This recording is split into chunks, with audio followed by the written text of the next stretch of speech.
Zhuo Junyan arrived at Hong Yuan, only to discover that as the host, he was, in fact, the target of a relentless pursuit. Was the entire world conspiring against the host? Indeed, external aids proved unreliable. It was the gun that held true value. With that in mind, he resolved to take action. This is a tale of dominance and conquest, a narrative woven from the lives of a group of men. It is a story of life and death, snow and blood, wind and moon, a journey from martial arts to celestial paths, and a saga rife with enigmas and tumultuous events. In this lifetime, entering Hong Yuan means embracing life and death without burdens. With gun in hand, he sings his way through the world, entering and exiting with carefree ease. Montecito, located in the northern region of Los Angeles County, is a luxurious enclave second only to Beverly Hills. The environment is picturesque, bordering the sea, adorned with sprawling estates. As night falls, the brilliant lights of Montecito obscure the luminous moonlight, artificial illumination triumphing over nature, transforming the area into a vibrant ocean of neon. Luxury vehicles traverse the long streets, punctuated by bursts of raucous laughter that drift carelessly into the night sky. Those fortunate enough to reside here likely bear little worry. Clad in an exquisite haute couture gown from Balenciaga, Lichiner stood by the window, a glass of red wine cradled in her hand, gazing out at the distant streets while speaking softly into the phone. So, it was indeed an unexpected incident. Her mood darkened with increasing agitation, akin to the impending tempest by the sea. The wind tonight was rather fierce. In a fit of rage, she hurled her wine glass against the glass faucet. The crimson liquid cascaded before her like blood, perfectly obscuring the reflection of Lichiner's visage. At that moment, she felt as though her face was drenched in blood. "Scoundrels! Useless fools! All of you are worthless!" She screamed in a frenzy, releasing all her fear and fury, as if only this catharsis could dispel the shadows within her heart. A few servants rushed in upon hearing the shattering glass. Lichiner bellowed, "Get out!" Not far from her, a dapper blonde gentleman in a tailored suit gestured for the servants to leave. They retreated. Ryan approached, placing a reassuring hand on Lichiner's shoulder. "You need not worry, Miss Lee. As long as I am here, you will be safe." Lichiner whirled to face him. Every loser feels invincible before their downfall. Ryan shrugged. "I am aware of who he is. You can trust me. Although this situation is somewhat unexpected." Lichiner vehemently interrupted. "The surprise I refer to is not him."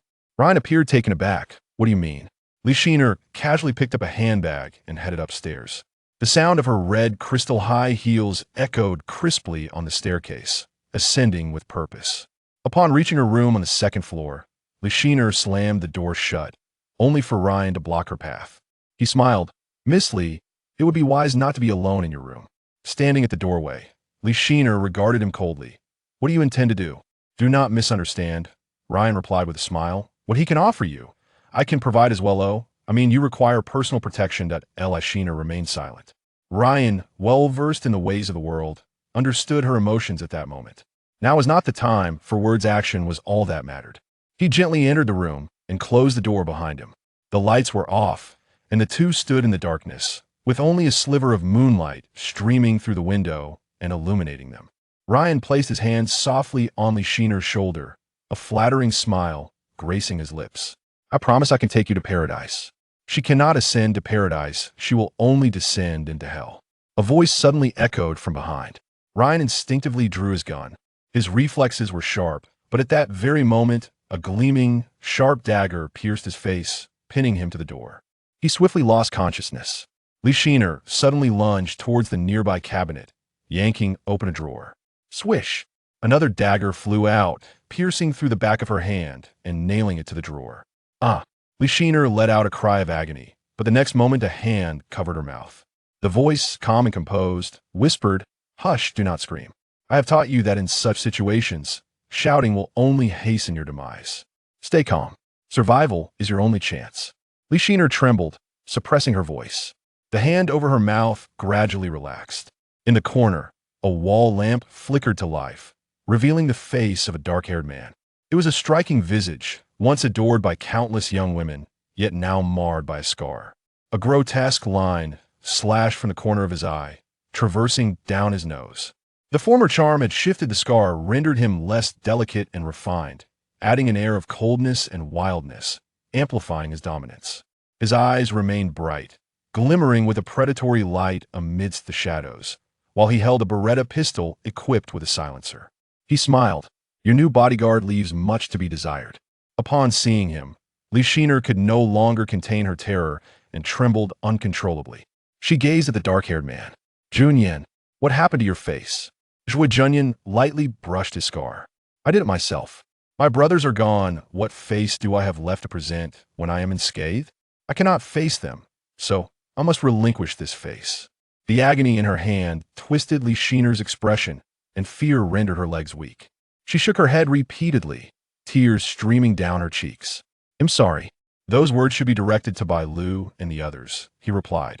He approached Li Shiner and retrieved a golden pocket pistol from the drawer she had attempted to open. The Pavna witness, a gift for me. Zhuo Junyan sighed softly. You never liked this color. It's rare that you still keep it. He casually aimed the gun at Li Shiner's head, the golden barrel glinting with a metallic sheen in the moonlight. A chilling brilliance. No. Li Shiner trembled in fear, her face ashen. I appreciate your diligence. Diligence? A teasing smile flickered in Zhuo Junyan's eyes. He shook his head. No, that cannot be called diligence. That is betrayal. That I did not. Li Shiner's voice suddenly rose several notches. Zhuo Junyan slowly raised his phone, revealing a photograph of a man's corpse. Krauser. Despair engulfed Li Shiner entirely. She understood that Zhuo Junyan and his associates had unraveled every detail, leaving no room for denial. The pale moonlight illuminated her ashen face. Li Shiner gazed at Zhuo Junyan, the scar on his face seemingly coming to life before her eyes. Twisted, grotesque, it etched the entirety of this man's hatred. Fear gripped her. Trembling, she looked at Zhuo Junyan and stammered, You were the one who wronged me first. Zhuo Junyan shook his head. No more evasion, Shiner. He raised his gun, the cold metallic barrel glinting ominously in the moonlight. Li Shiner trembled. I know I was wrong. I truly love you. Suddenly, a thought struck her, and she hastily reached into her bag with the other hand to retrieve her phone. This was a highly taboo gesture, easily misconstrued as an attempt to fetch a weapon. Yet Zhuo Junyan merely watched coldly, offering no resistance. Li Shiner fished out her phone, her hands shaking as she turned it on and located a video. She played it for Zhuo Junyan to see. Look, this is a memento of our time together. I have kept it all this time. I have always thought of you. You must believe me, my decision back then was truly unavoidable. In the video, a group of young men and women reveled in a barbecue amidst the fields, their laughter ringing out loudly. Grease dripped from the grill, sizzling with the promise of delicious aromas that seemed to waft through the screen. Li Shiner wore a sun hat and a floral blouse, exuding vitality and sweetness as she handed a skewer of grilled meat to Zhuo Junyan, surrounded by the playful teasing of their friends. Oh wow, boss is amazing. Another 3-star son-in-law. To hell with the fat snake. Stop being a jinx. Exactly, the boss and the big guy are true love. I wonder if the boss has a best friend. Introduce one. With that horsey face of yours, forget it. Zhuo Junyan laughed brightly, sharing a tender look with Li Shiner. Zhuo Junyan's expression remained impassive as he watched the video until it froze. He murmured, Those were my happiest days, where I truly grasped the meaning of peaks and valleys, understood the implications of mismatched backgrounds, and comprehended what it means to be lost in a daydream. Not to mention the industry's taboos. At that moment, an inexplicable pain pierced his heart. The once beautiful memories had morphed into venomous grotesqueries, increasingly ferocious in their consumption. How could you bear to make such a decision? Little did you know that it was born from an even deeper hatred. He looked at Li Shiner and softly uttered, Since my debut, I have seldom erred. Yet you have nearly led me to commit every imaginable mistake. Pointing to the scar on his face, he added, This mark serves to commemorate that. Li Shiner wept, her tears cascading like rain on a pear blossom. I was wrong, Junyan. Please forgive me. Zhuo Junyan chuckled softly. He leaned closer to Li Shiner, gazing at her exquisite visage. I offer you one final opportunity. Where is it? Hand it over, and I may let you go. In Li Shiner's eyes, hope was rekindled as she asked, Will you truly spare me? Observing her pitiable demeanor, Zhuo Junyan's gaze finally softened with a hint of tenderness. I can comprehend your predicament. You were compelled by circumstance. However, for the sake of my brother, I must have a resolution. Present the item, and I shall let you go. You know I have never deceived you." Li Shiner quickly replied, "All right, not here. Let me leave, and I will take you there." Zhuo Junyan gently caressed her face and said, "You are deceiving me again. After all this time, do you think I am unaware of your habits? You would never allow something you cherish to stray from your sight, and you are not adept at concealing things." A tremor coursed through Li Shiner's heart. She was ultimately not a professional, and in that moment, her fleeting gaze betrayed her emotions. Suddenly, Zhuo Junyan sprang up and yanked down the crystal chandelier, retrieving a peculiar metallic piece from it. This metal fragment was square and covered in incomprehensible patterns, so intricate that gazing upon it for too long could induce a sense of dizziness. A corner of the piece was missing. Li Shiner exclaimed, "It's missing a component. It cannot function. But I know where to find it." "Is this what you mean?" Zhuo Junyan slowly produced a small silver metal piece from his pocket. Li Shiner gasped in astonishment. "Where did you find it?" "Inside Krauser," Zhuo Junyan replied with a smile, his heart aching, yet his smile sweet. "He deceived you, but not me. He deftly placed the piece as if assembling a puzzle. The metallic component transformed with a series of clicks, flowing like quicksilver in Zhuo Junyan's palm, ultimately morphing into a remarkable metallic cube that shimmered with a cold luster in his hand, even in the darkness, revealing every intricate detail. Li Shiner's gaze was irresistibly drawn to it. Zhuo Junyan murmured, "It is beautiful, is it not?" With a dreamy expression, Li Shiner replied, "Yes, truly beautiful." Suddenly, she reached out to grasp it, but Zhuo Junyan effortlessly evaded her, pulling her hand that was pinned to the cabinet, causing tears to stream down her face in pain. "It hurts." Yet Zhuo Junyan showed no mercy. "What use does it serve?" Li Shiner shook her head fervently. "I do not know. You are not the kind of person who would betray others for something you know nothing about." Tears streamed down Li Shiner's face as she cried. "There's a legend. Possessing it grants supremacy over the world." Zhuo Junyan chuckled. "Do you believe in myths?" Li Shiner wailed despairingly. "He confirmed it to me." "He? Who?" She gazed at Zhuo Junyan with a fervent look. "If you spare me, I will tell you. Trust me, Junyan, this is not something you can possess. They will not let you go." "I do not care." Zhuo Junyan slowly aimed his gun at Li Shiner. "Do you know why?" "Because I have nothing left to care about." Li Shiner believed she could remain resolute and composed, yet upon seeing the gun's muzzle, she could not suppress the terror swelling within her. She screamed, "You have no idea about so many things. I can tell you, it involves a great secret, a secret beyond your imagination." "A secret? Perhaps. But what significance does it hold? Life and death are indifferent. Parting is devoid of feeling, let alone a secret. It is far better to indulge in the pleasures of vengeance." Li Shiner despite "No. No. Junyan, you promised you wouldn't kill me."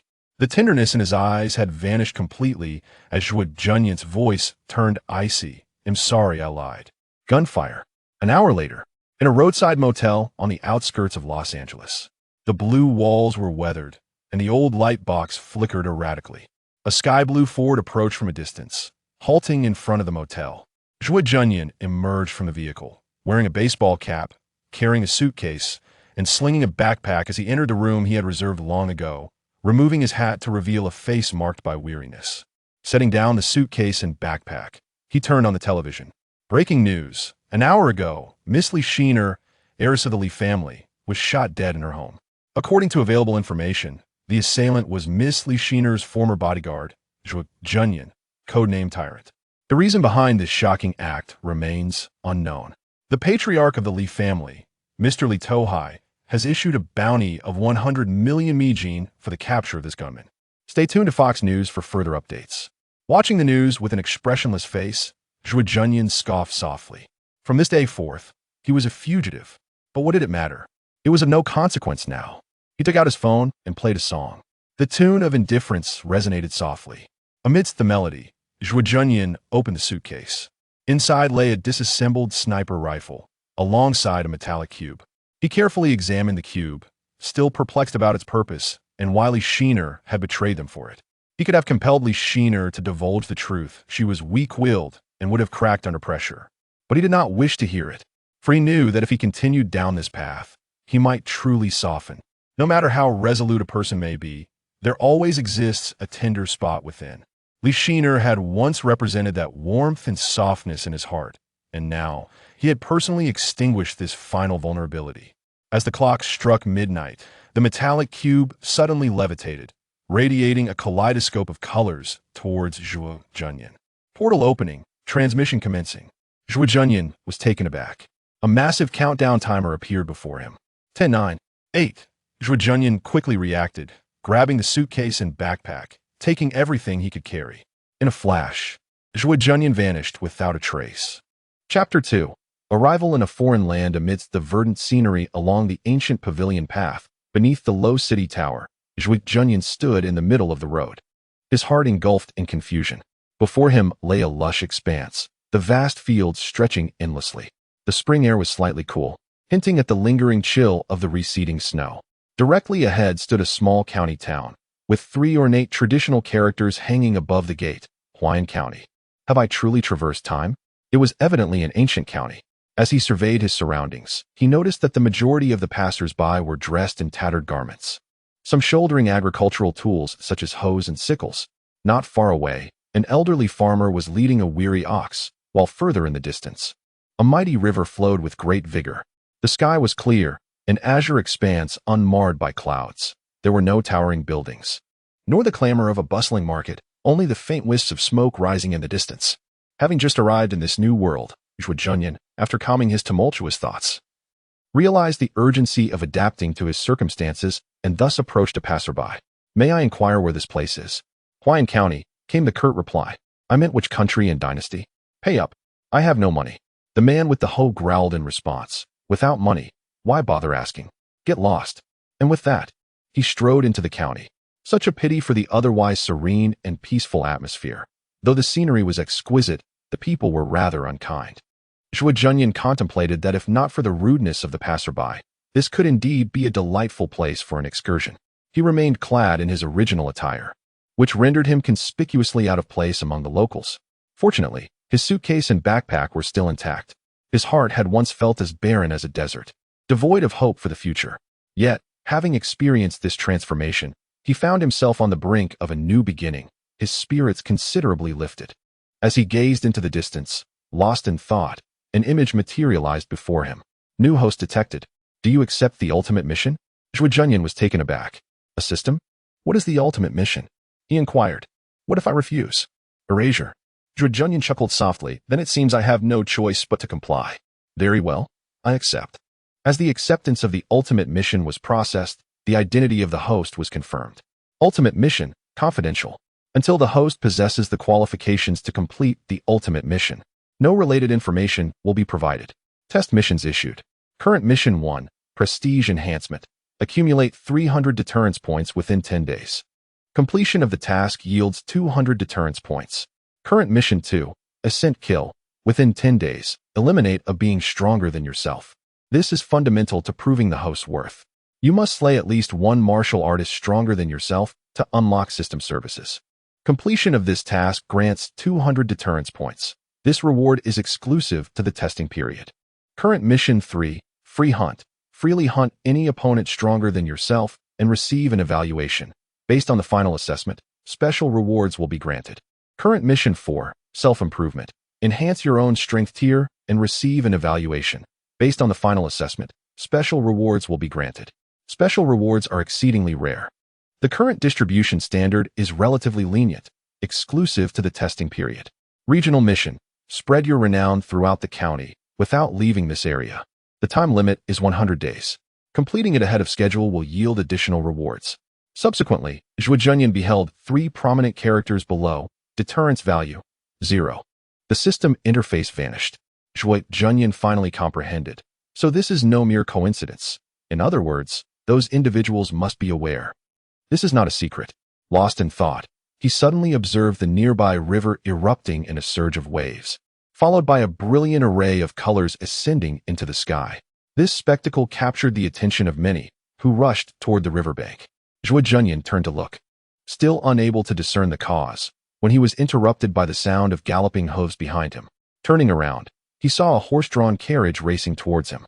The driver, evidently of ill temperament, raised his whip towards Zhuo Junyan, shouting, "Get out of the way." The whip cracked through the air with a sharp snap. "How brazen!" "No. It is I who am brazen. It is you who is reckless." Zhuo Junyan sidestepped gracefully, deftly grasping the hand that wielded the whip. The speeding carriage barreled past, dislodging the driver from his seat, who fell heavily to the ground, dazed and disoriented. Zhuo Junyan's arm constricted around the man's neck, his voice icy. "What place is this? I demand to know the city, the country, and if possible, the world. Do not dare tell me Huayan County. I can read." Upon entering this unfamiliar realm, one would typically feel lost and helpless, needing to tread carefully, observe the circumstances, and avoid missteps. As for the consequences, who cares? The driver, reeling from his fall, instinctively shouted, "Do you dare touch me? Do you know who I am? Who you are is of no consequence. You answer my inquiries." "That is the proper order." The driver, nearly choking, rolled his eyes back in terror, while Zhuo Junyan's expression remained impassive, exuding a palpable intent to suffocate him. The system interface reappeared. Deterrence increased by 1. "Ah, is this how it works?" Zhuo Junyan realized. If the opponent is fearful, then one's deterrence grows. "Excellent. My heart is heavy, yet my actions are resolute." In the midst of decisive action, deterrence must reign supreme. Huayan County. The driver, rendered helpless, cried out in panic. "Do you not understand human speech, you fool?" Zhuo Junyan's tone grew increasingly frigid, his grip tightening around the man's throat. Late winter's chill enveloped the air, his voice as icy as water poured upon the skin, causing involuntary shivers. The driverless carriage gradually came to a halt ahead. The curtains parted, revealing a youthful visage, radiant as blossoms, eyes sparkling like stars. A girl of merely 16 or 17 summers, adorned with a verdant phoenix hairpin, exhibiting a certain charm. The girl gazed at Zhuo Junyan in astonishment, her eyes filled with wonder. Zhuo Junyan remained unyielding, his voice cold and succinct. "I shall not repeat my previous question. If you continue this way, he will perish." The girl from the carriage spoke, her voice clear and melodious, akin to a nightingale's song. The driver was now on the verge of unconsciousness. Zhuo Junyan smiled, though the smile appeared somewhat menacing. The young girl in the carriage cast a deep glance at him. In the 21st year of Jingrong, the 124th year of the Moon Dynasty, Yinqing Huayan County. Who on earth are you, that you are unaware of this? Yet, if that were the case, why had the written language remained unchanged? Zhuo Junyan did not release his grip, his tone icy. "I have lost my memory." His demeanor was calm, as though it were the most natural thing in the world. The girl in the carriage realized. "I see. No wonder you appeared lost earlier. It was my coachman who was rude.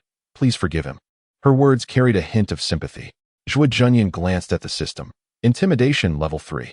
He was unaware of the significance of intimidation, but since there was a number, it must hold some value. He did not loosen his grip, but inquired, "What is your name?" Intimidation level 3. The coachman's eyes were filled with terror, and even the girl felt a shiver in her heart. This was a reflection of both their values. The girl, resigned, replied, "Du Xianling, of the Du family in the southern part of the city." Zhuo Junyan was indifferent to who the Du family was. He merely thought that the coachman had attacked him and deserved punishment. Du Xianling, with a hint of resignation, remarked, "He has already been punished. Why must you be so excessive?" Zhuo Junyan chuckled. "He was simply unfortunate to cross paths with me. I relish being excessive. What can you do about it?" Zhuo Junyan's smile was as warm as spring, yet his demeanor was as fierce as a vengeful spirit, cold and merciless. How brazen, how domineering. The girl, feeling helpless, extended a delicate white hand out of the window, tossing him a silver ingot. This silver, worth a tael, should suffice as compensation, no? Zhuo Junyan simply asked, "How much is a tael of silver worth?" The girl, resigned, replied, "My coachman earns merely 2 taels a month." "How many days does that amount to in a month?" Zhuo Junyan further inquired. The girl was taken aback, considering he was an amnesiac. It seemed unwise to scrutinize him too closely. 30 days. Zhuo Junyan was pleased with this number. It was a relief. His intimidation value surged by 2 points. Not from the coachman or the girl, but from the passing pedestrians who were startled by the scene. He continued to ask, "What day is it today?" "The 10th day of the 12th lunar month." "Lunar calendar?" "What is the lunar calendar?" "I understand. The weather was not too cold. They were in the south?" "The central part of the Moon Kingdom. You ask such strange questions." Zhuo Junyan ceased his inquiries, releasing the coachman's neck, and turned to the girl. "Thank you.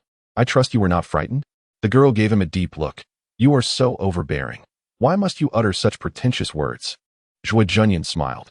I have simply grown accustomed to using my fists instead of my words. Do not emulate women who chatter endlessly. The girl was astonished. What do you mean by chatter? Zhuo Junyan laughed, feeling mischievous, and replied, women tend to speak more, as if born to chatter.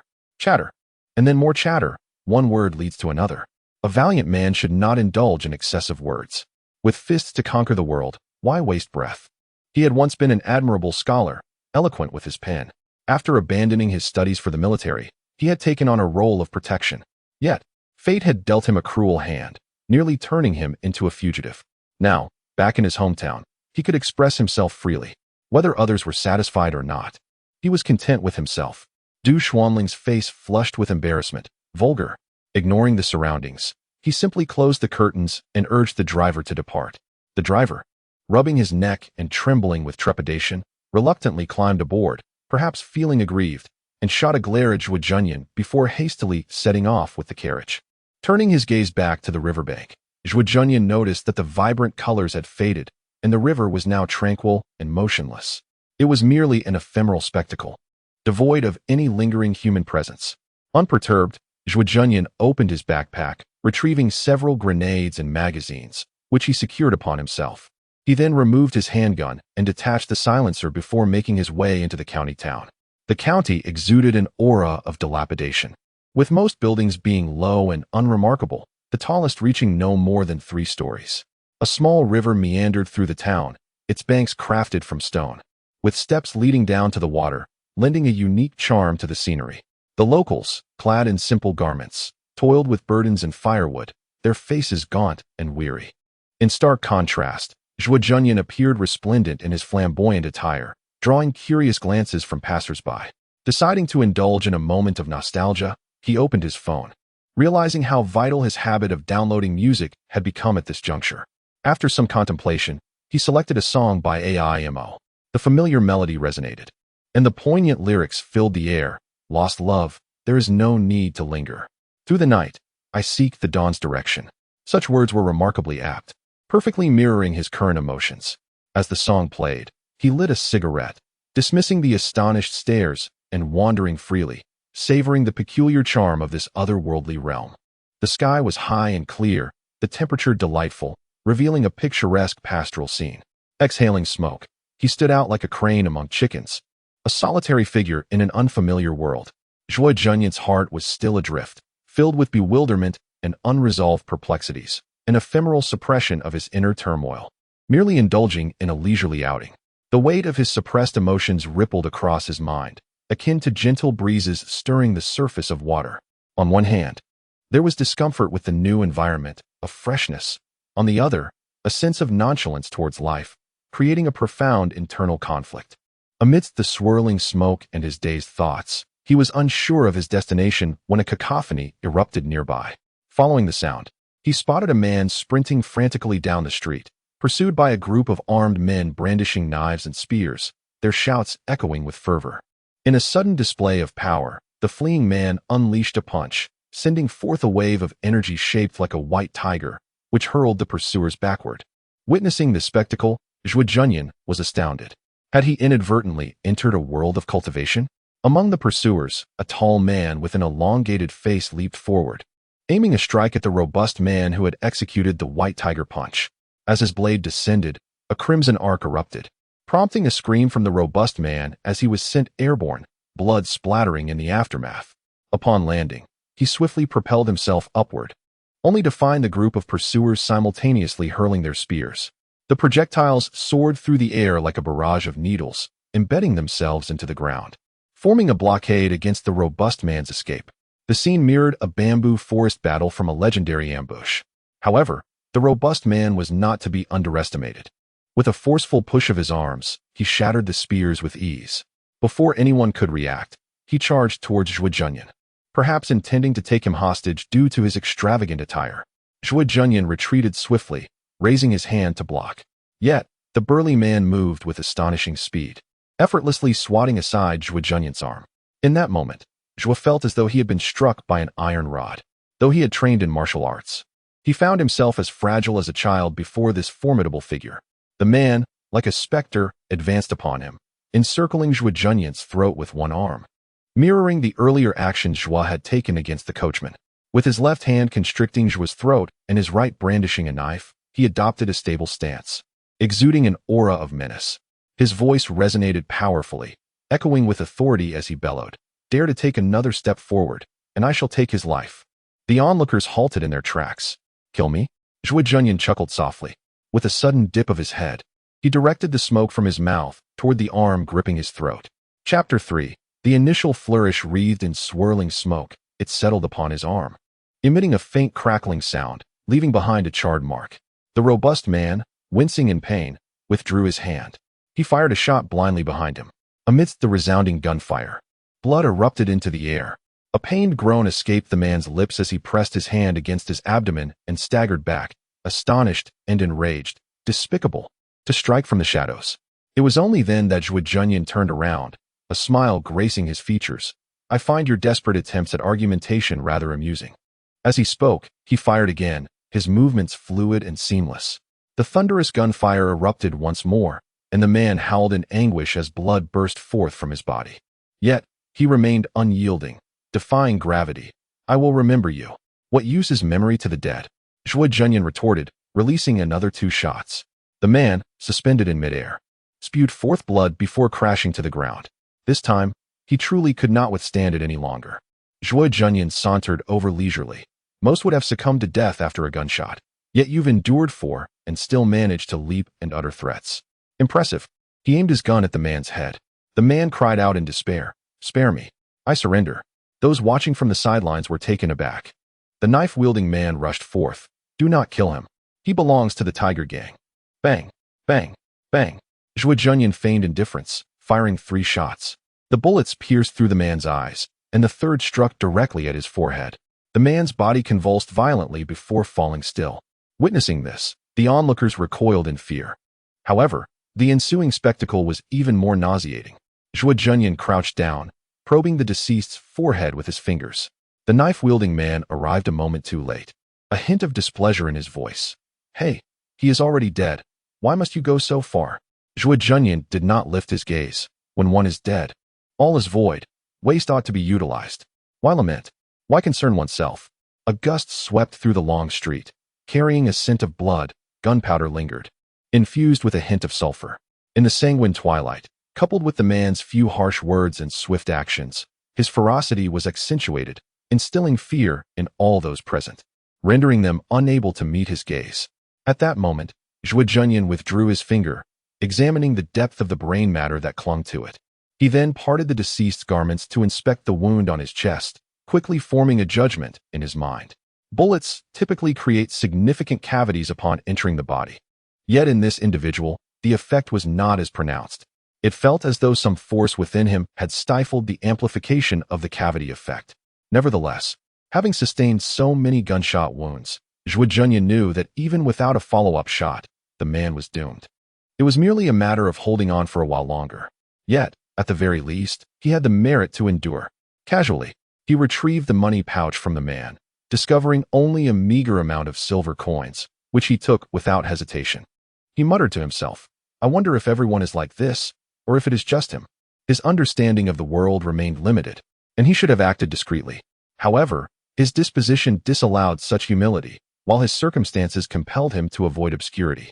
Thus, he resolved to act with unrestrained audacity, a sovereign unafraid, dismissing the presence of others entirely. In this moment of uncertainty, a series of overwhelming intimidation notifications flashed on the system, revealing that his recent ruthless actions had indeed frightened those nearby. Excellent. Zhuo Junyan glanced at the intimidation value. It stood at 26. Just then, another number, a remarkable 200, appeared, elevating the intimidation score to 226. The completion of the second mission had rewarded him with an additional 200 intimidation points, which struck Zhuo Junyan as somewhat surprising. According to standard procedure, the second task should have been more challenging than the first, yet he had accomplished it with such ease. Could it be that the system had not factored in the gun when evaluating the difficulty of the tasks? Was it indeed easier to achieve a higher kill count than to earn 300 intimidation points? At that moment, the system announced a new prompt. The second mission was complete. Activating system services. In the next instant, a vast menu appeared before Zhuo Junyan. The menu was divided into 3 categories: martial arts, extraordinary techniques, and extraordinary treasures. However, the latter 2 categories were inexplicably locked. Upon selecting martial arts, Zhuo Junyan discovered 2 subcategories: mental techniques and martial skills. Mental techniques, the fundamental principles of martial cultivation, upon which everything is based.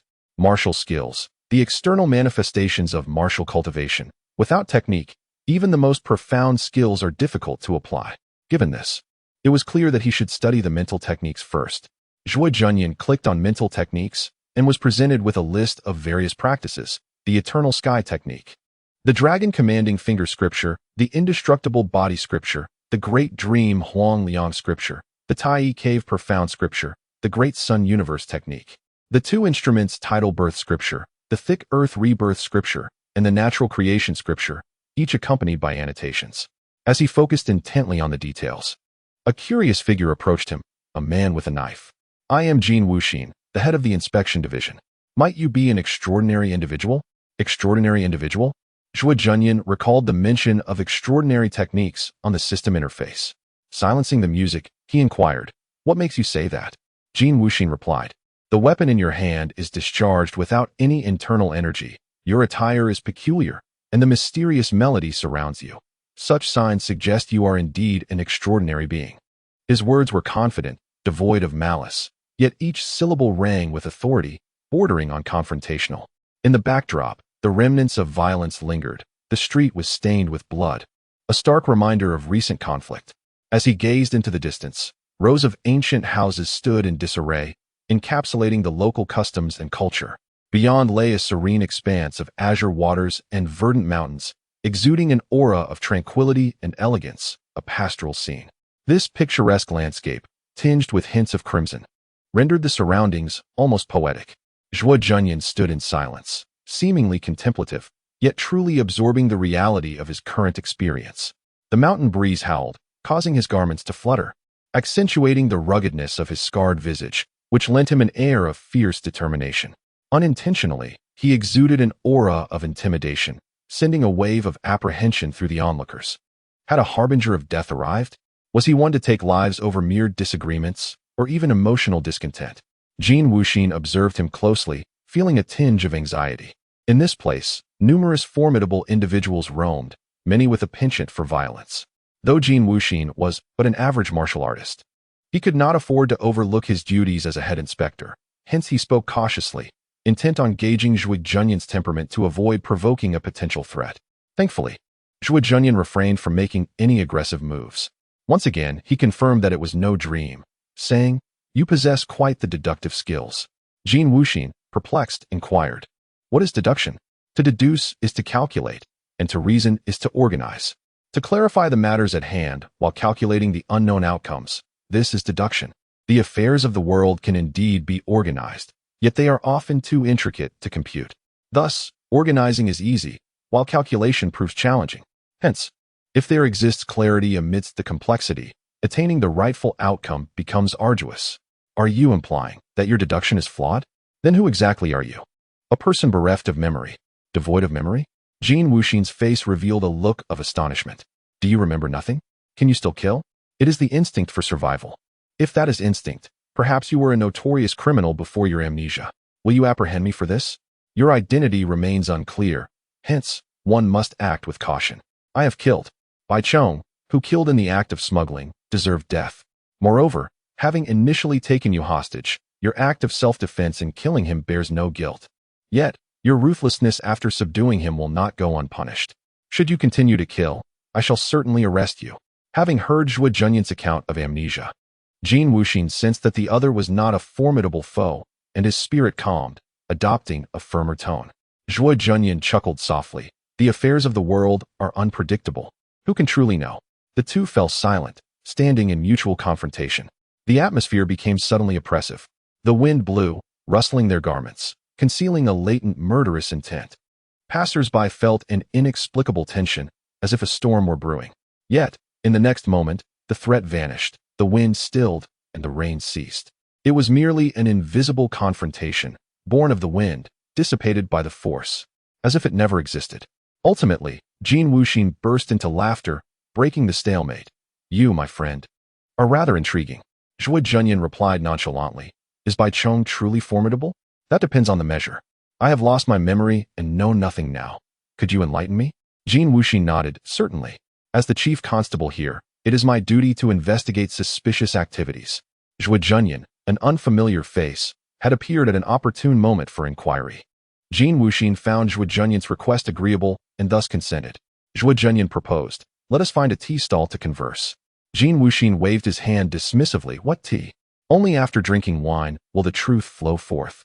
Zhuo Junyan shook his head. I, for one, lose my composure after drinking, not my words. Besides, I have no fondness for alcohol. Jin Wuxin's eyes widened in disbelief.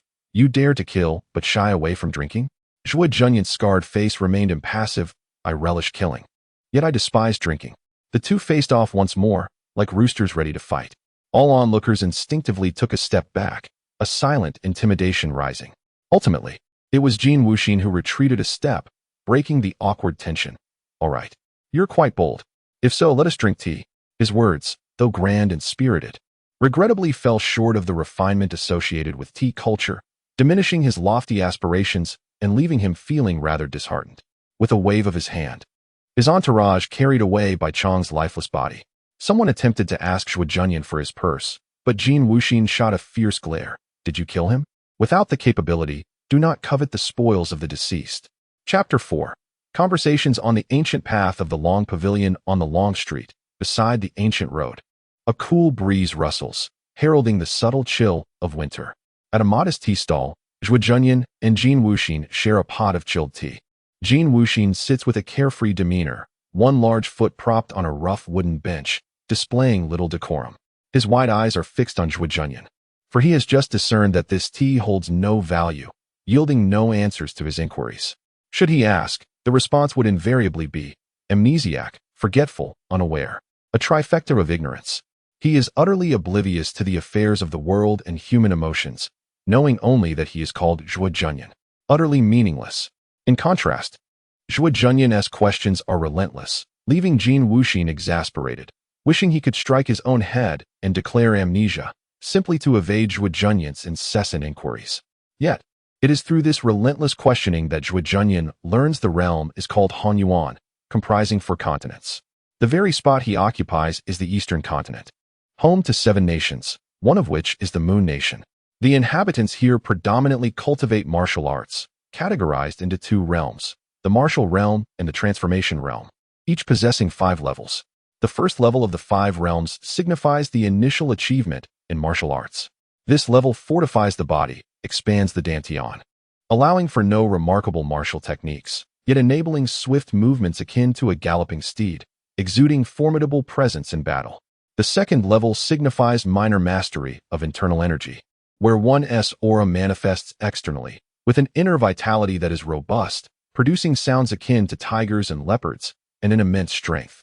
The man Jin Wuxin previously apprehended, known as Bai Zhong, was also a second-level martial master, possessing substantial vitality and the ability to shape his energy outwardly, a principle that elucidates the earlier encounter.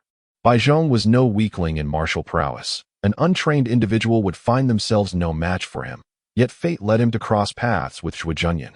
A stroke of ill fortune indeed. Additionally, there exists a category of individuals known as the Iren. Unlike martial artists, Iren possess innate abilities. They can also practice martial arts, and those who master both disciplines tend to exhibit even greater strength. Moreover, martial arts are organized into sects, with numerous powerful schools harboring secret techniques and profound knowledge, thus rendering rank insufficient to convey the entirety of one's capabilities. In comparison, Zhuo Junyan is more preoccupied with the distance a firearm might allow him to traverse.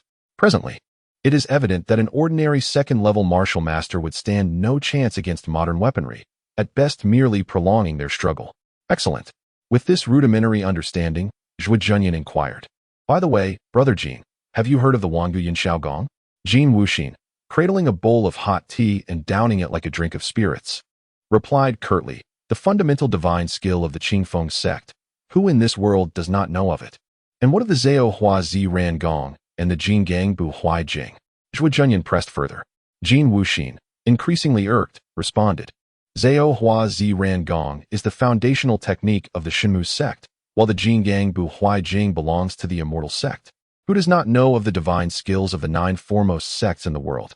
His reference to the world pertains solely to this continent. So, it is as such. This implies that the system's imparted mental cultivation is not a creation of the system itself, but rather a pre-existing knowledge within this world. Suddenly, Jin Wuxin realized something and looked at him with suspicion. Did you not say you had amnesia? How is it that you remember these techniques? Zhuo Junyan casually remarked. One will inevitably recall certain things. Perhaps I am gradually recovering. Jin Wuxin scratched his scalp, remarking, then what you have restored are merely inconsequential things.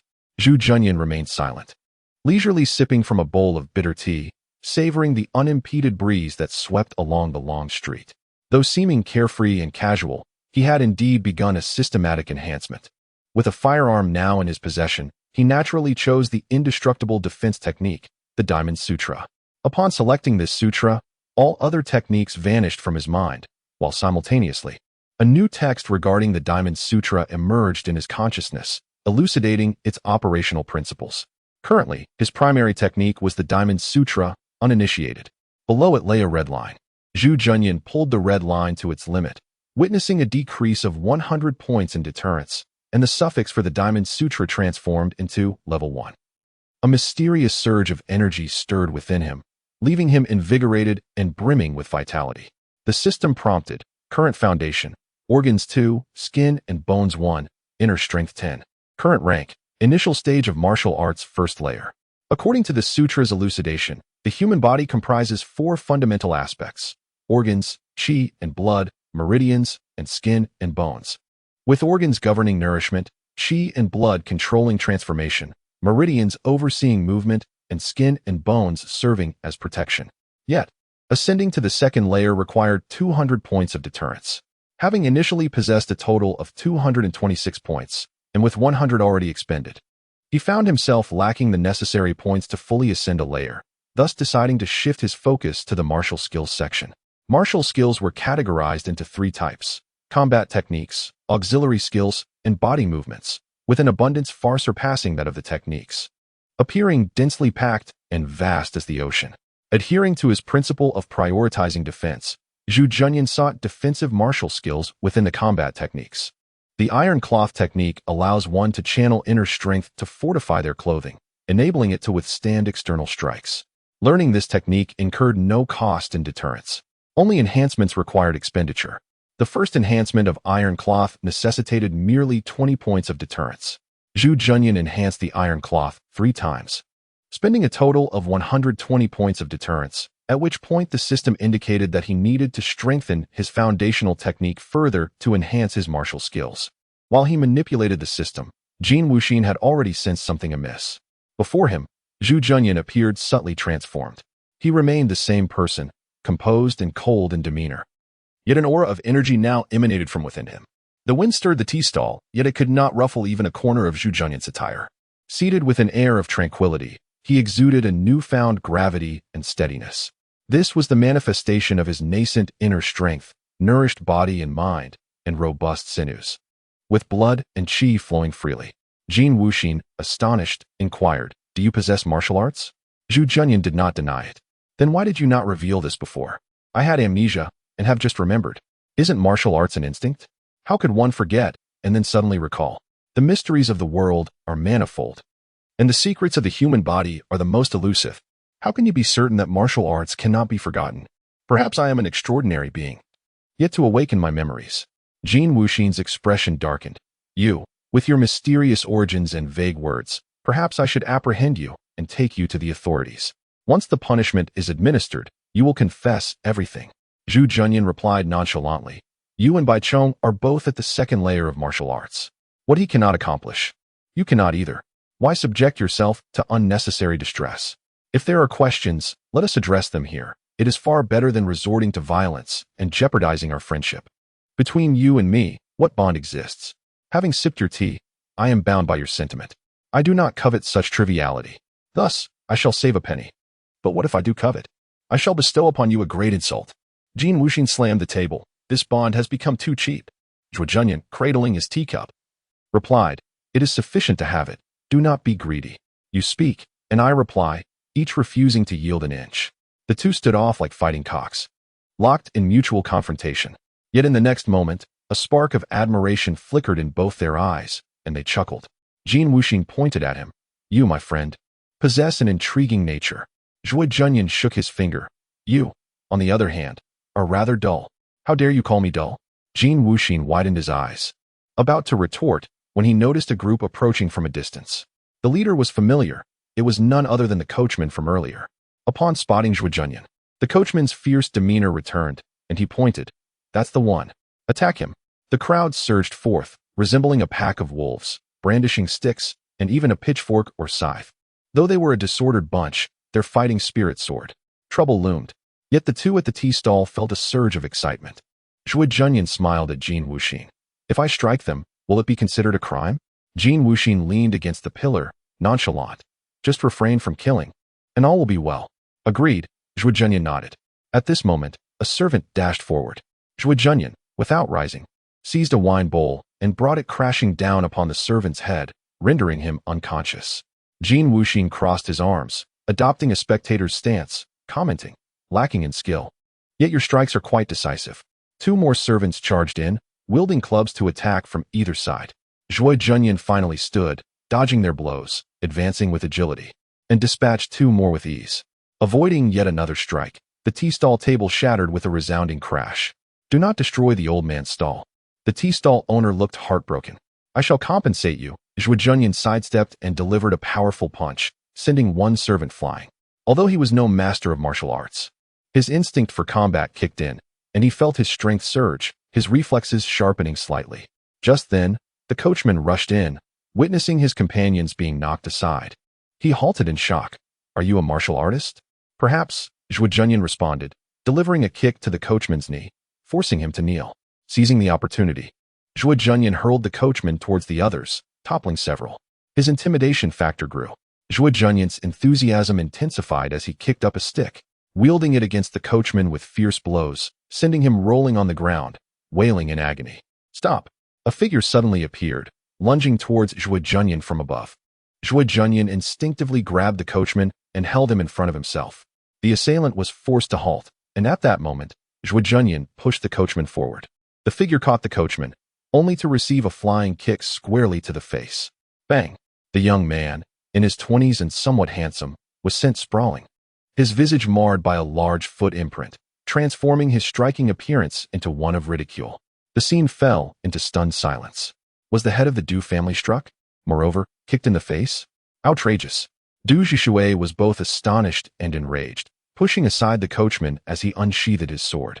The faint sound of cicadas resonated, clear and melodious. Yet, in the next moment, this delicate note struck an incongruous chord. Clang. Amidst the metallic clash, Du Zhishui realized that a piece of his sword had shattered, nearly causing him to lose grip on the weapon. Zhuo Junyan, brandishing a beretta, aimed it squarely at Du Zhishui. Should you dare to move again, this shot will not be aimed at your sword, but at your head. I am keen to discover whether your sword is harder than your skull. In a world unacquainted with firearms, the need for an explanation was evident, and Zhuo Junyan felt a profound irritation. Du Zhishui stared blankly at Zhuo Junyan, momentarily at a loss for what to do. The group of bodyguards stood dumbfounded, hesitant to advance, yet they clamored. You possess great audacity. Do you realize whom you are confronting?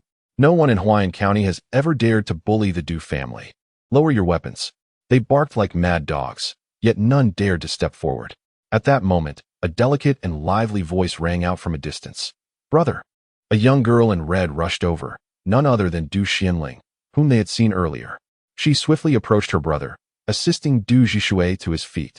Unfamiliar with the power of firearms and disregarding the beretta's authority, she glared fiercely at Zhuo Junyan. You are truly barbaric, repeatedly humiliating us. Do you truly believe the Du family is easy to bully? Her voice was tender yet resolute. Zhuo Junyan smiled slightly. To assert his dominance, he decided to maintain his audacity. Conversely, Jin Wuxin, upon seeing Du Xianling, leapt up as if invigorated, abandoning his earlier composure as he pointed at Zhuo Junyan and exclaimed, Zhuo Junyan, you have gone too far. Zhuo Junyan was taken aback by Jin Wuxin's abrupt transformation. Noticing his gaze repeatedly flicker toward Du Xianling, he discerned a pattern, realizing that he was indeed a devoted admirer. Considering that Jin Wuxin had just treated him to tea and shared much wisdom, Zhuo Junyan felt inclined to extend him some courtesy. He shrugged and gestured toward the coachman. You saw it for yourself. This fellow rallied a group to teach me a lesson. Du Zhishui was astonished. Was it not our people who attacked you first? Zhuo Junyan chuckled coldly. Honestly, I care not for who is right or wrong. The bodyguards collectively bowed their heads, refraining from speech, effectively conceding. Du Zhishui inhaled deeply. Thank you, Captain Jin, for intervening. It appears my people instigated this matter. Jin Wuxin nodded in agreement, observing the coachman with a frown. Injuries seem severe. He may need to lie down for a few days. As he spoke, his tone was authoritative, markedly different from his earlier demeanor, clearly influenced by the presence of a lady. Zhuo Junyan produced a silver ingot from his person. I shall compensate. This silver was still the one Du Xianling had previously given him. However, Du Zhishui retorted, who would covet your money? Does the Du family lack wealth? As he spoke, he brandished his sword, his fingers gliding over the blade's back with a graceful flourish. Painfully gazing at the chink in his sword, he glared at Zhuo Junyan. You are Zhuo Junyan? The one who struck my man. This matter can be overlooked. However, you have struck my face, shattered my treasured sword, and publicly humiliated me. This grievance we must address. Chapter 5. Xie Beizong. At this moment, the pedestrians on the long street were frightened and scattered, yet a few bold souls still peered cautiously outside. Berletta gestured towards Du Zhishui, and Zhuo Junyan wore a serene smile, exuding an air of tranquility. His gaze lingered slightly on Du Xianling, who stood silently with her hands tucked within her sleeves. Zhuo Junyan remarked, do you wish to settle scores? Very well. However, I must remind you that my strikes are never gentle. In fact, I am far more adept at taking lives than merely inflicting blows. You dare threaten me? Du Zhishui seethed with rage. When had the head of the Du family ever been so menaced? Anger surged within him, and the energy radiated from his longsword. The blade's light pointed ominously at Zhuo Junyan. Though he remained still, his aura was already unleashed, emanating a chilling intensity. He was determined to make this man pay dearly. Jin Wuxin intervened, urging for peace. Enough. Zhuo Junyan, you do not speak like someone suffering from amnesia? Amnesia? Du Zhishui queried, perplexed. Du Xianling whispered to her brother. This person has been questioning me extensively, claiming to have lost his memory, but he does not strike me as one who has forgotten anything. With that, she shot him a fierce glare. Du Zhishui was taken aback. Had he just been slapped in the face by someone who purported to be forgetful? It seemed he was not an evil man, merely prideful. Upon learning of the other's amnesia, he felt a twinge of compassion. Realizing that if he were to inflict severe harm upon this individual, it would only serve to portray him as a bully. Suddenly, a deep and resonant voice echoed, who has slain my beloved disciple? The crowd looked up in astonishment to see an elderly man in a blue robe standing on a nearby rooftop. The man exuded an imposing aura, his voice booming. As he stood alone, his robe billowing in the wind, radiating an air of authority without the need for anger. Jin Wuxin's expression changed dramatically. Xie Beizong? The elder, known as Xie Beizong, glared at Jin Wuxin, demanding, who gave you the audacity to address me so directly? He suddenly descended like a falcon pouncing on its prey, striking with the swiftness of thunder, delivering a powerful punch towards Jin Wuxin. A massive white tiger appeared, roaring fiercely, moving with a grace that surpassed even that of the elder's own strikes. Jin Wuxin was taken aback. He had merely called out a name and found himself embroiled in this chaos. Raising his battle blade, he swirled it into a protective arc, declaring, Xie Beizong, I am the head of the inspection division. Do you dare to kill me? Bang! Xie Beizong's fist collided with the blade's arc. The momentum halted abruptly. Jin Wuxin stumbled back 3 steps, noticing cracks forming on his weapon. With a triumphant stance, Xie Beizong stood firmly, hands clasped behind his back, embodying the demeanor of a master. The tiger's ferocity remained undiminished, and the energy surged, his robe fluttering in the breeze. With an air of arrogance, he proclaimed, I am a third-tier martial artist. Killing a mere petty officer poses no challenge. With that, he unleashed another punch. The white tiger roared once more, lunging towards Jin Wuxin. A third-tier martial artist possessed a more robust physique and a vital essence that coursed through the 8 meridians, often described as having a spine like a dragon and a striking force as swift as lightning. When executing martial techniques, They displayed a mastery that placed them among the ranks of formidable warriors, akin to heroes in the military, worthy of commanding flags, or even serving as lieutenants. In that moment, as Xie Beizong launched his second punch, Jin Wuxin instinctively swung his blade to block. However, the knife in his hand could not withstand the immense force and shattered piece by piece. Xie Beizong's fist struck his chest, sending him flying. Blood erupted into the air, resembling a brilliant display of crimson flowers in the eyes of the onlookers. Jin Wuxin fell to the ground, spitting out mouthfuls of blood. His eyes filled with horror as he gazed at Xie Beizong. Have you already reached the pinnacle of the third realm? Xie Beizong sneered haughtily. After landing a successful blow, he did not pursue further, instead standing tall amidst the crowd like a mountain, exuding an air of superiority. His fierce gaze swept around, and not a single person dared to meet his eyes. Even Zhuo Junyan could not help but admire. Xie Beizong may not be invincible, but his arrogance is unparalleled. At this moment, seeing no one daring to confront him, Xie Beizong's gaze lingered on Du Xianling. So you are Du Xianling? My late disciple spoke of you with great fondness. Therefore, I shall take you with me, as a final gesture from my disciple. As he spoke, he reached out to seize Du Xianling. Yet, she gracefully evaded his grasp, her movements light and agile. Xie Beizong, missing his target, remained unfazed and chuckled. You possess some skill, but it is insufficient. He struck again, his fingers resembling a mountain, enveloping Du Xianling with a formidable aura. She could no longer evade, her face paling, presenting a pitifully delicate appearance. The Qingfeng sword shot forth, intercepting Xie Beizong's claw. Du Zhishui stepped forward, sword raised to protect his sister. Xie Beizong, the Du family has shown great respect to the Tiger Gang over the years, and our annual tributes have never faltered. Your actions are utterly unreasonable. Xie Beizong grinned maliciously. Only the weak speak of reason. The strong only care about victory. Since you have already shown respect, why not extend it further? It would not waste the years of effort. With that, he lunged again, only to be met by a flurry of stick strikes. It was Jin Wuxin. Grasping a stick, he unleashed a set of Bagua staff techniques, moving like a dragon. Do not touch Miss Du. Absurd. Xie Beizong's expression darkened. He summoned his inner power, and with sleeves billowing like a dragon, he struck Jin Wuxin directly. Jin Wuxin, who had been so swift, was crushed in an instant by Xie Beizong's overwhelming force. Xie Beizong raised his left hand slightly, and a sharp clang resonated as a set of steel claws emerged, gripping Du Zhishui's sword. Zhuo Junyan felt a stir within him.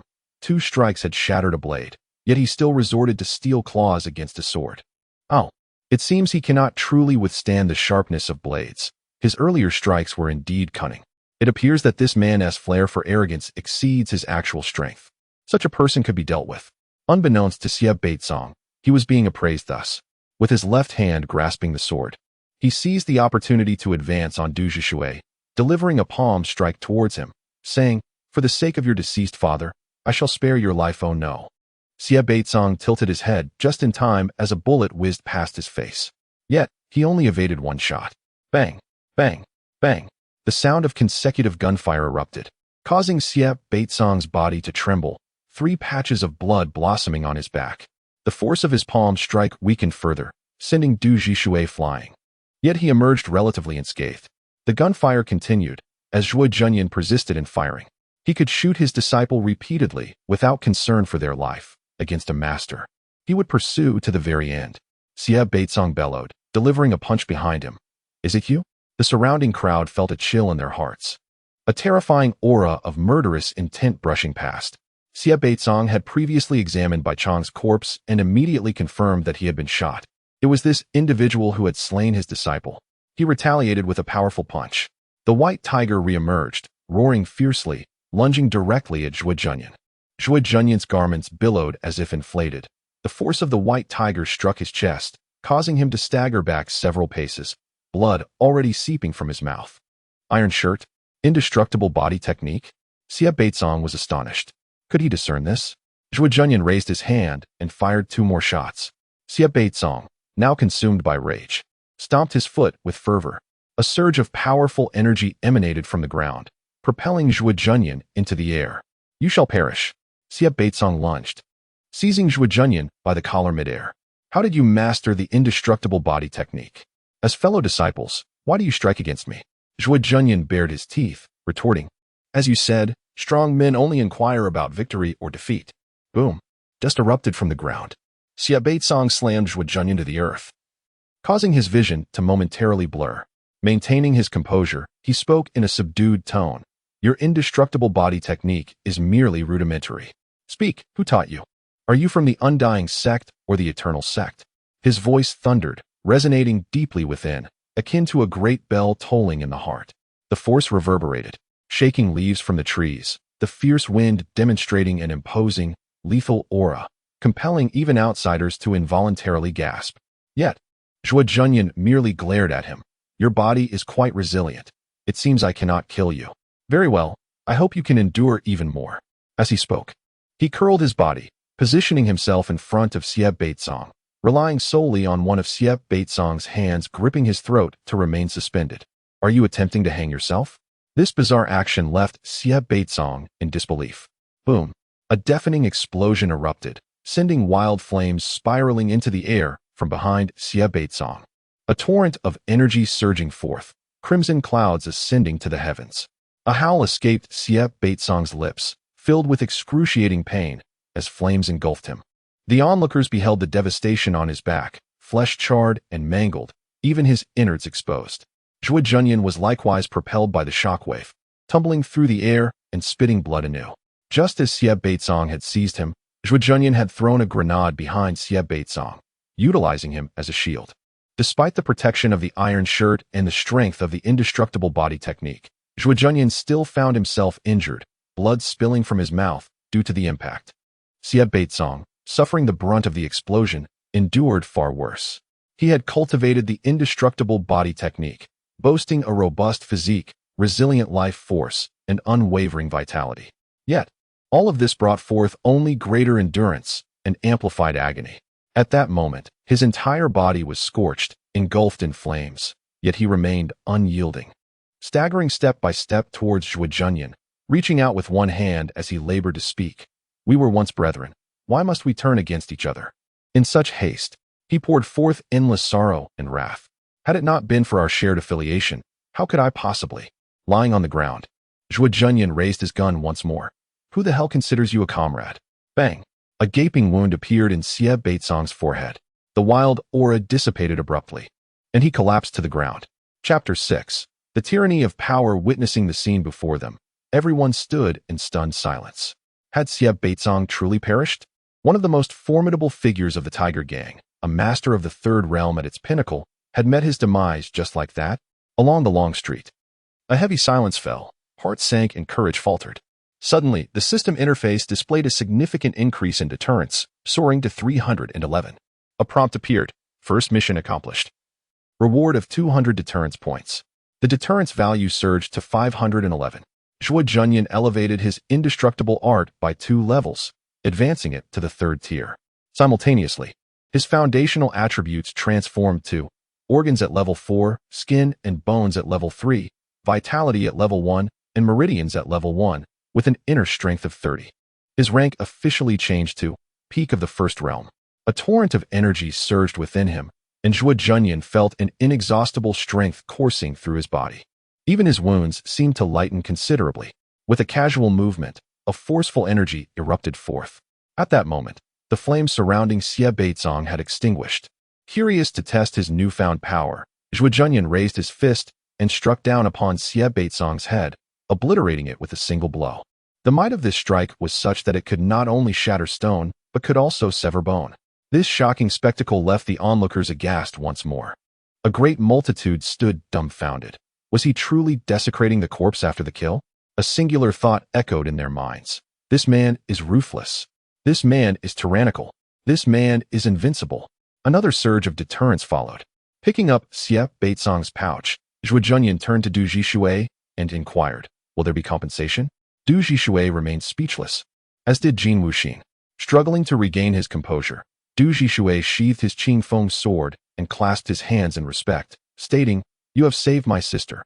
I, Du Zhishui, am not so shameless as to repay kindness with enmity. If you do not mind, I would be honored to call you my friend.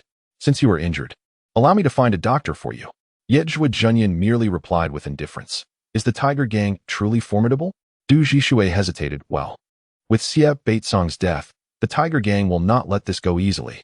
Fortunately, I did not strike the fatal blow, which allows for plausible deniability.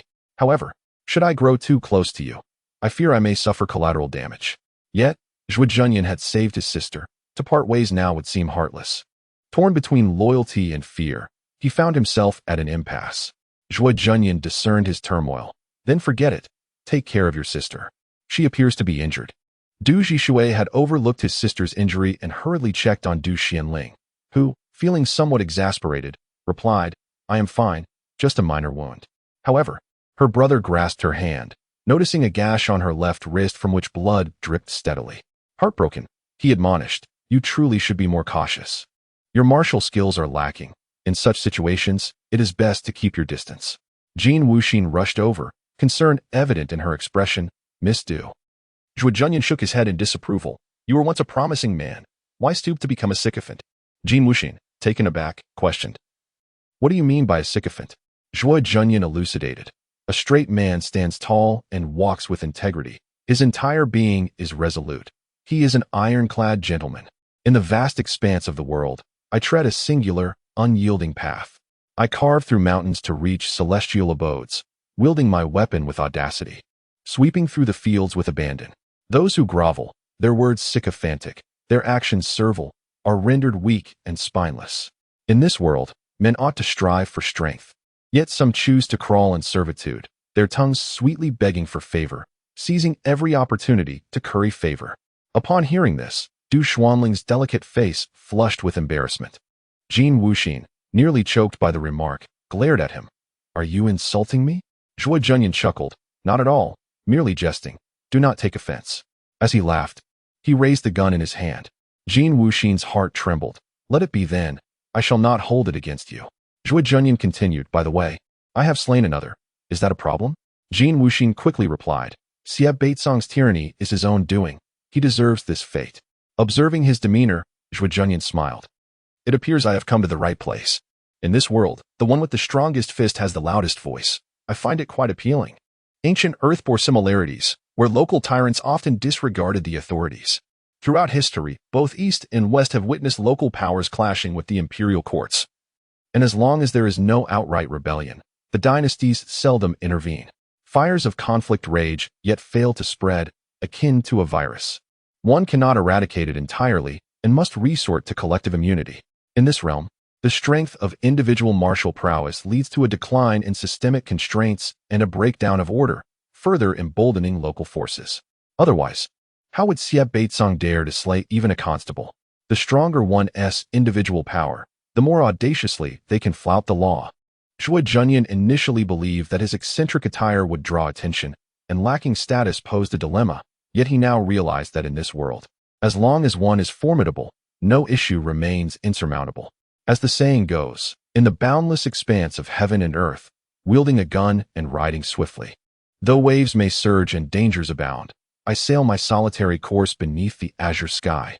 Such a revelation uplifted his spirits. It simplified matters. Turning his gaze to Xie Baitsong's purse, he found some silver coins, a few copper coins, and several healing elixirs. Additionally, there was a prescription. System prompt. Discovery of the prescription for golden wound medicine. Would you like to unlock the golden wound medicine channel? Zhuo Junyan chose to unlock it. The section for rare treasures opened, revealing categories for rare items, equipment, and elixirs. Among the elixirs appeared the designation for golden wound medicine.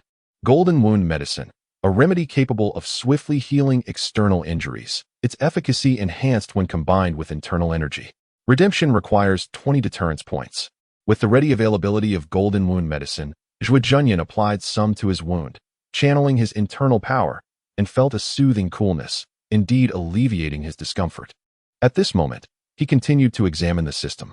The defeat of Xie Baitsong granted Zhuo Junyan another surge of deterrence points, which he eagerly sought to convert into strength. The martial technique Listening Wind, an extraordinary auditory ability that captures subtle sounds, suitable for mental techniques such as transforming nature scripture and wisdom heart sutra.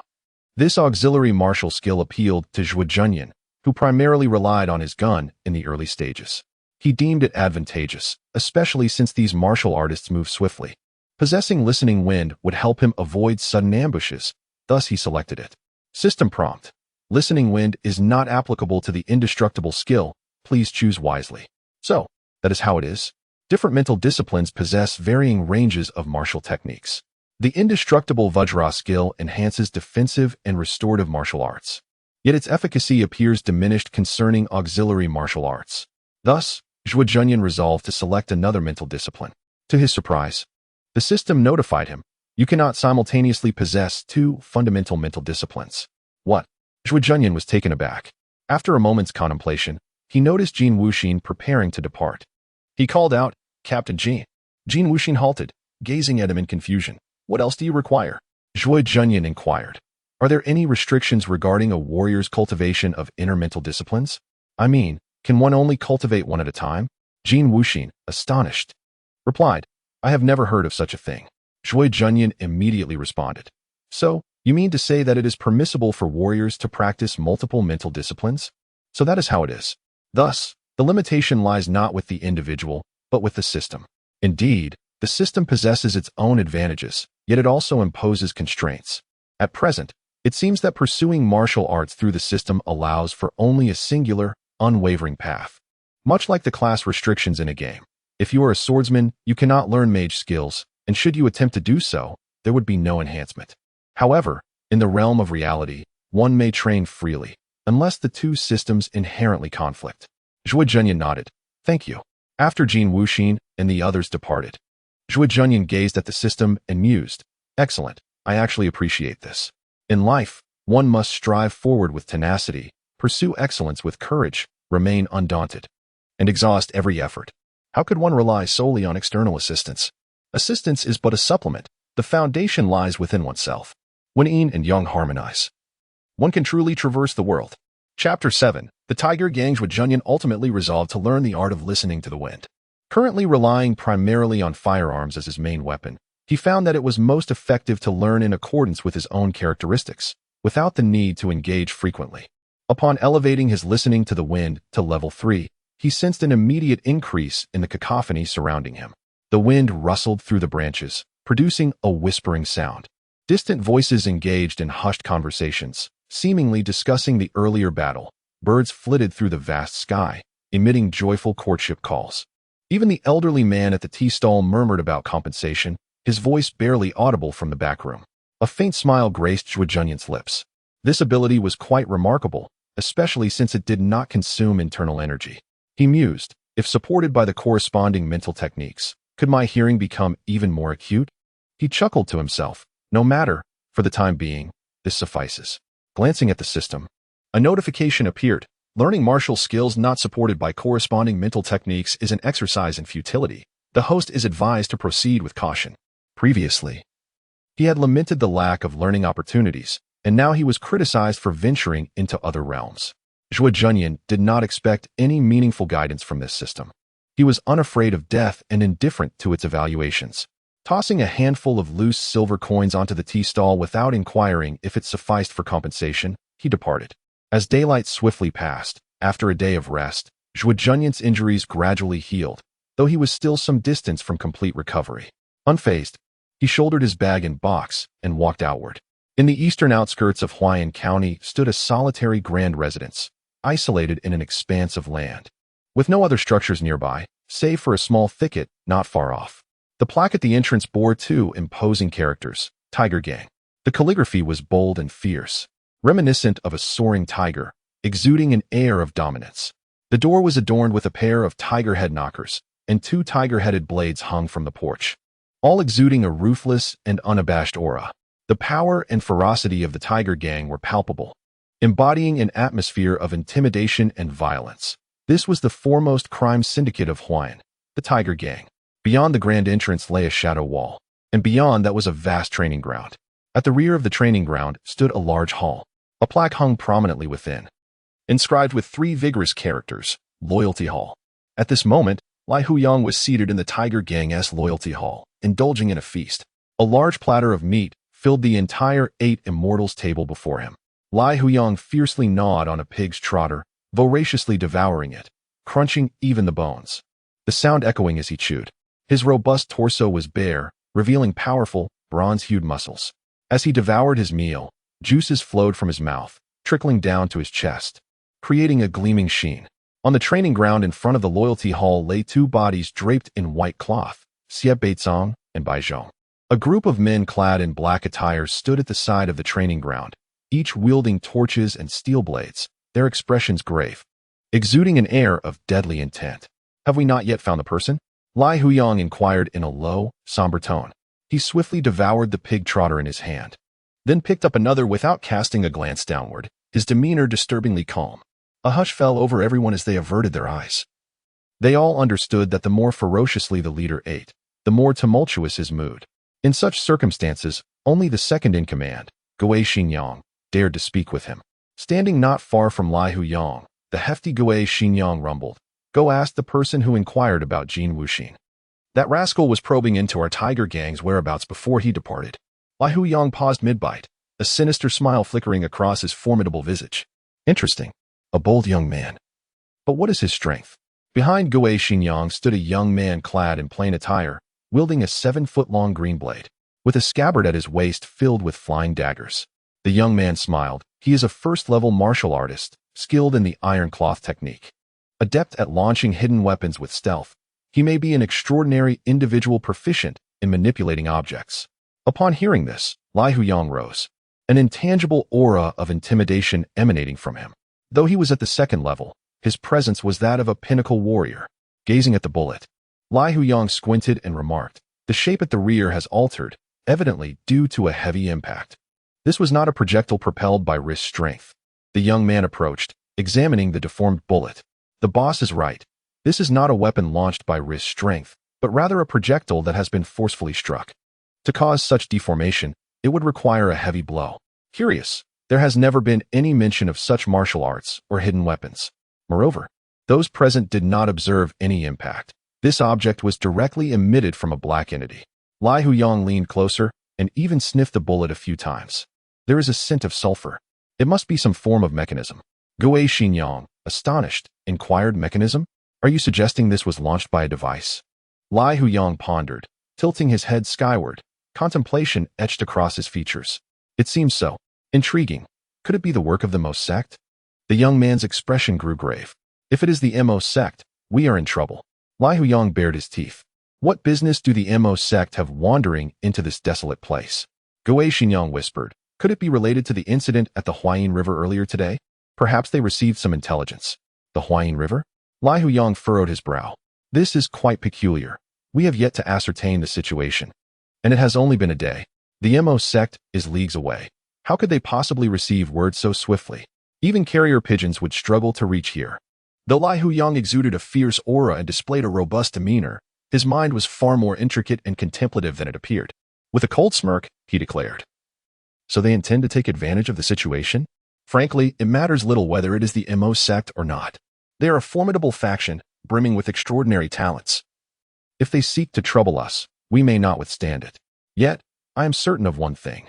This young man, at least, we can contend with. As he spoke, he stood upright, shook his neck, and grinned wickedly. When has the Tiger Gang ever feared an adversary? It's a matter of survival. Either you perish or I do. Having embarked on this path, our lives hang by a thread. Death is inevitable. Before that day comes, let us live fully. He boasts of his abilities, daring others to challenge him. Those lacking in strength shall find themselves vanquished by his might. In this life, what one seeks is merely joy. With that, he cast his gaze upon the throng below, bellowing with fervor. I care not who my adversary may be, having slain the third leader of my Tiger Gang. We demand his life. His aura surged once more, disregarding the pretense of the so-called masters of Beizong, exuding a wild and formidable spirit. The fierce Tiger Yang reveled in his unrestrained ferocity. The entire assembly below raised their knives in unison, chanting, "Let him die! Let him die! Let him die!" Suddenly, a resounding bang echoed from afar, swallowed by the cacophony of their fervent cries. In the next instant, Tiger Yang's head jerked back violently, a gaping wound appearing in his brow. With a deafening thud, blood and brain matter splattered upon the crowd as Tiger Yang collapsed, lifeless. Chapter 8. Thus the Tiger Gang changes hands in the grove outside the Tiger Gang. Atop the tallest tree, Zhuo Junyan lay concealed with a sniper rifle, camouflaged by the leaves. With a single shot, the fierce Huyang fell to the ground, plunging the scene into chaos. A faint smile flickered on Zhuo Junyan's face as he aimed at Gui Xinyang. This portly woman, weighing over 300 pounds, indeed made for an excellent target, especially as she was currently sprawled over Hu Yang's body, incessantly calling for her leader. Aiming the rifle at the back of Gui Xinyang's head, he pulled the trigger once more, creating a gaping hole in her skull. Her head slumped, and she collapsed atop Hu Yang's lifeless form, motionless. Blood gushed forth, transforming into a mist of crimson. What a poetic spectacle of scarlet. Zhuo Junyan let out a soft whistle, searching for the young man in white. He found him absent without a trace. Impressive, he thought with a low chuckle. In a certain sense, the greatest advantage of firearms against local warriors lies not in their power, but in their unfamiliarity. They have never encountered guns and possess no experience encountering them. Yet, even so, after Zhuo Junyan fired twice, the young man instinctively chose to conceal himself. Such a response was indeed swift. It was evident that while one might underestimate their knowledge, one could not underestimate their intelligence. Zhuo Junyan reminded himself again, observing through the scope as several heads swayed in the distance, yet he refrained from firing. The ambush had come unexpectedly, leaving him with only 8 sniper bullets. He had no desire to squander them on mere pawns. Just then, a figure suddenly appeared in the distance, racing toward him at a remarkable speed. Such velocity! It was the young man. He was heading directly toward Zhuo Junyan. Fixating on the smoke billowing from the thicket, the young man understood that the assassin must be nearby. Charging forth with unerring speed, Zhuo Junyan raised his sniper rifle once more. Just as he locked onto his target, the young man suddenly leaped into the air. Changing direction mid-flight. Bang! The shot missed its mark. The sound of the gunfire and the resulting smoke once again revealed Zhuo Junyan's location. There he was. The young man waved his hand, unleashing a glimmering blade toward Zhuo Junyan's position. The willow leaf knife sliced through the air, its shadow weaving gracefully against the backdrop of moonlight. It was haunting, tragic. Zhuo Junyan lowered his head. Whoosh! The willow leaf knife skimmed past him. The young man leaped again, arms raised high. Thief! I found you. 2 more flying knives were hurled forth, swift as lightning, aimed directly at Zhuo Junyan's eyes.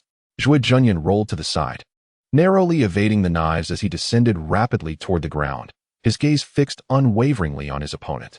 The young man closed in at an astonishing speed, drawing his Qingfeng sword, thrusting it toward Zhuo Junyan. The blade struck the ironclad shirt, causing it to bend slightly, yet it failed to pierce through.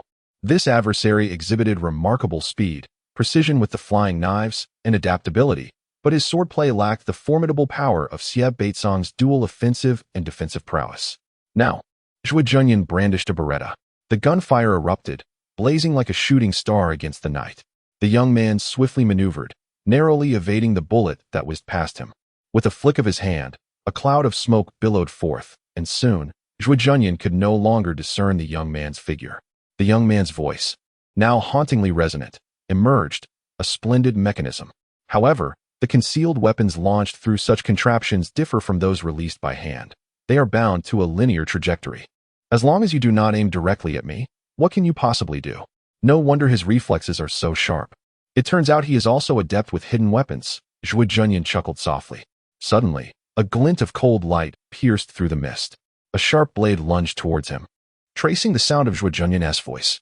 Yet, he rolled nimbly, aiming a shot behind him. Who cannot discern the wind's whisper? A pained grunt escaped the young man's lips. As he winced, a slender blade whistled through the air, arcing gracefully toward Zhuo Junyan. But the iron cloth garment once again proved its worth, absorbing the impact, though it still forced him to stagger back. So you can execute arcs. How impressive. Zhuo Junyan remarked, baring his teeth. The young man then appeared like a specter from another side, thrusting his sword forward. Zhuo Junyan continued to roll. And although this strike met the iron cloth garment without effective result, the young man, seizing the opportunity, drew downward and struck his leg, creating a long, bleeding gash due to Zhuo Junyan's insufficient defense in that area. With a swift motion, Zhuo Junyan fired back. But the young man soared into the air, relying on external forces. Once I close in, you become nothing. Zhuo Junyan chuckled. You speak as if you are not also wielding flying daggers. By now, the smoke had dissipated significantly, allowing Zhuo Junyan to finally glimpse the young man. He noted that the young man had been struck in the arm. It hung limply, blood flowing freely. Observing the injury, Zhuo Junyan smiled. You excel in agility and throwing daggers, yet your internal force is weak. making your close combat capabilities rather mediocre. Frankly, those like you are the most troublesome for me. In this scenario, my shots are not deterred by your high defense or thick blood. Rather, I fear your exceptional agility and speed. When combined with intelligence to evade, it becomes a true challenge. Zhuo Junyan held a disdain for such adversaries. Yet he relished the prospect of confronting them. One must step beyond their comfort zone, though the storm may be fierce. He chuckled softly. The young man seethed with fury. Who exactly are you?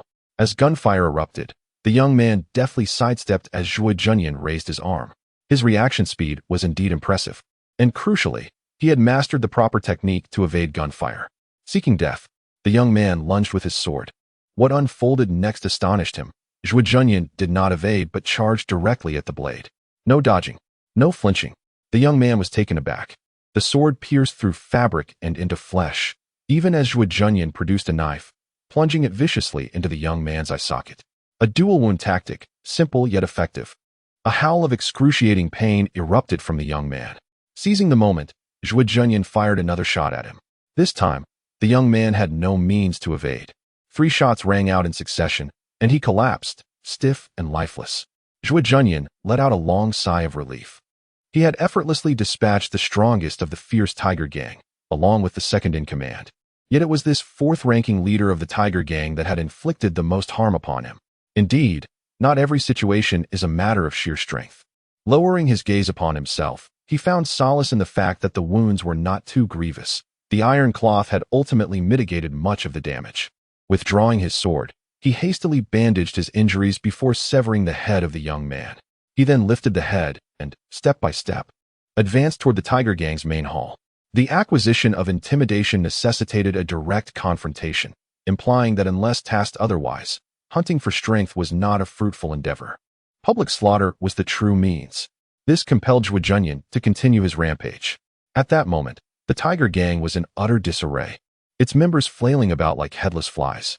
They were oblivious to what had transpired and how to respond, unable to see their adversary, even with their fighting spirit. They were paralyzed. As the 4th deputy rushed out, some of the more cunning gang members followed suit, but this only worsened their plight, for they had scattered. Emerging from the woods, Zhuo Junyan beheld over a dozen Tiger Gang members rushing towards him. He wasted no words, raising his gun and opening fire. Under the night sky, the gun's muzzle emitted a lethal glow, accompanied by a series of gunshots. One gang member after another fell, leaving the remaining ones trembling in fear, exchanging glances. With a shout, they collectively retreated into the gang's interior. Zhuo Junyan did not pursue, but instead reloaded his magazine and turned on his phone, having previously switched it off to conserve battery.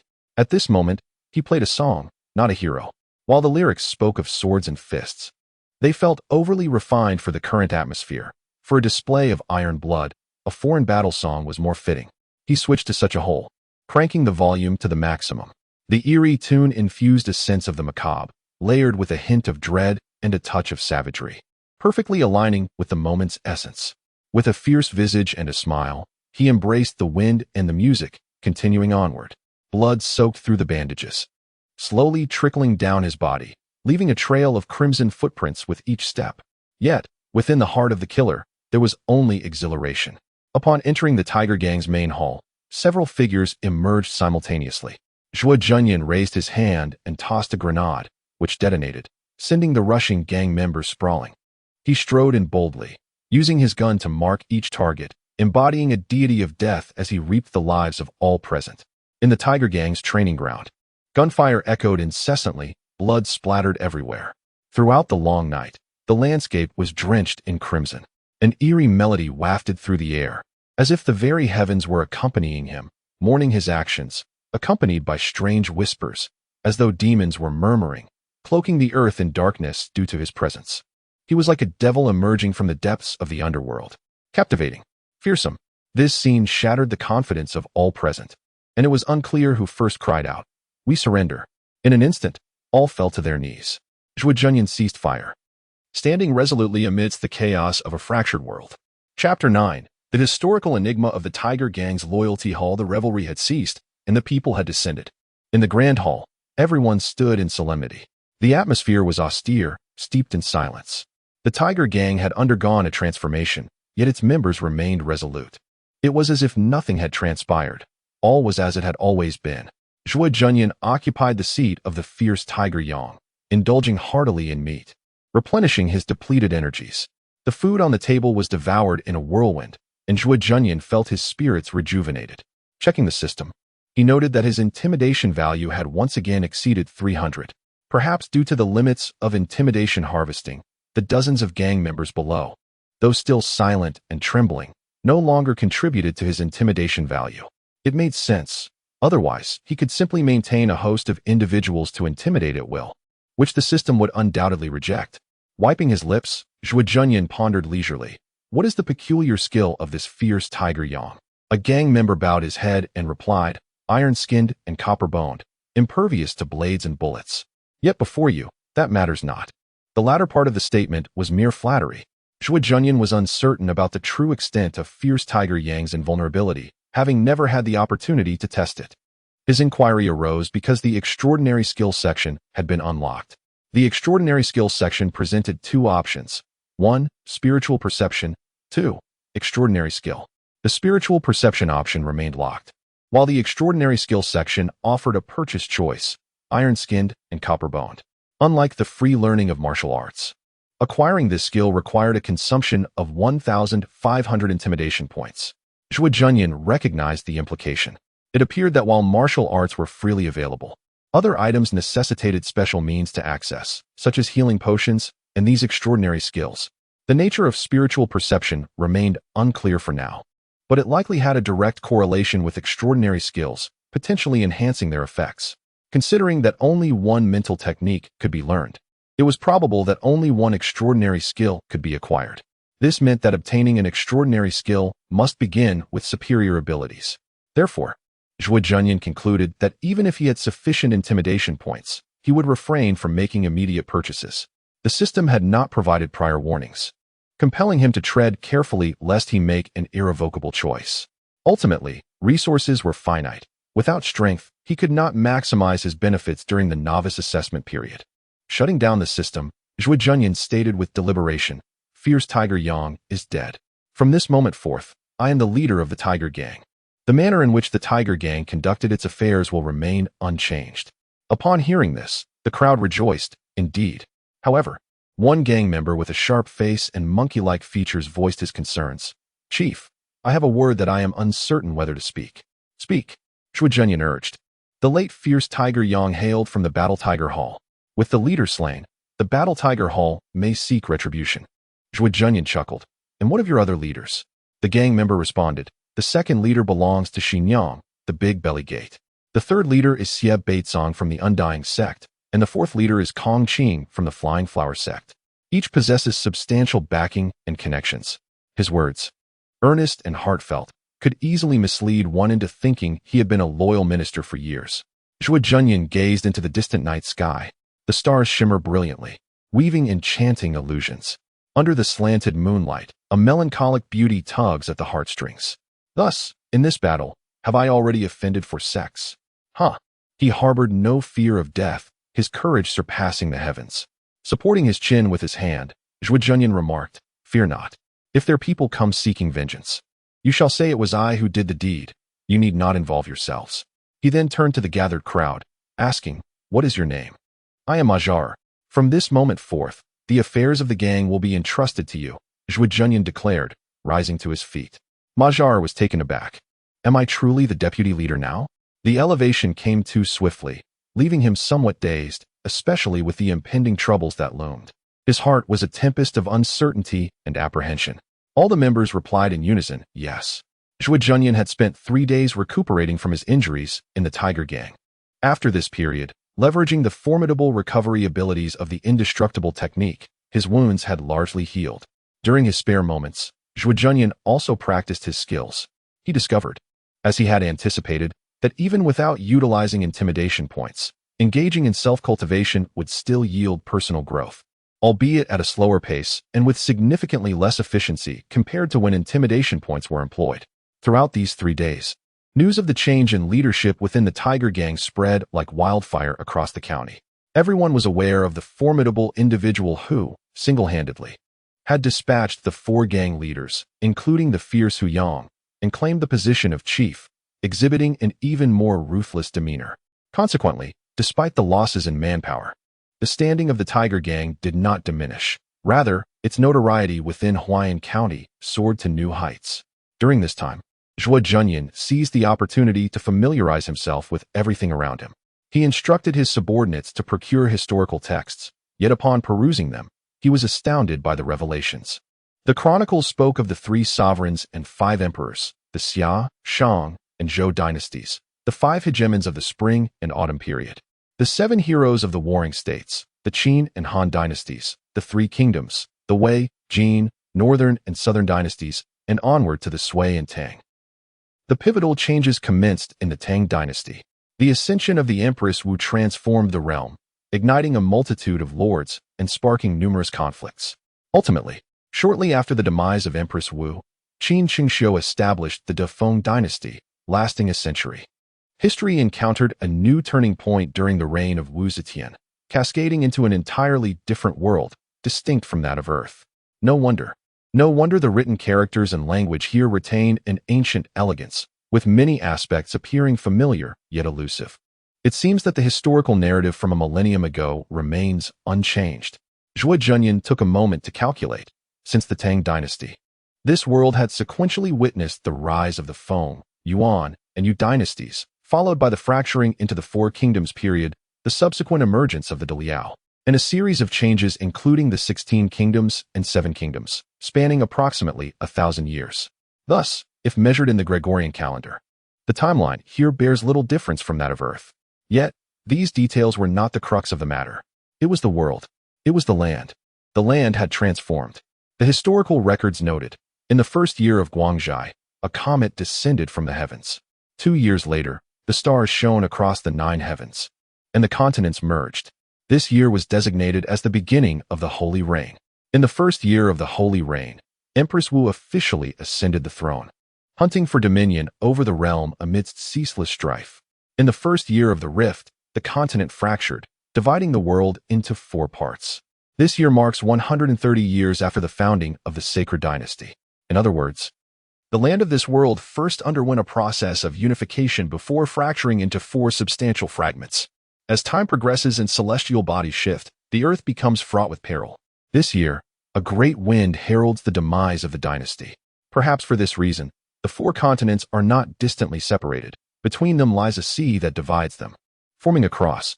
It is known as the Abyssal Cross Strait. Chapter 10. Do you recognize this object? In the early morning, a light rain had just fallen. The ground, damp and muddy, bore witness to resilient blades of grass that emerged defiantly through the crevices of the stone bricks, swaying gently in the breeze, only to be mercilessly trampled by a pair of heavy feet. A young man, possessing a handsome visage, hurried across the Tiger Gang's training ground and approached Zhuo Junyan, who was diligently practicing, boss. His name was Zhang Qijin, a member of the Tiger Gang, known for his cleverness and commendable capabilities. What is it? Zhuo Junyan paused his training, taking a towel from his subordinate to wipe away the sweat. The Du siblings seek an audience. The Du Zhishui siblings? Zhuo Junyan inquired. Allow them to enter. Moments later, Du Zhishui and Du Xianling made their way into the grand hall of the Tiger Gang. Today, Du Xianling appeared particularly enchanting, adorned in a flowing green gown, her face lightly made up, a speck of cinnabar gracing her brow. A verdant bracelet adorned her wrist, and 2 small bells jingled at her ankles with each step she took. Upon seeing Zhuo Junyan standing bare-chested in the courtyard, his bronze skin radiating masculine vigor, Du Xianling's cheeks flushed slightly. She cast him a sidelong glance, turning away, perhaps finding him lacking in decorum, and remarked, "Why aren't you dressed?" Zhuo Junyan leisurely donned a baseball cap. "I am dressed," Du Xianling retorted silently. "How can a hat be considered clothing? Yet, I must admit, your hat is rather intriguing. I have never seen one like it." Zhuo Junyan explained, "This is a baseball cap." Du Xianling, perplexed, asked, "What is baseball?" Zhuo Junyan casually replied, "It is a game where a bat strikes a ball." Suddenly, Du Xianling's face turned crimson. "Rogue." Zhuo Junyan was taken aback. "Sister, where are your thoughts wandering?" However, upon reflection, he found it somewhat understandable, as his previous explanations had indeed been rather suggestive. "Never mind," Zhuo Junyan sighed, removing the cap and switching to a fitted shirt. Du Zhishui smiled and clasped his hands in admiration. Impressive. You single-handedly swept through the tiger gang. Brother Zhuo, you are indeed formidable. Zhuo Junyan gestured for them to take a seat and instructed a subordinate to serve tea, casually stating, I have slain the fierce tiger Yang, which has likely offended the battle tiger hall, and perhaps the Great Belly sect, the Flying Blossom sect, and the Undying sect. Du Zhishui's face flushed. The last time Zhuo Junyan had made similar remarks, Du Zhishui had fled in fright. This time, with Zhuo Junyan's tone suggesting that if he feared for his life, he should keep his distance, it was no wonder Du Zhishui felt uneasy. Yet, it was Du Xianling who shot her brother a disapproving look. Her voice, gentle yet firm. Do not tease my brother. It is not that he fears trouble. Rather, he carries the weight of our family on his shoulders after our father's early demise, and some matters truly warrant caution. Though younger than her brother, Du Xianling spoke with wisdom, portraying Du Zhishui not as cowardly, but as a person burdened with great responsibility, enduring humiliation for the greater good. Du Zhishui nodded repeatedly, finding his sister's words profoundly reasonable. Indeed, I am one who bears heavy responsibilities with fortitude. Zhuo Junyan, unconcerned with who Du Zhishui was, cut to the chase. What brings you here this time? Having already issued a warning, if Du Zhishui had not retreated, it was likely he had a matter of significance to discuss. Du Zhishui yearned to speak, yet was halted by Du Xianling, who interjected on behalf of her brother. Recently, a rumor has emerged. I wonder if you have heard of it. What is it? Inquired Zhuo Junyan. A treasure has surfaced in the Huayin River, reminiscent of our first encounter. Zhuo Junyan nodded. I caught sight of it, but before I could approach, I met you. Du Xianling softly continued. There were witnesses nearby who claimed a whirlpool had materialized in the river, radiating vibrant hues, suggesting the emergence of a treasure. And then, Zhuo Junyan appeared indifferent. What treasure could rival my weapon? Besides, even if I cared, the mission from the system holds greater significance. Du Zhishui interjected. Many have ventured into the river seeking this treasure, yet the brilliance vanished in an instant. Consequently, those who returned to shore were suspected of having claimed the treasure, leading to violent confrontations. And then, Du Xianling pursued. They say the treasure lies within you. What did you say? Zhuo Junyan exclaimed in surprise. With the explanations from the Du siblings, Zhuo Junyan finally comprehended. It turned out that following that day, numerous individuals had resorted to murder over this so-called treasure. Bai Chong, whom Zhuo Junyan had slain, was one such individual. After killing someone, he fled, only to be pursued by Jin Wuxin, ultimately meeting his demise at Zhuo Junyan's hands, resulting in the downfall of the entire tiger gang. Yet, this very incident gave rise to a plausible rumor. Some claimed that the unique weapon wielded by Zhuo Junyan was the treasure from the river, which he had obtained, enabling him to wreak havoc, and that this treasure may have been seized from Bai Chong. Does that not sound reasonable? As for the assertion that Zhuo Junyan shot first before killing Bai Chong, well, it's merely a rumor. Who would bother to contest such details? In any case, as an outsider in Huayan County, a first-tier martial artist relying on a mysterious and formidable weapon to dominate, combined with his enigmatic origins, it appears he is intricately linked to the treasure of Huayin. The most detrimental consequence of this rumor is that many have come to believe Zhuo Junyan's prowess stems from the treasure rather than his own strength. Therefore, erroneous premises can indeed lead to accurate conclusions. At least regarding Zhuo Junyan's reputation, this assertion holds true. The result of this assessment is that many have diminished their fear of Zhuo Junyan, with a growing number contemplating murder to seize the treasure. How intriguing. Though it is not the realm of immortals, it is still a world of treasure seekers. In the matters of the world, all troubles emerge from the pursuit of profit. Zhuo Junyan remarked. So, did you come specifically to inform me of this, or is there another purpose? The Du siblings exchanged glances. Ultimately, it was Du Xianling who spoke, primarily to remind you. However, there is indeed someone who entrusted us with a message for you. This phrase struck a familiar chord. It was as if she were on the verge of mentioning the Imperial Army. Zhuo Junyan scratched his ear. Who? What message? From the Gao family of the southern county. Old Master Gao Weishan says, if you are willing to relinquish the treasure, he can guarantee you a lifetime of wealth and prosperity. As Du Xianling conveyed this, her eyes sparkled with sincerity, earnestness, and a hint of expectation. Zhuo Junyan discerned this anticipation. It was a silent plea for him not to acquiesce. This little girl revels in chaos. Zhuo Junyan leisurely sipped his tea and inquired, what are your thoughts on Gao Weishan compared to Lai Huyang? Du Zhishui replied, They are quite different. Gao Weishan is a retired official with considerable influence and power. Although he does not practice martial arts, Lai Huyang would not dare to provoke him lightly, for he commands a number of formidable warriors. Is that so? Zhuo Junyan pondered for a moment, and just then, a system interface suddenly appeared before him. Special mission initiated. Uncover the truth behind the treasures of the Huayin River. Successful completion of this mission will yield special rewards, the level of which is contingent upon the degree of completion. You must articulate the truth and declare the confirmation of the result to validate the answer. Once confirmed, the result cannot be altered. Zhuo Junyan expressed mild astonishment. No wonder there has been movement in the Huayin River since my arrival. Indeed, everything is interconnected. So, even though Gao Weishan is no longer an official, if he were to be provoked, it would still lead to considerable trouble? The Du Zhishui siblings answered in unison. That is inevitable. Where did the rumors originate? It seems rather swift for such news to spread in merely 3 days. Du Zhishui chuckled wryly. How would I know? The matter surrounding the treasures of the Huayin River has generated a cacophony of opinions, and you are merely one among many suspects. However, Zhuo brother, you must be cautious. It appears the information has reached outside, and in recent days, there have been unfamiliar martial artists appearing in Huayin County. From where did you hear this news? The head of the He family, He Xingdong, is also from a prominent family in Huayin, holding a status comparable to that of the Du family, albeit slightly lower than the Gao family. Zhuo Junyan contemplated for a moment, then rose and said, Very well, I understand. Thank you for your warning. Upon witnessing this, the Du Zhishui siblings were taken aback and hurriedly followed him. Zhuo Junyan proceeded to the main courtyard, handing a box to Zhang Qijin, declaring, Everyone, follow me. The members of the Tiger Gang, who were practicing martial arts, immediately seized their weapons and followed Zhuo Junyan in an impressive procession. The Tiger Gang acted without questioning motives. When the leader spoke, they moved. Under Lai Huyang, it was thus, and even more so under Zhuo Junyan. Seeing this unfold, the Du Zhishui siblings were equally astonished. What are you planning to do? As Zhuo Junyan exited the Tiger Gang, he had already opened his phone. No one dared to inquire about the origin of the melody. They simply felt that its spirited notes resonated perfectly with the current atmosphere.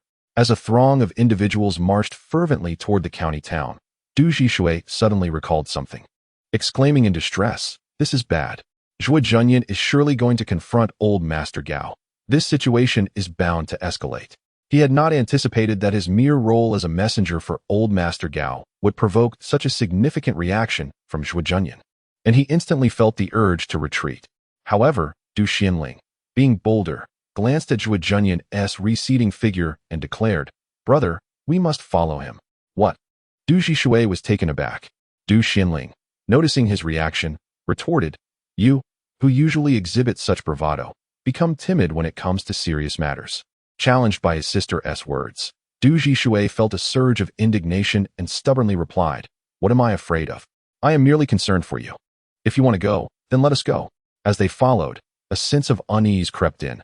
The proximity was too close, and any misinterpretation by others could lead to complications. Thus, she deliberately slowed her pace to create some distance. Du Xianling discerned her brother's thoughts and chuckled softly, yet chose to remain silent. Du Zhishui stubbornly insisted, I'm just looking, not going in. However, as they continued their walk, the siblings soon sensed something amiss. Why was Zhuo Junyan not heading to the Gao family? Had he taken a wrong turn? She contemplated warning him but quickly reconsidered, realizing such a warning would merely entangle her in the same predicament. Why is he going to the He family? Du Zhishui exclaimed in surprise. This doesn't make sense. The one seeking treasures from you is old Master Gao Weishan. What does he intend by approaching He Xingdong? Perplexed by Zhuo Junyan's bewildering actions, she found herself at the gates of the He residence. 2 gatekeepers, accustomed to their authority and oblivious to Zhuo Junyan's identity, barked, Get lost, don't cause trouble here. In a leisurely manner, Zhuo Junyan drew his firearm. This time, he wielded the Pafner Witness, significantly less powerful than the Beretta. Aiming the golden small gun at one of the gatekeepers, he calmly inquired, Do you recognize this? The gatekeeper, taken aback, stammered, What is that? Zhuo Junyan sighed. Consider yourself unfortunate, and fired a shot at the gatekeeper's leg. A piercing scream echoed through the long street as the gatekeeper clutched his bloodied thigh, wailing in agony. Untrained in combat, even the Pafner Witness inflicted substantial harm on him. Passers-by stood in stunned silence, and even the members of the Tiger Gang were collectively astonished. Is the boss really this fierce? Acting without hesitation, Du Zhishui was equally taken aback. Did he really just shoot? Shouldn't there be some words exchanged before such actions? Du Xianling, rubbing her eyes in disbelief, was not so much concerned about Zhuo Junyan's abruptness as she was puzzled by his motives for targeting the He family.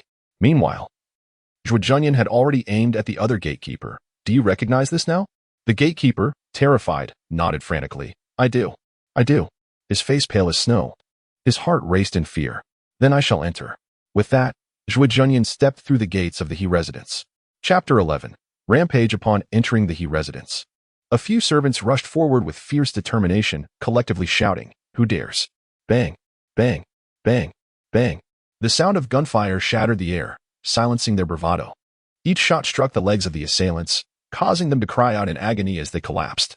Zhuo Junyan stepped onto the chest of one servant. The barrel of his gun aimed squarely at the man's head. "Where is he, Shengdong?" The servant moaned. "In the rear courtyard." Zhuo Junyan holstered his weapon and leisurely retreated. As he walked, everyone around him scattered in fear. Those brave enough to charge were swiftly brought down by a single shot, resulting in more screams and intimidation. Excellent. This was precisely the effect desired. Like a tiger unleashed, Zhuo Junyan advanced unabashedly, making his way directly to the rear courtyard. An elderly man sat upon a stone bench in a pavilion, attended by a maid and surrounded by trembling servants, all silent as mice. Despite their numbers, their spirits were utterly lacking. Across from the old man sat a young martial artist, a sword at his waist, exuding a certain charm, a striking youth indeed. The two had likely been engaged in a game of chess, with an unfinished match laid out on the stone table. At that moment, the game had come to a halt. Upon seeing Zhuo Junyan enter, the young martial artist rose to his feet. "Zhuo Junyan, you have become excessively arrogant." With a swift motion, he drew his sword, his figure darting toward Zhuo Junyan amidst a flurry of blade silhouettes. The blossoms danced in the rain and shadows twirled under the moonlight.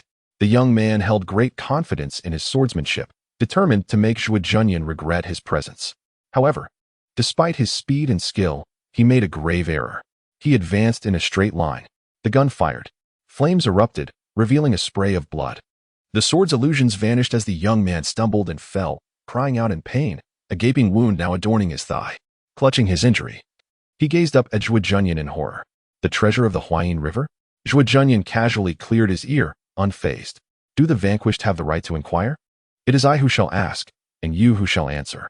Now, reveal your name and status. The young martial artist was momentarily stunned, realizing Zhuo Junyan had trained his gun on him. The bravado that had once filled him dissipated instantly as he cried, "Zhengyangxi, second level of martial arts. Disciple of the Shaoyang sect. Second level martial artist? Your resilience pales in comparison to others of your rank," Zhuo Junyan remarked. Clearly, this man's physical strength fell short of Bai Zhong's. Even the witness Pavna could dispatch him with a single shot.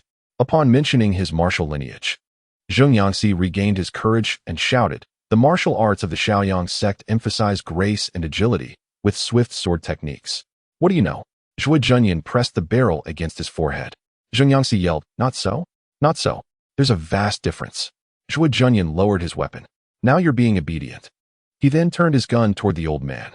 "You are He Shengdong?" The elderly man nodded in resignation, murmuring to himself, "In times of great peril, one must remain calm.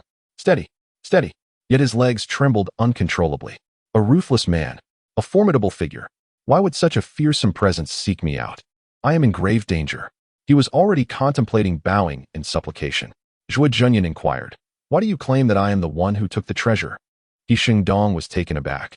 "Is this the trouble you sought me for?" Zhuo Junyan replied, "No, I merely wished to find an excuse to exert some intimidation." Observing Zhuo Junyan's earnest expression, He Shengdong trembled and said, "I only heard it from someone." "Who?" Zhuo Junyan inquired. "Geng Dabia from the training hall." "What is the training hall?" Upon hearing this, Zhuo Junyan turned to leave. Without needing to ask, it was evident he was heading to the training hall. As he departed, the onlookers were left in stunned silence.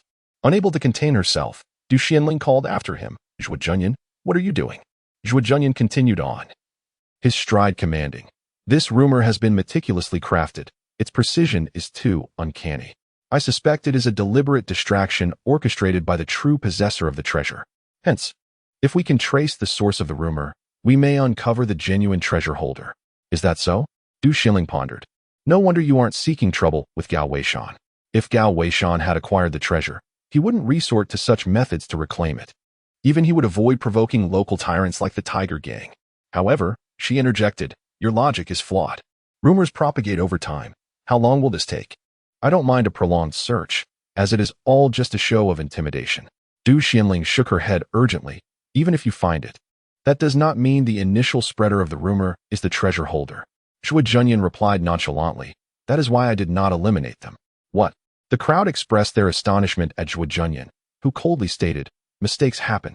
Regardless of right or wrong, one must endeavor. The only fear lies in inaction, not in making errors.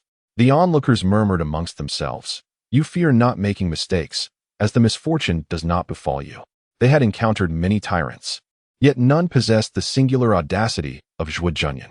He, accompanied by members of the Tiger Gang, strode forth from his residence toward the training hall, their confidence palpable. They marched with vigor, a battle anthem resonating in the air. With their rhythmic advance, they resembled ferocious wolves, roaring like tigers, sweeping through the streets, causing passers-by to retreat in trepidation. Upon reaching the training hall, Zhuo Junyan did not bother to inquire if anyone recognized the object in question. He raised his gun and swiftly incapacitated one individual, pointing at another's head. Where is Geng Dabiao? The terrified man shouted, he is right inside. Zhuo Junyan strode in boldly, where a throng of martial artists was practicing, all taken aback by his entrance. Zhuo Junyan declared, who is Geng Dabiao? The crowd turned to a burly man, clearly a master of physical prowess, who was still trying to comprehend the situation. With wide eyes, he exclaimed, I am he. The gun fired. Geng Dabiao glanced at his thigh, a bloodied hole now visible. Though he was a second-tier martial artist, his physical constitution was evidently superior to that of Zhang Yangxi, and thus the bullet's impact was not severe. However, his anger was immeasurable. You bastard! Geng Dabiao roared, his fury surging as he prepared to charge. The entire Tiger Gang simultaneously drew their blades, a glimmering array of steel. The gun failed to intimidate the man. Rather, it was the presence of the Tiger Gang members that jolted Geng Dabiao into a moment of clarity, causing him to halt his advance. Zhuo Junyan aimed his firearm at Geng Dabiao and declared, I am Zhuo Junyan. Why do you assert that I am the one who obtained the treasure of the Huayin River? Geng Dabiao, a man of fortitude, responded defiantly. Isn't that gun in your hand? Another shot rang out, striking his leg. This time, Geng Dabiao could no longer maintain his stance and collapsed to the ground. Zhuo Junyan swiftly replaced his firearm with a beretta and stated, I am aware of your resilience, which is why I initially employed a weaker weapon.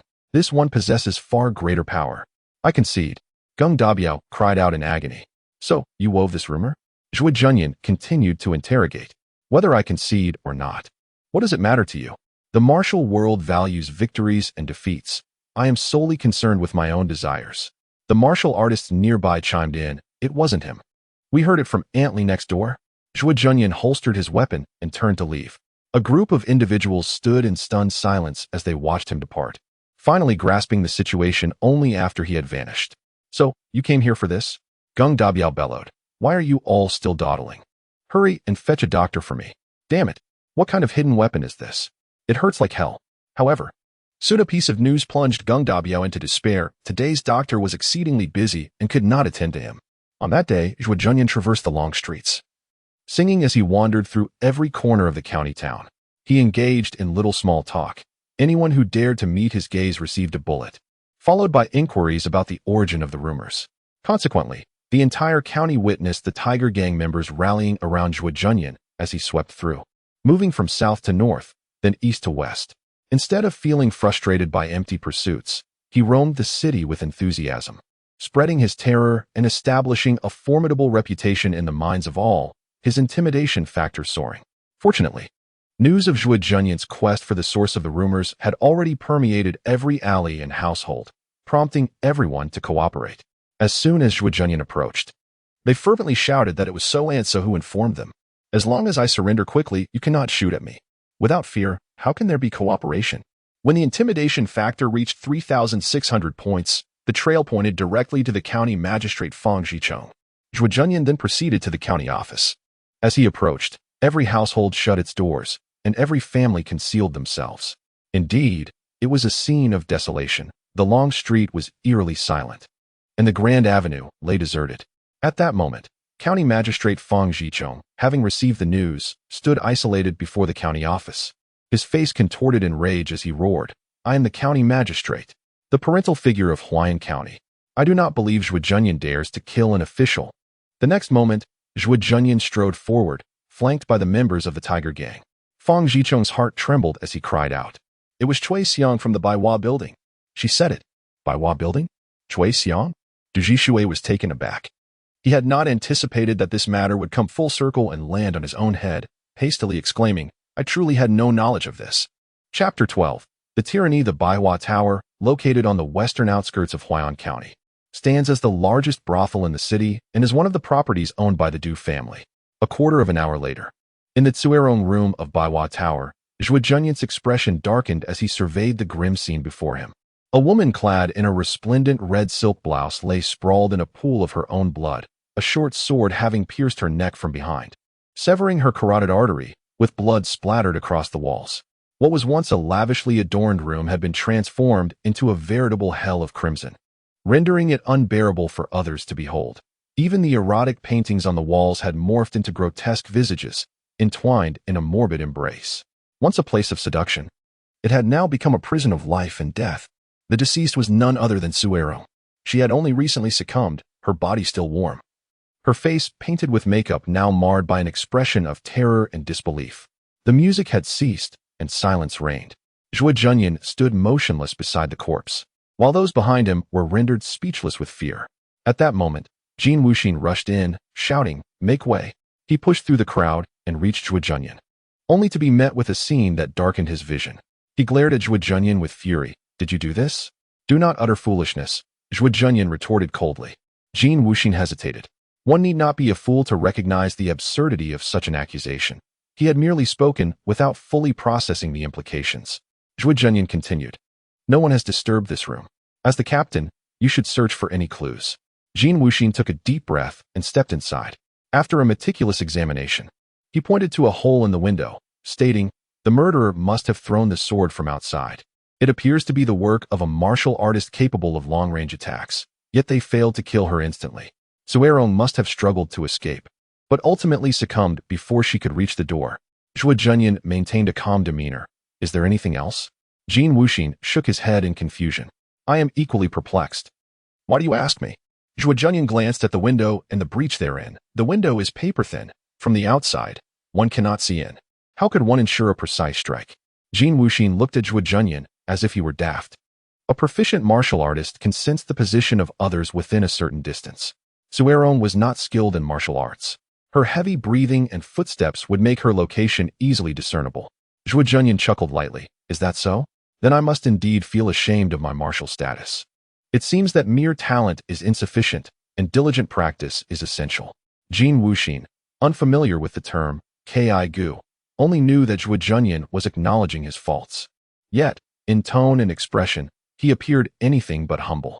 "You might as well not be humble at all," he said, bewildered. "What does mean?" Jin Wuxin retorted angrily. "I know you are hinting at something." Zhuo Junyan scoffed. "Moreover, I am well aware that I bear arms. You have brought about the death of an innocent, and yet still find the time to mock me? As the storms of the martial world approach, do the little birds still chirp?" With that, Zhuo Junyan shot him a fierce glare, prompting Jin Wuxin to fall silent. Zhuo Junyan knelt down, examining the short sword embedded in Tsuerong's neck, his hand brushing against it as he assessed its length. He discovered that the grip was unusually short, and there were traces of blood on the blade beneath the hilt. "It was you." The voice of Du Xianling rang out from outside. The young girl, filled with fury, pushed her way through the crowd and glared at Zhuo Junyan. "It is precisely because you have been relentlessly pursuing the source of the rumors that the one who possessed the treasure became aware of your intentions and thus preemptively came to eliminate Suexiang. Now, she lies dead with no witness to her demise. You are the one responsible for her death." Zhuo Junyan lifted his gaze to meet Du Xianling, who was trembling with rage, her entire being vibrating with fury.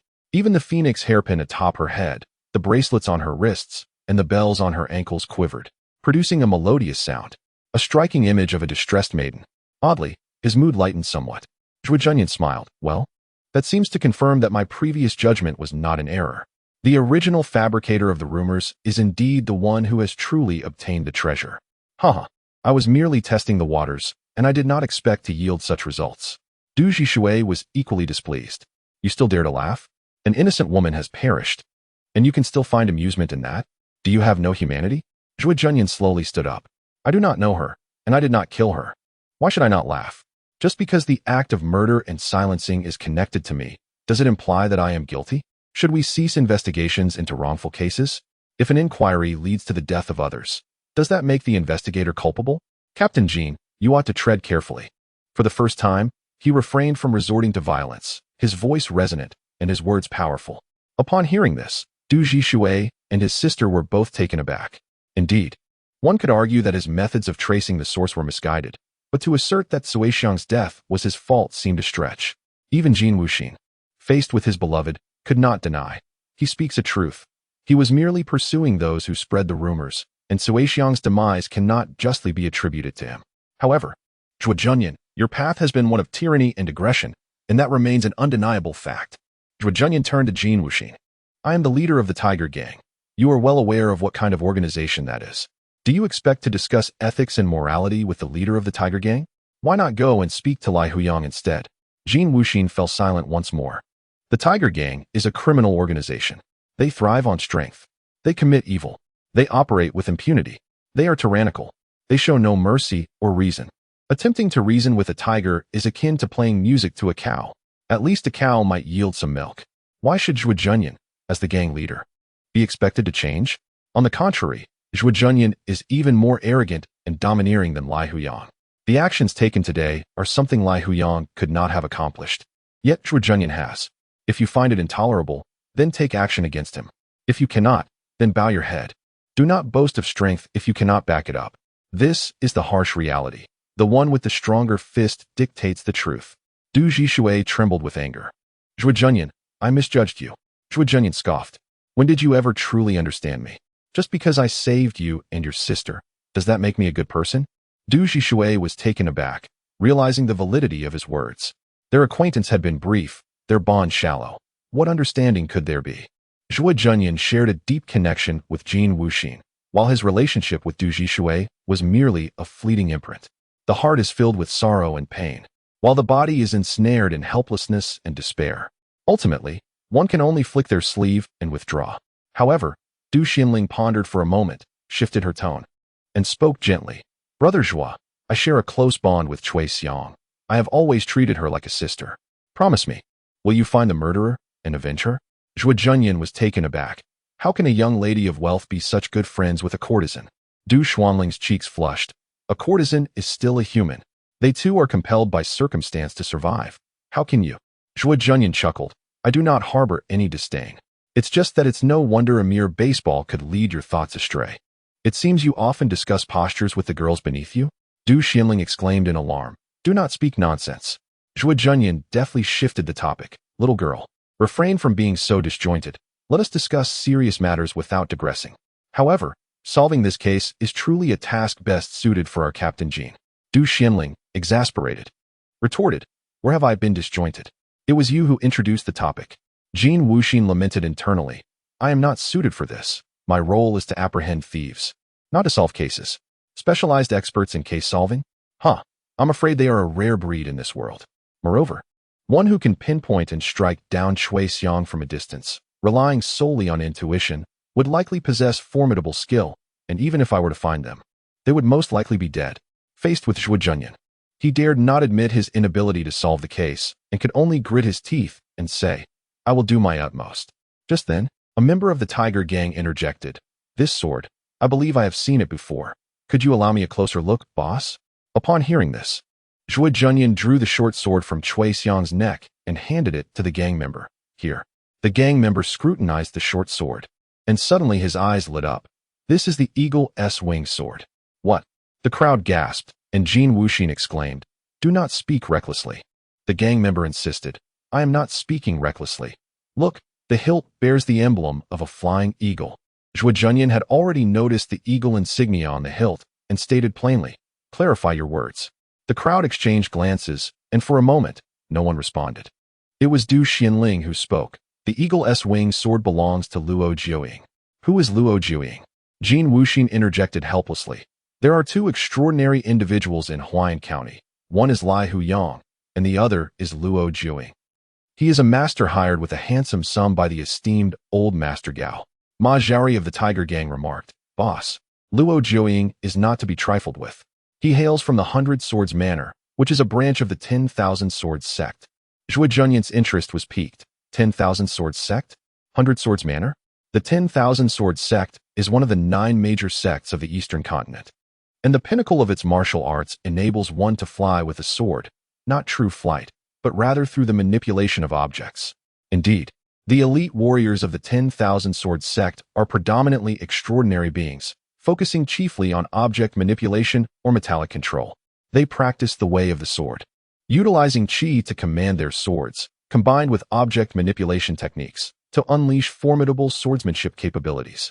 Remarkable warriors can even traverse the skies upon their swords, akin to Magneto from the X-Men levitating with iron plates. The 100 Swords Manor is a branch of the 10,000 Swords sect. While they are unable to achieve the level of sword flight, their elite practitioners can wield numerous swords simultaneously, hence the moniker 100 Swords. Luo Jiuying hails from the 100 Swords Manor, possessing a long sword and 9 short swords, 10 swords being the limit, while claiming to command 100 swords is merely boastful. Just as within the 10,000 Swords sect, where 100 swords represent the pinnacle and 1,000 swords are fanciful exaggerations. The elevation of status and strength invariably amplifies the extent of such boastfulness. In other words, is he primarily a ranged combatant? Zhuo Junyan narrowed his eyes. Chapter 13. Luo Jiuying within the flower pavilion. An eerie silence suddenly enveloped the space.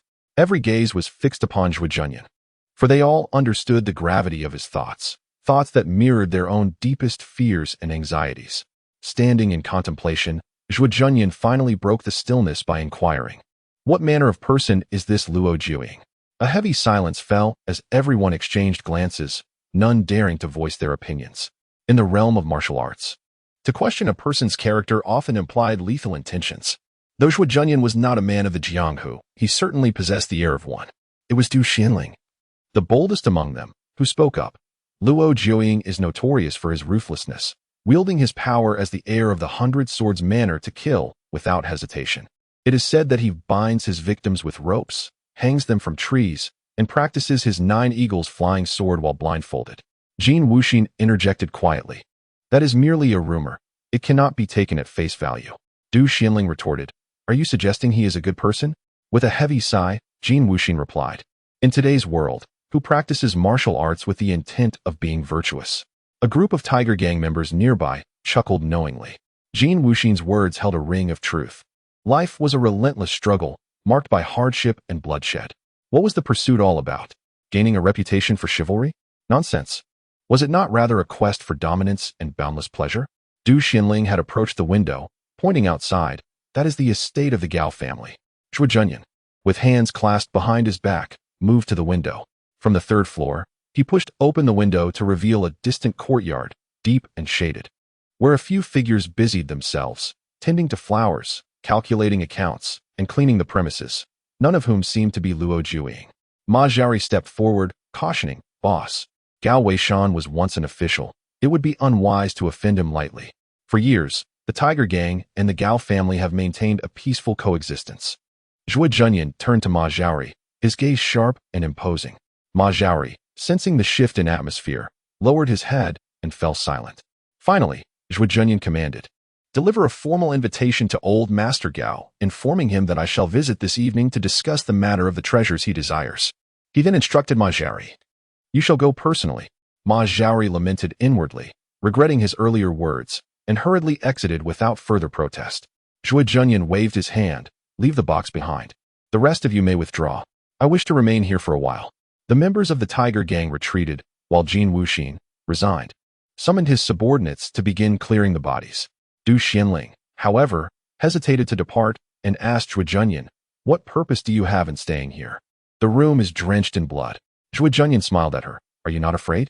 Du Xianling lowered her gaze. I am, after all, a martial artist and have seen blood before. Yet her voice lacked conviction, gradually fading into a whisper. Zhuo Junyan then said, You should leave as well. Once this matter is resolved, I will come to visit you and your brother." "Oh," Du Xianling replied obediently, making her way out. After watching her depart, Zhuo Junyan locked the door, opened the leather case, and began assembling a sniper rifle. Having assembled the firearm, Zhuo Junyan approached the window, resting the gun upon the sill, and patiently awaited his target. After a brief interval, he observed Ma Zhaori entering the Gao residence, guided by the servants, traversing through corridors until he reached the backyard. Moments later, a portly elder emerged from a side courtyard, accompanied by a young man with a prominent hooked nose, who bore a row of short swords upon his back. The attire indicated that he was indeed Luo Jiuying.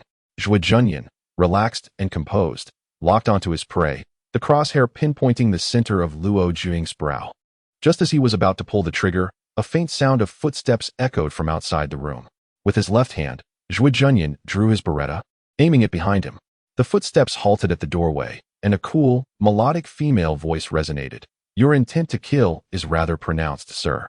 Her voice was enchanting and melodious, evoking a cascade of thoughts merely by its sound. Yet, it was unfortunate that it encountered someone like Zhuo Junyan, a ruthless individual devoid of compassion, whether or not he beheld her beauty. Even the most fragrant or regal of women would be reduced to a mere illusion in his indifferent gaze. Zhuo Junyan replied coldly, "If you wish to live, then be on your way." The beguiling voice outside continued, "Luo Jiuying is not the one who killed Cui Xiang."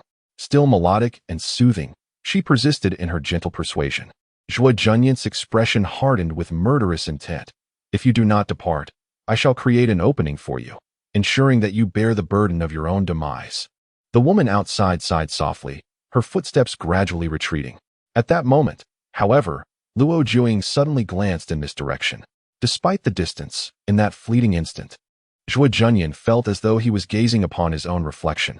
He witnessed a row of flying swords ascend from Luo Jiuying's back, shimmering brilliantly in the sunlight as they soared towards him.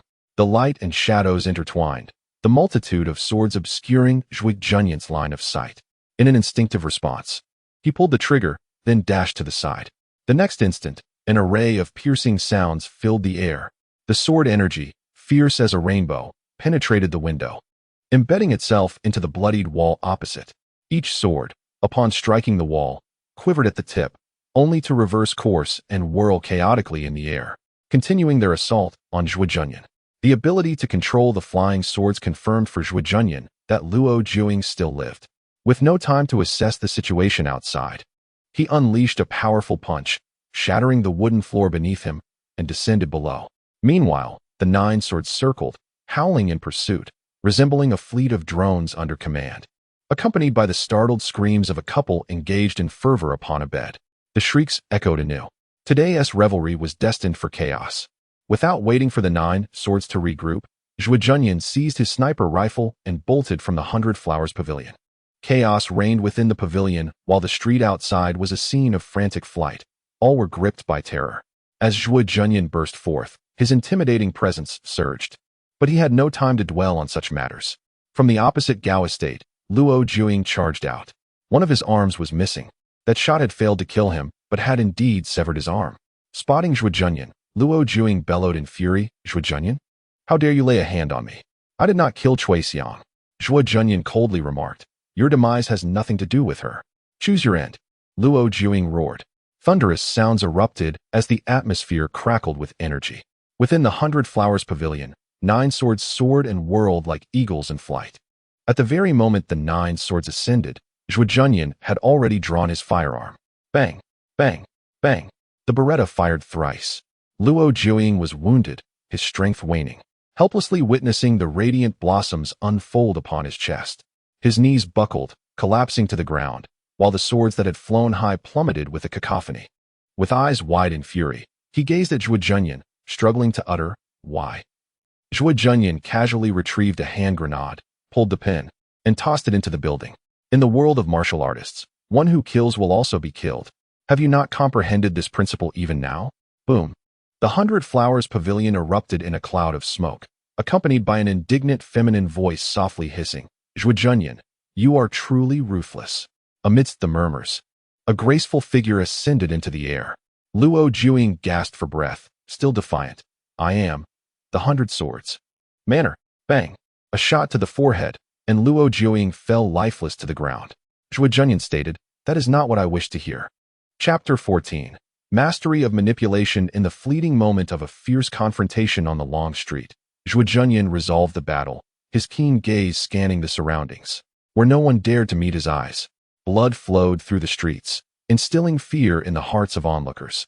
Inside the 100 Flowers Pavilion, remnants of walls lay in ruins, as if winter had arrived, causing all blossoms to wither. The patrons had long lost their courage to rise. They remained hidden within the chambers, behind the gauzy windows, and even inside cabinets and beneath beds, trembling in fear. Occasionally, a bold soul would peek from behind their hiding spots. Suddenly, a figure broke through a window, half of their body protruding, revealing themselves to be a guest who caught sight of Zhuo Junyan, sending a shiver through their entire being. Zhuo Junyan, in an unusually amiable mood, smiled and said, "I apologize for the disturbance." The guest, startled, waved dismissively. "It's no trouble at all." A chuckle erupted from a nearby observer. Zhuo Junyan inquired with a grin, "Are you not afraid of me?" The young woman responded with a laugh. "Would the esteemed leader wish for me to be afraid?" Zhuo Junyan shook his head. "Your presence is of no consequence." Leaning against the doorframe, the young woman's eyes sparkled with mischief. "I am called Xiang Xiao. Might you wish to enter and converse?" Clad in scant attire, she exuded an alluring charm, teasingly inviting. A woman fears not the strength of a man, but rather his indifference to her allure. After a moment's contemplation, Zhuo Junyan replied, "I prefer not to linger here. You may visit me tonight." Xiang Xiao beamed, curtsying gracefully indeed. Du Zhishui, both alarmed and infuriated, trembled. You have ruined my 100 Flowers Pavilion." Zhuo Junyan reassured him. "It is but a minor damage to the entrance. The pavilion remains intact, and the lady is unharmed. It will not hinder your operations. Rest assured, the Tiger Gang will compensate you." With that, he turned to leave. "Stop!" Du Zhishui shouted. Zhuo Junyan turned, his gaze icy. The chilling glint in his eyes sent a shiver down Du Zhishui's spine. This man was a harbinger of death. How could I dare to raise my voice against him? Struggling to swallow, Du Zhishui hesitantly extended a finger. 10 taels. Zhuo Junyan nodded. "No problem." As he prepared to depart, Du Xianling interjected, "Mr. Zhuo, what is it?" Zhuo Junyan inquired. Du Xianling lowered her head. "Thank you for avenging Cui Xiang." Zhuo Junyan shook his head. "I did not avenge her. She was not slain by Luo Jiuying." "What?" Du Xianling stared at Zhuo Junyan in astonishment. He continued, "With Luo Jiuying's prowess, Cui Xiang would have been killed in a single strike. It is inconceivable that she could have taken even a few steps afterward. In truth, she was killed by someone devoid of martial skill. This individual attacked from behind, nervous and trembling, causing the dagger to shake violently after it pierced her neck, resulting in a chaotic wound rather than a clean cut. That is why blood splattered across the walls. The one who killed her was an amateur, who fabricated the scene to implicate Luo Jiuying." Du Zhishui gasped in disbelief. "You knew? You were aware from the very beginning that it was not him?" Du Xianling covered her mouth in shock. "He is innocent?" Zhuo Junyan chuckled. "It's only natural. After all, most individuals would be misled by that sword." Du Xianling blurted out. "Then why did you still choose to kill him?" "Because I could," he replied. "Just because you could?" She pondered, yet, upon reflection, it seems there might be some truth in that. The world is rife with formidable figures, and slaughter knows no allegiance to right or wrong. Only those who prevail hold the true wisdom. The act of killing is simply a matter of capability. Zhuo Junyan laughed heartily before turning to depart. Observing his aloof and proud silhouette, Du Zhishui could no longer contain himself and inquired, "Then who truly killed Cui Xiang?" "What?" Du Zhishui struggled to comprehend. "If that individual murdered Cui Xiang to silence her, then why would they seek you out?" Zhuo Junyan paid him no heed and continued on his way. On the long street, the lifeless body of Luo Jiuying lay sprawled across the thoroughfare, blood flowing freely. The renowned swordsman had fallen, and passers-by cautiously avoided the scene. Gao Weishan, the elderly patriarch, stood at the entrance of his courtyard, trembling at the sight of Luo Jiuying's corpse. Though an old man, his vigor had always been commendable. He could still revel in the pleasures of youth, thriving even in his advancing years. Yet, confronted with this devastating blow, he instantly felt aged, as if he were a frail remnant of his former self. He never anticipated that Zhuo Junyan could be so ruthless, directly taking the life of his most trusted guard, the foreigner Luo Jiuying. How dare he? How could he act in such a manner? Was he oblivious to the concept of death? Beside him, Ma Xiaori recoiled in fear. Boss, you're putting me in grave danger. I was right there in the courtyard when you fired your weapon. Fortunately, the death of Luo Juing struck Gao Weishan with tremendous psychological shock, causing him to hesitate and refrain from ordering Ma Xiaori's demise. Stealing a glance at Gao Weishan, Ma Xiaori quietly slipped away. Upon returning to the Tiger Gang's headquarters, he found Zhuo Junyan already seated in the loyalty hall, resting his chin on his hand. Deep in thought, a smile gracing his face. His laughter was uninhibited, brimming with arrogance and disregard, a smile that seemed to look down upon the world. Was killing Luo Juing the source of your joy? Are you truly unafraid of the troubles this may usher in? Little did he know, the reason behind Zhuo Junyan's smile was the system's notification, regional reward mission completed. Duration, for days. Performance, extraordinarily exceptional. Current available reward, Fate's protection, consuming 50 days. Subsequent missions must be completed within 46 days, or they will be deemed failures.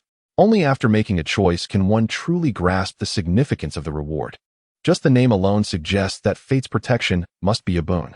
As the selection proceeded, the system prompted again, you have chosen Fate's protection. During the execution of your subsequent missions, the system will provide a certain degree of Fate assistance. Please experience the effects for yourself. Is that all?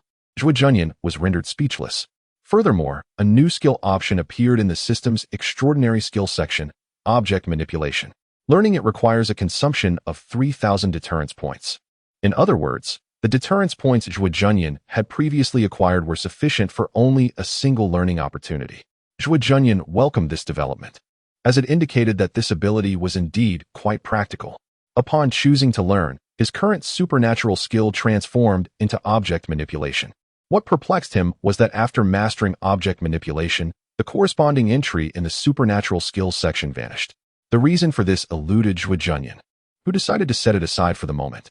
The already acquired object manipulation skill also bore a plus sign, and Zhuo Junyan tentatively clicked on it. Enhancing it required 10 points of intimidation. Observing this situation, he reluctantly opted to practice gradually on his own. Ma Xiaori nodded repeatedly, affirming, indeed. How could one dare to say otherwise? Upon arriving at the backyard, Zhuo Junyan glanced at a small tree not far away. Without making any overt gestures, the tree suddenly swayed violently. Though it did not uproot, it merely tilted slightly. His strength was insufficient. Zhuo Junyan then shifted his focus to a distant table. Under the influence of object manipulation, the table appeared to be lifted by an invisible hand, swaying and floating momentarily before descending. A subtle pang of discomfort manifested at his brow, indicating that utilizing supernatural skills also incurred a cost. After resting for a while, Zhuo Junyan changed his target and continued his attempts. One moment it was a flower pot, the next a pistol, and shortly thereafter, the birds soaring above. Zhuo Junyan soon discerned that the range of objects he could manipulate was not limited to inanimate things. It encompassed living beings as well. In essence, it could control everything, albeit with certain limitations. Firstly, the effectiveness of manipulation was directly correlated to the weight of the object. The heavier the object, the more challenging it was to control, and the shorter the duration of control.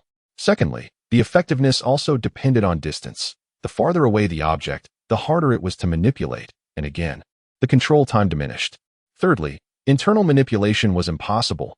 Object manipulation functioned like a hand formed by thought, driven by external force. Hence it could not exert influence internally on objects or beings. However, it could indeed be employed for attacks, albeit with limited power, rendering such assaults almost negligible. Moreover, a crucial factor was the need for visual focus. Zhuo Junyan had attempted to enhance a fired bullet with object manipulation. But since the bullet was imperceptible to the naked eye, the manipulation intent could not be executed in time. Furthermore, considering the immense kinetic energy of the bullet was akin to weight, Zhuo Junyan surmised that enhancing a bullet would likely incur considerable consumption. Of course, it was unnecessary. For this reason, controlling weapons in others' hands proved challenging, as it required countering the force exerted by the wielder on the weapon. However, for Zhuo Junyan, the true necessity of manipulation lay not in the bullets, but in the firearm itself. Controlling a gun with thought was an excellent operational strategy. This meant he could retaliate while sniping by using his mind to manipulate the handgun. Beyond that, he wondered how it would fare with human targets. Just then, a subordinate outside announced, "Miss Xiangxiu from Baihua Tower has arrived, claiming to be invited by you." Zhuo Junyan pondered for a moment and instructed, "Please escort Miss Xiangxiu to my room. Additionally, spread the word. Let it be known that the treasure of the Huayin River rests in Zhuo Junyan's hands." Having uttered these words, he proceeded into his chamber. As dusk fell, within Zhuo Junyan's room, candlelight flickered, casting shadows that danced upon the walls, and the ambience resonated with the subtle stirrings of spring. From time to time, the sound of a woman's carefree laughter would drift through the air. "Oh, esteemed leader, please do not be so." Her playful and enchanting tone captivated all, as waves of laughter erupted, accompanied by a surge of springtime fervor and soft sighs, creating a sensuous melody that stirred the senses. How delightful! Come, let us indulge, for time is abundant. The lewd words and melodious laughter resonated incessantly. The gathered members outside listened, secretly admiring and feeling envious, waving their banners, consumed by an overwhelming sensation. In the distance, beneath the very tree where Zhuo Junyan once resided, a pair of eyes peered through the foliage, emitting a dismissive snort. Ultimately, just a licentious fool. How wonderful. Chapter 15. Heart of a fierce tiger. In the county office of Huayan, County Magistrate Fong sat there, sighing heavily. Fong Zhichong, having endured the hardships of study by candlelight, had finally achieved the distinction of a county magistrate after many years, his beard now graying with age. Acknowledging his waning prospects for further advancement, he had resigned himself to a life of stability rather than ambition. However, the chaos of the world was relentless. Internationally, nations were embroiled in warfare. Domestically, warlords vied for supremacy. Locally, powerful factions proliferated, occasionally disrupted by fierce outsiders who caused unrest. Recently, the rumors of treasure emerging from the Huayin River had signaled trouble for Fong Zhichong. As expected, the infamous Zhuo Junyan swept through the county, ruthlessly pursuing the source of the rumors, resulting in the death of Luo Jiuying. If one were to deny possessing treasure, that would be one thing. But such a grand spectacle implied a tacit acknowledgement of its existence. That very night, the Tiger Gang proclaimed anew, the treasure was indeed in the hands of their leader. What, then, was the purpose of the earlier commotion? Before him stood the formidable elder Gao Weishan, a man of scholarly demeanor, distinguished by a thick white beard, yet marred by a gaunt face. Though short in stature, he exuded an undeniable presence. With a thump on the magistrate's desk, he exclaimed, "Fong Zhichong, that scar-faced fiend has murdered Luo Jiuying. You must provide me with an explanation." Elder Gao was furious, a man of stature and consequence. After the initial fear came indignation. Alas, this anger could not be directed at Zhuo Junyan, so it fell upon the county magistrate instead. Fong Zhichong, at a loss, replied, "What explanation can I possibly give? We, too, are at our wits' end. Huayan County lacks military forces. With only a handful of constables and a few dozen militia, our numbers are dwarfed by the Tiger Gang. In a confrontation, we would stand no chance." Gao Weishan retorted, "As a public official, you must act on behalf of the people. How can you claim to have no responsibility?" Fong Zhichong thought to himself that if he had the capability, his first arrest would be of this troublesome old man, who wreaked havoc upon the county more than any gang. The Tiger Gang had more conscience than he did. His small eyes darted around, revealing his helplessness, and he turned to Chao Jingxiu, the deputy magistrate.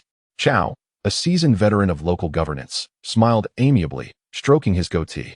"Elder Gao, there is no need for haste. As the saying goes, those who commit unjust acts will ultimately meet their demise. Zhuo's arrogance knows no bounds. He dares to kill and offend anyone. Now that he has admitted to possessing the Huayin treasure, I believe it will not be long before a formidable adversary seeks him out." Gao Weishan snapped. "Do you think I am unaware? The issue lies in that the weapon wielded by that scar-faced wretch is dreadfully powerful, capable of striking without a trace. I fear that anyone who approaches him is courting death. Moreover, if only that weapon could fall into our hands." As he spoke the last sentence, his tone shifted, revealing a glimmer of greed. Chao Jingxiu chuckled inwardly, realizing that the old man was still coveting the treasure. Chao Jingxiu stroked his beard, exuding an air of a wise sage with a well-conceived plan. "I have already inquired about his recent actions. It can now be conclusively affirmed that the weapon wielded by the scar-faced man is likely mechanized. Such a weapon necessitates precise aim before activation. Once accuracy is compromised, it poses no threat. Furthermore, it is noteworthy that he does not habitually keep his firearm at hand." Gao Weishan paused, taken aback. "Are you suggesting?" Chao Jingxiu chuckled. "The scar-faced man is merely a first-tier martial artist. Judging by his previous actions, he relies on brute strength rather than remarkable agility. His finesse is rather ordinary. A person of his caliber fears opponents who can break through his defenses. Oh, by the way, I have managed to bribe a member of the Tiger Gang, from whom I learned that when he killed Lai Huyang and Gue Xinyang, it was with a single strike. However, he sustained injuries after Kong Qing rushed out. Upon hearing this, Gao Weishan laughed, narrowing his eyes in contemplation, nodding. I understand now. What Chao Xianjing implies is, Gao Weishan suddenly grasped the situation. Leave this matter to me. With that, he strode out decisively. As he departed, Fang Zhichong quietly inquired of Chao Jingqiu, "Can this work?" Chao Jingqiu smiled. "Whether it works or not is of no consequence to us. Observing the struggle from a distance is quite agreeable, is it not?" Fang Zhichong instantly comprehended, his expression blossoming like a flower, his joy rendering him unable to contain his smile. "You truly have a way, Jingqiu. Come, let us share a drink." The following morning, at the Tiger Gang's headquarters, the dawn had yet to break, the mist beginning to rise, creating a foggy atmosphere. Zhuo Junyan sat at the bedside, counting bullets. He had over 40 rounds for his handgun, for his sniper rifle, 2 grenades, 1 flashbang, and some high explosive materials. This meager arsenal was insufficient for a substantial confrontation. Fortunately, his reputation was soaring, and the gang members were gradually rallying to his side. However, it was imperative to consider resolving matters with fists rather than firearms. At that moment, noticing his intimidation value had risen to over 800, Zhuo Junyan resolved to learn a new martial movement.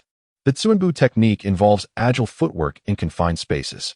This technique is particularly compatible with the indestructible body skill, which fundamentally enhances one's vitality, akin to replenishing health and stamina.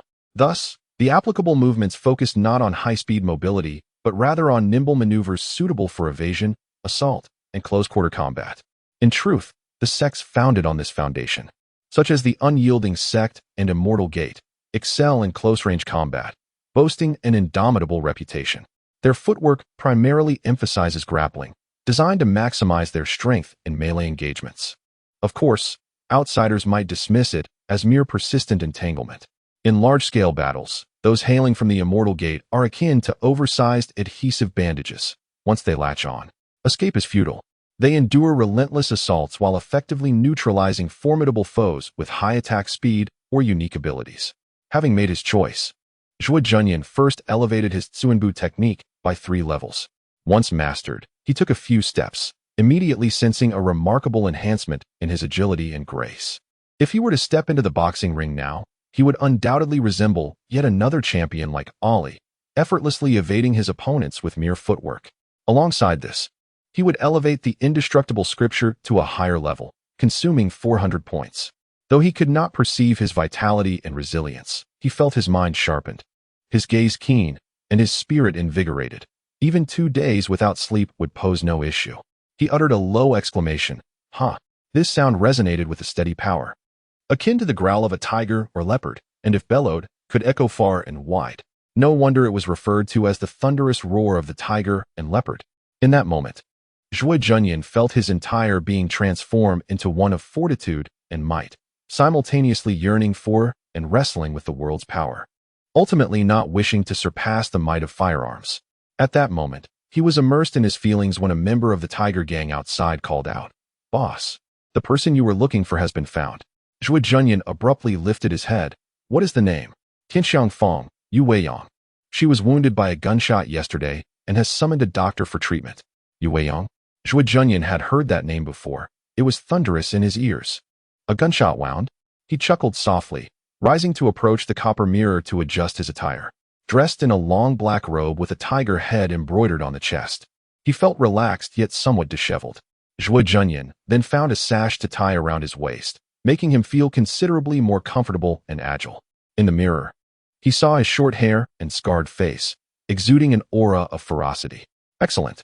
This was precisely the ferocity he desired, the very essence of his demeanor. "Are you going out?" Just as he was admiring his reflection, behind him on the grand bed, Xiao Xiuxiu curled up beneath a vibrant red silk quilt, propping her chin on her right hand, revealing a glimpse of her delicate bosom, softly inquiring. Zhuo Junyan replied with a tone of solitary pride, "Yes, to kill, to slay a beauty." Xiuxiu slowly sat up, delicately lighting the oil lamp beside her with a flint. The wavering candlelight illuminated their figures, casting enchanting shadows upon the window paper. Xiuxiu's cherry lips parted lightly, her voice sweet and playful. A beauty should be cherished. How could one bear to harm her?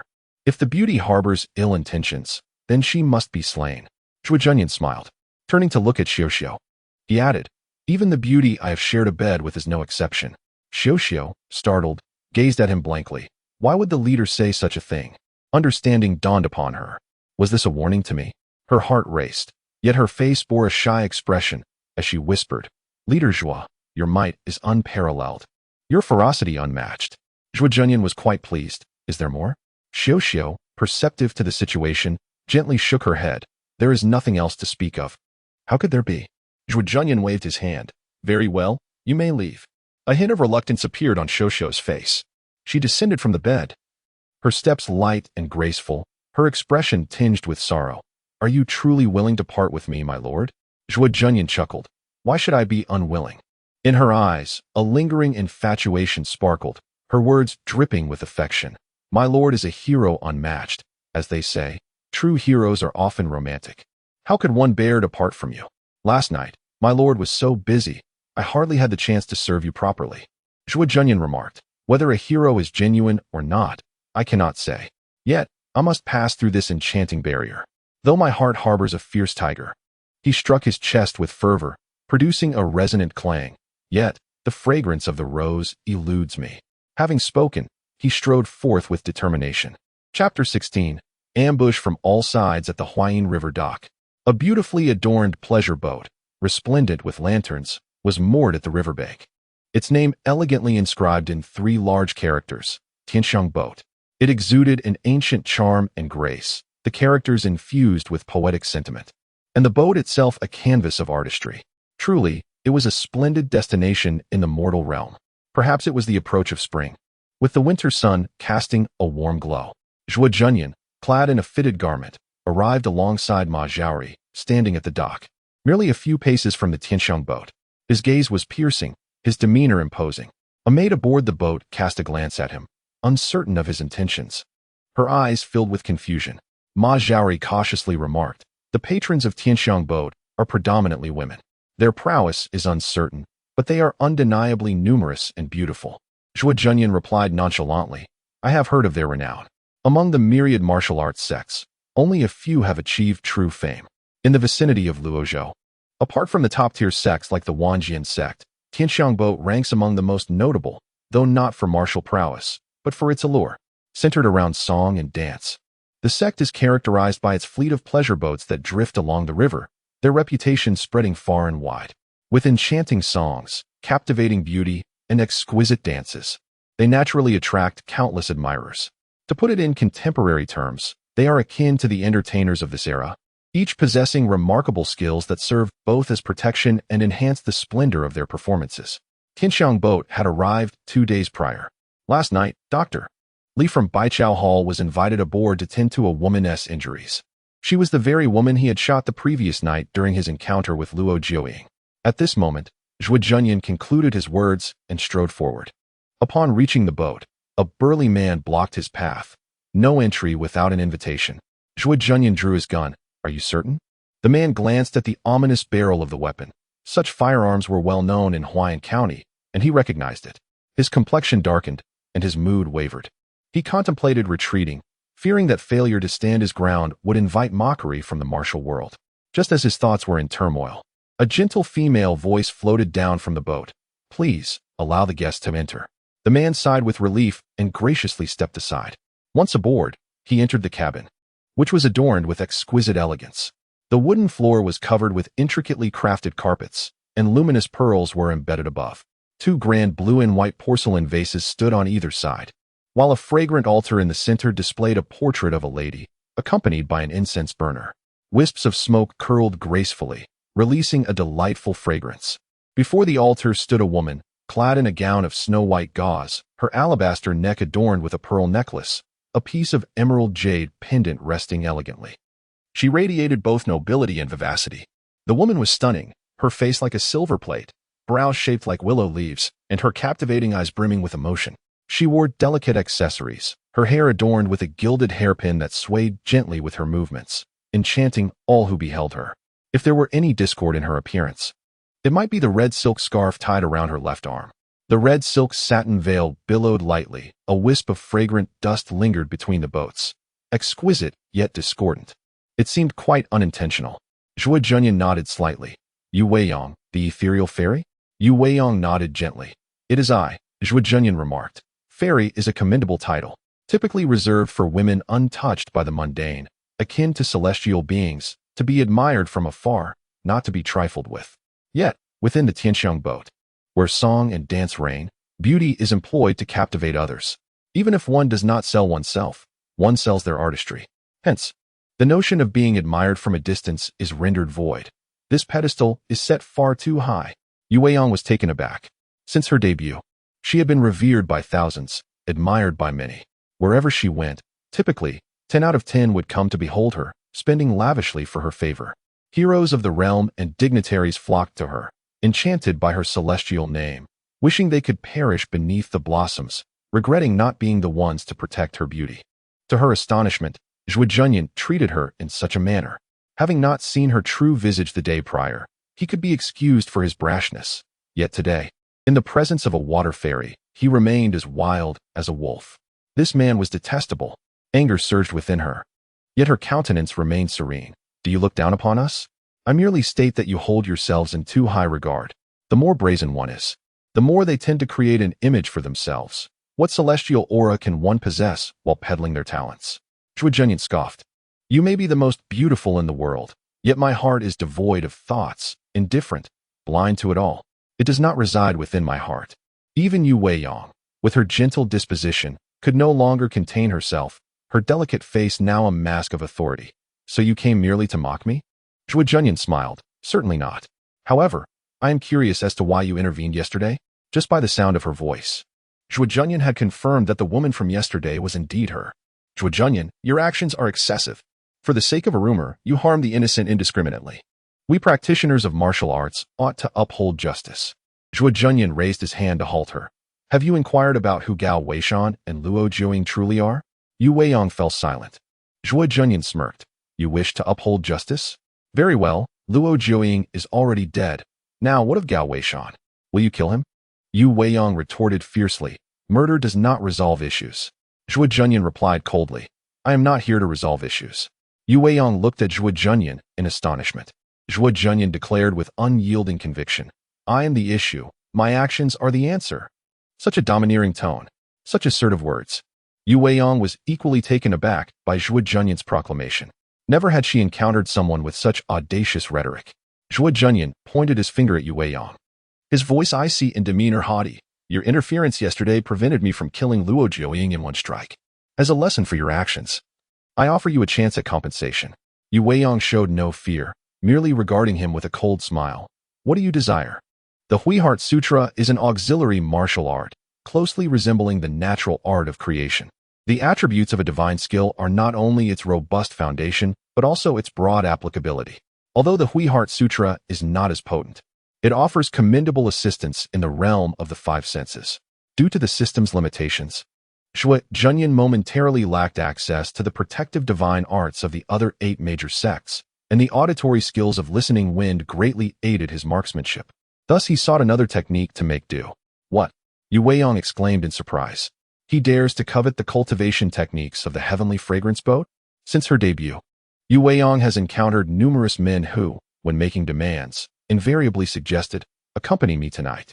With her proud and pure demeanor, the fairy Yu naturally harbored anger towards such propositions. Yet today, she realized that more outrageous than making such demands was the audacity to not make any demands at all. You truly regard me with disdain. Fury welled within her. Her brows knitted and her charming gaze turned icy. Zhuo Junyan, do you genuinely believe that possessing this will suffice to contend with me? Zhuo Junyan retorted coldly. Whether I can or cannot is of little importance. What matters is belief. I believe I can, and that is sufficient. So, do you wish to fight? It is not for the sake of peace. To flaunt mere martial prowess is to be nothing more than a simple warrior. Eloquence, however brilliant, is merely a form of idle chatter. Having said this, Zhuo Junyan added, idle talkers wield their tongues like swords. In battle, a man fights with fervor, striking in all directions. A woman, engaged in verbal combat, wields her words like spring dew, captivating all who come. As a woman, you ought to embody the essence of spring water, gracing the lonely with sweet words. To forcefully ignite passion with honeyed lips is to disrupt the delicate balance of yin and yang, utterly inappropriate. He relished his own interpretation, now no longer needing others to inquire. As he eagerly supplied the answers himself, Yu Weiyang was left dumbfounded by his coarse rhetoric, feeling that his words were both vulgar and eloquent, laden with double meanings that were hard to refute. All she could do was glare at him fiercely. You are not only cruel in nature, but also venomous in speech. Zhuo Junyan chuckled coldly. It depends on the person. You are a beautiful maiden, hence I am inclined to speak more. Were it an ugly man, I would simply act without further ado. Yu Weiyang nodded. Indeed, act without needless chatter. I should not have conversed with you so much. As her words fell, the window beside the boat abruptly shattered. A blade appeared suddenly, its cold light flashing, fiercely aimed at Zhuo Junyan's arm holding the gun. The attack was swift and urgent. The momentum of the blade was chilling, filled with murderous intent. There was no way to block it, no way to evade it. Clang! The sharp sound rang out as the blade clashed against his arm, sparking a shower of sparks. Zhuo Junyan's sleeve was torn apart, revealing an iron plate bound to his arm. With a swift motion of his wrist, he aimed a gun at the assailant. The attacker let out a wail as they were sent flying. Yu Weiyang flicked her wrist, sending a glimmering bead towards Zhuo Junyan, a jade pearl designed to seal acupoints. Disliking the act of killing, she held back her lethal intent, yet assisting someone in their demise bore little difference from an act of murder. Zhuo Junyan forcefully pushed against the boat's deck, propelling himself backward, the iron cloth shirt absorbing Yu Weiyang's attack. Just as he landed on the deck, two more figures descended from the air, lunging at Zhuo Junyan. One of them moved with incredible speed, delivering a kick that struck Zhuo Junyan's wrist, sending his gun flying. 3 successive kicks targeted his face. Iron legs shake the mountains and rivers. Here I come. The other was none other than Zheng Yangxi, shouting, Scarface, meet your end. He lunged forward with a sword aimed at Zhuo Junyan's chest. Zhuo Junyan evaded the lethal kicks, but Zheng Yangxi's sword could not be avoided, yet once again. It was thwarted by the iron cloth shirt. Zhuo Junyan grinned malevolently as he unleashed a powerful punch that struck Zheng Yangxi squarely in the chest, propelling him towards the dock. Simultaneously, 2 figures descended from the sky, their blades slicing through the air with a chilling ferocity, landing precisely where Zhuo Junyan had previously stood. Before he could retreat, a shadowy object came rolling towards them. In a state of astonishment, the crowd witnessed Yu Weiyang breaking free from a painted boat. Her graceful form soaring through the air, tracing a beautiful arc, yet her voice was tinged with terror. Get back. Just as everyone was processing the scene, a thunderous explosion erupted. Smoke billowed from the deck of the Tianxiang boat. Several martial artists who had attacked were simultaneously grievously injured, howling in agony as they plummeted into the water. Yet, by a twist of fate, they escaped the flames. While the martial artist famed for his iron legs met a grim end, his face obliterated by the blast. What a pity he had not perfected his iron face. Zhuo Junyan seized the sword-wielding hand of his opponent. You are quite the inquisitive one. With your agility, I shall unleash my brute force. He charged forward, crashing into Zhang Yangxi's face, leaving him bloodied and battered. Zhang Yangxi, still suffering from a leg injury, struggled to resist, crying out in desperation, kill him. I have his hand grasped, he cannot wield that weapon. A few more martial artists rushed in at high speed, the clash of blades creating a dazzling display of cold light in the air. Ah, so this is the reason you dare to strike. Zhuo Junyan smirked, his expression darkening as he barked, kill. In the next instant, the seemingly dazed bystanders at the dock, vegetable vendors, rice washers, laundry workers, and bird walkers, began to rise, drawing short knives from their cloaks, launching fierce assaults on the nearby martial artists. This sudden shift caught a group of martial artists off guard, leading to further devastation, with some meeting a gruesome demise, reduced to mere pulp by the onslaught of blades. This shocking display left everyone astonished, prompting one martial artist to shout, It's the Tiger Gang. They have set an ambush. Zheng Yangxi gasped in alarm. This is not good.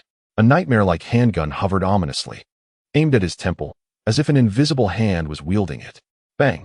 A shot rang out, striking Zheng Yangxi at the temple. Chapter 17. The crossroads of long streets. A bullet pierced through Zheng Yangxi's head, splattering blood and brain matter across Zhuo Junyan's face.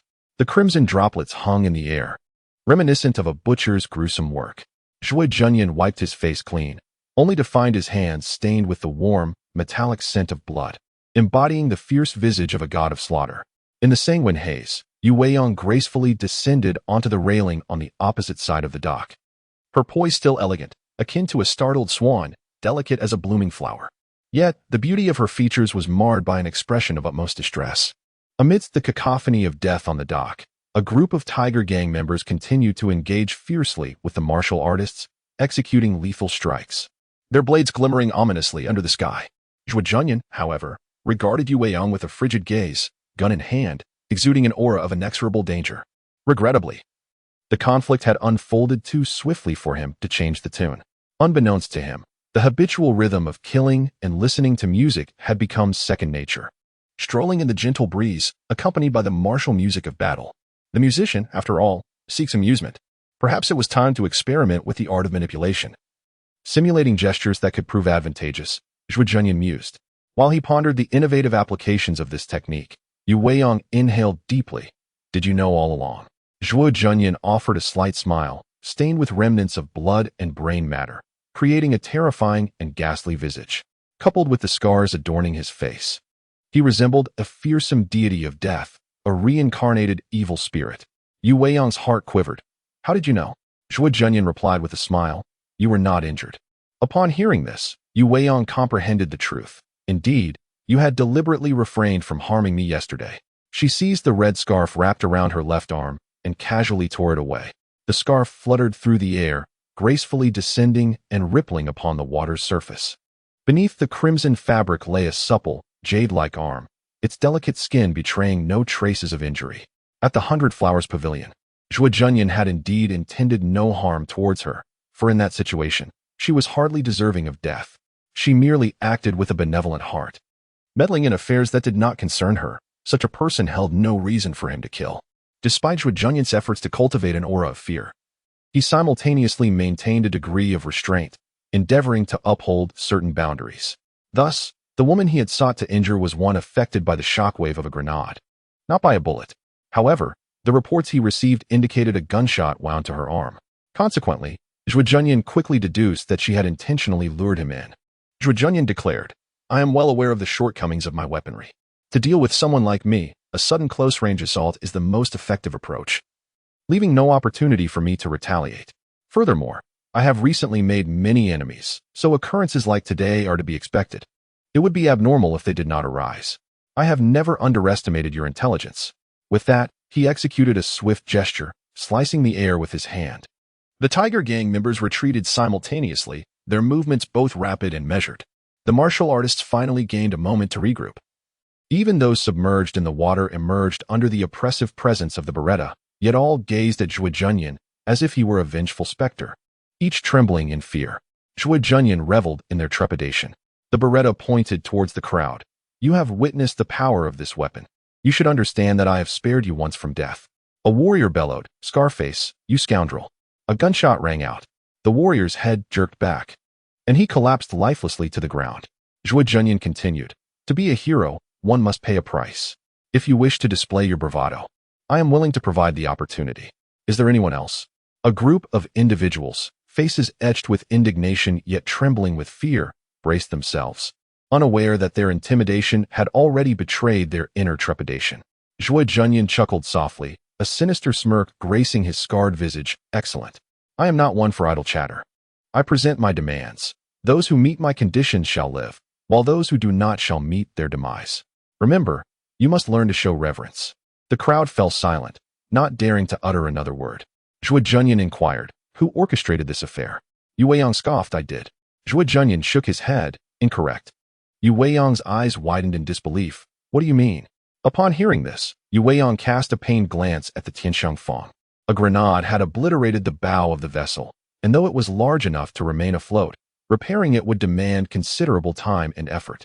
Yu Weiyang's spirit dimmed as he remarked, this has nothing to do with you. He then turned to the other warriors, their faces bloodied and eyes filled with murderous intent. If you do not speak the truth, you shall be shot on the spot. One warrior shouted, it was Gao Weishan and Zheng Yangxi. They instructed us to exploit the allure of Fairy Yu to act in this manner. We just never anticipated. They had not anticipated that Yu Weiyang's charm would fail to captivate Zhuo Junyan, and there was a lingering thought. Are you even a man? Zhuo Junyan pondered for a moment, his brow furrowing. He once again scrutinized the warrior, the distrust in his gaze inciting terror within the warrior, who cried out. I speak nothing but the truth. You claimed that the treasures of Huayin River were in your possession, and Gao Weishan contacted us through Zheng Yangxi, asserting that while your weaponry is formidable, it ultimately possesses weaknesses. If we could lure you into a narrow space, using beauty to distract you, we could launch a surprise attack, preventing you from defending yourself, and thus, we would prevail. Zhuo Junyan nodded. I understand. Theoretically, this holds merit, but unfortunately, the execution deviated. Therefore, my second condition is that I require your martial arts techniques. Yu Weiyang, taken aback, retorted, why do you need so many techniques? Can you even comprehend them? Zhuo Junyan smiled. I shall keep them for my amusement. After all, a price must be paid, must it not? You must understand that acquiring our techniques means incurring the ire of our sect. A warrior interjected. Zhuo Junyan nodded. I have considered this. The crowd fell silent. Realizing that Zhuo Junyan resembled an indomitable copper pea, ruthless and without scruples. Should anyone dare to speak further, he would likely fire again.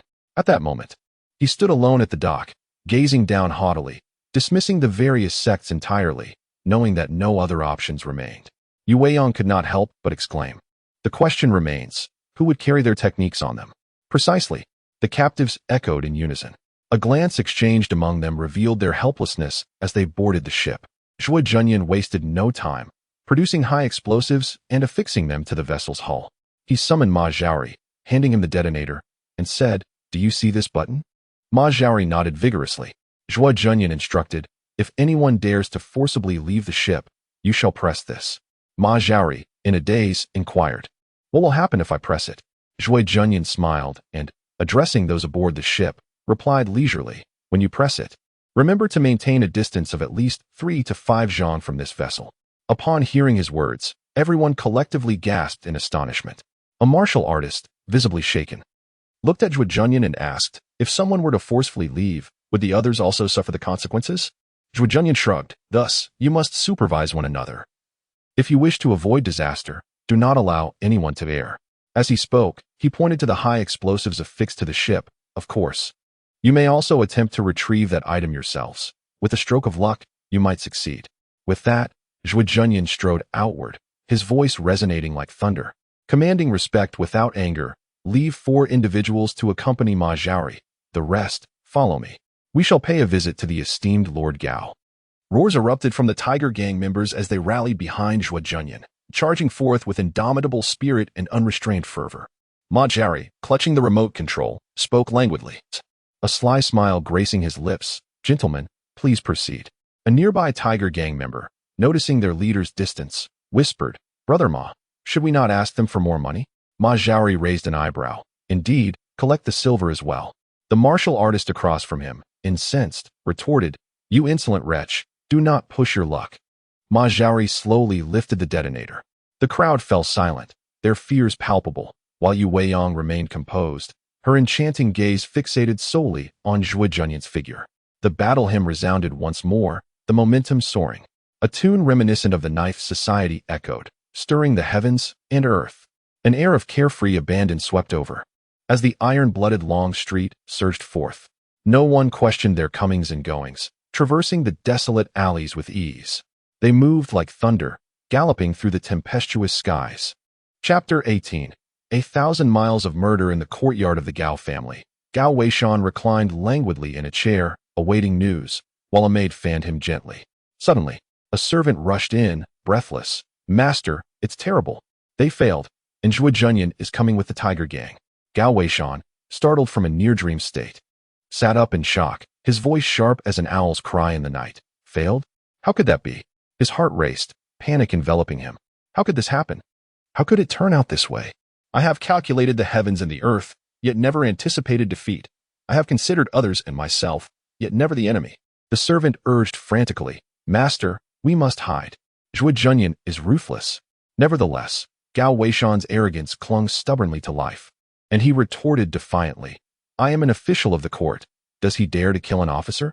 The servant replied, You are retired now. You were a former official. Besides, those skilled in martial arts would dare to kill even active officials. Even emperors have been assassinated. What pride do you have as a retired elder? Unable to voice his thoughts outright, the servant averted his gaze, trembling, casting furtive glances at Gao Weishan. It is your choice to stay or flee. Realizing that his bravado held no weight against true threats, Gao Weishan could no longer remain seated and rushed to his feet. We must leave. Get out of here. A flurry of people began to scatter. Just then, a chilling voice interjected. Is Zhuo coming for you?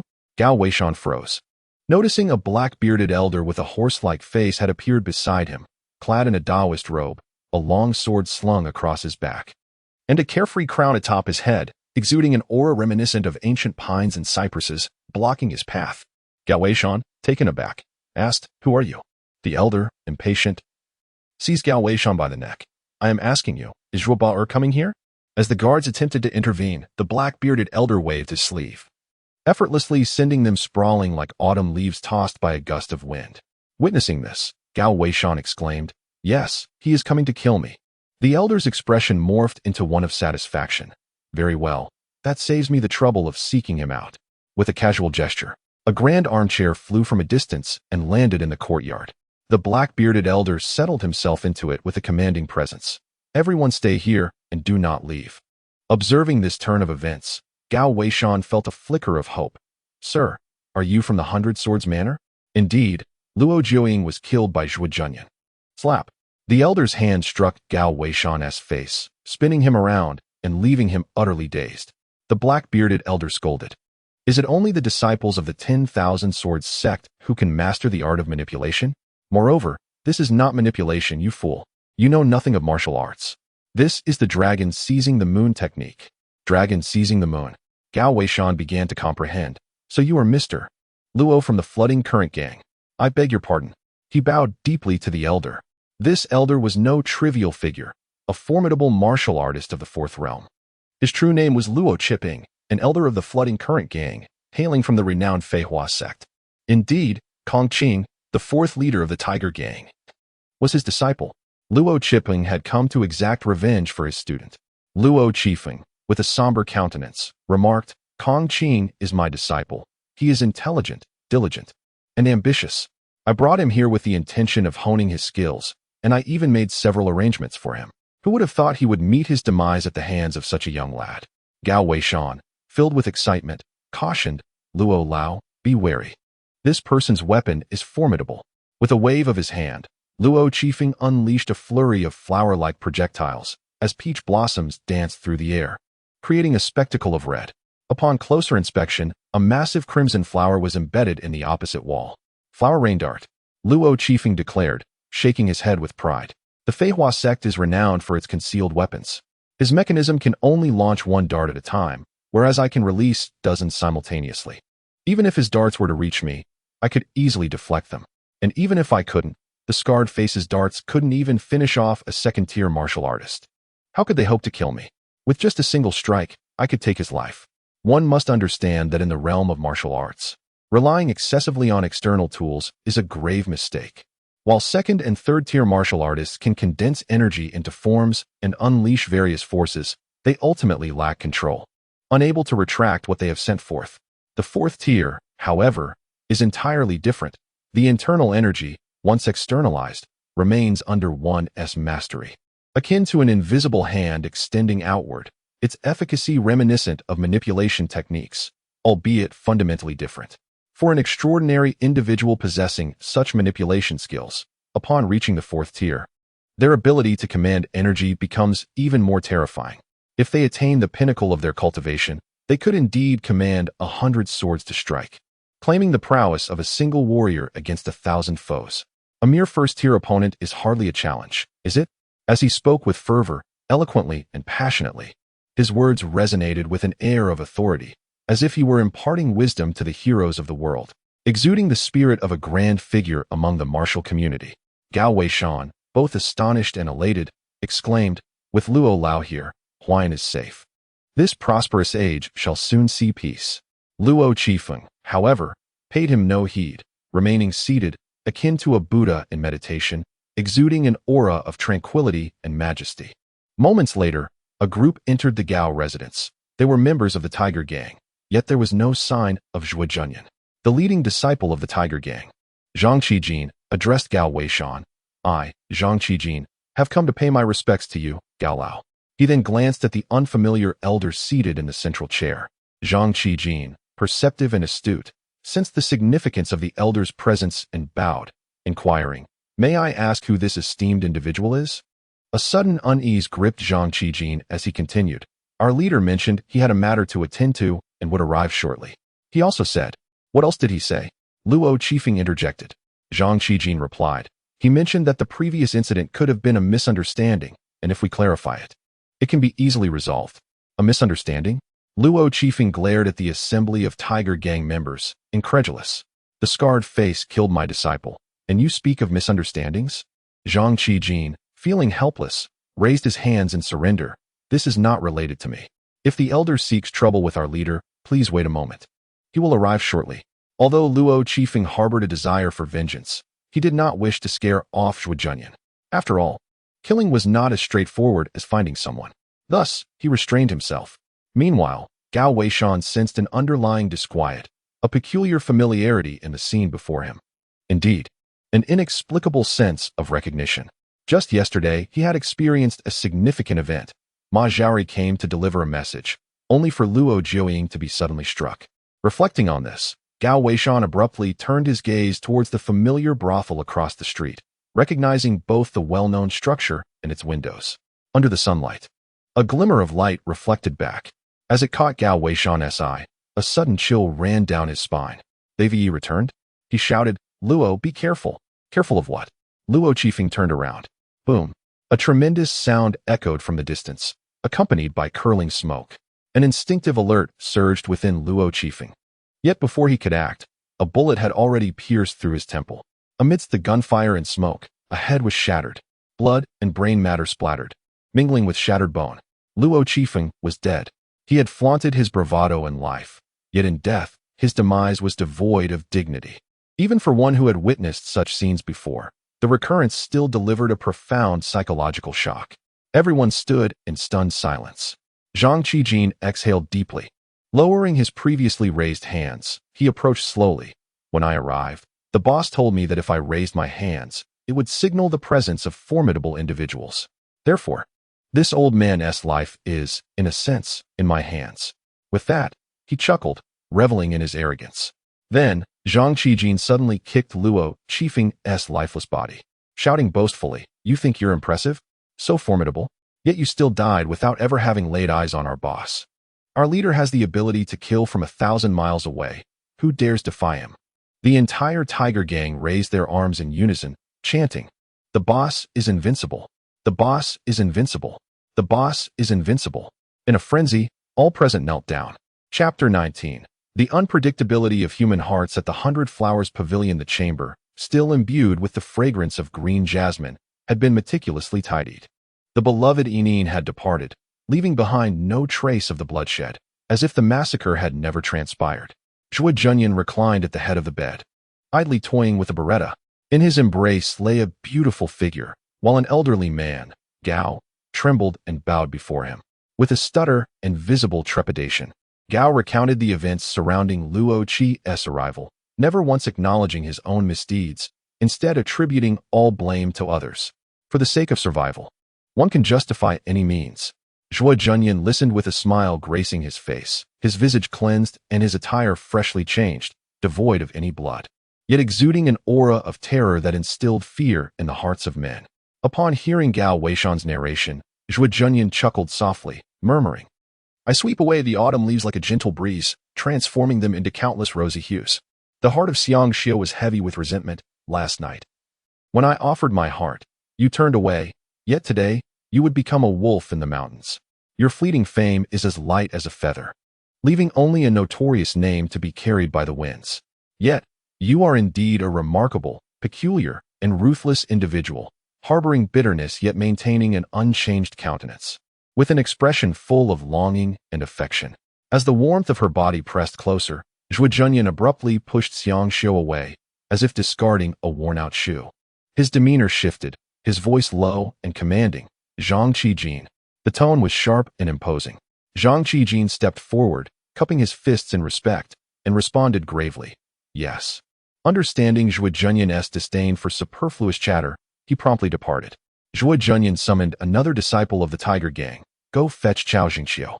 The disciple hurried away. After issuing his commands, Zhuo Junyan fell into a contemplative silence. Gao Weishan's knees ached from kneeling, yet he dared not rise without Zhuo Junyan's permission. He yearned to wail, but the nearby Tiger Gang disciple silenced him with a finger to his lips, conveying that their leader preferred tranquility. To beg for mercy or engage in excessive dialogue could lead to dire consequences. Thus, the atmosphere remained inexplicably tense and silent. Gao Weishan refrained from uttering a word. Yet a pool of yellow liquid betrayed his loss of control. The Tiger Gang members exchanged knowing glances and stifled laughter. At that moment, a voice rang out from outside. "Zhuo Junyan, are you killing again in our home?" Du Xianling stormed into the room, her eyes ablaze with indignation. "Why? Why do you revel in murder?" Zhuo Junyan smiled, relishing the rare opportunity for amiable discourse. "In Huayan County, you are perhaps the only one bold enough to speak to me this way." Without hesitation, Du Xianling drew her sword, aiming it at Zhuo Junyan. "I am not afraid of you." Suddenly, a figure emerged from behind, embracing Du Xianling. It was Jin Wuxin. The devoted follower shadowed her every move. Jin, the esteemed captain, gazed at Du Xianling with alarm. "My lady, do not stir up trouble." Zhuo Junyan's infamous reputation was well known. He could kill at will, and even the county magistrates were susceptible to his wrath. Why provoke this harbinger of death? Having once stood against Zhuo Junyan, Jin now sought to distance himself. His rapid change of heart a testament to the survival skills required in the Jianghu, especially since Du Xianling was the goddess of his heart. He could not bear to see her in peril. Du Xianling huffed with indignation. "I simply did not expect him to be this kind of person." The grievances and disappointments that weighed heavily on her heart were beyond expression. She could not help but plunge into Jin Wuxin's embrace, weeping softly. With the goddess Jin Wuxin in her arms, her heart blossomed with joy as she gently caressed Du Xianling's back, reassuring her, "Do not worry, for I am here with you." Witnessing this scene, Zhuo Junyan could not suppress a chuckle, his gaze filled with derision as he murmured, "The most pitiable in this world are those who play the sycophant." Jin Wuxin feigned ignorance, thinking to herself, "I am willing to serve. What of it? You wish to serve, but cannot." The thought of being able to serve was an honor in itself. Before long, the members of the Tiger Gang arrived, accompanied by Cao Jingxiu. Rather than appearing fearful, Cao entered with an air of authority, even adjusting his official hat and straightening his attire before proceeding. One of the gang members kicked Cao behind the knee, commanding, "Kneel." Surprisingly, Cao stood his ground, defiantly stating, "Nonsense. I am an official appointed by the court. Do you think you can make me kneel?" He shot an angry glare at Zhuo Junyan, declaring, "Zhuo Junyan, there is still law in this world. Do you dare to kill an official and rebel?" Zhuo Junyan laughed heartily, responding, "What is there to fear in killing an official? The heads of greedy officials are countless, and the debts of debauchery are unpayable. With these two, life is a delight." With that, he drew his sword and plunged it into Cao Jingxiu's thigh, unleashing a fierce and unrestrained ferocity. Cao let out a muffled groan but remained standing, retorting, "If you have the capability, then kill me." Yet, Zhuo Junyan chose not to deliver the final blow. Instead, he expressed his surprise. "How intriguing. I had thought all officials were cowards. It is rare to find one with a backbone." Jin Wuxin's cheeks flushed as she turned her head away, silently repeating to herself, "He is not speaking of me. He cannot be. Besides, I am only doing this for Xianling." Cao Jingxiu glared at him fiercely, still refusing to speak, presenting himself with an air of integrity and righteousness. Cao was taken aback. He had not anticipated Zhuo Junyan would pose such a question, revealing a look of confusion in his eyes as he stammered, "Let me think. Let me think." "Take your time," Zhuo Junyan replied with a smile. He gestured for Zhang Qijin to come closer, and upon understanding, Zhang whispered in Zhuo's ear, "Everything is fine at home." Zhuo nodded and instructed Zhang to step back before addressing Cao Jingxiu again. "Have you thought it through?" Cao murmured, "The noise is too loud. It will attract attention." As he spoke, he drew his sword again to stab. With a swift thrust, the blade pierced Chao's throat. Caught off guard by the sudden attack, Cao looked at Zhuo Junyan in shock, emitting a gasp as his pupils dilated in sheer astonishment. He reached out, as if to grasp something, but ultimately fell to his knees, lifeless and unblinking. "No!" Du Xianling cried out, rushing to Zhuo Junyan's side and striking him. "How could you do this? You have killed an official?" Are you planning to rebel? Do you not understand that the Imperial Army will come for you? No matter your abilities, you will die. Not just her, but even the members of the Tiger Gang were petrified. Zhuo Junyan had killed an official. Unlike Chao Jingqiu, Jin Wuxin, though a captor, was not an official in essence but rather a clerk. Thus, killing her posed little concern. Chao Jingqiu was indeed a bona fide official of the 9th rank. Though a minor functionary, he was nonetheless an officer of the state. Zhuo Junyan grasped Du Xuanling's hand firmly, exclaiming, "Miss Du, what nonsense are you uttering? Did I slay him? Look closely. He fell by the blade of another. I wielded a spear." The manner of his death clearly indicated that he had perished at the hands of someone else. Upon hearing this, the members of the Tiger Gang nodded in unison, asserting, "Indeed, it was another who ended his life." Zhuo Junyan then turned to Jin Wuxin and Gao Weishan, both of whom shuddered internally and nodded repeatedly. With a smile, Zhuo Junyan remarked, "Then it is imperative that you swiftly pen a letter to the authorities. Surely we require a witness, do we not?" Under the watchful gazes of the crowd, Jin Wuxin and Gao Weishan reluctantly began to compose their testimony. Once the statement was completed, Zhuo Junyan handed it to Zhang Qijin, instructing him to deliver it to County Magistrate Fong. Having seen this task accomplished, Zhuo Junyan waved his hand, suggesting, "Very well, everyone may disperse." Du Xianling glared at Zhuo Junyan in fury, refusing to leave, while Jin Wuxin persisted in urging her to depart. Several members of the Tiger Gang approached to attend to the body. At that moment, Zhuo Junyan suddenly approached the corpse of Chao Jingqiu, saying, "Wait a moment." He knelt down to examine the body with meticulous attention. A group of onlookers followed suit, peering in confusion yet finding nothing amiss. Contrarily, Zhuo Junyan's eyes began to glimmer with realization. After a brief interval, he chuckled softly to himself. "Excellent. I have finally discovered it." Rising to his feet, Zhuo Junyan inquired, "What news from the docks?" "Have them wait on the ship," he continued. "By the way, what has become of Zheng Yangxi's body?" The gang members exchanged glances, one scratching his head and muttering, "It should have already been taken care of, I suppose. Take me to the mortuary. I wish to inspect the body." Zhuo Junyan said swiftly, "Huh, inspect the body? But you are the one who killed him. What is there to inspect?" Questioned another. "Are you hoping to unearth some evidence to exonerate yourself?" Chapter 20, Investigation at the Morgue. Zhuo Junyan stood beside several corpses, which included those he had slain that day, Luo Qifeng, Zheng Yangxi, Tai Tue Xinshan, among others. Zhuo Junyan examined each one meticulously, lost in contemplation. Zhang Qijin followed closely. Perplexed, Zhuo Junyan remarked, "Qijin, take a look at these bodies. Do you discern any issues?" Zhang Qijin shook his head in confusion. Zhuo Junyan sighed, "Indeed. It is not easy to uncover.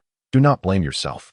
You are a clever lad, yet cleverness is but a small virtue, while wisdom is profound. To elevate cleverness to wisdom, one must possess acute insight, extensive knowledge, and the ability to synthesize these elements, thus achieving great wisdom." Zhang Qijin felt abashed. "I am rather dull and truly cannot perceive any problem." Zhuo Junyan turned and walked outside, with Zhang Qijin closely trailing him. As they walked, Zhuo Junyan inquired, "What thoughts do you have regarding today's events?" Zhang Qijin hesitated. Zhuo Junyan understood his intentions. A useless master fears an overly competent subordinate. Hence, sometimes feigning ignorance serves as a means of self-preservation. However, such a path is futile with me. If my subordinates are utterly inept, I shall not hold them dear. Zhang Qijin hastily replied, "I find it somewhat strange that you knew Luo Qifeng would appear at the Gao family's." Zhuo Junyan chuckled. Exiting the morgue, they proceeded toward the banks of the Huayin River. "Continue.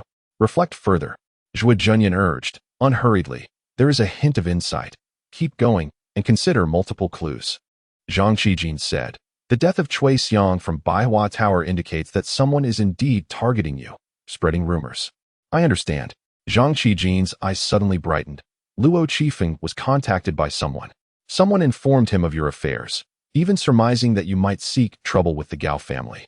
Which is why Luo Qifeng did not go to the Tiger Gang, but went directly to the Gao family. Everything is orchestrated by someone behind the scenes." "Excellent.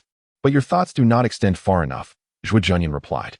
"I have slain Lai Hu Yang and others, incurring the wrath of the 4 major sections. The Dada men and Busi men are relatively far from here, understandable due to their limited reach. However, the Zhanhu Tang and Honglu Bang are right in Yinqing.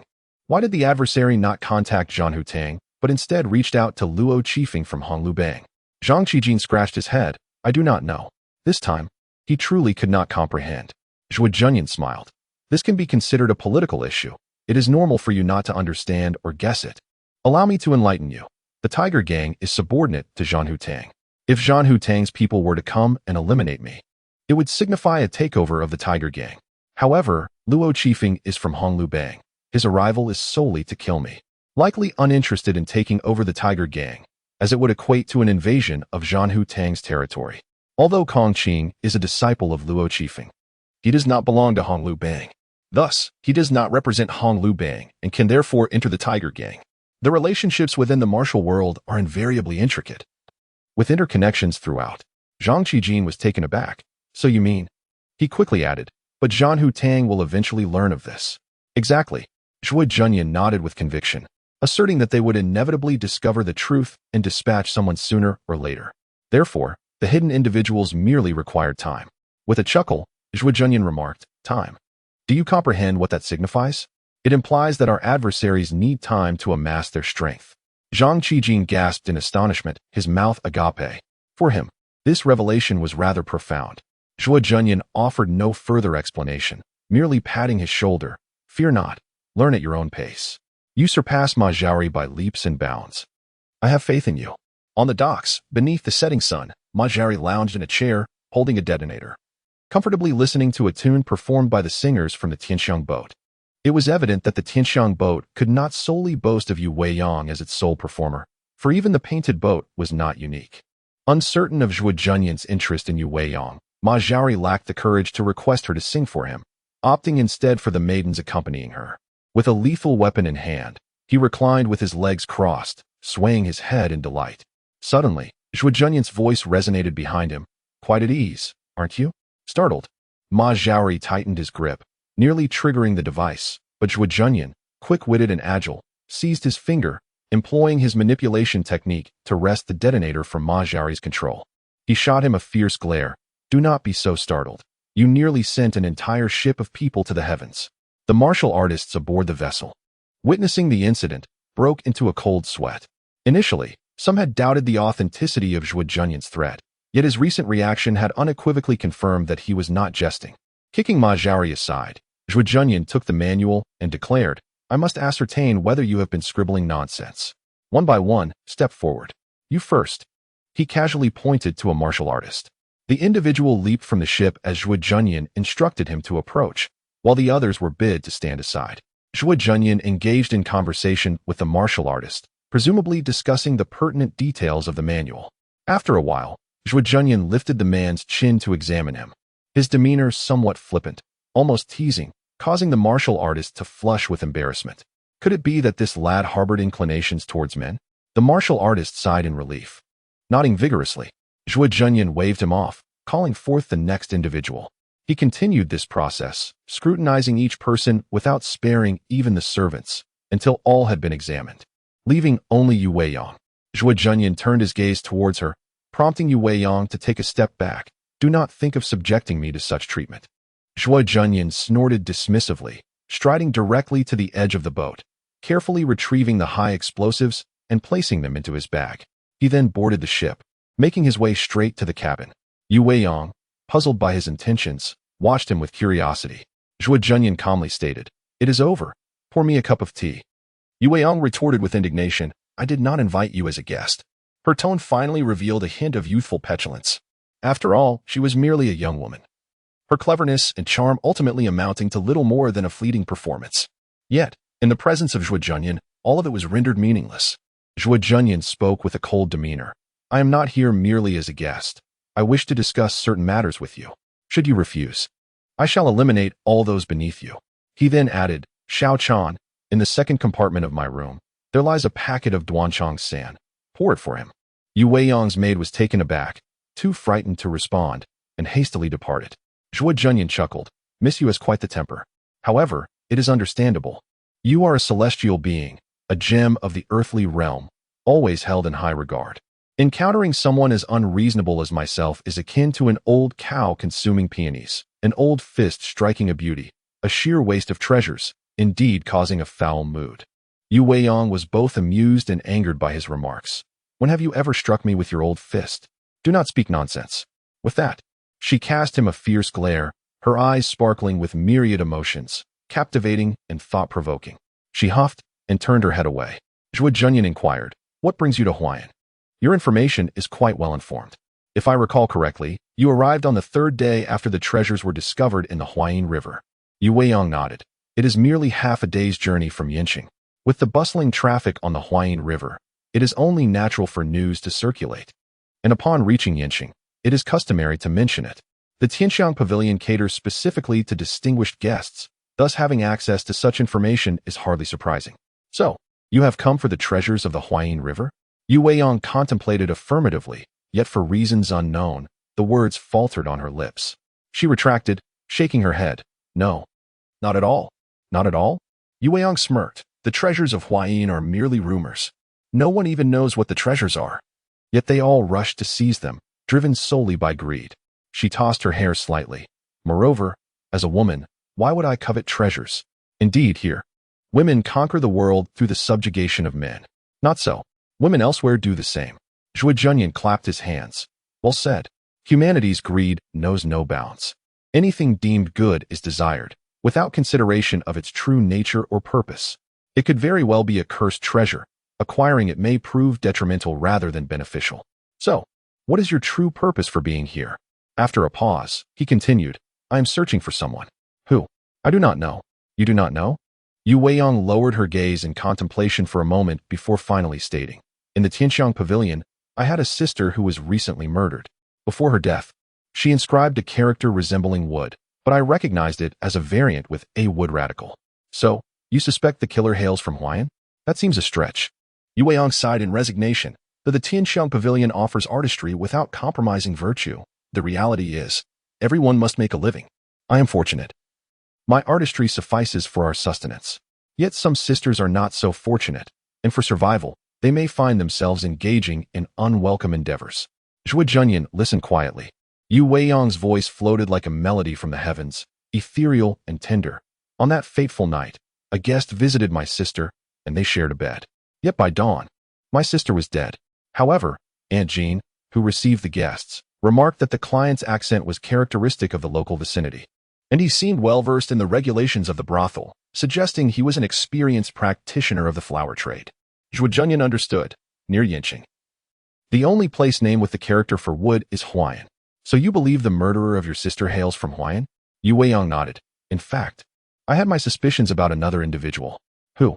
"Du Zhishui." "Du Zhishui?" "Yes. His surname also contains the wood radical, and his family runs a brothel. Thus he is familiar with its rules." "So you decided to visit by Wat Tower?" Yu Weiyang nodded. "Indeed. Why did you wish to stop me?" "I merely wish to prevent you from committing wanton acts of violence against the innocent."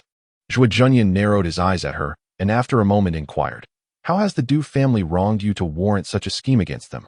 Yu Weiyang's expression changed drastically. Zhuo Junyan chuckled. "Very well, I shall take your words at face value." With that, Zhuo Junyan stood up. He walked onto the deck, pondered for a moment, and then abruptly halted, addressing Yu Weiyang. "Are you still a maiden?" Yu Weiyang rose in anger. "Zhuo Junyan, what do you mean by that?" "I, Yu Weiyang, am not that type of woman, nor have I ever been sullied by men like you." Zhuo Junyan scoffed dismissively. "You were originally a dancer in the mortal realm. Why uphold such lofty ideals? Even if you sell your art without selling your body, there are still subtle fragrances that entice." Yu Weiyang pointed at Zhuo Junyan, her anger causing her to tremble. Zhuo Junyan shook his finger. "This is merely what you previously claimed about your profession. I am not unjustly accusing you. So, what is there to be anxious about?" "Ha ha." With that, he laughed heartily several times and leaped onto the dock, departing just like that. Chapter 21. The Damsel in Distress on the Way Back. Zhuo Junyan walked with his hands clasped behind his back, deep in thought, his brow furrowed. A mournful and haunting melody began to play, reflecting his gloomy countenance and the sorrowful tune that made it apparent to all that his spirits were low. The streets were deserted, the roads tranquil. Zhuo Junyan strolled leisurely, surrounded by fragrant flowering trees, while in the distance, wisps of smoke curled upwards. It had become mealtime, and households were igniting their fires. In Huayan County, a place devoid of conflict, the atmosphere was desolate, serene, and even capable of eliciting smiles. The evening glow was fading, and night was once again enveloping the land. Thus, The streets of the county town grew increasingly forlorn. As the new year approached, Zhuo Junyan mused that he was destined to celebrate it here. Amidst a band of rough men, his pace gradually slowed. He lifted his gaze and spotted a small tea stall not far away, the very place where he had shared cool tea with Jin Wuxin upon his arrival. The stall's proprietor remained, yet dared not cast a glance in his direction. Should he choose to wreak havoc upon the stall now, it was unlikely any compensation would be sought. A faint smile crept upon Zhuo Junyan's lips, a gesture that eased the tension among his subordinates. Just as he was about to hasten away, he noticed Du Zhishui approaching, his face etched with urgency. Upon seeing Zhuo Junyan, Du Zhishui exclaimed, "Brother Zhuo, help me. Xianling is in trouble." Zhuo Junyan raised an eyebrow, but maintained his composure. "What has happened?" Du Zhishui explained that Du Xianling had claimed to have discovered a lead on the person who killed Shui Xiang and had rushed out, only to be intercepted. Grabbing Zhuo Junyan's hand, he implored, "Junyan, you must save Xianling. She was captured while trying to assist you. Do you know where she was taken?" Zhuo Junyan inquired. Du Zhishui pointed towards a nearby alley. "It's just over there." Zhuo Junyan strode forward, but Du Zhishui urged, "She's already gone. What good will it do to go there?" Zhuo Junyan paid him no heed and entered the narrow alley, where he immediately noticed clear signs of a struggle. The walls bore numerous knife marks, debris lay shattered, paper scraps danced in the wind, and faint bloodstains were visible on the ground. After surveying the area, Zhuo Junyan asked, "What is Xuanling's martial prowess like? By the way, what sect do you belong to?" Du Zhishui replied helplessly, "We are from the Suzhou sect. My father came from this school." "Junyan, this is not the time for such discussions. You must issue an order to seal off the entire county. If the villains have taken Du Xianling and fled, then sealing it off now would be futile," Zhuo Junyan countered. "Then send someone to pursue them. There's south only one main road. We still have time." "Unnecessary. The perpetrators have not left. They are still nearby." Du Zhishui was taken aback. "How do you know? Do you wish to rescue your sister or seek answers?" Zhuo Junyan retorted. Du Zhishui immediately fell silent. Zhuo Junyan took a knife from one of his men and commanded, "Everyone disperse. Search every household in this vicinity for Miss Du." "Yes." The members of the Tiger Gang shouted in unison. At that moment, the Tiger Gang transformed into enforcers, commencing their search. However, this is far from meddling. The local authorities are inept, and the underworld has grown powerful. They collect payments yet also maintain order. After all, this territory is their source of income, and they are reluctant to allow it to descend into chaos. If turmoil arises, it is likely instigated by their own. At this juncture, Jin Wuxin, having heard of Du Xuanling's predicament, swiftly arrived with the constables. Upon learning of Zhuo Junyan's orders, he joined the search effort alongside his subordinates, marking a rare collaboration between the police and the underworld, akin to a familial gathering. Du Zhishui sought to inquire further, but was swiftly silenced by a glare from Zhuo Junyan, dispersing the crowd. Zhuo Junyan halted the music and leisurely made his way toward the alley's end. There, he encountered a small wooden door, beneath which lay a faint trace of blood. Inconspicuous and easily overlooked. Pushing the door open, he was met with a pitch-black interior, with a dagger in his left hand and a gun in his right. He stepped inside, moving with the ease of one entering his own abode. Navigating through a long corridor and circumventing an empty room, he arrived at another small door. Pausing to observe, he remarked, Du Xianling never travels armed. Given her prowess, she could not have harmed anyone. The bloodstains on the wall lead here. This must have been intentional on your part. Now, do not claim I lack sincerity. I have come alone. A low, eerie laughter echoed around him. Like phantoms in the night. You have guts. Scar-faced brat. Du Xianling is just behind that door, and I have set traps within. If you dare, venture inside and rescue her. Upon hearing this, Zhuo Junyan remained silent and indeed pushed open the small door. The moment it swung wide, several darts flew out from behind. Zhuo Junyan deftly sidestepped, but a meteor hammer descended from above, aimed directly at his face. He raised his hand to block it, yet no further attacks followed. He chuckled lightly. The mechanisms of the Imo clan? Hardly impressive. Behind the door lay a staircase that descended into darkness. Placing his foot on the wooden steps, he heard a creaking noise, and spears suddenly shot out from both sides of the staircase. Zhuo Junyan nimbly evaded them, but at that moment, the floor below caved in. As he began to fall, he used the protruding spears to propel himself upwards, narrowly escaping a bear trap that snapped shut beneath him. Seizing the momentum, he descended from the staircase, just as something lunged at him from the shadows. In the dim light, he caught sight of a glinting object. Zhuo Junyan turned his head to avoid it, reaching out to grasp it, only to discover it was a hairpin. In a low voice, he declared, "It's me." The hand clutching the pin froze mid-air, and with the faint light from outside, he discerned Du Xuanling's face. Upon recognizing Zhuo Junyan's voice, she became overwhelmed with emotion, bursting into tears and throwing herself into his embrace. Her weeping was as poignant as a rain-soaked pear blossom, filled with tender gasps that tugged at the heartstrings.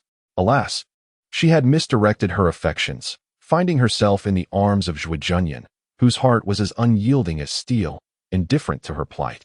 Zhuo Junyan gently patted her shoulder. "It's all right. Come with me." Just then, a thunderous crash resonated from above as an iron gate fell, severing the staircase and sealing their escape. The surroundings echoed with triumphant laughter. "Scarface boy, when heaven offers a path, you refuse to tread it, yet you barge into hell without invitation. Do you truly believe that the mechanisms of the Mo sect are so easily dispatched?" Zhuo Junyan pushed against the iron gate, forged from solid metal. And with his current abilities, he found it quite formidable to break through effortlessly. He chuckled. "Are you serious? You think that merely blocking me with this massive iron gate will suffice, even if your mechanisms are unparalleled?" The voice retorted angrily. "What do you know? Mechanisms must be meticulously arranged in advance. Had it not been for my presence, and the lack of time to set intricate traps, you would have already perished beneath my ingenious contraptions. These are hastily prepared. It is entirely reasonable that they cannot subdue you. However, do not underestimate the Mo sect. A sect embodies honor, and these disciples fervently protect the dignity of their clan. I could set this place ablaze. My men are searching thoroughly, and once the fire ignites, they will swiftly locate this spot. This wretched iron gate cannot hold for long. Then let us wait until they disperse, and then ignite it," Zhuo Junyan replied. "Or they may find this place before you even have the chance to set a fire. Let us see about that." The two engaged in a verbal sparring match. Du Xianling gazed at Zhuo Junyan in astonishment. Though the darkness obscured her view, she could still sense his smile and the calmness within him. After delivering his threats, the Mo sect individual vanished, likely to deal with the external forces of the Tiger Gang. Thus, in the pitch-black cellar, only Du Xianling and Zhuo Junyan remained. Du Xianling stared at Zhuo Junyan, inching closer in the dimness. "Junyan, you will save us, won't you?" The tenderness in her voice softened her address, imbued with sweetness and warmth that penetrated to the bone. Even a man with a heart of stone would melt under such affection. Zhuo Junyan gently patted her shoulder. "Do not worry. I had made arrangements prior to my arrival. They will be here shortly." Upon hearing this, Du Xianling let out a long sigh of relief. She took Zhuo Junyan's hand and led him to a dark corner to sit, leaning against him. Zhuo Junyan maintained a demeanor of calm composure, embodying the essence of a serene sage. This left Du Xianling feeling quite aggrieved. "Why don't you hold me? I'm so scared." Zhuo Junyan, with a sense of helplessness, wrapped his arm around her waist and pondered. "You no longer dislike me?" Upon hearing this, Du Xianling lowered her gaze. Chapter 22. A beauty in embrace. The cellar was shrouded in darkness. Zhuo Junyan could scarcely discern Du Xuanling's visage, yet he could catch the faint fragrance wafting from her hairline. Nestled in his embrace, she resembled a delicate bird seeking refuge. Perhaps it was the brush with mortality that had transformed her demeanor in that moment.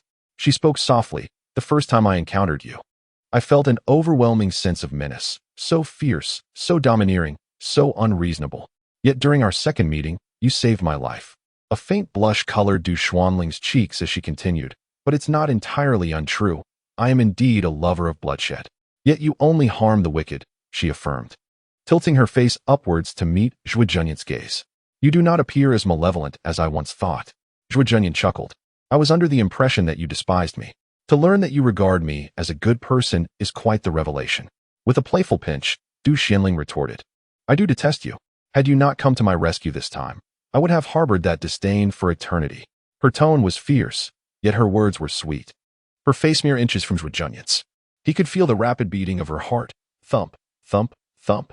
It raced with fervor. Du Xuanling's gaze grew dreamy as she leaned closer, and in the next moment, her lips met Zhuo Junyan's. The intensity of her passion was unexpected and fervent, perhaps attributable to her youth and inexperience in matters of the heart. Zhuo Junyan, not one to let a chance slip by, embraced her fervently, igniting a passionate kiss. Their lips intertwined, and the heat of their embrace escalated. Zhuo Junyan ventured into her uncharted territory, causing Du Xianling to tremble involuntarily as she clung to him, her nails digging into his skin. As their ardor reached a crescendo, Du Xianling suddenly asked, "Do you like me?" It seemed she had come to a realization, for she abruptly pushed Zhuo Junyan away and slapped him. With a calm voice, he replied, "I apologize for disappointing you." In a fit of rage, Du Xianling exclaimed, "You scoundrel! You harbor no feelings for me at all." With that, she dashed to a corner, retching violently. She clawed at her throat, desperately attempting to expel everything that belonged to Zhuo Junyan. Zhuo Junyan sighed softly. What is the need for such theatrics? Just then, a sudden burst of flame illuminated the darkness. It was the members of the Mo clan. They had indeed set the place ablaze. Zhuo Junyan called out into the night, "I must commend your audacity, but why engage in such futile efforts?" From the shadows, a voice from the Mo clan echoed, "What a pity. I had hoped to bring you two together. Even if I could not eliminate you, it would have provided me with leverage. I never anticipated that you would remain unmoved even with a beauty in your arms. If I cannot kill you this time, I shall bide my time for the next. Allow me to leave you with a memento." Suddenly, Zhuo Junyan drew his gun and fired into the darkness. The gunshot rang out, followed by a cry from the shadowy figure, after which silence fell. Upon hearing the shot, Du Xianling realized the gravity of the situation and exclaimed, "Indeed, your weapon can produce a tremendous sound. Zhuo Junyan, why didn't you utilize this method to summon the Tiger Gang earlier?" Zhuo Junyan slowly lowered his firearm, stating, "Given the rare opportunity to be in the company of a beautiful woman, I naturally wished to seize the moment. Regrettably, I did not anticipate that you were such a serious girl, and thus, I missed my chance." "You speak nonsense," Du Xianling exclaimed. "You are not that kind of person." "Oh, and what leads you to that conclusion?" Zhuo Junyan replied with a smile. Zhuo Junyan laughed heartily, astute. "I knew you were a clever girl, Xianling.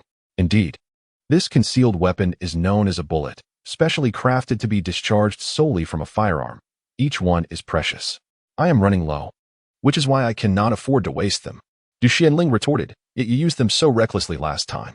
It was merely to establish authority. Once my reputation was secured, subsequent troubles would diminish significantly." Du Xianling pouted, "Yet I do not perceive that you've encountered fewer troubles since then. You have slain so many. The locals dare not approach you, while outsiders are ever bold. Take Luo Chiefing from the Feihua sect, for instance." "Ah, that was unavoidable," Zhuo Junyan sighed. "What I fear is not the strength of those who come, but rather their sheer numbers." Du Xianling, curious, inquired, "Can these bullets be manufactured again?" She resembled a curious child. "By the way, how did you know Luo Chiefing would be there, allowing you to prepare in advance to shoot him?" "Humph," Du Xianling scoffed, attempting to ignore him, but suddenly realized something and covered her mouth. "Oh no, I shouldn't have mentioned that now. If the people from the Mo sect haven't left, they will discover your greatest weakness." "Not a concern," Zhuo Junyan replied. "The Mo sect excels in mechanisms. With a little investigation into the circumstances of those I have killed or injured, they could deduce the limitations of my bullets. Yet, they will only know that the bullets are finite, not how many I have remaining." Unable to contain her curiosity, Du Xianling asked, "So, how many bullets do you have left?" Zhuo Junyan countered, "If I were to disclose that now, and should the Mo sect learn of it, wouldn't I be revealing my trump card?" Du Xianling covered her mouth. "Indeed, you must not say. Let it remain a secret between us." Zhuo Junyan affirmed, "Rest assured, I shall not reveal it." At that moment, the flames had grown larger, allowing them to see each other's faces clearly. The heat intensified, yet neither paid it any heed. Zhuo Junyan gazed at Du Xianling, suddenly touching his face and back, where the little girl had left several bloodied scratches. He chuckled, "You truly are quite ruthless." Du Xianling instantly blushed, her cheeks flushed, as she turned her head away from him. Just then, shouts from outside could be heard. The Tiger Gang members and the constables had arrived upon seeing the fire. A group of individuals rushed with buckets of water to douse the flames, which were about to be extinguished before they could spread further. Zhuo Junyan murmured, "What a pity." Du Xianling inquired, "What do you find regrettable?" His words expressed regret, while his eyes remained devoid of emotion. There lingered a sense of dissatisfaction for not having fully capitalized on an opportunity, mingled with guilt for having caused distress to a lovely girl. Du Xianling, feeling a mix of shyness, anger, and frustration, exclaimed, "You should perish," and kicked Zhuo Junyan. Zhuo Junyan laughed heartily, gazing skyward. As the door creaked open, he bellowed, "Let the monkey show begin," on repeat. With a resounding boom, the music swelled. One could hear the haunting melody of the broken soul serenading the world, its notes soaring majestically. The Swana heralded the westward journey. yet it could not bid farewell to the formidable souls remaining here. The gentle spring breeze whispered a welcome to the arriving guests. Each step taken through the threshold of life and death. Seizing the wind and stepping to the rhythm of the song, Zhuo Junyan strode forth from this place, as if emerging from an old chamber and entering a new abode. Chapter 23. Stirring up trouble. Sister. Outside the door, Du Zhishui rushed in and embraced Du Xianling, scanning her from head to toe to confirm her safety before he breathed a sigh of relief. Turning his gaze to Zhuo Junyan, who sauntered out with hands clasped behind his back, exhibiting an air of nonchalance, one would hardly suspect he was a captive. He even seemed to relish the scenery, admiring flowers, gazing at the moon, and taking in the sight of Xianling. In the gentle breeze under the moonlight, Du Xianling nestled in her brother's embrace, her bright eyes and pearly smile radiating purity and charm. A group of loyal Tiger Gang members seized the opportunity to voice their allegiance, collectively exclaiming, "It's a relief that the boss is unharmed." They nearly proclaimed, "I was the one who saved the boss." Ma Zhaori wore a troubled expression. "Boss, the gang is running low on funds. You extorted quite a bit at Tianxiangfang today, didn't you? Hand it over." Ma Zhaori shrank back, not daring to retort. Zhuo Junyan continued, "Furthermore, we rescued Du Zhishui's sister. Surely you should express his gratitude." Du Zhishui nodded vigorously. "Absolutely, absolutely." Du Xianling pointed an accusing finger at Zhuo Junyan. Zhuo Junyan. With that, she turned to leave. Du Xianling shouted, "Then don't expect me to tell you who killed Cui Xiang." Du Zhishui suddenly realized, smacking his forehead. Right. What about Cui Xiang? Sister, didn't you say you had clues? Who was it?" Du Xianling sulked and turned her back. "He is asking for money from our family. So I want to tell him." "Don't ask me. I want to tell you either."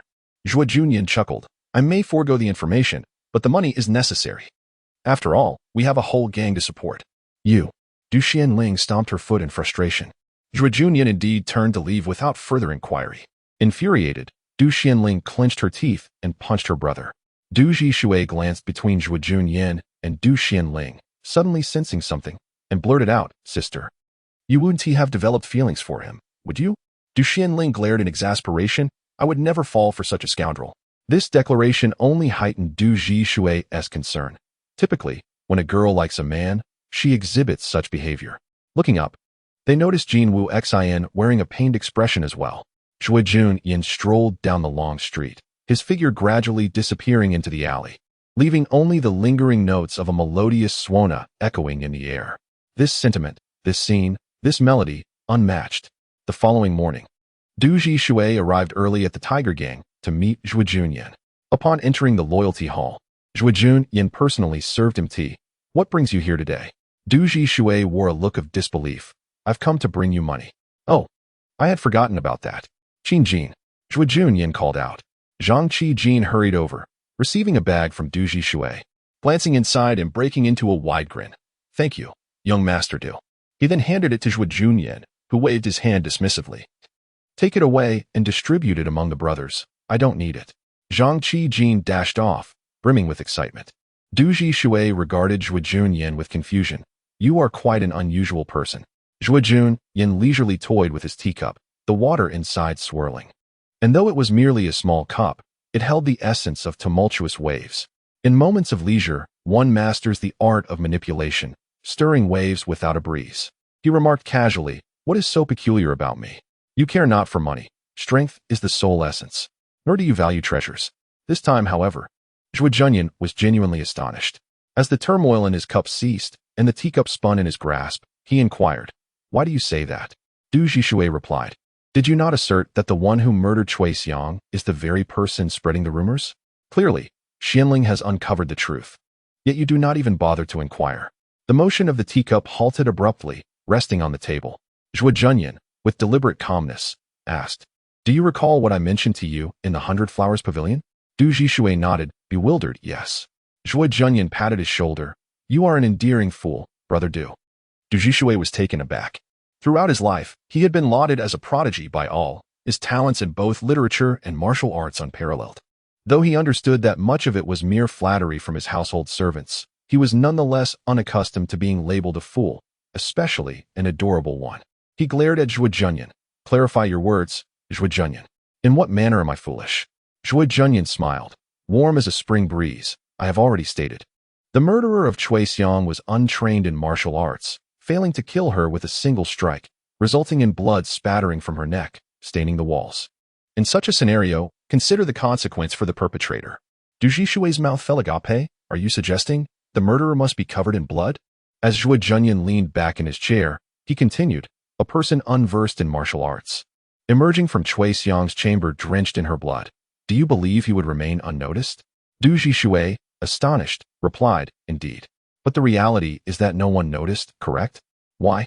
He asked, bewildered. Why? Naturally, someone has concealed the truth. Tell me, who possesses the ability to obscure such facts? Du Zhishui inhaled sharply. Are you implying the people from the 100 Flowers Pavilion? My family? Only those affiliated with the 100 Flowers Pavilion could shield the murderer under such circumstances, Zhuo Junyan affirmed. You are a fool for failing to perceive this layer of complexity, yet your sister has. Thus, she sought the truth and discovered a lead. Du Zhishui enlightened. And then she was captured by the mastermind behind it all? My sister, truly. Why create a fuss when she had already uncovered something? Du Zhishui realized. So if I merely investigate who is missing from the 100 Flowers Pavilion, I will identify Chui Xiang's killer? Yet the person is already dead. Knowing this is futile. With this understanding, Du Zhishui finally grasped why Du Xianling was indifferent to the revelations.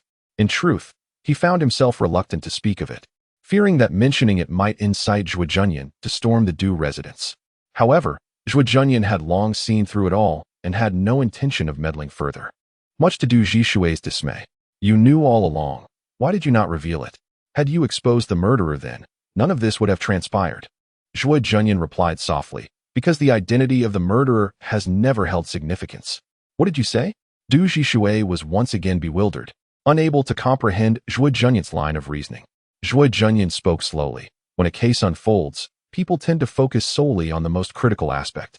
For instance, in the event of a murder, the identity of the perpetrator is paramount. The motives behind the act and any underlying circumstances are regarded as secondary. Similarly, when treasures are unearthed from the Huayin River, the primary concern is who possesses these treasures. The nature of the treasures or their utility is of little consequence. Du Zhishui, puzzled, inquired, shouldn't it be the other way around? Finding the true culprit should naturally lead to uncovering the truth. Zhuo Junyan smiled. For you, that may indeed be the case, but for me, it is not. Du Zhishui gazed at Zhuo Junyan in confusion. Zhuo Junyan sighed. If we measure an event's completeness by standards of achievement, merely identifying the target seldom equates to full completion. To attain a perfect sense of fulfillment, one must not only identify the target, but also comprehend all relevant circumstances surrounding it, including antecedents and consequences. Simply locating the target, well, that at best warrants a passing grade. Du Zhishui remained utterly baffled. What do you mean by completeness? What constitutes a passing grade? Zhuo Junyan responded. All matters in the world have their thresholds. The top scholar achieves full marks, while falling short is akin to failing to meet expectations. Du Zhishui, somewhat enlightened yet still perplexed, wore a dazed expression. Zhuo Junyan shifted the topic, addressing Du Zhishui. By the way, in a few days, a great battle may ensue. So it would be wise for you to remain indoors to avoid the risk of being caught in the crossfire. Oh, do you wish to know what being caught in the crossfire entails? He waved the gun in his hand. Du Zhishui instantly understood. Springing to his feet in alarm, another battle? With whom? Zhuo Junyan scoffed dismissively. With so many enemies lurking outside, how could I possibly know who might come our way? Then how do you know there will be a conflict? Because I have set the stage. The news of the Huayin River treasures has been circulating for days. It's only fitting that some notable figures will soon appear. Zhuo Junyan smiled, his eyes brimming with audacity, fervor, and ferocity. Due to the constraints of the system, Zhuo Junyan was unable to leave Huai County, which was home to only two extraordinary individuals, both of whom were now deceased. However, I cannot be constrained by the mountains. Rather, the mountains must yield to me. Luo Qi and the Mo clan have arrived. Zhuo Junyan pondered that, driven by his own machinations and the influence of shadowy figures, he could still reel in some significant catches, ensuring his efforts during this trial period would not go in vain. Striving to maximize benefits during the novice discount period and laying a solid foundation was Zhuo Junyan's aspiration. He leaned closer to Du Zhishui, leisurely declaring, winds are about to stir in Huayan. Zhuo Junyan shook his head. The wind leaves no trace, while the waves take form. one is hidden in shadows, the other in light. The puppeteers gather in the gale, while the tiger gang is the eye of the storm. As the saying goes, when the wind howls and the waves rise, with a swift motion like a knife falling, only then can one truly create waves. Chapter 24. New Year's Eve time flies swiftly, and we find ourselves at the year's end. As the festive season approaches, every household adorns its entrance with lanterns and couplets, heralding the arrival of spring. Winter is on the verge of retreat, and spring awaits with its vibrant resurgence. Yet, with this renewal comes a lurking danger. The celebratory atmosphere only intensifies as the year draws to a close. At the main hall of the Tiger Gang, on the martial arts stage, two middle-aged men clad in plain long gowns stand by the entrance. One has 9 fingers, the other 8, both missing digits, as they skillfully play the qin. Performing Hong Yuan Diidio, the melody is exquisite and clear, truly commendable by any standard. Alas, it falls upon the ears of the rough men of the Tiger Gang, who lack an ear for music and appreciation. Even Zhuo Junyan, accustomed to the frivolous tunes of the streets, finds it difficult to appreciate the high mountain streams of true artistry. Seated in the loyal and righteous hall, holding a cup of magnolia, Zhuo Junyan casually remarks, "How dull and flavorless this is. It does not please me." The 9-fingered musician smiles and suggests, "At least grant us a couple of coins." Zhuo Junyan tosses 2 copper coins, one for each musician. The 2 men exchange glances and exclaim, "This is sheer bullying." Their voices thunder with an impressive force. Zhang Qijin approaches, commenting, "The twin fiends of Gulio Mountain may only be at the 3rd realm, but their sonic attack techniques are formidable. Together, they can contend with those of the 4th realm. There are always those in the martial world passing through, seeking to make a name for themselves. The Tiger Gang, while powerful in Huayan, remains merely a minor faction in the presence of formidable heroes." The 2 men exemplify this notion. The 9-fingered musician sweeps his hand across the strings, conjuring a tempestuous wave of sound. The surrounding members of the Tiger Gang stagger back as if struck by lightning, retreating several steps. This sonic assault exhibits a remarkable prowess reminiscent of a masterful martial artist. Though devoid of malevolent spirits, it wields a fierce edge. The 8-fingered musician pauses and says, "Why must you be so stingy, Leader Zhuo? My brother and I require but 200 taels. 200 taels, you say? Such an insatiable appetite." Zhuo Junyan observes their hands, inquiring, "How did you come to lose your fingers?" The 9-fingered man smiles faintly, "If you can withstand our Yangwan Diidio, we shall sever a finger ourselves." The 8-fingered man adds, "Thus far, only 3 have managed to withstand it." Zhuo Junyan shakes his head, "Yet there are many experts in the world. You are not the only 3 capable of facing us. So, you select your opponents, do you? Do you believe you can force me to bow?" With a resounding twang, the strings resonate, echoing the sound of clashing swords. The wind rustles, causing leaves to shatter and fall. Several gang members find their belts torn. Even on Zhuo Junyan's face, a faint trace of blood appears. They are indeed formidable opponents, having shown restraint. The 8-fingered man sighs, "Leader Zhuo, cherish this moment. If this peace concludes, it may well sever the very bonds of life." Zhuo Junyan laughs heartily, "A severed bond. But where in this vast world can one seek a kindred spirit?" The 2 men are visibly moved, realizing, indeed, it appears you, too, are a connoisseur of music. Zhuo Junyan, with a meaningful tone, inquires, "Is there a discount?" They exchange glances and respond in unison, 180 taels. "Agreed." Zhuo Junyan raised his hand. "In light of your discounts, I shall comply." His demeanor was bold and unrestrained. After speaking, he seized a wooden chest nearby. The 2 men were elated. Their purpose here was to seek wealth, and his willingness to pay was nothing short of splendid. Zhuo Junyan opened the chest and drew forth a beretta. The sound of 2 gunshots rang out. A gaping wound appeared between their brows. The 2 lifeless bodies slumped forward, resting upon the guqin, producing a resonant, lingering sound. The members of the Tiger Gang had long grown accustomed to such events, simultaneously sneering, grinning maliciously, and scoffing in disdain. With a wave of his hand, he issued a silent command. The gang members swiftly advanced to collect the corpses, their movements decisive and practiced.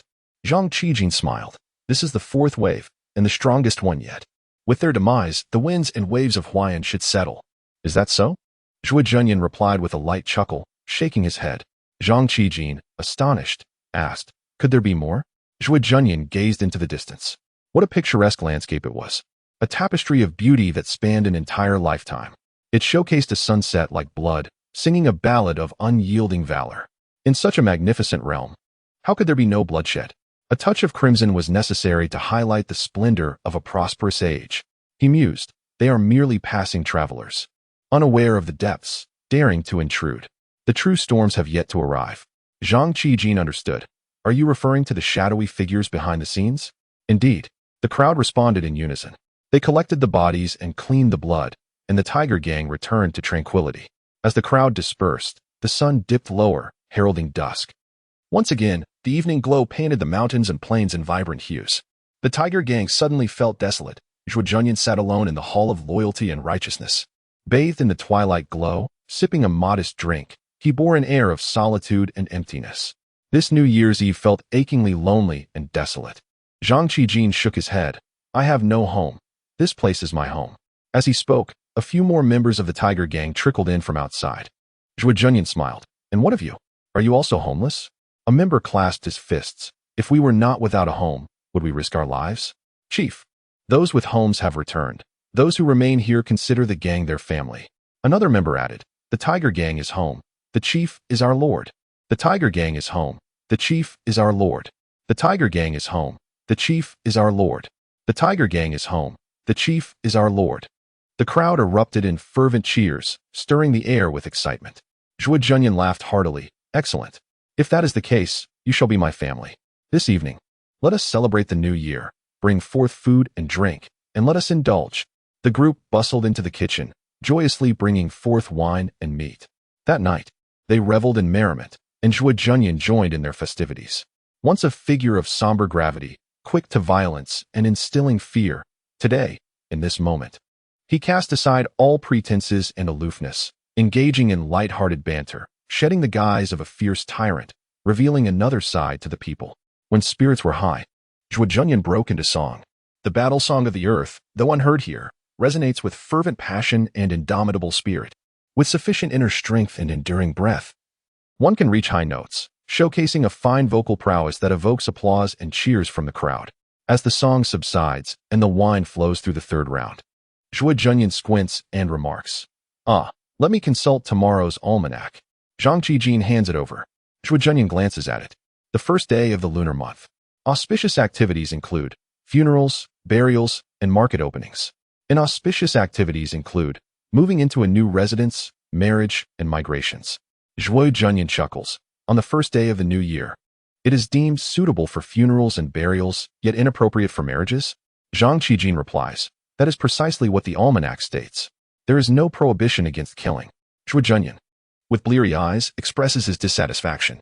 Ma Zheori interjects, there are no restrictions at any time, and that is indeed favorable, for there are no taboos. Zhuo Junyan bursts into laughter. Exactly, with neither auspicious nor inauspicious, we find ourselves unbound. Splendid. Zhang Qijin adds, for tomorrow's temple fair, it is best to have a lively and peaceful day, ideally without incident. Zhuo Junyan then states, who can say? I believe the temple fair presents a splendid opportunity. Why? The crowd allows one to blend in. To fish in troubled waters, he whispers. There is a thought unspoken. For the sake of intimidation, the multitude is what I seek. Thus, this is not mere premonition, but rather anticipation. If the storm is destined to arrive, it must rise from the sea, not descend upon a lake. Only then can one achieve a deterrent effect. The others are taken aback, their hearts heavy, as a chill winter breeze sweeps by. Consequently, the atmosphere momentarily dims, wilting into silence. Zhuo Junyan, sensing the disruption, chuckles. It is I who have spoken unwisely, dampening everyone's spirits. I shall drink 3 cups as penance. As he lifts his cup, a series of distant explosions resound, incessantly echoing. It turns out that every household has set off firecrackers. Upon hearing the crackling, Zhuo Junyan slaps his forehead. Alas, it seems we forgot to purchase firecrackers. The crowd exchanges glances and collectively shakes their heads. Indeed, we overlooked this matter. Zhuo Junyan sighs. A group of rugged men. It is inevitable that we act with a lack of steadiness. Oh well, today I shall be generous and provide you with a sound. Having said that, he retrieves a gun and fires 3 shots into the sky.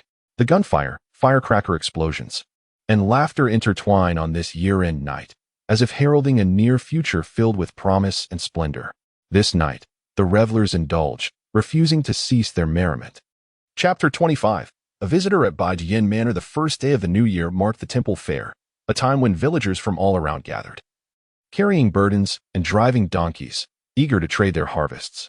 This influx, along with itinerant performers, brought a lively atmosphere to the county town, dispelling the last remnants of winter's desolation and ushering in the promise of spring. As the foremost gang in the county, the Tiger Gang relied on the collection of protection fees while also shouldering the responsibility of maintaining local order. In the absence of effective governance from the court, the community turned to the gang for support. Under the leadership of the fierce Li Hying, their approach had been one of relentless plunder, neglecting their duties. However, since Zhuo Junyan took charge, things had improved considerably. While it was inevitable that fees would be collected, they were committed to fulfilling their obligations. For those truly in need, they offered labor in lieu of payment, striving to prevent anyone from being driven to desperation. The recent victory at the dock had solidified Zhuo Junyan's reputation, as the resolution of several conflicts deterred any further disruptions, significantly contributing to local security. Zhang Qiyin had been performing admirably of late, rising in stature, and today he was accompanied by a few gang members on patrol. The local populace, upon seeing him, bowed their heads in deference, greeting him as leader Zhang. Zhang Qiyin basked in his newfound pride, strutting confidently along when he noticed a middle-aged man in white robes approaching, a sword sheath slung over his back. With an ethereal presence, it was clear he was no ordinary person. The sight of the sword sheath sent a tremor through Zhang Qiyin's heart, prompting him to halt. The man in white strode up to Zhang Qiyin, his voice grave. "Are you of the Tiger Gang?" With a smile, Zhang Qiyin replied, "Indeed, and you are." The white-robed man coldly interjected, "You are not worthy to inquire about my name. Take me to the Tiger Gang. I wish to see Zhuo Junyan." The gang members flanking Zhang Qiyin bristled with anger, yet before they could speak, Zhang Qiyin raised a hand to silence them, saying, "If you wish to meet our leader, that is certainly feasible. However, he is currently not at the Tiger Gang." The white-robed man asked, "Where is he?" Zhang Qiyin shook his head. "Our leader is engaged in training at a secret location and cannot be disturbed." The man's gaze hardened, a palpable aura of menace enveloping the air. The atmosphere shifted, and the leaves rustled ominously, as fear flickered in the hearts of those present. Such a formidable figure. Zhang Qiyin remained composed. "There is no need for haste. Our leader has stated that should a person of significance wish to meet him, it can be arranged quite simply." Pointing towards a nearby open space, he continued, "Do you see that clearing? It is the temple fairgrounds of Huayan County. There is a platform there. If you are willing to wait, our leader will surely appear." The white-robed man scoffed, "You want me to wait there for him?" Zhuo Junyan certainly has a grand sense of self-importance. Zhang Qiyin chuckled, "There is no need for anger. After all, we are here with you. Are we not? If our leader does not arrive before sunset, my life is yours to claim." Upon hearing this, the white-robed man began to grasp the situation. He scrutinized Zhang Qiyin. "You possess quite a bit of audacity. Do you truly believe that Zhuo Junyan can vanquish me?" Zhang Qiyin shook his head. "There are many formidable figures in this world. My leader does not possess such extraordinary prowess. However, navigating the treacherous paths of life is inherently a gamble, where one's head hangs precariously at the waist. Should the leader falter, our demise would be of little consequence. Yet, if the leader prevails, at least I may find some comfort in my existence." Upon hearing these words, the middle-aged man in a white robe threw back his head and laughed heartily. "How amusing. It is rare to encounter someone with such audacity. Very well, follow me." With that, he swept the crowd along toward the elevated platform. Upon reaching the platform, the white-robed man cast Zhang Qiyin onto it and awaited developments. The other members of the Tiger Gang were evidently terrified, trembling in fear, while only Zhang Qiyin stood resolute and undaunted. The white-robed man scoffed, "I am aware of your reliance. Before our encounter, I heard tales of Zhuo Junyan's prowess, that he possesses the ability to kill from 1,000 paces. Huh. So you have lured me here to provide him with an opportunity to assassinate me, have you?" At this revelation, a flicker of change crossed Zhang Qiyin's expression. The white-robed man continued, "However, now that I am aware of your scheme, he shall not have that chance." With a resounding clap of his hands, a multitude of swords sprang forth like umbrellas unfurling. The 100-sword manor. Zhang Qiyin's heart sank. "So you must be Feng Poyan, the esteemed master of the 100-sword manor?" Feng Poyan, a formidable martial artist of the fourth realm, likely surpassed Luo Qifeng in strength. Most crucially, he understood Zhuo Junyan's modus operandi and would undoubtedly be on guard. The prospect of an assassination appeared grim. Feng Poyan snorted. It's good that you comprehend. Remain calm. He held the Tiger Gang members captive on the platform, resembling an executioner preparing for a sentence, instantly attracting a throng of onlookers. The crowd observed from a distance, hesitant to approach, as the once boisterous temple fair fell into an eerie silence. The atmosphere was thick with tension, akin to the stillness before a storm.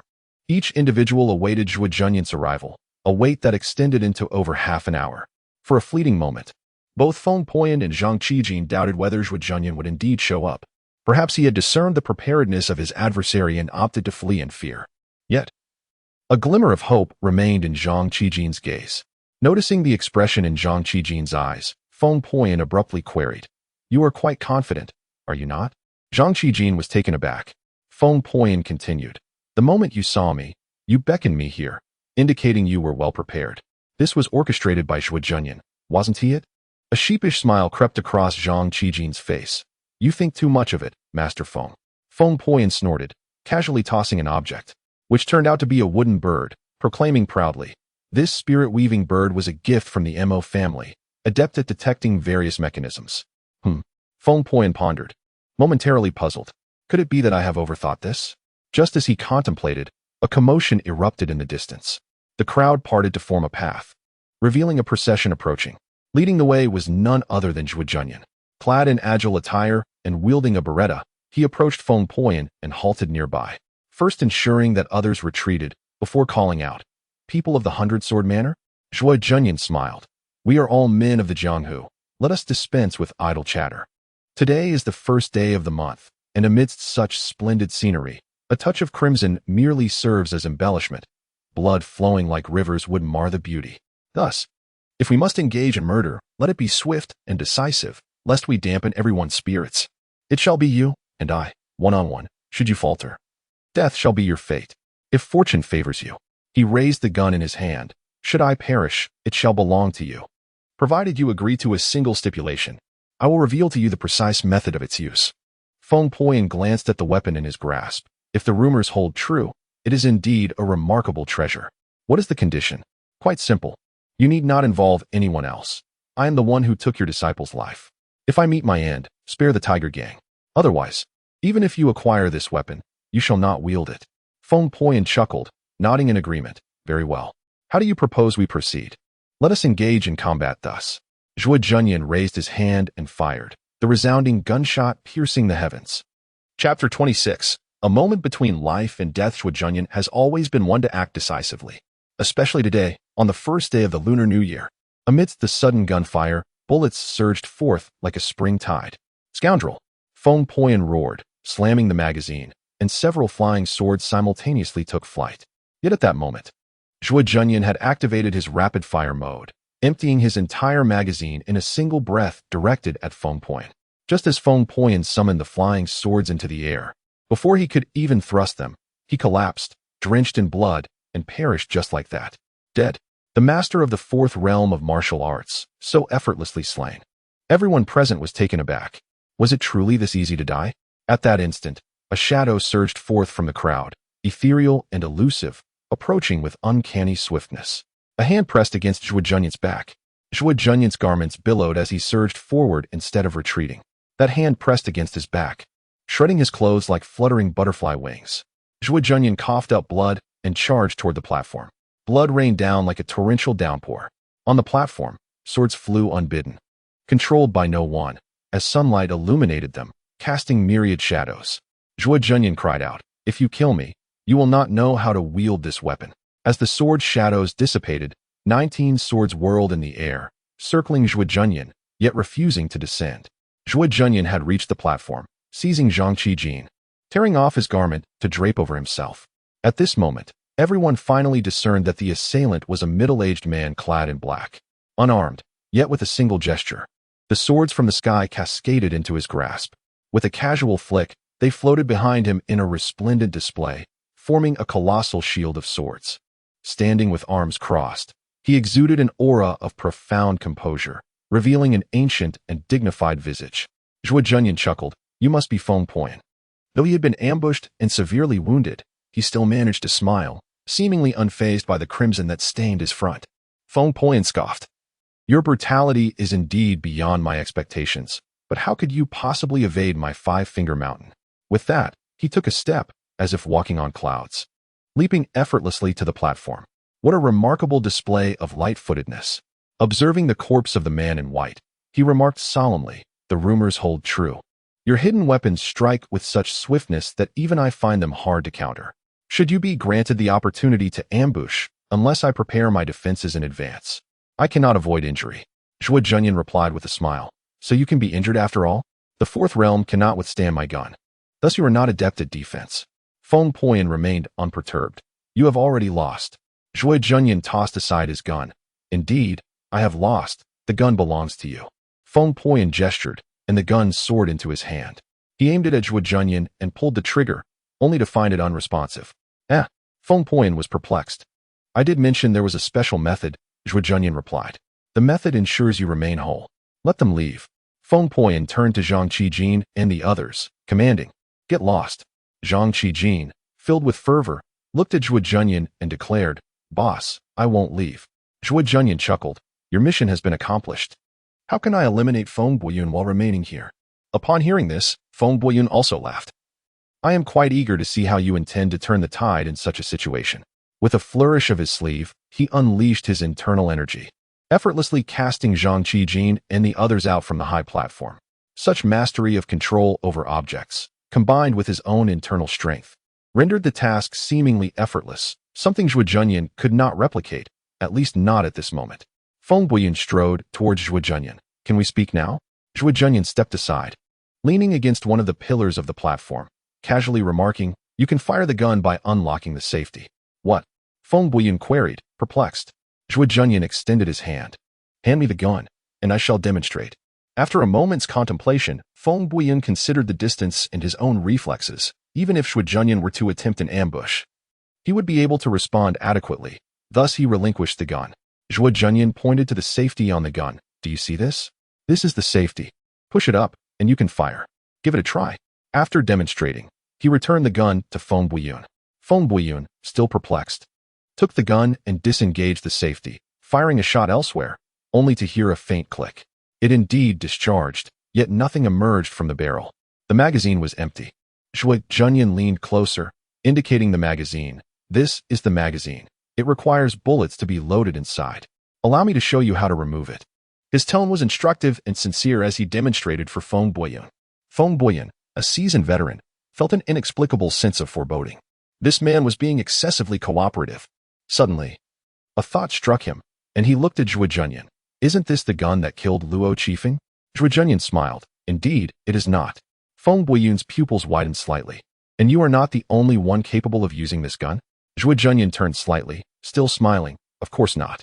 A sense of danger surged within Feng Puyan, prompting him to gather his energy and leap into the air. Bang!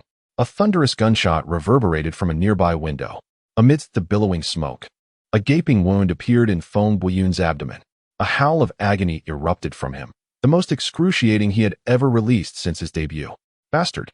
Despicable! Shameless! Feng Puyan screamed as he ascended into the sky. Simultaneously, Zhuo Junyan forcefully pushed off the high platform, retreating backward.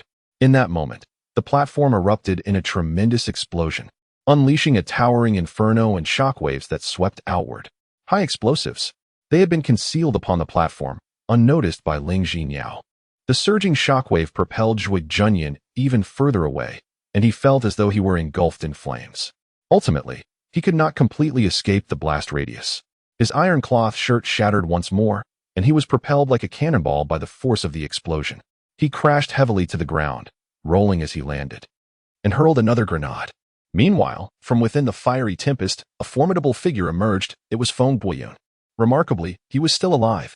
Despite the gaping wound in his abdomen from the sniper rifle and the impact of the explosion, he had survived. However, it was precisely due to being struck by a sniper's bullet that Feng Puyan immediately activated the protective martial technique, Cloud Guard. As a fourth-tier martial artist, he had reached the pinnacle of Qi refinement, and combined with his unique skills, even though the sword sect did not primarily focus on physical strength, the Cloud Guard defensive technique remained formidable resembling an invisible barrier capable of withstanding heavy blows. This extraordinary defensive capability mitigated much of the damage he sustained, allowing him to survive the terrifying explosion, though the cloud guard was ultimately shattered by the blast. At that moment, he burst forth, disheveled and drenched in blood. Engulfed in flames, wild as an eagle, his aura soaring, becoming increasingly fearsome despite his injuries. With eyes blazing with fury, he glared at Zhuo Junyan. But before he could strike, a hand grenade flew towards him. Zhuo Junyan, too, was astonished that Feng Puyan could still counterattack under such circumstances, and once again employed his telekinesis. His control was not as refined as Feng Puyan's, but with a clever maneuver, he redirected the grenade into the air. In the next moment, the grenade exploded overhead, creating yet another shockwave. The crimson cloud swirled, causing everyone to retreat in panic. Feng Puyan was taken aback. Telekinesis? How is that possible? He can actually wield telekinesis. Zhuo Junyan dashed towards a distant building where gunfire erupted. Scarred brat, you shall die? Feng Puyan roared with thunderous wrath. In the sky, a formation of swords circled, howling like rain, descending in pursuit. Zhuo Junyan closed his eyes and hurled another object. Feng Puyan instinctively attempted to use telekinesis to keep that object at bay, but the next moment it detonated, revealing a blinding flash of white light. A flashbang. The immense brightness surged forth, nearly blinding Feng Puyan. He could no longer discern Zhuo Junyan's position and could only chase based on instinct. Thrust, thrust, thrust. Long swords pierced downwards, creating a forest of blades behind Zhuo Junyan. One sword caught up with him, piercing through his chest, and Zhuo Junyan let out a muffled groan of agony. Blood gushed forth. With a palm strike, an explosion, and a sword thrust, if Zhuo Junyan's life were quantified, it would have plummeted to the lowest point. Yet, disregarding everything, he pressed on, beckoning forward as a large firearm fell from the window. Zhuo Junyan lunged and caught the firearm, pulling the trigger, causing a bullet to automatically chamber. He didn't even take the time to aim. With a toothy grin, he declared, "Farewell." Boom. Another shot rang out. Chapter 27. The fall reveals true character as Feng Puyan's body was shattered by the gunshot. An eerie silence enveloped the temple grounds. Were it not for the frenzied display of intimidation, Zhuo Junyan might have believed everyone was paralyzed by fear. In that moment, he too was drenched in blood and severely wounded, yet he stood tall, laughing maniacally. What of a fourth-layer martial master? What of the refined Qi? In the end, they too shall perish. His voice rang out, hoarse and fervent. It wasn't a matter of arrogance. Rather, it was a means to instill fear. This battle was ultimately his victory, though it was fraught with peril. The first shot fired at Feng Puyan was not by another, but by Zhuo Junyan himself, employing his manipulation skills. While using these powers to remotely trigger the sniper rifle posed no issues, the challenges of distance and aiming were considerable. Thus, Zhuo Junyan had strategically placed the firearm in a nearby building, its muzzle fixed on the high platform. This was the optimal sniping position, contingent upon luring the target into the trap he had meticulously set.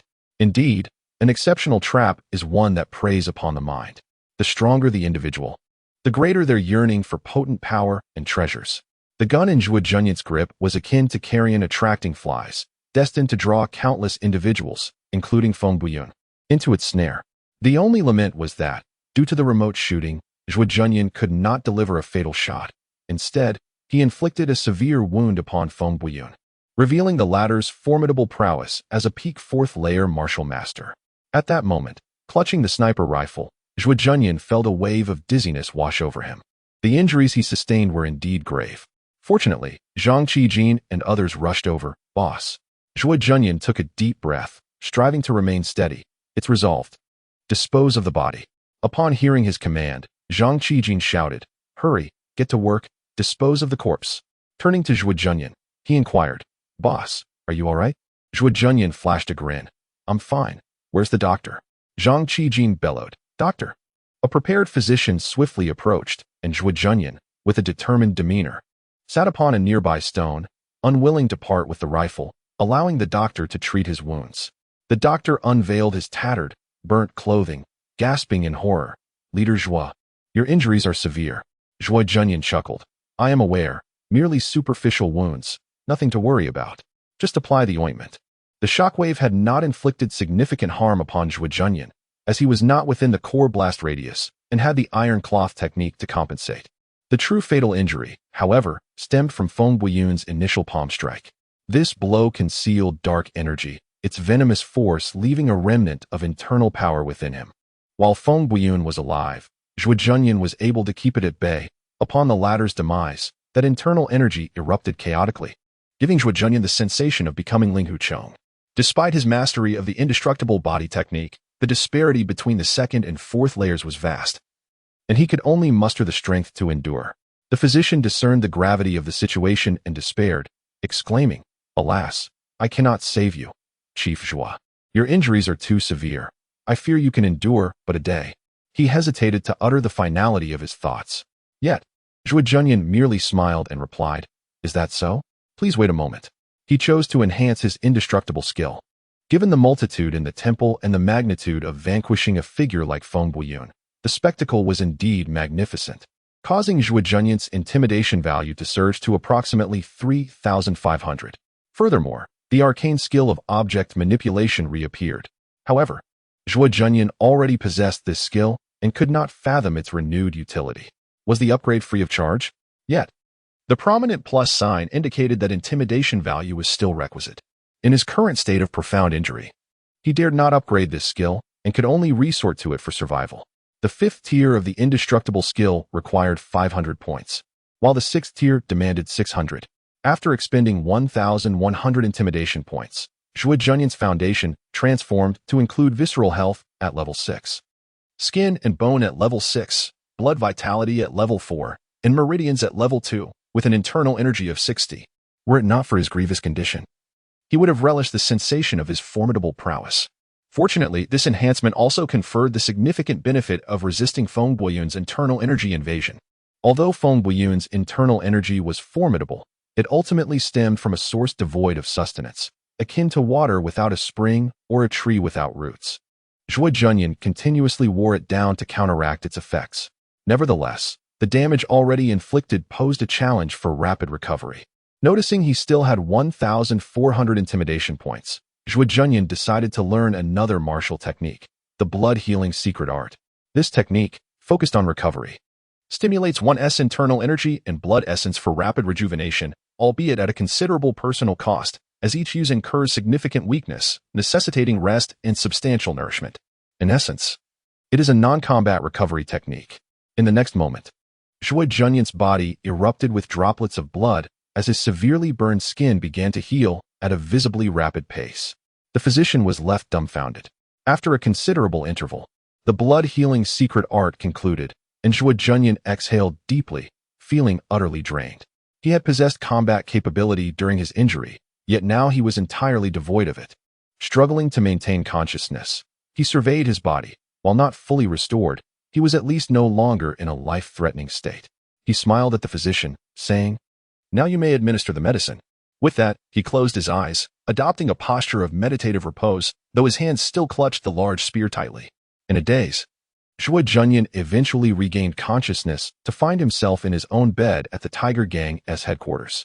Rising from the bed, Zhang Qijin approached excitedly, holding a bowl of medicine. "Chief, you are awake." Zhuo Junyan glanced at his hands, realizing the spear was no longer there. Had he truly lost consciousness? He sighed, smiling. "Well done, Qijin." Understanding the implication, Zhang Qijin replied earnestly, "Chief, treating us as brothers means that even in the direst of times, you prioritize our safety and wish for us to depart first, unwilling to endanger us. No matter what, I, Zhang Qijin, am aware of the need to choose a worthy leader." Zhuo Junyan had long since set explosives on the high platform. Unaware that the Feng Buiyun atop it was merely an illusion, a direct detonation would have likely resulted in Feng Buiyun's demise. Yet, he refrained from such an action, opting instead to intervene and exchange Zhang Qijin and his companions. This decision truly garnered the loyalty of the majority within the Tiger Gang. But what of the others? Did they share the same sentiment? Zhang Qijin stood tall like a spear. "We all support you." Complete support? Perhaps not entirely. Nevertheless, both Zhang Qijin and Ma Jiari offered their unwavering backing, and most of the Tiger Gang members were swayed by Zhuo Junyan's leadership, leaving only a few too intimidated to cause discord. Upon deeper analysis, it cannot be solely attributed to Zhuo Junyan's sense of loyalty. There may also be the factor of their vested interests in his ascendance, as well as the fear inspired by his fearsome reputation. In any case, whether out of fear, dependence, or a complex interplay of interests and emotions, the majority of the Tiger Gang resolutely stood by Zhuo Junyan, becoming his greatest support for survival. Yet, Zhuo Junyan was discontent with this outcome. This was not merely because it meant entrusting his fate to others, but also because, in a sense, it signified his failure.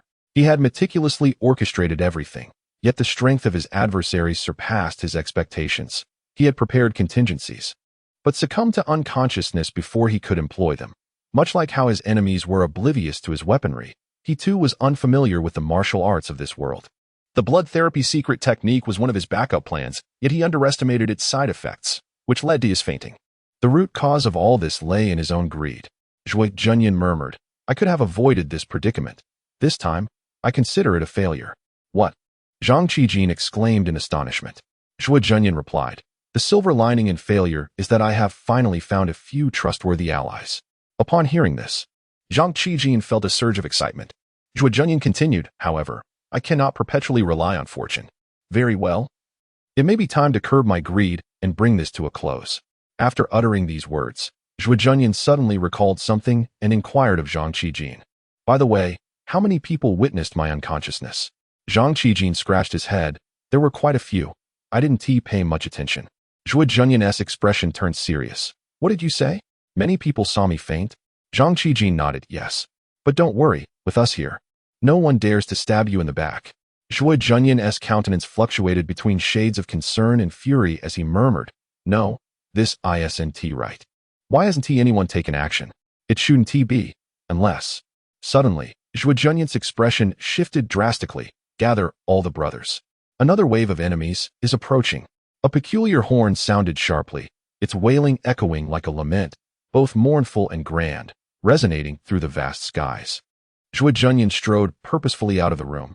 "What is happening?" Zhang Qijin blurted out. "That's the city defense horn. Enemies are attacking the county." Chapter 28. The Red Scarf Bandits. On this first day of the Lunar New Year, a group of homeless individuals, a band of nefarious rogues, approached the city of Huayan. From the battlements, Jin Wuxin, pale-faced, gazed below. In the distance, a motley crew of individuals, each donning a red scarf and wielding sharp blades, advanced with an air of menace. Though their garments were tattered, their countenances were fierce and their demeanor audacious. At the forefront rode 3 figures on majestic steeds, one of whom was a woman. Beside Jin Wuxin stood the towering Zhou Junyan, a guardian from the Tianwei Department. The Tianwei Department was part of the Tian Army. The military forces of the Moon Dynasty were divided into 3 categories: the Imperial Guard, the local army, and the Tian Army. The Imperial Guard constituted the true national military, while the local army, though nominally national, was effectively controlled by local warlords and contributed minimally in times of national strife. The Tian Army, in essence, functioned as a reserve force, comprising individuals who were both farmers and soldiers. In the small locale of Huayan County, there existed no local army. Only a pitiful contingent of 50 soldiers from the Tian Army, supplemented by a handful of constables. In times of unrest, their only recourse was to seek aid from Yin City. Yet time was of the essence, and their reach was limited. At that moment, Jin Wuxin turned to Zhou Junyan and inquired, "Is it the Red Scarf Bandits? Do you possess the confidence to withstand them?" Zhou Junyan rolled his eyes in exasperation. "There aren't even 100 soldiers in the entire county. How can I possibly fight them off?"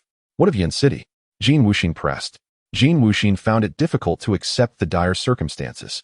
The Red Scarf Bandits were a notorious gang from the Xiaoliang mountain region, infamous for their acts of arson, murder, and robbery. Their leader, the Blood Wolf Wei Sha, was rumored to be a formidable figure, a master of the 3rd realm of martial arts. Engaging them would be futile. In this era, officials regarded their soldiers as personal assets, crucial to their survival and well-being, and would never willingly sacrifice them. Given their current numbers, resistance seemed implausible. Jin Wuxin drew his broadsword, declaring, "If that is the case, I shall share the fate of Zhou Junyan. No matter what, we cannot allow these rogues to breach our defenses." "Isn't it peculiar how you typically fear death?" came the mocking laughter of Zhuo Junyan from behind. Upon seeing Zhuo Junyan, Jin Wuxin's spirits lifted. "Brother Zhuo, your presence is a blessing. If you are here, we can eliminate Wei Sha, and the Red Scarf Bandits will surely retreat." Zhuo Junyan merely acknowledged with a grunt. wasting no time in raising his rifle to take aim at the distance. Which one is Wei Sha? Zhuo Junyan pointed to the center of the group. The one in the middle, the blood wolf Wei Sha. He too is an extraordinary individual. Zhuo Junyan peered through the scope and after a moment stated, imposter. What? The others were taken aback. Zhuo Junyan affirmed confidently, he is not the blood wolf Wei Sha. Someone else is impersonating him. Likely, they have learned of my reputation and prepared accordingly, but if they dare to come, they must not be overly confident. He lowered his sniper rifle. I have but one opportunity. If I miss, there will be no second chance. Zhuo Guangyan stared at Zhuo Junyan in shock. Only one chance? Du Shui, frustrated, stomped his feet. And you squandered it on your own people. Less chatter, Zhuo Junyan retorted, retrieving his Beretta and beginning to load it. This gun holds only 12 rounds. In other words, I can take down a maximum of 13 individuals. He then took out his phone and sighed deeply. It's dead. To him, a dead phone was a far graver concern than a lack of ammunition. What a dreadful mood. What about that explosive item of yours? Jin Wuxin inquired. All used up. The only option left is for you to identify the true target during the skirmish, allowing me to take out Wei Sha with a single shot. Thus saving Huayan County. By the way, don't all the prefectures have guards? The martial arena still has martial masters. Have them send someone over. Even laborers will suffice. Zhuo Guangyan scoffed. They want to come. Just say, I ordered them to come. Whoever refuses shall die. Zhuo Junyan coldly retorted, I'm not very effective against outsiders. But I can certainly handle my own. Zhuo Guangyan, Jin Wuxin, and the others were momentarily speechless, yet Zhuo Junyan's words rang true. Before long, over 100 individuals rushed in from the rear, all guards and servants from prominent families within the county. To their surprise, some fearless laborers wielding sickles and hoes also joined the fray. Zhang Qijing glanced around and called out, the Gao family, the He family, and the Li family. I've accounted for those who have yet to arrive. Excellent. Zhuo Junyan ceased his idle chatter and commanded, let those who have come ascend the city walls. Everyone hurried to the walls. At this moment, the Red Bandits had also reached the base of the county walls, a throng of approximately 300 to 400 strong. Although they were not numerically superior to the defenders, their fierce demeanor was intimidating. Even more alarming, some were armed with military crossbows, a heavy weapon now in the hands of brigands. Zhuo Guangyan whispered, Huayan County's walls are too low and insufficiently fortified. This battle will rely heavily on Zhuo's divine marksmanship. Zhuo Junyan wasted no time, shouting, everyone, heed my call. It is time to defend our homeland and protect the county. Regrettably, this grand declaration fell on anxious ears as the guards atop the walls merely stared nervously at the scene below. Simultaneously, the leader of the Red Bandits, Blood Wolf Wei Sha, raised his battle blade and bellowed, charge. Attack. Amidst the wild howls, a large group of bandits surged forward, fierce in spirit, many of whom were martial artists. They charged forth with fervent cries, their murderous intent palpable, while the Red Bandits behind them began raining arrows upon the city wall. Though the arrows numbered only in the dozens, the inexperienced defenders atop the wall panicked, ducking for cover. One unfortunate soldier was struck and cried out in terror, triggering widespread chaos. Some even dropped their weapons and fled down the walls. Bang! A gunshot rang out as the fleeing soldier tumbled from the parapet. Zhuo Junyan, gripping his Beretta, commanded, hold your positions. Anyone who retreats a single step shall be shot.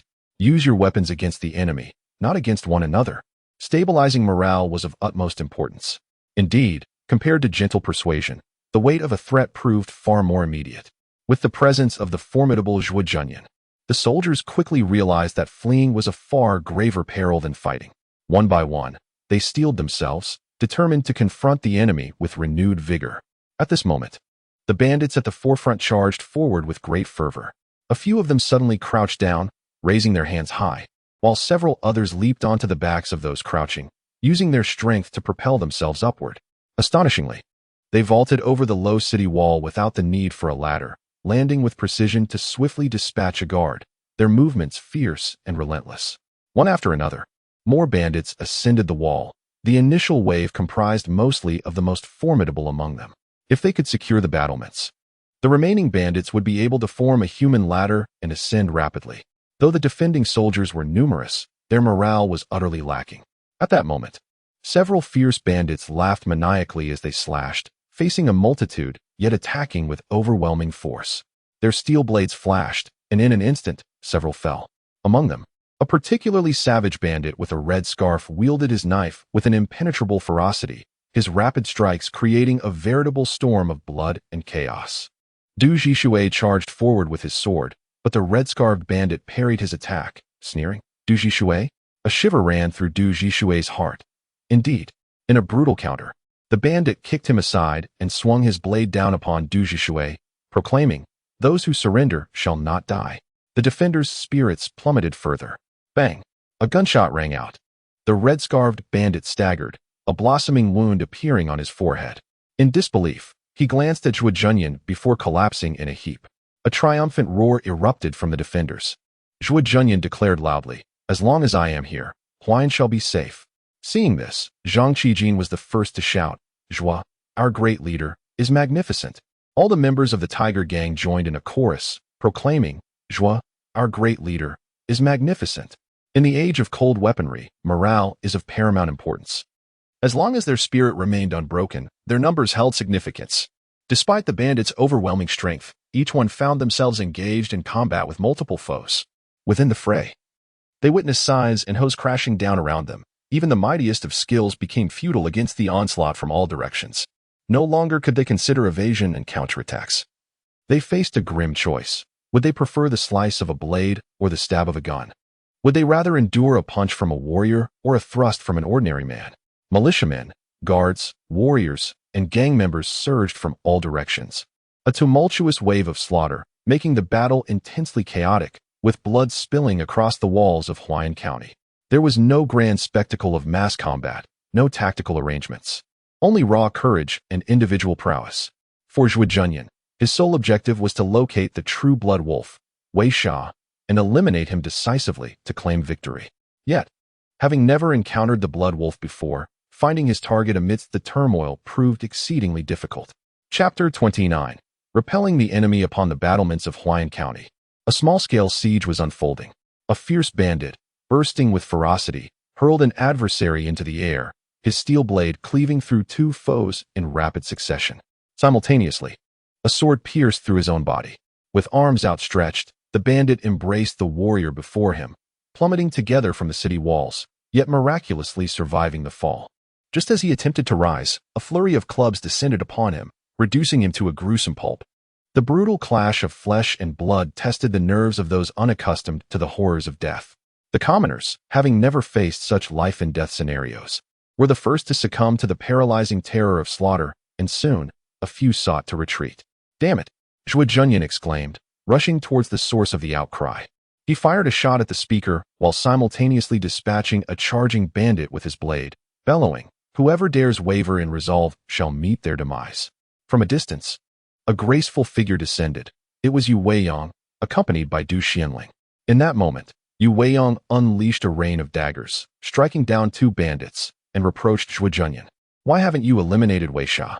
Everyone is on the brink of collapse." Zhuo Junyan surveyed the battlefield. Below the city walls, the robbers continued their frenzied assault. They were ferocious, barbaric, and powerful, a bloodthirsty horde.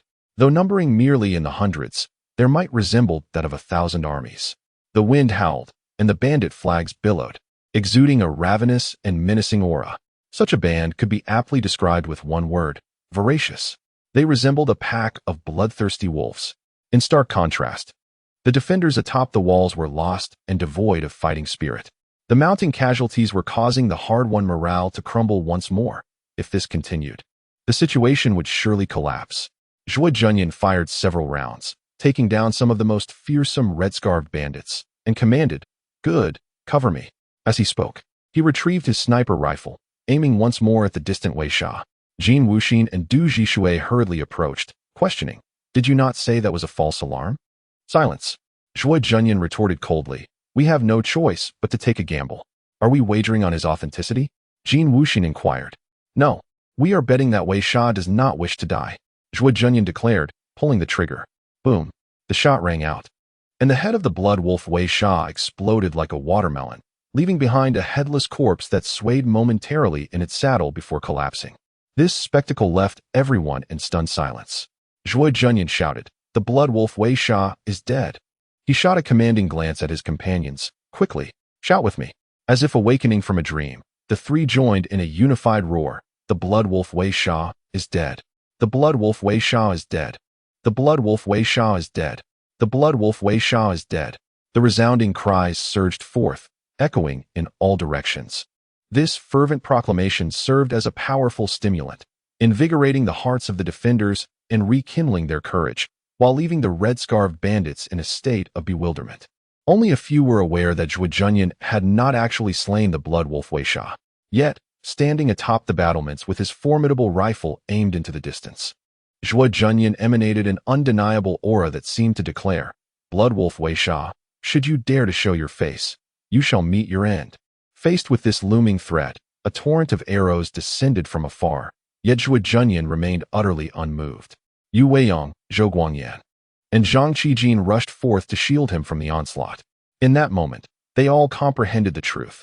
As long as Zhuo Junyan stood resolute, clutching his firearm, the bloodthirsty Wei Sha would dare not show his face. No one was aware that Zhuo Junyan's sniper rifle was devoid of ammunition. His mere presence was a formidable deterrent. Under such circumstances, the morale of the Huayan militia surged, while the red-scarfed bandits began to tremble with trepidation. The bandits, being human, ultimately succumbed to fear. Upon realizing that a formidable figure had emerged in Huayan, armed with an invincible weapon, their once indomitable spirit waned, and their assault slowed. Even those who had scaled the walls were driven back down. The clarion call for retreat echoed through the air. Confronted with the militia's fervent battle spirit, the red-scarfed thieves finally abandoned their siege and began to withdraw. Observing this turn of events, Zhuo Junyan shouted, "Launch an immediate counterattack." Du Zhishui, taken aback, responded, "Counterattack?" Zhuo Junyan gritted his teeth. "If we do not strike now, they will realize my bullets are running low." Awakened from his stupor, Du Zhishui turned and dashed down from the battlements, declaring, "Pursue them." Meanwhile, Zhuo Junyan steadfastly held his ground, determined to deny Wei Sha any opportunity to resurface. At that moment, the county's gates unexpectedly swung open. Before the red-scarfed bandits could revel in their fortune, countless militia members surged forth, brandishing swords and blades. Simultaneously, gunfire erupted anew. Zhuo Junyan took aim at several fleeing bandits, expending his final rounds. His precise marksmanship, coupled with the onrushing militia, obliterated the red-scarfed thieves' will to fight. All at once, they cried out and fled in panic, while the people of Huayan seized the opportunity for a counteroffensive. Witnessing this scene, Zhuo Junyan exhaled a sigh of relief and slowly lowered his weapon. With weary steps, he descended from the battlements, but suddenly felt himself sway. Fortunately, a hand reached out to steady him. It was Du Xianling. She gazed at Zhuo Junyan, asking, "Are you all right?" He offered a faint smile, replying, "I am well enough." Du Xianling shot him a playful glare. "I initially thought you were a cold-blooded killer. Little did I know you could employ cunning tactics to frighten Wei Sha away with an empty gun." Zhuo Junyan chuckled softly. One must not judge solely by appearances. A seemingly ferocious individual may harbor deception. A person who appears benevolent might not be virtuous. An ostensibly dullard may possess hidden wisdom. And even those who seem insignificant may prove invaluable. Du Xianling, puzzled, inquired, "Are you implying something?" "Indeed," Zhuo Junyan replied as he descended from the tower. Jin Wuxin approached with enthusiasm, exclaiming, "This time, we owe you a great debt." "Where is Zhishui?" Zhuo Junyan inquired. Jin Wuxin paused. Bewildered, he led the charge. "Why am I not you?" As he spoke, he advanced towards Zhuo Junyan. In a swift motion, Zhuo Junyan turned his wrist, aiming his gun at Jin Wuxin. The crowd fell silent in shock. Zhuo Junyan's expression was cold and unyielding, his iron resolve unwavering as he directed the weapon at Jin Wuxin. Meanwhile, the echoes of battle gradually faded away, and an ominous aura began to envelop the scene, a chilling breeze brushing against their hearts. The fervor of blood grew cool. Jin Wuxin squinted and inquired, "What do you mean, Brother Zhuo?" Zhuo Junyan replied coldly, "You know precisely what I mean. You must have counted the number of shots I fired, have you not? There remains one bullet in this chamber, and that bullet is reserved for this very moment. I had originally prepared it for Du Zhishui, yet I did not anticipate that the one who would arrive would be you." Upon hearing this, Jin Wuxin's expression gradually darkened, as if ominous clouds were gathering, heralding an impending storm. Jin Wuxin asked, "Have you discovered the truth?" Zhuo Junyan chuckled. It was not particularly difficult to deduce. Chapter 30, The Puppet Master, Part 1. Beneath the city gate, Zhuo Junyan aimed his gun at Jin Wuxin. The metallic barrel glinted coldly in the sunlight. The gun was cold, the blood was warm, the hands were dark, and the heart was ruthless. No one doubted that Zhuo Junyan would pull the trigger. This scene rendered all those who had yet to leave the city utterly stunned. Jin Wuxin, however, showed no fear, merely gazing calmly at Zhuo Junyan. He smiled slightly and said, "Indeed, the one who possesses the treasure of the Huayin River is I. It was I who spread rumors to frame you, and it was I who provided the information to Luo Qifeng and Pei Yun regarding your whereabouts. Even the Red Bandit was informed by me. Of course, I did not summon them. They came on their own upon learning of your treasure. I merely took precautions in advance." His words flowed freely, devoid of fear. Upon hearing this, a commotion erupted. A large crowd surged forward. Jin Wuxin sneered, "County Magistrate Fong, there is no need for you to say such things to me. Since the news of the treasure from the Huayin River spread, countless individuals have sought it. If I wish to safeguard the treasure, I must find a scapegoat. Zhuo Junyan's appearance is perfectly suited to take the blame. If he were to perish, his gun would also belong to me, which would make for a dual treasure in my possession. Would it not be more advantageous?" County Magistrate Fong trembled with rage. "Seize him. Seize him." Jin Wuxin chuckled lightly. At that moment, several individuals around him drew their weapons and aimed them at County Magistrate Fong's throat. This sudden insurrection left many dumbfounded, prompting shouts from the crowd. "Zhao Tiniu, you are my bodyguard. How have you become Jin Wuxin's man? Geng Dabiao, what benefit has Jin Wuxin given you? The Zhao family will offer double." They clamored one after another. Yet, be they bodyguards or warriors, those who had turned traitor laughed disdainfully, paying no heed to their cries. A dark cloud appeared in the sky, obscuring the sun, and a few raindrops began to fall. In front of the county gate, the crowd encircled them like wolves and tigers, their malicious intent evident. Jin Wuxin had seized control of the situation. He smiled, a sinister grin, a triumphant laugh. His laughter was wild and unrestrained, arrogant and presumptuous. With his head held high, he declared, "There is no need to shout. They will never betray me." Turning to Zhuo Junyan, he continued, "Zhuo Junyan, you have only one bullet left. Even if you kill me, you cannot change the facts. However, I see you possess some skill. If you are willing to surrender and reveal how to manufacture bullets, I would be willing to give you a chance to become my right-hand man. Is that so?" Zhuo Junyan replied with a slight smile. The gun still aimed at Jin Wuxin. "I have a question. How did you acquire the treasure when you did not even go to the Huayin River?" Just as Jin Wuxin was about to speak, Zhuo Junyan interjected, "Wait, let me take a guess. The one who truly obtained the treasure was Bai Chong, was it not?" Jin Wuxin burst into laughter. Indeed, it was Bai Chong who secured the treasure. At that time, as the waters of the Huayin rose, local fishermen and boatmen rushed into the water to salvage the treasure, ultimately allowing one person to succeed. Bai Chong, sharp-eyed, saw the opportunity, and in the chaos, he killed for the treasure while I pursued him. After you killed Bai Chong, although you took his money pouch, the treasures were not within it. I handled his corpse, and naturally, his treasures came into my possession." Zhuo Junyan smiled. "Is that so? It seems I have missed something of great significance." Jin Wuxin, with a confident grin, replied, "What do you think? Are you willing to accept my suggestion?" Zhuo Junyan stepped back. "I have a far superior proposal."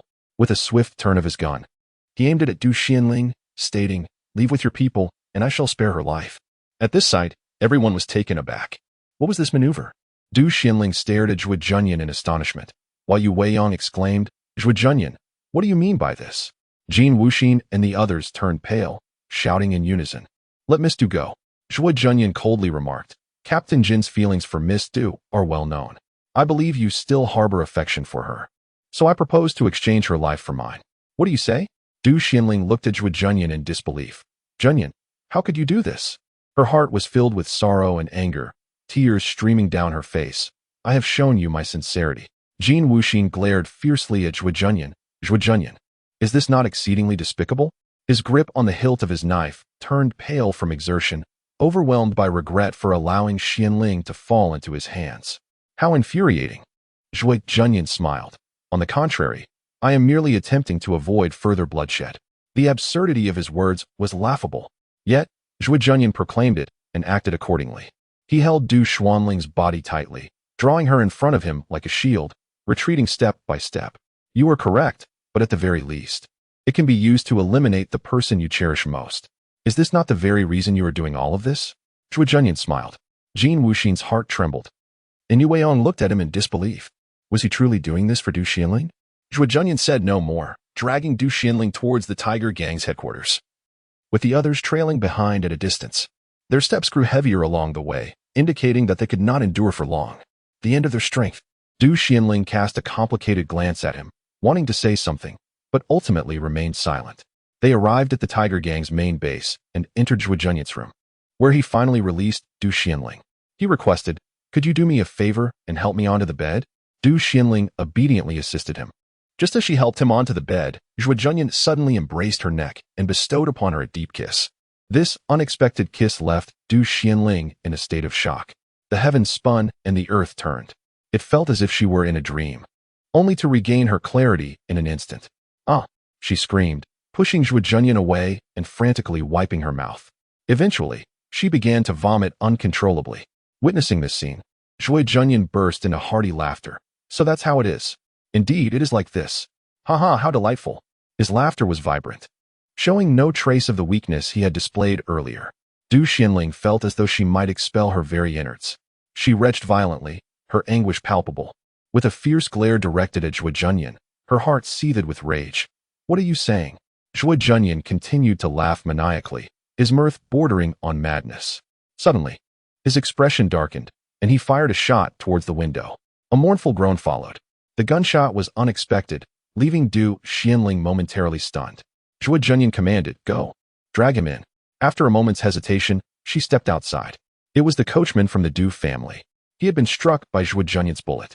Yet he was still alive, albeit coughing up blood, and he continued to smile. He murmured, "Mississippi. I did it." I drew out his final shot. Upon hearing this, Du Xianling regarded him with a complex gaze. She knelt beside the coachman, cradling his face. "Thank you." The gratitude in her words brought him immense joy, as if all his actions had been for this singular expression of appreciation. Such a sentiment was enough. Gently caressing his face, Du Xianling remarked, "Since you have accomplished this, there is no need for you to live any longer." With that, she grasped the coachman's neck. A sharp crack echoed through the air as she twisted it, ending his life. In his final moments, he looked at Du Xianling in disbelief. Rising slowly, her countenance was as cold as ice, exuding a chilling aura laced with an inexplicable smile. She declared, "I am avenging Cui Xiang." Zhuo Junyan shrugged nonchalantly. "Then you should take your own life." With a swift motion, Du Xianling unsheathed a flexible sword from her waist, pointing its tip at Zhuo Junyan's brow. "Reveal the method of making the bullets, and I shall spare your life." Chapter 31, The Mastermind, Part 2. In the room, the tip of the sword pointed menacingly at her nose. The blade was slender, and its gleam was cool. Du Xianling possessed modest martial skills, yet her confidence was unwavering. She had practiced this sword move for an extensive period. The 3 steps to death. If Zhuo Junyan dared to make a move, she would assuredly strike him down in an instant. Gazing at the sword's point, a flicker of sympathy appeared in Zhuo Junyan's eyes. "Is it truly worth it?" Du Xianling was taken aback. "What did you say?" Zhuo Junyan sighed softly, a hint of melancholy in his tone. "I wonder, is it worth transforming all those who care for you into puppets?" A shudder coursed through Du Xianling's heart as she staggered back a few steps, unable to believe her ears. This was impossible. How could he know? Suddenly, the door burst open with a loud crash. Several figures rushed in, Jin Wuxin, Yu Weiyong, and others. They shouted in unison, "Xianling." Concern radiated from their voices. Du Xianling, however, glared fiercely at Zhuo Junyan. "How do you know?"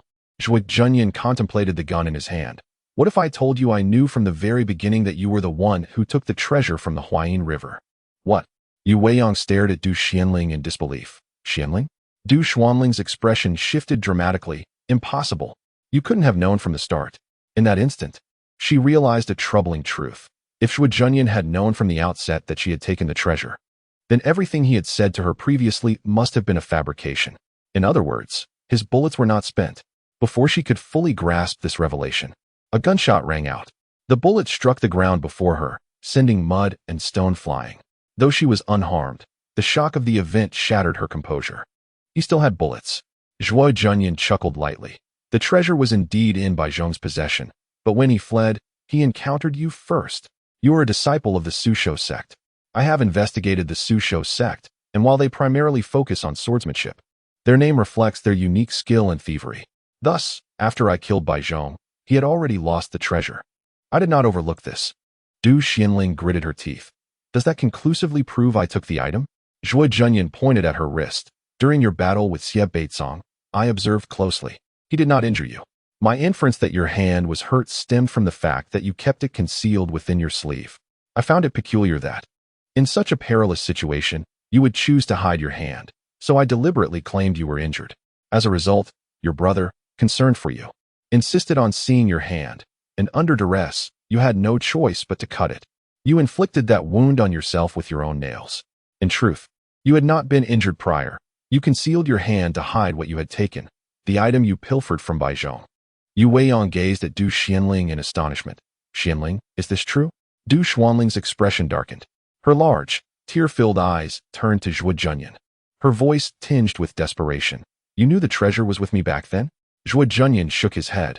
At that time, I had no knowledge of the treasure. I merely found your behavior intriguing. It is rather perplexing why Xie Beizong chose to take you away.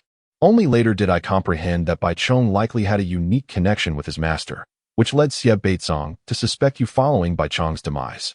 However, he could not articulate this suspicion openly, thus he feigned an interest from his disciple towards you. Subsequently, I inquired with members of the Tiger Gang, confirming that prior to this, there had been no whispers of Bai Zhong pursuing the eldest daughter of the Du family.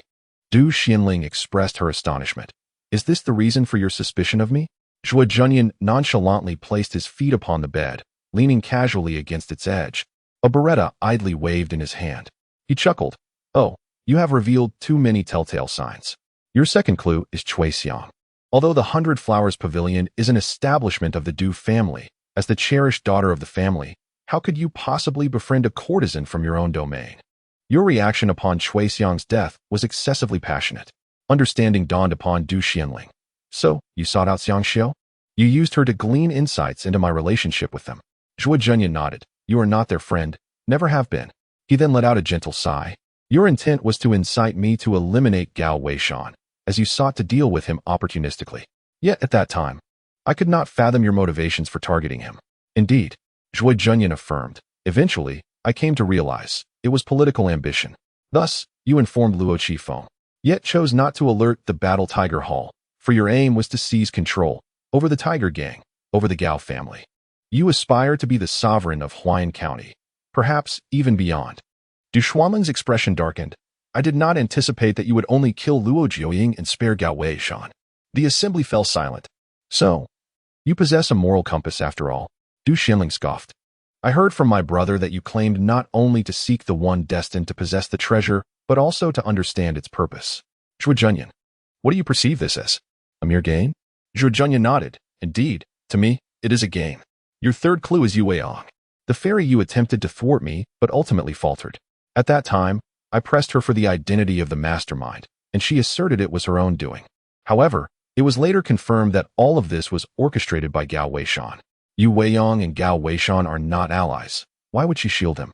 In truth, she was not protecting Gao Weishan, but rather you. After all, in her eyes, you are of utmost significance, the one she instinctively sought to conceal. When others uttered Gao Weishan's name, Yu Weiyang recognized her error. She needn't take the fall for him.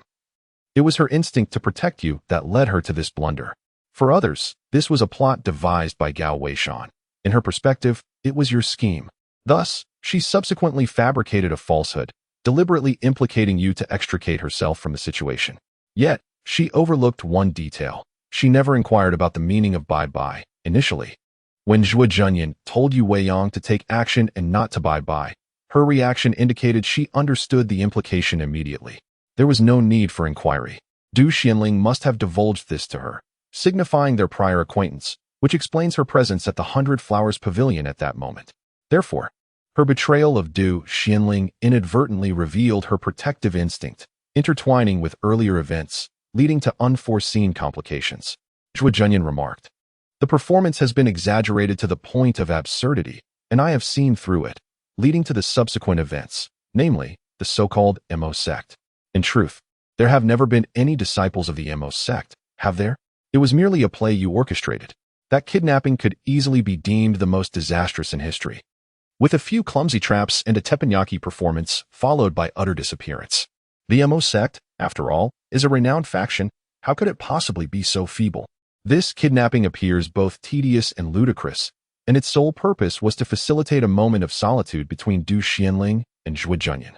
The catalyst was when Zhuo Junyan stated during the Baiwa Tower incident that the perpetrator would soon seek him out. This was a message directed at Du Xianling. On that particular night, Zhuo Junyan explicitly acknowledged that a lack of ammunition was his weakness. He feared not the formidable, but rather the multitude, which enticed Du Xianling to lure the red scarf thief towards him. Zhuo Junyan chuckled. Oh, by the way, there's another flaw, namely Chao Jingqiu, Zheng Yangxi, and currently, Jin Wuxin. Jin Wuxin's expression remained impassive, yet the trembling of his blade revealed the turmoil within. Du Xuanling's countenance darkened further. You discerned it? Zhuo Junyan nodded. That night. Your orchestration of the Mo sect kidnapping was intended to deepen our bond, was it not? Upon hearing this, Du Xuanling's expression shifted dramatically. Ignoring Yu Weiyang, she glared at Zhuo Junyan with fury. Since you were aware all along, why have you delayed until now? As she spoke, her gaze fell upon the emerald bracelet adorning her wrist. It is that bracelet, is it not? It possesses the ability to manipulate hearts, compelling all who admire you to willingly sacrifice for you. The coachman, Zheng Yangxi, Chao Jingqiu, Geng Dabiao, and Jin Wuxin, among others.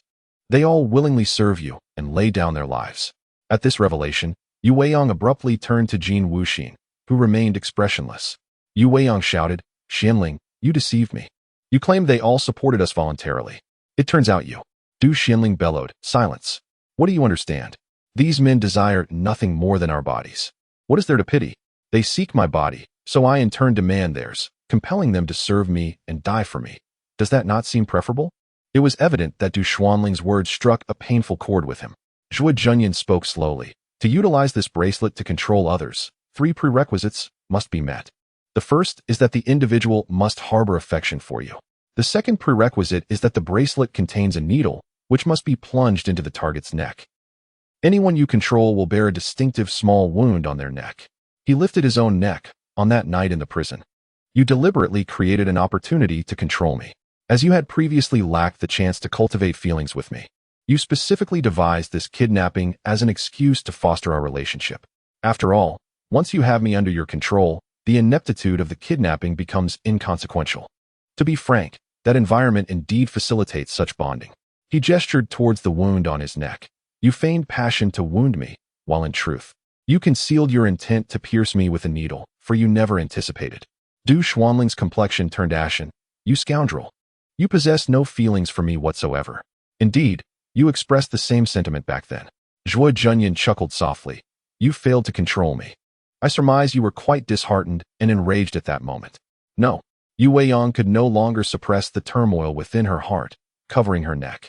The reason she attempted to exert control over you was that there exists a love transcending gender in this world. Regrettably, while love may transcend, treasures cannot.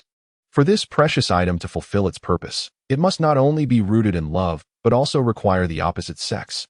As Zhuo Junyan spoke, he licked his lips and addressed Du Xianling. I apologize for causing you distress. Chapter 32. The enigmatic ring. As these words fell, Zhuo Junyan's voice deepened, confirmed the results. With his utterance, the system interface materialized. You have uncovered the truth of the Huayin River treasure. Mission 3 completed, achieving an extraordinary defeat of Xie Beizong, Kong Qing, Gue Xinyang, Lai Huyang, Luo Jiuying, Zheng Yangxi, Luo Qifeng, and Feng Point. Reward, 15 honor points. Mission 4 completed, achieving advancement to the second-tier martial artist realm during the novice trial, and acquiring 4 martial arts techniques and 1 extraordinary skill. Reward, 5 honor points. You have fulfilled a special mission with a completion rate of 92%. Performance assessed as superlative. Reward, 9 honor points. This was indeed Zhuo Junyan's final trump card. Yet, he had not anticipated that despite his victory over Feng Point, he would fall unconscious. Fortunately, Zhang Qijin, Ma Zhaori, and others did not let him down, allowing Zhuo Junyan to elevate his completion rate to the utmost.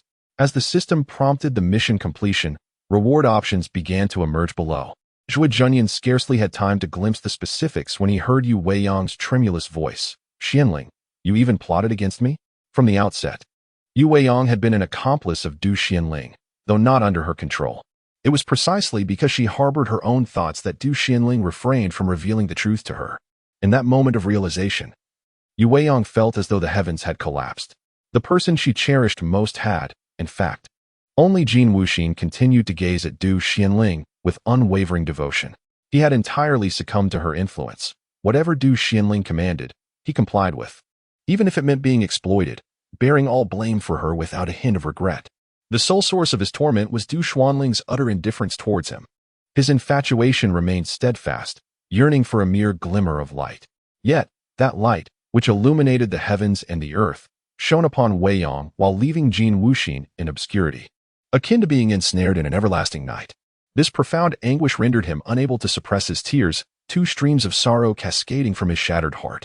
Du Xianling remained oblivious to his sentiments and cared not. In a fit of anger, she exclaimed at Yu Weiyang, "What do you understand? I do this for our own good. But you, with your overly tender heart and gentle hands, think yourself a savior, striving for peace in the world and the well-being of the people? No, you are nothing, merely a courtesan. The heroes of the realm may praise your beauty and pursue you, yet once youth fades and beauty withers, who will still hold you dear? The so-called celestial beings of the mortal realm merely wish to become playthings, to be discarded when age and beauty diminish." With fervor, she continued, Why is it acceptable for men to indulge in their desires, while women must contravene humanity? Why must women be subjugated by those wretched men? We women can control them too. In this era, love between the same sex was not met with such aversion, yet unfortunately, it was limited to desires among men. Thus, Du Xianling and Yu Weiyang dared not speak of their affections openly, only daring to engage in their clandestine romance. It was this very reality that fueled Du Xianling's ire. She loathed the injustice of the world, resented the supremacy of patriarchal authority, and despised her inability to love freely. If one cannot love freely, then let them hate with abandon. When she was presented with an opportunity, she yearned to transform her circumstances, desiring to turn all those who coveted her into mere playthings beneath her feet. Her ambition swelled, igniting a desire for an even greater status. In a mere span of a little over 20 days, Du Xianling underwent a profound metamorphosis. Initially, her sole intention was to safeguard herself and Yu Weiyang, but her aspirations rapidly escalated to a desire for dominion over the world, an ambition that exceeded all expectations. Yet, Du Xianling felt no remorse for her actions. She abhorred the injustices of the world, directing her soft sword at Zhuo Junyan, with her pent-up rage unleashed by his provocations. Her long hair billowed, and the murderous intent gleamed fiercely in her almond-shaped eyes, as she boldly disregarded everything around her. "I refuse to submit," she cried out in a fit of desperation, her heart brimming with indignation. Yu Weiyang gazed at her beloved in disbelief, murmuring, "No, no, you are not this kind of person." Her countenance paled, the world around her dimming. Seeing Yu Weiyang in such despair, Du Xuanling's heart softened. She adopted a gentler tone. Addressing Yu Weiyang, "Weiyang, you must understand, everything I do is for our benefit. By chance, I have acquired this treasure, enabling me to command all men of the world. Together, we shall reign supreme, and who can stand in our way? Look at Jin Wuxin, the esteemed Captain Jin. He is now my loyal dog, obedient to my every command." As she spoke, Du Xianling gestured towards Jin Wuxin, commanding, "Kneel." Jin Wuxin fell to his knees with a thud, gazing up at Du Xianling with sorrowful eyes. "Xianling, do you truly not love me?" Du Xuanling's expression shifted sharply. "Silence. You are my servant. What right do you have to speak of love?" Pain etched on his face. Jin Wuxin lowered his head, trembling as tears streamed down his cheeks. Observing this scene, Zhuo Junyan sighed softly. He is, after all, a man of iron and blood, yet he has been ensnared by this wicked force, rendered incapable of self-determination. What nonsense is this treasure, turning all who admire her into puppets? It is nothing but a malevolent artifact. Du Xianling glared at Zhuo Junyan. "So what if you have uncovered the truth? All here are mine. I have long studied that device you discarded, known as a magazine. It can hold a maximum of 20 bullets, am I mistaken? Even if you have retained some bullets, I have not seen you change the magazine. So your remaining ammunition must be limited, correct?" Zhuo Junyan nodded with a smile. "Indeed, you are quite the clever woman." He raised his weapon. "Currently, this magazine contains 8 bullets.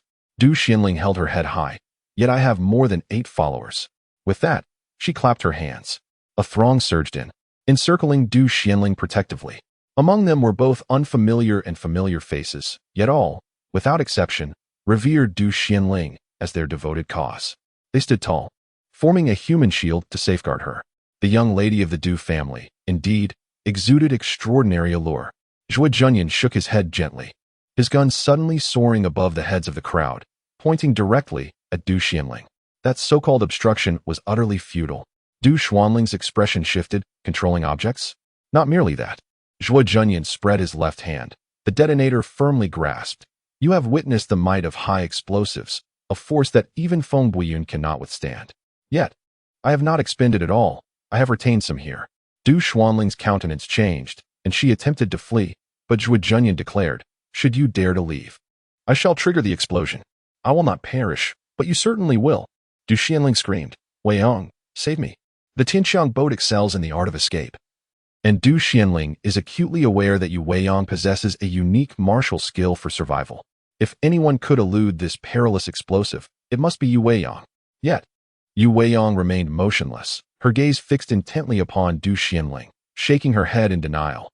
You are not the Du Xianling I once knew. You are not her. She has deceived me. She has exploited me. Yu Weiyang's heart was heavy with grief and indignation.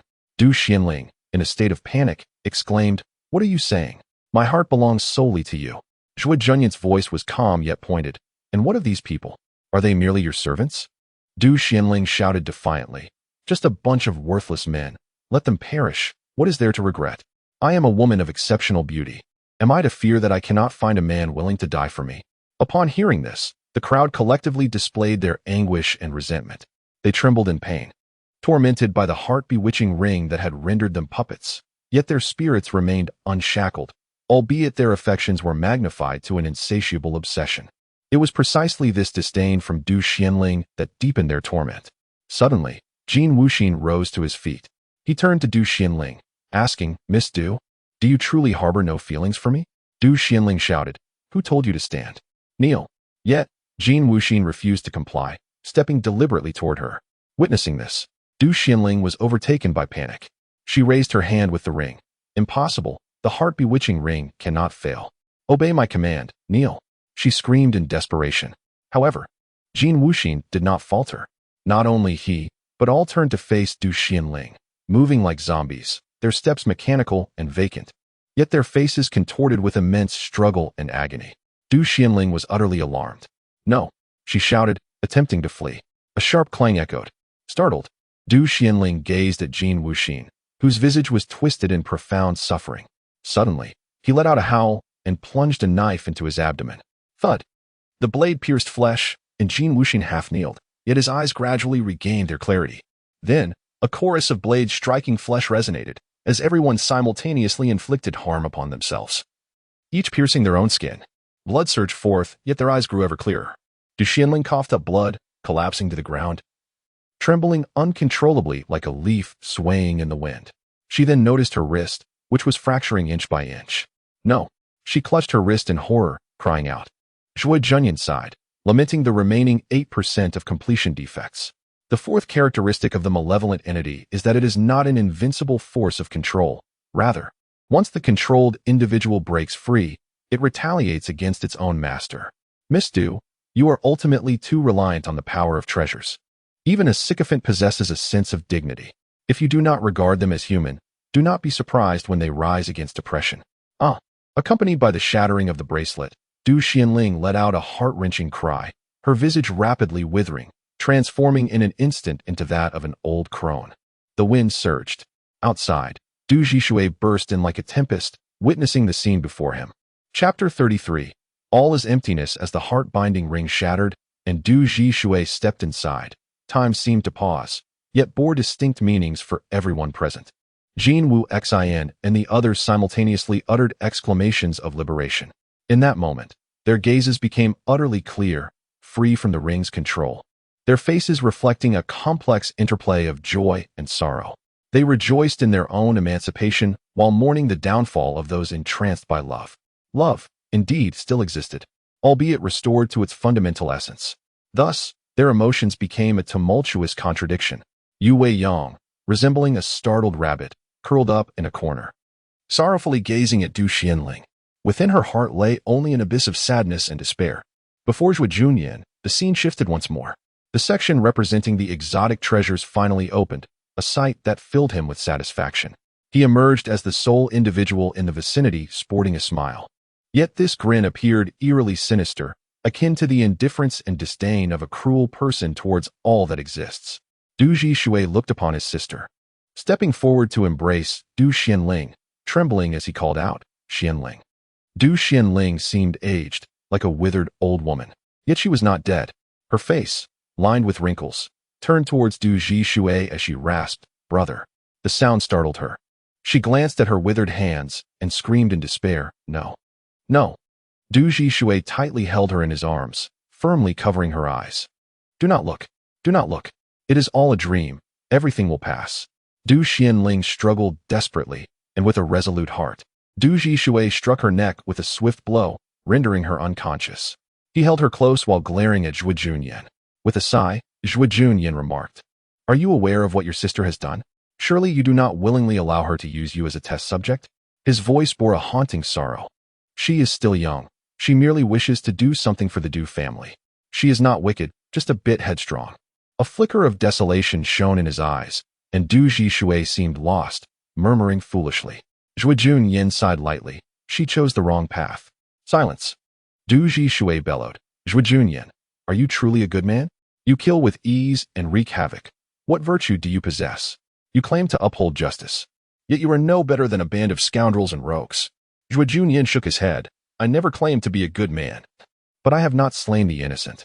Jin Wu Xian's expression darkened.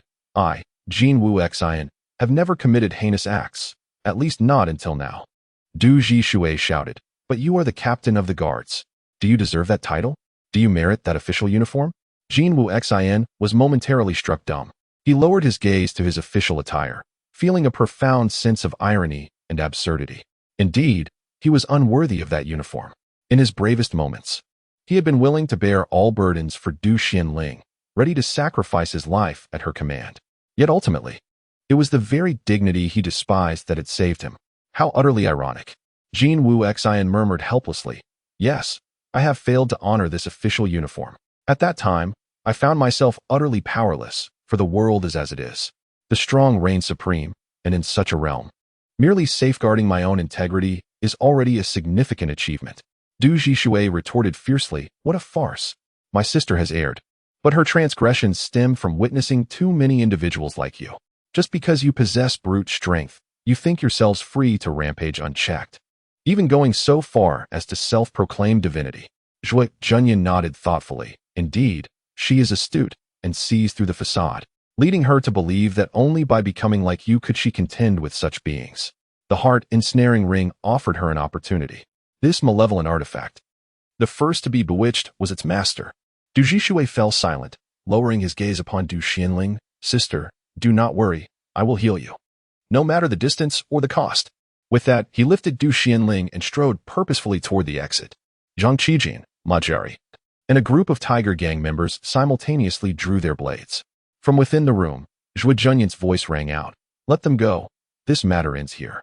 The crowd reluctantly dispersed, allowing Du Zhishui to carry Du Xianling away. Leaning against the bed, Zhuo Junyan glanced at Jin Wuxin. Silence enveloped them all. Time had passed. Matters concluded, and the group had regained their clarity. Yet, the aftermath remained tangled. It would certainly not be without its share of complications in the official realm. Ultimately, it was Zhuo Junyan who spoke. "The events have transpired. I will inform County Magistrate Fong. Let this be the end of it. And regarding Du Xianling and the matter of the immortal Wei Yang, let it not be disseminated." Jin Wuxin nodded. "I understand." Zhuo Junyan gestured for them to depart. As Jin Wuxin moved to leave, he suddenly halted. "Mm?" Zhuo Junyan expressed surprise. Jin Wuxin remarked, "Du Zhishui is correct. I am unworthy of being a constable. Though you are not a paragon of virtue, you possess a certain moral compass, unlike Lai Huyang. I wish to follow you."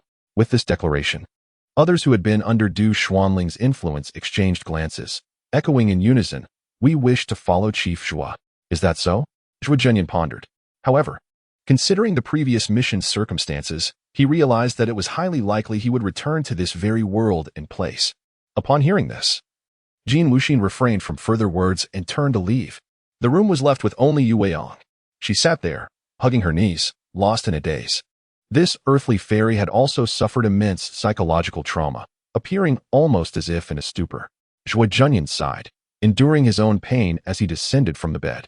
Approaching Yu Weiyang, he placed a comforting hand on her shoulder. Sensitive to the touch, she instinctively flinched but did not resist too vehemently. Merely curling up like a helpless infant, Yu Weiyang cast a glance at him, remaining silent. Zhuo Junyan smiled gently. I understand. You are not necessarily averse to men. Perhaps you have simply fallen in love with a girl. You may not believe it, but I have encountered many in similar situations. What? Yu Weiyang looked at Zhuo Junyan in astonishment. Zhuo Junyan sighed again and chose to sit beside her on the ground. Adopting a tone of wisdom as he gently guided her, you know little, yet are still devoted to her. Such is the enchantment of love. It is a profound force. Is it not? At least it is so for you. Yu Weiyang lowered her head and murmured, I currently do not comprehend the essence of love. I realize I do not truly understand her. Zhuo Junyan chuckled softly. Silly girl, it is precisely the lack of understanding that fosters love. When one knows too much, the allure diminishes and the sense of mystery dissipates, thus extinguishing longing and fantasy. Therefore, many romances are founded upon a veil of ignorance regarding one another.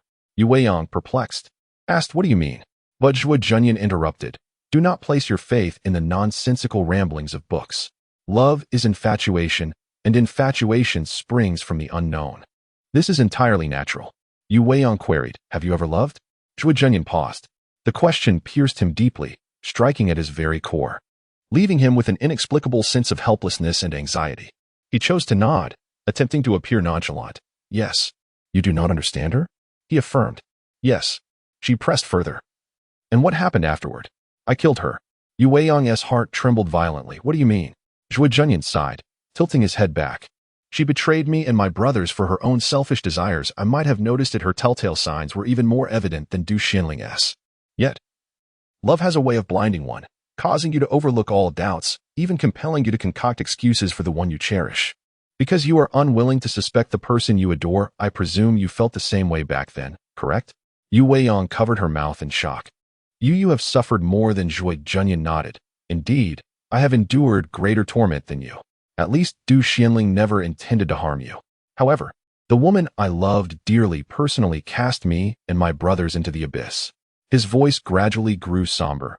I could forgive her for turning against me, but I cannot forgive her for the death of my brother. Thus, I killed her, and I will continue to exact my vengeance. After voicing his burdens, he felt an unexpected lightness in his heart.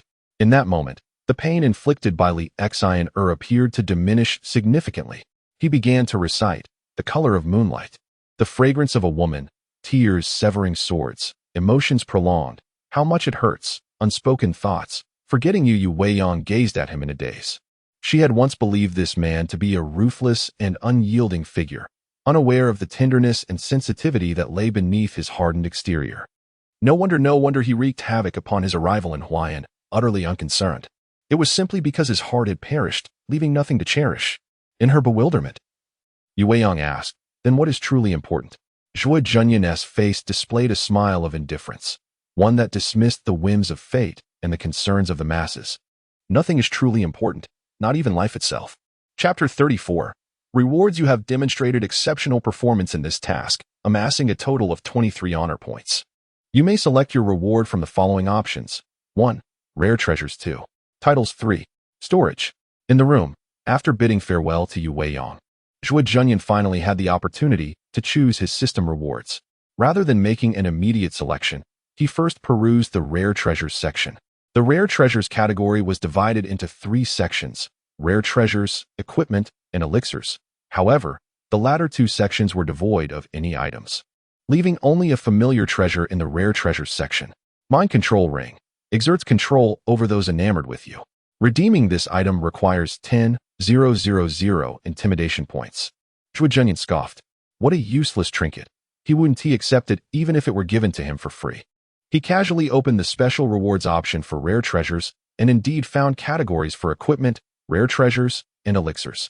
Upon opening the equipment section, he discovered a series of names listed. 1. Divine Artifact, Imperial Seal, a legendary relic from a bygone dynasty. which possesses unique attributes after undergoing legendary and system enhancements. The bearer of the Imperial Seal is recognized as a person favored by the heavens, increasing the support of subordinates. Losing this item will result in a further decrease in support. Accessing this item requires 9 honor points, and redemption necessitates 100,000 intimidation points. Acquiring it directly without access requires 9 honor points.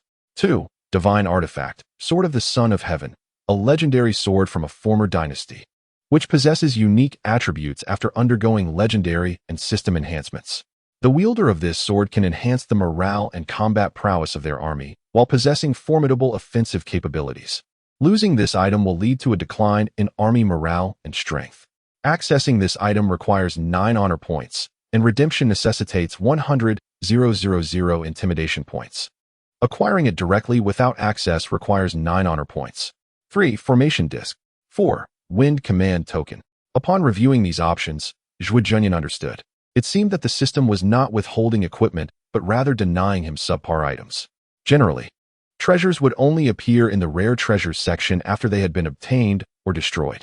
Only the special rewards associated with honor points bypassed prerequisite conditions and did not require intimidation points for direct acquisition.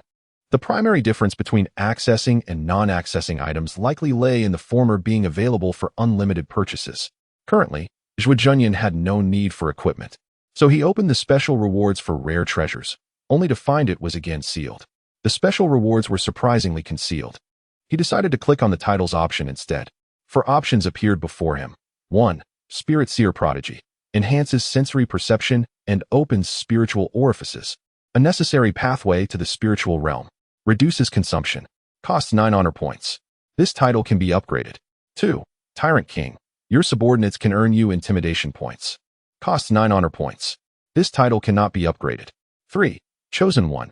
Earns you additional special rewards. Costs 9 honor points. This title cannot be upgraded. 4. Temporal Apostle. Grants temporary return privileges, with a return time not exceeding 1 day. Cannot return during combat.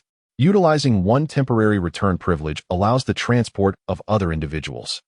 The number of individuals transported is equal to the cubic volume of the storage space divided by 10. Costs 9 honor points. This title can be upgraded. Note: one may possess only 1 rank promotable title and 1 non-promotable title simultaneously, with no possibility of exchange during the mission period. You possess a level 1 Fate Blessing, which allows for a single title change of the same category during the mission. Upon observing this, Zhuo Junyan felt a slight astonishment. The latter titles were relatively comprehensible, but what was the first one about? Was it not said that the Hong Yuan realm only encompassed the martial and transformation realms? When did the spiritual realm emerge? Suddenly, Zhuo Junyan recalled certain insights gleaned from Jin Wuxing. It was said that the grandmasters of the transformation realm had been persistently seeking breakthroughs, and rumors suggested that the next level beyond transformation was indeed the spiritual realm.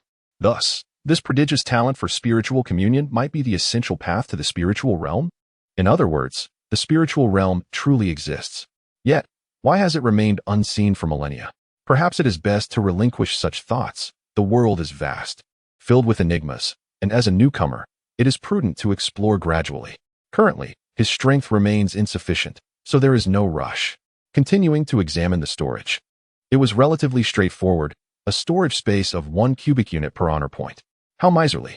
Zhuo Junyan felt he could not indulge extravagantly at this moment, and instead turned his attention to the elixirs for closer inspection. This time, he indeed discovered items that piqued his interest. Immortal Pill, a miraculous elixir that grants the chance of revival as long as one is not dead, requiring a deterrent value of 3,000. Accessing this channel necessitates 6 honor points. Great Recovery Pill, a divine medicine that can restore one as long as breath remains and vital organs are undamaged. Its efficacy depends on one's martial arts. It requires a deterrent value of 1,004 honor points to access. Clarity Pill, an elixir that enhances one's comprehension, which is fundamental to swiftly mastering mental techniques. Its effects depend on one's martial arts, requiring a deterrent value of 504 honor points to access. Bone Cleansing Pill, an elixir that improves one's foundational attributes, which are essential for executing powerful martial techniques. Muscle Transformation Pill, an elixir that enhances one's innate talents, which are crucial for manifesting superior agility. Essence Enlightenment Pill, an elixir that boosts one's spiritual awareness, which is vital for unleashing formidable supernatural abilities. Longevity pill, a miraculous elixir that extends life, which is the cornerstone of cultivation. Zhuo Junyan did not intend to confine himself solely to the indestructible heart method. He aimed to advance through cultivation, and upon seeing the clarity pill, his interest was piqued. Rather than hastily making a choice, he endeavored to gather all available information. Though he wished to record his findings with pen and paper, he was reminded that such recording was prohibited. Thus, he resorted to mental calculations. Ultimately, Zhuo Junyan resolved to select the title of Chosen One, as it appeared foundational. With a total of 29 honor points, having consumed 15, he had 14 remaining, which he chose to invest entirely in his storage space.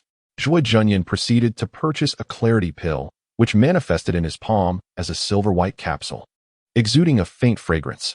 Cradling the pill, Zhuo Junyan pondered, from whence did you emerge? Does this system possess its own production capacity? Despite his confusion, he ultimately tilted his head back and swallowed it. The system interface then displayed a new line of prompts: Talent Foundation, Comprehension 1. Regrettably, aside from this, there was little else to feel.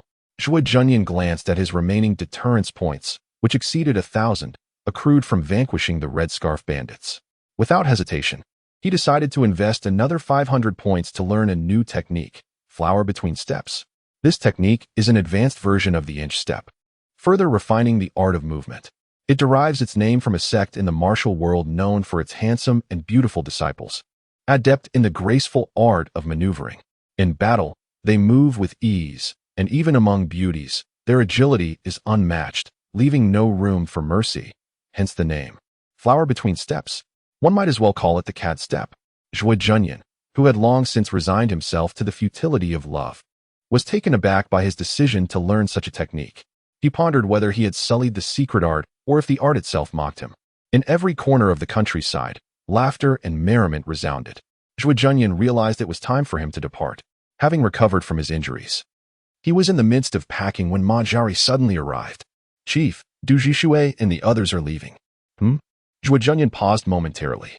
Rising to his feet, he said, having shared a bond, I shall see them off at the dock. He made his way to the dock, where a large ship awaited. Du Jishui was directing the servants as they loaded cargo onto the vessel, the cabin curtains drawn to shield it from prying eyes. Observing this, Zhuo Junyan, who initially intended to exchange parting words, hesitated and ultimately halted his steps. Let it end here. Once everything was aboard, Du Jishui signaled the boatmen to set sail. Suddenly, a group of people charged toward them from a distance. A young man shouted, Du Jishui, your sister has committed an egregious act, harming my brother. And now she wishes to escape? Du Jishui gazed mournfully at the young man, then glanced at the cabin, and could only respond, I am sorry. The young man drew his sword, exclaiming, an apology will not suffice. The group surged forward. Gunfire erupted. The sound echoed across the wilderness, a stark contrast to the serene landscape. Birds took flight from the nearby trees, and the river rippled gently. The crowd froze, staring in shock as Zhuo Junyan stood resolutely. Holding a beretta, he declared, let them pass. The young man, momentarily shaken, hesitated to argue further, but was swiftly dissuaded by his companions. The boatman hurriedly rowed, the oars creating waves upon the water. Du Jishui stood at the bow, exchanging a silent gaze with Zhuo Junyan, both lost for words. As they drifted farther away, the boatman's song began to resonate. In this vast world, a solitary boat sails, the river's waves carry me along. A pot of wine fills the air with fragrance, intoxicating both heart and soul. Zhuo Junyan smiled faintly, murmuring softly, born with a heart of exquisite sensitivity, traversing the stormy path of uncertainty, possessing unparalleled treasures, yet encountering a fate riddled with obstacles and trials. Life is ever-changing, fortune and misfortune are unpredictable, and this is the essence of existence. Safe travels. He turned away, departing. Thus, he returned, truly leaving not a trace of cloud behind. Chapter 35. Misunderstanding in a roadside motel on the outskirts of Los Angeles. Zhuo Junyan surveyed his surroundings and noticed the presence of several garments that were not his own. The sound of running water emanated from the bathroom. Thus, time must have synchronized. Zhuo Junyan felt a pang of regret, given the nature of motels. It was only natural for new guests to have checked in after his prolonged absence. Suddenly, a voice from the bathroom pierced the air, George, is that you? Moments later, the door swung open, revealing the face of a blonde young woman adorned with a smattering of freckles. Zhuo Junyan offered a slight smile and replied, no. He then proceeded to exit the room. Ah, the blonde exclaimed, pervert. She unexpectedly lunged at him. Zhuo Junyan glanced at her grasping hand and remarked, there's no need for such enthusiasm. I was just about to leave. He pulled the door open, only to find a burly Caucasian man standing at the threshold. The man, taken aback by the sight of another man in the room, stood frozen. Who are you? He inquired. Zhuo Junyan shrugged nonchalantly. I seem to have entered the wrong room. He attempted to push past the man, but the latter was already incensed. You bastard, he shouted, lunging to seize Zhuo Junyan by the throat. Zhuo Junyan sighed. Must you resort to such measures? With a swift motion, he twisted the man's arm and shoved him back into the room, turning to the blonde with a grin. I apologize for interrupting your activities. I am merely a passerby. He stepped out of the room. However, after only a few strides, he was halted by the sounds of a scuffle from within. He turned to see the woman, wrapped in a towel, sprinting out, while the burly man yelled, You damn whore. The blonde retorted furiously, I don't even know him. The man, increasingly furious, exclaimed, Do you take me for a fool? And swung a slap towards her face. Just as his hand was about to descend, Zhuo Junyan seized it, preventing the blow. The man struggled momentarily, astonished that he could not break free. Zhuo Junyan shook his head. I truly do not know your girlfriend. We have no connection. With a primal roar, the man launched a punch at Zhuo Junyan. The latter simply released his grip, allowing the fist to connect with his face. Are you satisfied now? Zhuo Junyan queried, receiving the blow without flinching. The man, bewildered, stared at his own fist. The blonde suddenly realized the gravity of the situation and shouted, Run. In an instant, the burly man brandished a gun, pressing it against Zhuo Junyan's head. You, he began, but before he could finish, Zhuo Junyan deftly seized the weapon and tucked it into his waistband. Thank you, he said. The man stood in shock. Zhuo Junyan's expression turned serious. It's not wise to fire indiscriminately. He then slammed the man's head against the doorframe, rendering him unconscious. Zhuo Junyan turned to leave. Upon exiting the motel, he glanced around and smacked his forehead in realization. Damn it. His car was gone. It was evident that the police had arrived and, failing to find him, had towed his vehicle away. After surveying the area, Zhuo Junyan approached a convertible sports car. Zhuo Junyan leapt into the vehicle, poised to continue his endeavor of unlocking the car door, when he noticed the door swing open, revealing the earlier blonde maiden who had now settled into the passenger seat. She donned a flowing pink gown, clutching a bundle of clothes and a wallet in her arms. Puzzled, Zhuo Junyan inquired, What are you doing? The blonde replied tersely, You knocked George out. When he awakens, he will undoubtedly seek retribution, hence I must flee. Observing the wallet in her grasp, Zhuo Junyan began to comprehend the situation, chuckling. Then why choose my car? The blonde lifted her chin defiantly. Are you quite certain this is your vehicle? With that, she elegantly raised her wrist, revealing a car key now resting in her hand. Zhuo Junyan sighed. All right then. Just as he intended to exit the car, a burly Caucasian man stumbled out behind them, exclaiming, Damn you, my money. Startled, the blonde thrust the key into the ignition, swiftly starting the engine and shouting, Drive, quickly. Zhuo Junyan, resigned, acknowledged. I knew it would come to this. With a press of the accelerator, the car roared to life. The man lunged towards Zhuo Junyan, declaring, It's my car. It belongs to me now. Zhuo Junyan effortlessly pushed him away, sending the man sprawling once more. The vehicle sped down the highway, the wind rushing against them. And Zhuo Junyan felt a surge of exhilaration. The maiden beside him began to organize her clothing. She retrieved several pieces of lingerie and said, I need to put on my underwear. Please assist me by not looking. I'm driving. Do you require me to turn my head? Zhuo Junyan replied, maintaining his gaze forward. She sighed, conceding, Very well. She then donned a pair of panties, followed by a bra, her hands slipping beneath her gown as she began to dress herself. Her movements were somewhat exaggerated, occasionally revealing glimpses of her figure. However, Zhuo Junyan had no interest in peeking. He would rather seek pleasure elsewhere than engage in such antics. After a considerable time, she finally finished dressing, pulling out a compact and lipstick to retouch her appearance, stating, I am Catherine. And you? Catherine continued, You have stolen George's car. He is affiliated with the Serpent Gang. We liberated it, Zhuo Junyan corrected. This prompted Catherine to express her frustration. You have embroiled me in a significant predicament. Zhuo Junyan chuckled. You intended to leave him all along. Do not place all the blame upon me. Catherine, astonished, asked, How do you know? You seized the wallet and keys the moment he collapsed, moving with such haste that you didn't even have time to put on your underwear. This was clearly premeditated. Not a spur-of-the-moment decision. My arrival merely expedited your plan. The only unforeseen element was my presence in this car. And what of the vehicle and the wallet? She queried, pulling a pack of cigarettes from her bag and lighting one for herself. I know a repair shop. We can sell the car, and I can offer you 30%. Zhuo Junyan laughed. No, I have no interest in your car. Once we arrive at our destination, I shall depart. That would be splendid. Catherine sighed in relief. By the way, what is today's date? Zhuo Junyan asked. The 21st. Why do you ask? Catherine replied. Zhuo Junyan calculated the passage of time and realized that the temporal flow was relatively equivalent. He had spent over 20 days in Huayan County, and the same applied here. Apart from the differing months, this place adhered to the Gregorian calendar. After some contemplation, Zhuo Junyan retrieved his mobile phone, although he had brought it along. It had regrettably powered off due to lack of charging. Fortunately, there was a charger in the vehicle.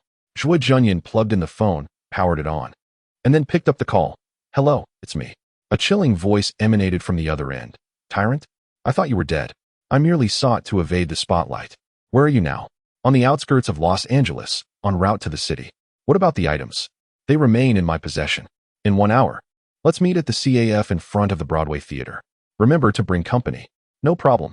After concluding the call, Zhuo Junyan casually discarded the mobile phone. Chapter 36. The Assault Hollywood, the Broadway Theater. 3 o'clock in the afternoon. A sleek sports car pulled up near the theater, and Zhuo Junyan leapt out, offering Catherine a smile and bidding her farewell. Just as he took a few steps away, he abruptly halted, retrieving a gun from behind his waist. A movement that sent a ripple of anxiety through Catherine. He extended the firearm towards her, saying, This is for you, for self-defense. Catherine let out a breath of relief, replying, Thank you. Allow me to offer you something in return.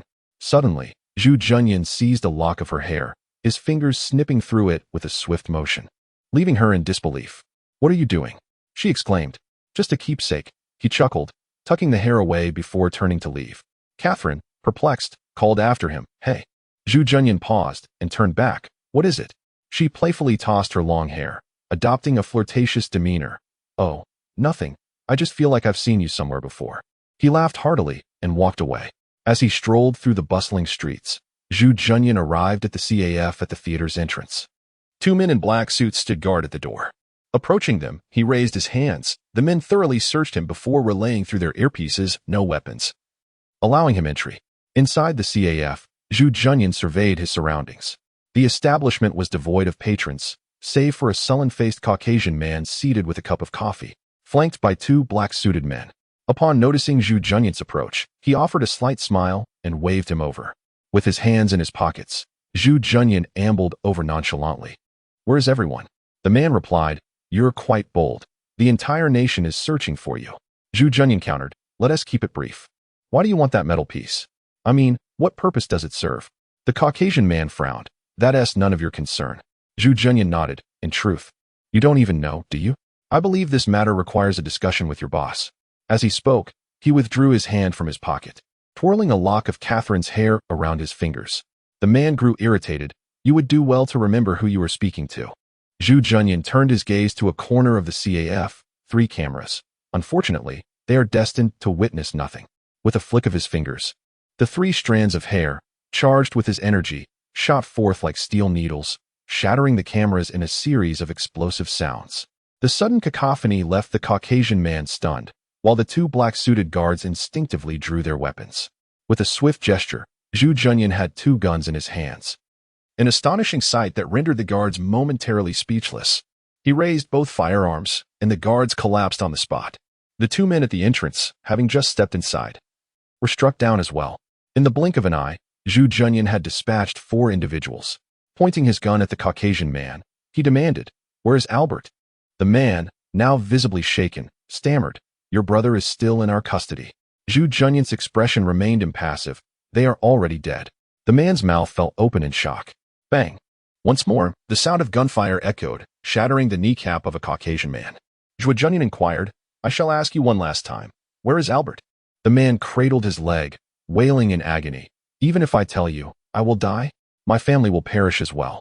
Then I shall grant your wish. With that, Zhuo Junyan fired a shot that struck the man's head, leaving his lifeless body sprawled across the CAF table. Having dealt with the man, Zhuo Junyan strolled leisurely outside. Two men in black suits at the entrance were still clinging to life. One of them unexpectedly produced a grenade.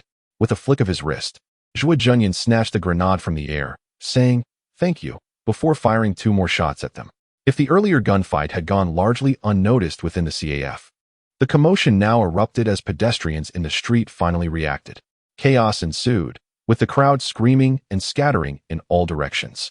Zhuo Junyan glanced at the system. Excellent. He could also garner intimidation points here. He advanced, gun in hand, firing continuously, this time targeting all nearby surveillance cameras. Suddenly, several men in black suits rushed toward him, unleashing a barrage of gunfire. Zhuo Junyan executed a fluid evasive maneuver, swiftly dodging the bullets that whizzed past him.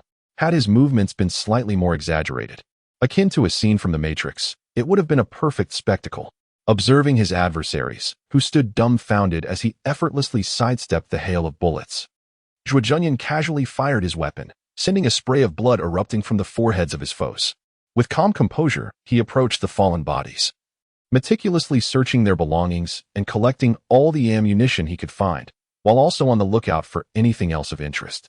Suddenly, a lighter caught his eye. Picking it up, he inspected it closely and murmured, "Golden Gate Nightclub." A faint smile graced his lips as he rose to his feet. Just as he was about to depart, a police car whizzed past in the distance.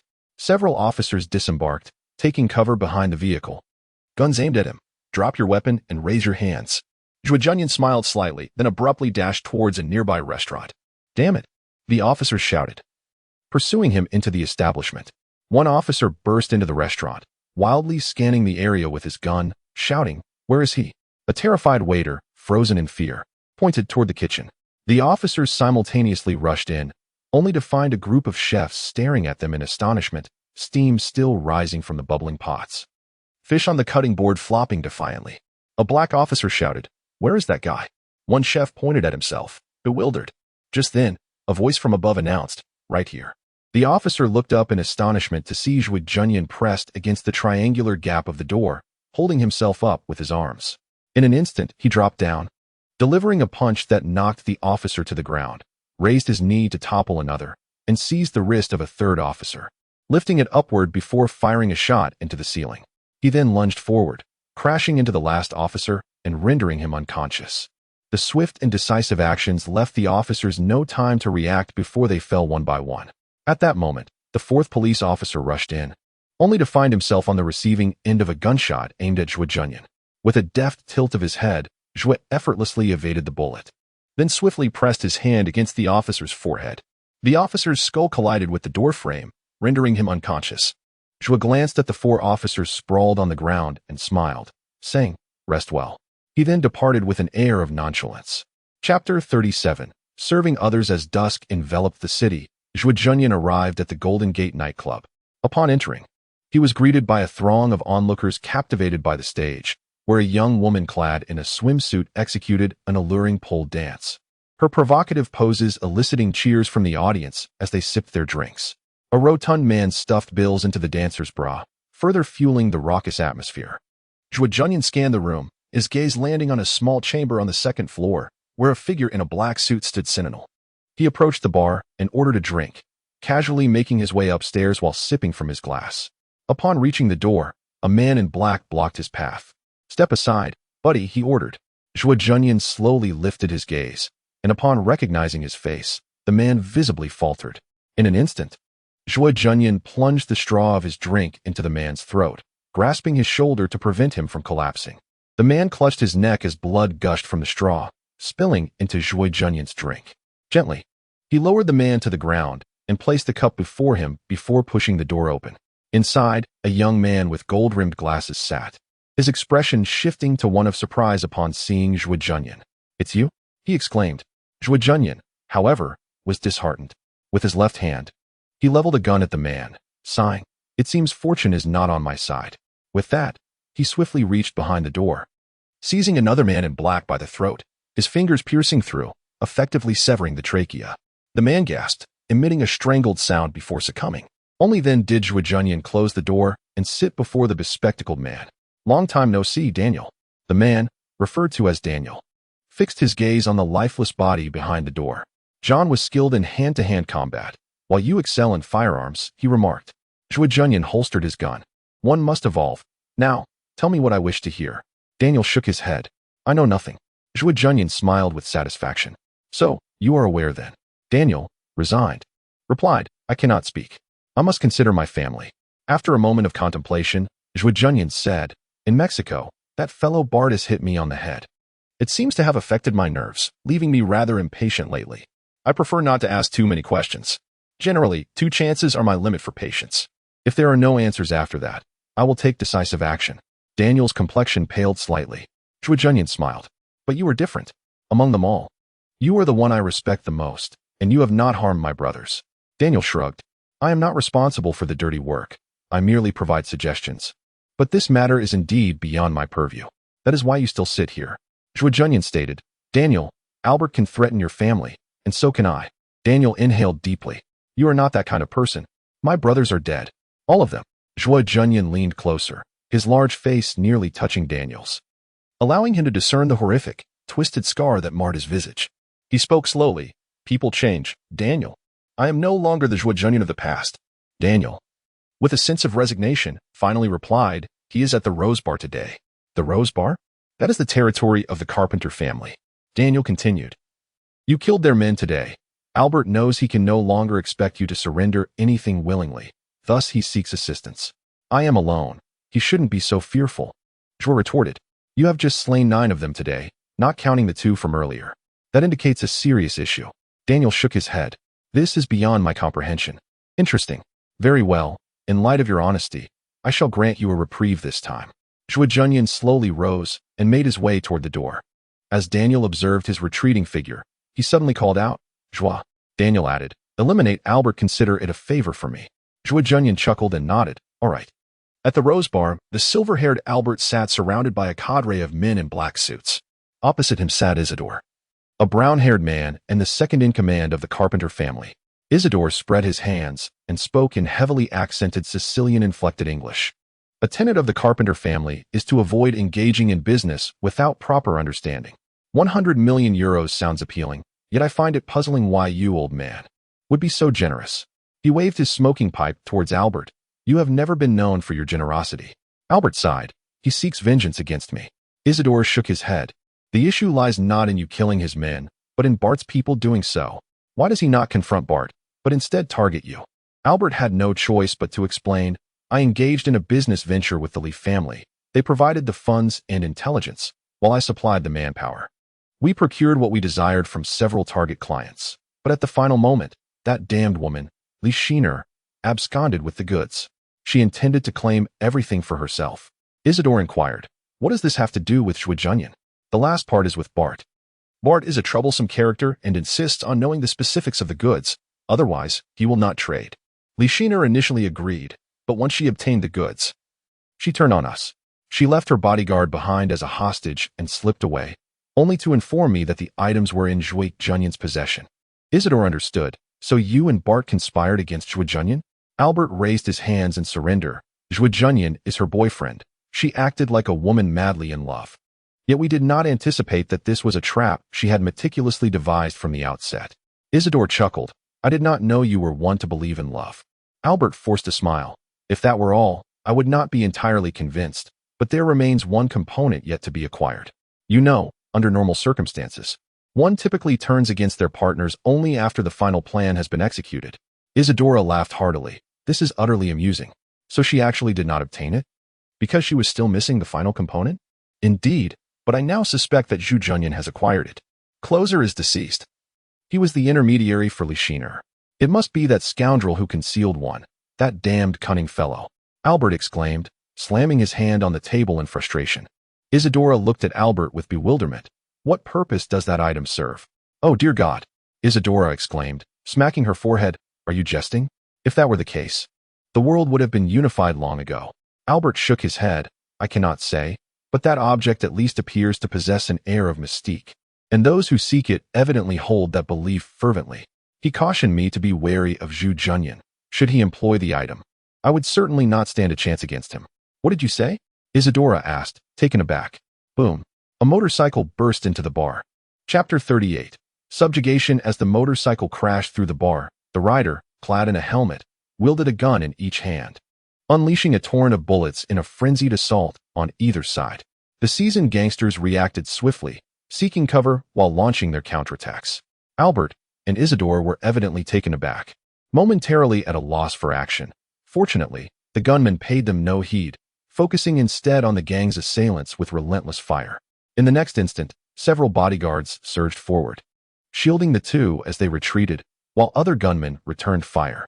Bullets struck the motorcycle rider, yet he appeared impervious to the onslaught, remaining seated on his bike, firing wildly. The cacophony of gunfire rang out. Bang, bang, bang. One by one, the assailants fell, yet the rider endured, having taken over a dozen hits. Damn it, is he made of iron? I clearly hit him. One gunman shouted from behind the bar. It's got to be body armor. Bullshit, I even hit his leg. Another gunman yelled in frustration. Yet even body armor could not render one invincible. Being shot still inflicts damage. At that moment, a gunman charged forward. And though he was struck first, he managed to hurl a grenade at the motorcycle rider before collapsing. The grenade rolled to the rider's feet and exploded with a thunderous roar, leveling much of the bar. Finally, the gunfire ceased. The remaining assailants emerged cautiously, weapons drawn, approaching the motorcycle rider, only to be met with disbelief. This can't be happening, one exclaimed. The figure before them, clad in a helmet, leather jacket, and gloves, was nothing more than a mannequin. But how could a mannequin fire a weapon? Just as they pondered this, someone spotted a man outside the bar, Zhuo Junyan. With a swift motion, he tossed another grenade into the establishment. Get down! The gunman screamed in desperation. The explosion echoed with a deafening blast, engulfing the bar in a cloud of smoke. None escaped unscathed. Having accomplished his task, Zhuo Junyan mounted another motorcycle and revved the engine, pursuing his quarry. He sped down a street, soon spotting Albert and Isidore frantically fleeing under the protection of two bodyguards. A smile crossed Zhuo Junyan's face as he fired 2 shots ahead, causing both bodyguards to collapse. Albert and Isidore halted in their tracks. Zhuo Junyan, now alongside them, circled his motorcycle before coming to a stop. Mr. Albert. It has been a long time, he said with a smile. Leave me out of this, Isidore shouted. Zhuo Junyan aimed his gun at Isidore. Speak the words he entrusted to you, and I may spare your life. Without hesitation, Isidore relayed everything Albert had just disclosed. So that's how it is, Zhuo Junyan mused. Glancing at Albert. Who hired you? Albert's face turned ashen. I only know he goes by Trudeau. I have no idea of his true identity, but he paid me handsomely. Zhuo Junyan smirked coldly. Spare me the charade, old friend. I know exactly who you are. Individuals of your ilk undoubtedly cannot be solely motivated by monetary gain without consideration for other factors. The very fact that you would hesitate to betray him indicates his substantial power and influence. Gazing into the ominous barrel of the gun, Albert lamented. He is an operative of the intelligence agency. Zhuo Junyan paused in surprise. CIA? Albert nodded affirmatively. Indeed. Zhuo Junyan pressed further. Why go through you? With the CIA's vast capabilities, why not act independently? Albert offered a wry smile. How should I know? Zhu, I regret my previous actions against you. But I too was deceived by Li Shiner. I am a victim in this scenario. Had it not been for you, my brothers would not have perished. Zhuo Junyan retorted coldly, the horrific scenes of their last battle replaying vividly in his mind. That day in Mexico, they had been betrayed by Li Shiner. Fortunately, Zhuo Junyan had prepared an escape route, which allowed them to evade the relentless pursuit of Bart. Yet, it was during that critical moment that Albert appeared, severing their only means of retreat. It was his most desperate hour, and ultimately, he was the sole survivor. Shortly thereafter, this old man even had the audacity to reach out, claiming he held his brothers captive, demanding goods in exchange for their release. But Zhuo Junyan knew they were all dead. While Albert may have spared some, Bart, the notorious Mexican drug lord, was not one to bargain. Unaware of the true nature of the goods, Bart sought only to unleash his wrath. Through the leads provided by Bart, Zhuo Junyan confirmed this grim reality. Yet, at that moment, he refrained from arguing, seeking instead to use the opportunity to unearth the truth behind Albert's actions. Now, the revelation dawned upon him. Albert and Li Shiner were merely pawns serving others, oblivious to the fact that Li Shiner would choose betrayal, seizing everything for herself in such dire circumstances. Why did she act without securing all her gains? Zhuo Junyan pondered. Perhaps sensing Zhuo Junyan's distraction, Albert suddenly drew his gun. However, as he did so, the weapon discharged. Aisato smiled. You are a fool, Albert. With so many lives lost at his hands, do you truly believe you can mount a counteroffensive? You yourself have stated that if he has wielded that power, he possesses the ability to reshape the world. And yet you wish to resist that force? You might as well grant me the opportunity to demonstrate my capabilities. With that, he tossed aside his weapon, raising his hands in surrender, looking at Zhuo Junyan. Zhuo Junyan regarded Aisato with intrigue. Fascinating, but do you believe this is sufficient? He countered. On what grounds should I trust that you can assist me? Aisato replied with conviction. As long as you draw breath, I have every reason to aid you. Bard is aware of your whereabouts and will undoubtedly pursue you. The authorities in the United States will not let you go. The Lee family will also seek retribution. Your remaining days will be spent evading hunters. Should you perish, I will be freed from my obligations. Yet, if you survive, it will only underscore the formidable nature of your being, and I shall never oppose such an individual. I might wish for your demise, but I would never be the one to carry it out. Hence I can assist you in matters beyond mere survival. Zhuo Junyan could no longer contain his excitement and clapped his hands. Marvelous. Isidore's eyes sparkled. So you have accepted? Suddenly, Zhuo Junyan pressed the barrel of his gun against Isidore's forehead. Isidore trembled in fear. Yet, Zhuo Junyan broke into a smile. Indeed, you have persuaded me. There are numerous matters I must attend to, and I could certainly use some assistance. By the way, as the second in command of the Carpenter family, do you require my help in assuming the leadership? Isidore hurriedly replied, No need for that. That role belongs to my father. I can manage family affairs. Zhuo Junyan chuckled. Apologies, I wasn't well acquainted with your family. Please provide me with your number. Isidore handed over his phone number. Zhuo Junyan took out a piece of paper and wrote something down, handing it to Isidore. Prepare these items for me. I shall collect them tomorrow evening. Of course, you might also consider arranging a squad of gunmen to greet me. Isidore shook his head. I will never entertain such an idea. As he glanced at the note, his expression changed in horror. Are you joking? The Carpenter family is not an arms dealer. Then strive for a transformation. I will require plenty in the future. Rest assured, I will not take advantage of you. If you encounter any business troubles that need resolution, and if our collaboration proves fruitful, I can lend you a hand, especially regarding matters in Mexico. Isidore's spirit soared. By the way, procure me a mobile phone, preferably one with an exceptionally loud speaker. Zhuo Junyan noted that the phone's volume was inadequate. During a gunfight, the music would be drowned out. No, it must be louder. Isidore was taken aback, wondering what sort of request this was. Is improvement possible? He inquired. No problem. The louder, the better. Zhuo Junyan grinned widely. It will affect the sound quality. That is of no concern. In the distance, the wailing of police sirens echoed as a fleet of police cars approached. Zhuo Junyan, unwilling to harm the officers, stated, See you tomorrow night. With a swift press of the accelerator, he sped away. Chapter 39. Behind the scenes Los Angeles Police Department. Catherine sat there in despair, throwing her hands up and exclaiming, How am I supposed to know? I've said everything I could. That guy just appeared in my room out of nowhere. He left with my hair. It's as simple as that. I don't know him. Yes, I've seen the news, but it didn't register at the time. The imposing figure of Captain Edwin sat in his chair, a frown etched on his face. The issue is, those strands of hair were caught on surveillance cameras. Isn't that intriguing? Your hair appeared on 3 different cameras in the restaurant. It's no coincidence. The real question is, why would Zhuo do this? Catherine shouted back. Then you should ask him. Captain Edwin pressed. Did he say anything to you? Nothing at all. Catherine turned her head away, dismissing him entirely. This incited Edwin's fury. He slammed his hand on the table, roaring, Woman, you better comprehend the nature of the case you are entangled in.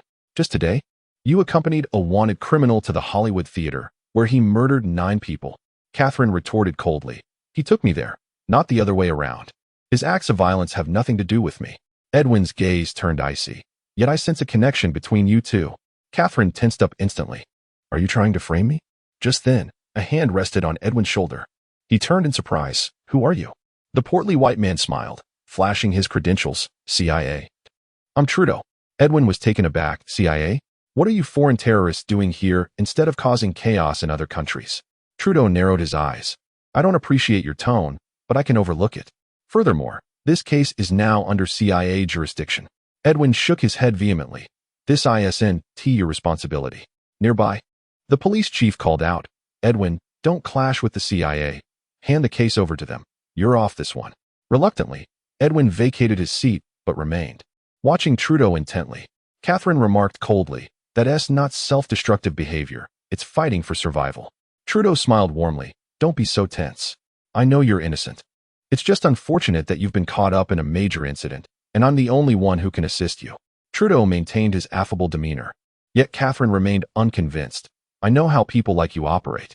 At first, you act friendly to gain trust, extract the information you desire, and then discard the person." Trudeau sighed, casting a glance at Edwin. "This is precisely why I dislike dealing with intelligent individuals." Suddenly, he grasped Catherine's hand. She flinched but could not pull away. The rotund man continued to smile congenially, observing her hand. "You have beautiful hands. I've heard that a doctor's hands are crucial, especially since they must not be injured while performing surgery." Dr. Strange had to abandon his profession due to an injury to his hands and was left to begrudgingly pursue a career as a magician. Certainly, while your role as a researcher may not demand much from your hands, there remains an undeniable necessity, does there not? He smiled at Catherine, remarking, "As you said, we should endeavor to resolve matters gently at the outset. There is no need for you to cooperate after losing such a beautiful hand." His smile persisted, yet to Catherine, it had transformed into something profoundly terrifying. Behind that grin lay a gaze of cold cruelty. Trudeau's grip on her was as unyielding as iron pincers. Finally, Catherine cried out, "I have revealed everything." Reluctantly, she recounted the sequence of events once more. Trudeau listened intently. After hearing her again, he inquired, "You mentioned he made a phone call in the car, arranging to meet someone at the restaurant?" "Yes." "Was his phone charged?" "Yes." "So, initially, his phone was out of battery?" Catherine regarded him quizzically. "Yes." "Quite the contrary." Trudeau released Catherine's hand, opened the computer on Edwin's desk, and accessed the surveillance footage. The video displayed Zhuo Junyan entering the restaurant, exchanging a few words with the deceased Caucasian man, and then suddenly glancing at the camera, at which point all footage vanished. After a considerable pause, he ceased watching and moved aside to make a phone call. A steady voice resonated from the other end. "How is it?" Trudeau replied, "The clarity of the surveillance is insufficient to ascertain whether it was tampered with using a hair. However, it is confirmed that Zhuo Junyan appeared suddenly in the room from which he had previously vanished, and his phone was inoperable prior to use." "So you believe he has utilized that?" "I know nothing, sir. I merely state what I have come to understand." "What do you think Zhu will do next?" "I cannot judge a truth I have not experienced, but it seems the legend is being validated. Perhaps we should have a serious discussion with those individuals." "No. We cannot let that group of lunatics know about this." Trudeau sighed in resignation. "Very well, but there is still a pressing issue." "What is it?" "Albert is dead. He should have known my name by now." There was a moment of silence from the other party. Trudeau continued, "Eventually, he will seek me out. Perhaps you could transfer me elsewhere, even to the Middle East, but it must be expedited." The other party finally responded, "No problem. I will have Helena arrange your transfer. This may take a few days." "All right." Trudeau readily agreed. Slowly lowering the phone, he contemplated, his gaze flickering with uncertainty. Chapter 40. Investigation the following day. In a modest dwelling in Los Angeles, Zhuo Junyan sat before his computer, diligently probing into the identities of several clients from whom materials had been procured. Initially, Lieshiner and Albert had collaborated to gather metallic fragments from four clients. In his quest for the truth, Zhuo Junyan understood that aside from the CIA agent Trudeau mentioned by Albert, these former clients served as crucial leads. Among them was the notorious Mexican drug lord Bart. Additionally, there were three other parties: the Midori family from France, the Tang family from China, and the Bro family from Colombia. And let us not forget the Li family. It was highly probable that Lieshiner's father, Li Tuahai, was also privy to her actions. After contemplating for a moment, Zhuo Junyan formulated a rough plan. He picked up his newly acquired mobile phone and dialed a number. Upon connection, a sweet voice answered, "Hello, who is this?" "I am Zhuo Junyan. Please connect me to Mr. Li Tuahai." The mention of this name evidently startled the other party, who wasted no time in compliance. Moments later, the voice of Li Tuahai resonated through the line. "Zhuo Junyan?" "Indeed, it is I, Mr. Li." Recognizing Zhuo Junyan's voice, Li Tuahai could no longer suppress his fury. "You killed my daughter, and you still have the audacity to call me? Do you know what she has done?" "She is my daughter," Li Tuahai bellowed. Zhuo Junyan chuckled. "Yes, I am aware. Engaging in rational discourse is futile. To you, the deaths of others are insignificant, correct? Yet, those individuals were my brothers. So, You are not here seeking peace? Upon hearing this, Zhuo Junyan comprehended the gravity of the situation. So you know nothing at all? If Li Tuahai were aware of the truth, he would realize the daunting challenge of eliminating Zhuo Junyan. Li Tuahai's voice dripped with malice. All I know is that you must die. Zhuo Junyan replied directly. Do you not wish to know what your daughter was truly involved in? Who was responsible for her demise? What was that cargo? Li Tuahai was taken aback. Though consumed by rage, he could not suppress his curiosity. What are you talking about? Zhuo Junyan spoke slowly. There is an object of great importance, significant enough that your daughter betrayed her employer and sold us out. I suspect someone has been manipulating her from the shadows. This matter involves many individuals. Do not misconstrue my intentions, Mr. Li. I do not wish to use this information to bargain for your mercy. I merely aim to inform you that your daughter's death is not solely my doing. With that, he hung up the phone. After ending the call, Zhuo Junyan swiftly shut down his computer, exited the room, and took his place in a corner, awaiting the unfolding events. Before long, a fleet of police vehicles appeared nearby, and a large contingent of SWAT officers disembarked, encircling the modest dwelling. The lead SWAT commander gestured, and a group of officers ascended the stairs, while several snipers took position on the rooftop to search for their target. The radio crackled with commands. Unit 1 in position. Unit 2 in position.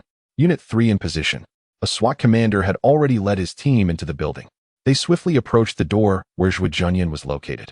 Gesturing with professional precision, a special police officer, brandishing a riot shield, forcefully kicked the door open. Several officers rushed inside, weapons drawn and aimed. The first officer to enter glanced around and, with disappointment, declared, no sign of the target. Confirming that the objective was absent and had already vacated the premises, he announced, Operation concluded, withdraw from the target area. The special police officers exited in a flurry, their spirits dampened by the fruitless endeavor. Edwin, however, remained steadfast in his duty, reassuring his team, it's all right, lads. The adversary has escaped, but we shall apprehend him in due time. Indeed, Chief, the others responded in unison. A moment of silence enveloped them, until one officer, initially taken aback, suddenly looked up at the opposite rooftop, realization dawning upon him. He shouted, Ander and Bohr have lost contact. He may be on the rooftop. What? Baldwin exclaimed, momentarily stunned, then bellowed, surround the opposite side. Everyone follow me. A throng of special officers surged toward the rooftop, only to find two of their comrades unconscious, one stripped to the skin. Had the sniper been killed in retaliation? Damn it! Baldwin shouted. He donned Bohr's uniform. Form a line. We cannot let him escape. One officer, mustering his courage, spoke. Chief, there's something you should know. What is it? Baldwin asked, exasperated. I suspect he also made off with a police vehicle. We have one car that has gone missing. Half an hour later, Baldwin located the abandoned police car along a highway, driven by a young man.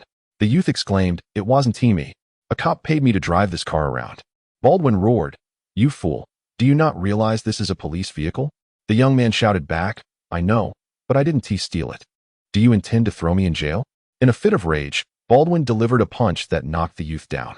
He bellowed to the heavens. Those who steal police vehicles deserve the death penalty. Not far away, the rotund Officer Trudeau approached, remarking, clearly, that fellow did not steal the car to flee. He is even smiling. Baldwin shot him a fierce glare. I am aware, but he certainly has a purpose. An officer shouted, Captain, someone just accessed the internal system using Bohr's identity and retrieved some files. Baldwin nodded. Precisely, that must be his objective. What is he searching for? He handed over a laptop, which displayed several images, including those of Baldwin and Trudeau. The officer stated, this is the last page he accessed. Baldwin was taken aback. He is searching for me? That damn scoundrel. Observing the computer, Trudeau discreetly stepped back, surveying the surroundings. The sky was clear, devoid of any threat. Trudeau said, apologies. Captain Baldwin, but I must step away for a moment. What? Baldwin was taken aback. Damn it. Captain Baldwin exclaimed, what sort of scoundrel are you? With a dismissive wave, he tossed the laptop to a nearby officer and shouted in frustration, continue pursuing the leads. Moreover, who was the fool that allowed that damn Trudeau's information to be included? He is not a police officer. The vehicle sped down the highway. As Trudeau scanned his surroundings, he retrieved two mobile phones from his pocket. Selecting the one adorned in purple, he dialed a number. The call connected, and a woman's voice resonated on the other end. It's me, Trudeau. What is it? Trudeau continued driving. Nothing of great importance, Helena. As you know, next month is my wife's birthday. I wish to prepare a gift for her, but to be honest, I am uncertain what kind of present would bring joy to a woman. Perhaps you could provide me with some ideas. Trudeau responded with a mechanical tone, his voice devoid of emotion. Thank you for your suggestion. I shall personally adorn her neck with it. If there's nothing else, I shall hang up now. The call ended. Trudeau stared vacantly into the distance, and suddenly, in a fit of rage, he slammed the phone onto the steering wheel, shattering it into pieces, and cursed vehemently. Bastard. Damn bastard. Chapter 41. The Brotherhood in the Automobile. Trudeau hung up the phone, his expression somber. He recognized that he had no alternative but to proceed onward. He drove at a leisurely pace until he reached a secluded apartment building, where he came to a halt. Exiting the vehicle, Trudeau presented his credentials to the building's manager, whose demeanor shifted to one of grave concern. Is something amiss? The manager inquired. Trudeau waved his hand dismissively. Do not ask what is not your concern. Initiate the safe house protocol and depart from here immediately. The manager nodded and swiftly retrieved a key, stating, the code is 324,836, before hastily departing. With the key in hand, Trudeau traversed the corridor and unlocked a door. Inside, he moved an ornament from the desk, causing a bookshelf to slide apart, revealing a concealed metal door. He swiftly entered the code, and the door opened. Trudeau stepped inside and closed the door behind him, though he hesitated, leaving a slight gap. Observing the narrow opening, he entered the room, shedding his coat and carelessly tossing it aside. He poured himself a glass of red wine and sank into the sofa, turning his back to the door, shrouded in darkness. Moments later, the door emitted a faint creak. Holding the wine glass, Trudeau murmured to himself, You've arrived. He added, That door weighs 120 kilograms. The wind cannot budge it. Besides, there is no wind. From the shadows emerged Zhuo Junyan, who approached, and as he did, Trudeau felt as though he beheld a glimmer of light. He stared at Zhuo Junyan, remarking, You bear no scar now. A new life, a new visage. Zhuo Junyan took the wine bottle from Trudeau's grasp and poured himself a glass, then settled onto the sofa opposite Trudeau. I was initially perplexed as to how they found you so swiftly. Now it becomes apparent. They intend to use you as bait. Trudeau offered a wry smile. Yet, I suspect they did not anticipate your rapid response. They scarcely had time to prepare their deception. Underestimating others is instinctual. They underestimated me, as well as you. Zhuo Junyan chuckled softly. However, I remain somewhat puzzled. This is presumably a CIA safe house, is it not? How can you be certain they are unaware of your presence here? Trudeau shook his head. Do you believe the CIA is managing your affairs? Zhuo Junyan looked momentarily taken aback. Not the CIA. Trudeau reiterated his denial. Everyone possesses multiple identities and diverse sources of income. I am with the CIA, yet that does not imply my current actions serve them. Similarly, the absence of the CIA in pursuing you does not mean your adversaries are easily manageable. Wow, your logical reasoning is quite impressive. Zhuo Junyan lit a cigarette. Let me guess, I spare your life, and you divulge what I wish to know. That is the terms of our exchange? No, that is insufficient. Trudeau leaned closer. I can share what I know, but you must save me. You are still alive, but they will soon discover our meeting. And they will never tolerate betrayal. You must flee to another country. That would be futile. Their influence spans the globe. Besides, I have a wife and children. I cannot run. Trudeau insisted. After our encounter, I will meet with them. I am confident I can avoid their wrath, but I need you to rescue my family. If possible, save me as well. That sounds rather complicated. You have no idea where you would be imprisoned. If you truly possess the strength they claim, then in your pursuit of the truth, you shall find me. By the time you locate me, I may very well know more, Trudeau said earnestly. Observing Trudeau, Zhuo Junyan chuckled. He nodded. Intriguing, if you can endure for that long. What do you mean? Noticing Trudeau's bewilderment, Zhuo Junyan sighed. So you are unaware of the secret of the metal fragment, correct? If you knew, you would not have asked me that question. Trudeau gaped. After a moment, he said, There is a legend. It speaks of a metal fragment endowed with the power to open the gates of hell. Should the bearer venture there, they would gain the horrifying might bestowed by the devil, yet it would also summon the hellish flames that could consume the world. Well, that certainly diverges from what Albert described. Zhuo Junyan shook his finger. Do you grasp where the crux of the matter lies? The issue is not whether the legend is true, but if it is, why did those who possessed it in the past not wield it? The Brotherhood? Zhuo Junyan was taken aback. The fabled organization of assassins? Trudeau nodded. Indeed, it exists, albeit differently from the legend. The Brotherhood has endured for around 7 or 8 centuries, and since their inception, they have borne a singular mission: to hunt down every bearer of the metal fragments. They believe it to be a devil's artifact that will bring ruin to our world. That is their faith. Zhuo Junyan chuckled. Faith is certainly a compelling explanation for the previous dilemma. However, this perspective gives rise to two new questions. First, if a bearer possesses the might of the devil, how can mere mortals assassinate such a being? Second, why not destroy it? Even if it cannot be obliterated, it could be disassembled and cast into the sea. Trudeau shook his head. That is beyond my knowledge. It is an answer you must seek. But if the legend holds any truth, you would do well to believe me. The Brotherhood surely possesses the means to kill you. Zhuo Junyan smiled gently. No, you are mistaken. It is anyone who has the capacity to kill me. The devil's power is not invincible, but it is undoubtedly cunning.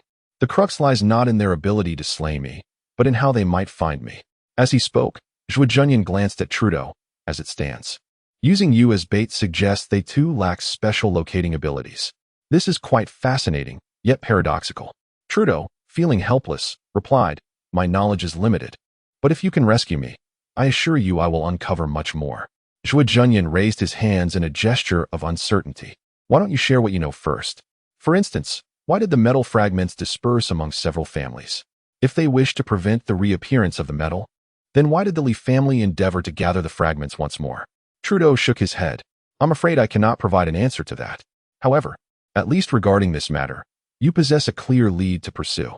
Indeed, those families that had previously engaged in trade represent the most evident clues. Chapter 42. Medical School within the confines of the safe house. Zhuo Junyan was meticulously organizing his thoughts. The situation had begun to clarify somewhat, yet the truth still appeared to be a distant reality. Trudeau shrugged, stating, based on the information at hand, this is the only plausible explanation.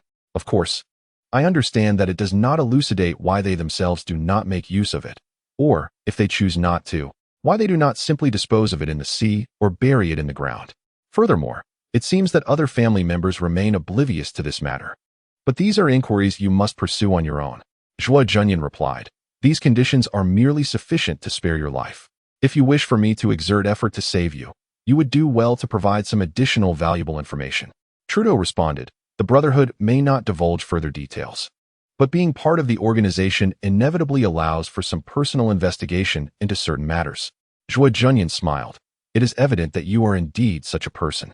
However, this information may not be entirely accurate. Please, proceed. Trudeau pondered for a moment before expressing, I would like to first learn some things from you, as this may assist me in clarifying my understanding. Is hell real? Trudeau grasped the implication and thought for a moment before stating, the reason Bardis is pursuing you is that he is unaware of the purpose of the metal piece? Zhuo Junyan nodded. Trudeau continued, however, not all possessors are ignorant of the legends surrounding the metal piece. What do you mean? Zhuo Junyan exclaimed in surprise. Trudeau affirmed, I know of at least one family that is aware of this information. Which family? Zhuo Junyan inquired. The Tang family. Zhuo Junyan was taken aback. Are you suggesting that the Tang family knows about this and has even released the components of the metal piece? Trudeau nodded. I cannot comprehend the reasoning behind this. Yet I am certain of it. Why? Zhuo Junyan pressed. Because someone in the Tang family is a member of the Brotherhood. Trudeau confirmed, indeed. Wow, this is quite intriguing. Zhuo Junyan mused. Trudeau elaborated. For years ago, I was responsible for a clandestine shipment, and the individuals involved were from the Tang family. They consistently concealed their identities. But as a CIA agent tasked with affairs related to Huagua, I was familiar with certain prominent figures there, which allowed me to recognize the leader. Who is it? Zhuo Junyan asked. Her name is Tang Ning, the daughter of Tang Zhengsheng. She met with a manager from the Brotherhood and mentioned her ancestors, claiming they had fought side by side in the past. So, it was she. Zhuo Junyan recalled having encountered Tang Ning during a transaction with the Shiner, an enchanting beauty. Indeed. So, all of this is based on your deductions? Zhuo Junyan queried. Yes, though there remains a possibility of error, Trudeau conceded, acknowledging that his conclusions were not infallible. Do you know who that manager from the Brotherhood is? Zhuo Junyan asked. Trudeau shook his head. Everyone conceals their identities during encounters. Those above know those below. Yet the latter remain unaware of the former, and even of their peers' appearances, relying solely on special means of communication. Is there anything else? Trudeau rose and opened a computer. After that escort mission concluded, I departed, yet I noted the license plate of the recipient. Subsequently, I had a friend document the vehicle's route and store it with him. However, I never requested him to send it to me. You know, individuals like us are under constant surveillance. If I were to obtain the information, it could lead to serious repercussions. Zhuo Junyan chuckled. Indeed, it's prudent to prepare contingencies, though one hopes never to utilize them. Yes, Trudeau sighed. I had hoped I would never need those backups. Oh, before your arrival, I had already informed my friend to send it to me. With that, Trudeau began accessing his email. He swiftly located the content and exclaimed with joy, "It has arrived." Zhuo Junyan halted him. "Wait a moment, let me examine the sender's address." Trudeau's expression darkened. "That's unnecessary. The sender is merely a friend, an ordinary acquaintance." "An acquaintance?" Zhuo Junyan laughed. He scrutinized the sender's address, silently committing it to memory, and refrained from further comment. With a steely resolve, Trudeau opened the received video material. In the footage, a white vehicle emerged from the shadows, proceeding down the road. After approximately 10 minutes, the white car halted before a black vehicle, from which a box was extended through the window and inserted into the black car, after which the white vehicle departed. Since the retrieved surveillance directly focused on the white car, the circumstances surrounding the black vehicle remained unknown. The license plate read Rhode Island 82303. Zhuo Junyan had already discerned that detail. Trudeau commenced a phone call to investigate the registration. Moments later, he announced, "It's Krokoff." Without awaiting Zhuo Junyan's command, he proactively began to pursue information on this individual and quickly unearthed the details. Zhuo Junyan glanced at the information and chuckled. Remarkably, he is a prominent figure. A Russian immigrant, a scientist, currently a doctoral advisor at the Pennsylvania Medical School. Upon reviewing the information, Trudeau exhibited a flicker of astonishment. "How could this be?" Zhuo Junyan inquired. "What troubles you?" Trudeau stared at Zhuo Junyan, bewildered. Catherine. Catherine. Zhuo Junyan responded, puzzled, and then recollected, his expression shifting slightly. "You apprehended her?" "She has no connection to me. It is merely a routine inquiry," Trudeau hastily clarified. "But I never anticipated." "Good heavens, is this fate's design? Such a coincidence." "What are you implying?" Trudeau exclaimed. "I interrogated her just yesterday. She is Krokoff's student." "Krokoff's student?" Zhuo Junyan was taken aback. The coincidence was indeed striking. Yet Trudeau's demeanor suggested a deeper implication. Zhuo Junyan probed further, and then? Trudeau, resigned, disclosed, for years ago, Catherine had a falling out with Krokoff over an experiment. Subsequently facing accusations of theft and arson, ultimately expelled from the medical school, precisely 2 months after that incident. Zhuo Junyan grasped the situation. "I believe we have a more promising target." Trudeau immediately replied, "I will ensure her release, but you must promise to rescue my family, as well as me." Zhuo Junyan nodded slightly. "No problem." Trudeau produced a mobile phone and handed it to Zhuo Junyan. "This device cannot be monitored or tracked." Chapter 43. The skull. As Catherine emerged from the police station, confusion clouded her mind. Even now, she struggled to comprehend the events that had unfolded. Yet she was certain of one thing. She knew who that man was. "Damn that scoundrel. He has ruined my life." She gently touched her forehead, and a sudden thought struck her. She reached into her pocket and, to her relief, discovered her money still intact. Regrettably, her car had been impounded. "Well, it's better than nothing," she mused. Catherine stepped onto the street and hailed a passing cab. The driver inquired, "Where to, miss?" The question left her momentarily perplexed. After a brief pause, she leaned wearily against the back seat and replied, "Just drive anywhere." At that moment, her phone rang. Upon answering, her ex-boyfriend's furious voice erupted from the other end. "You filthy wretch. You stole my money and my car. Just wait.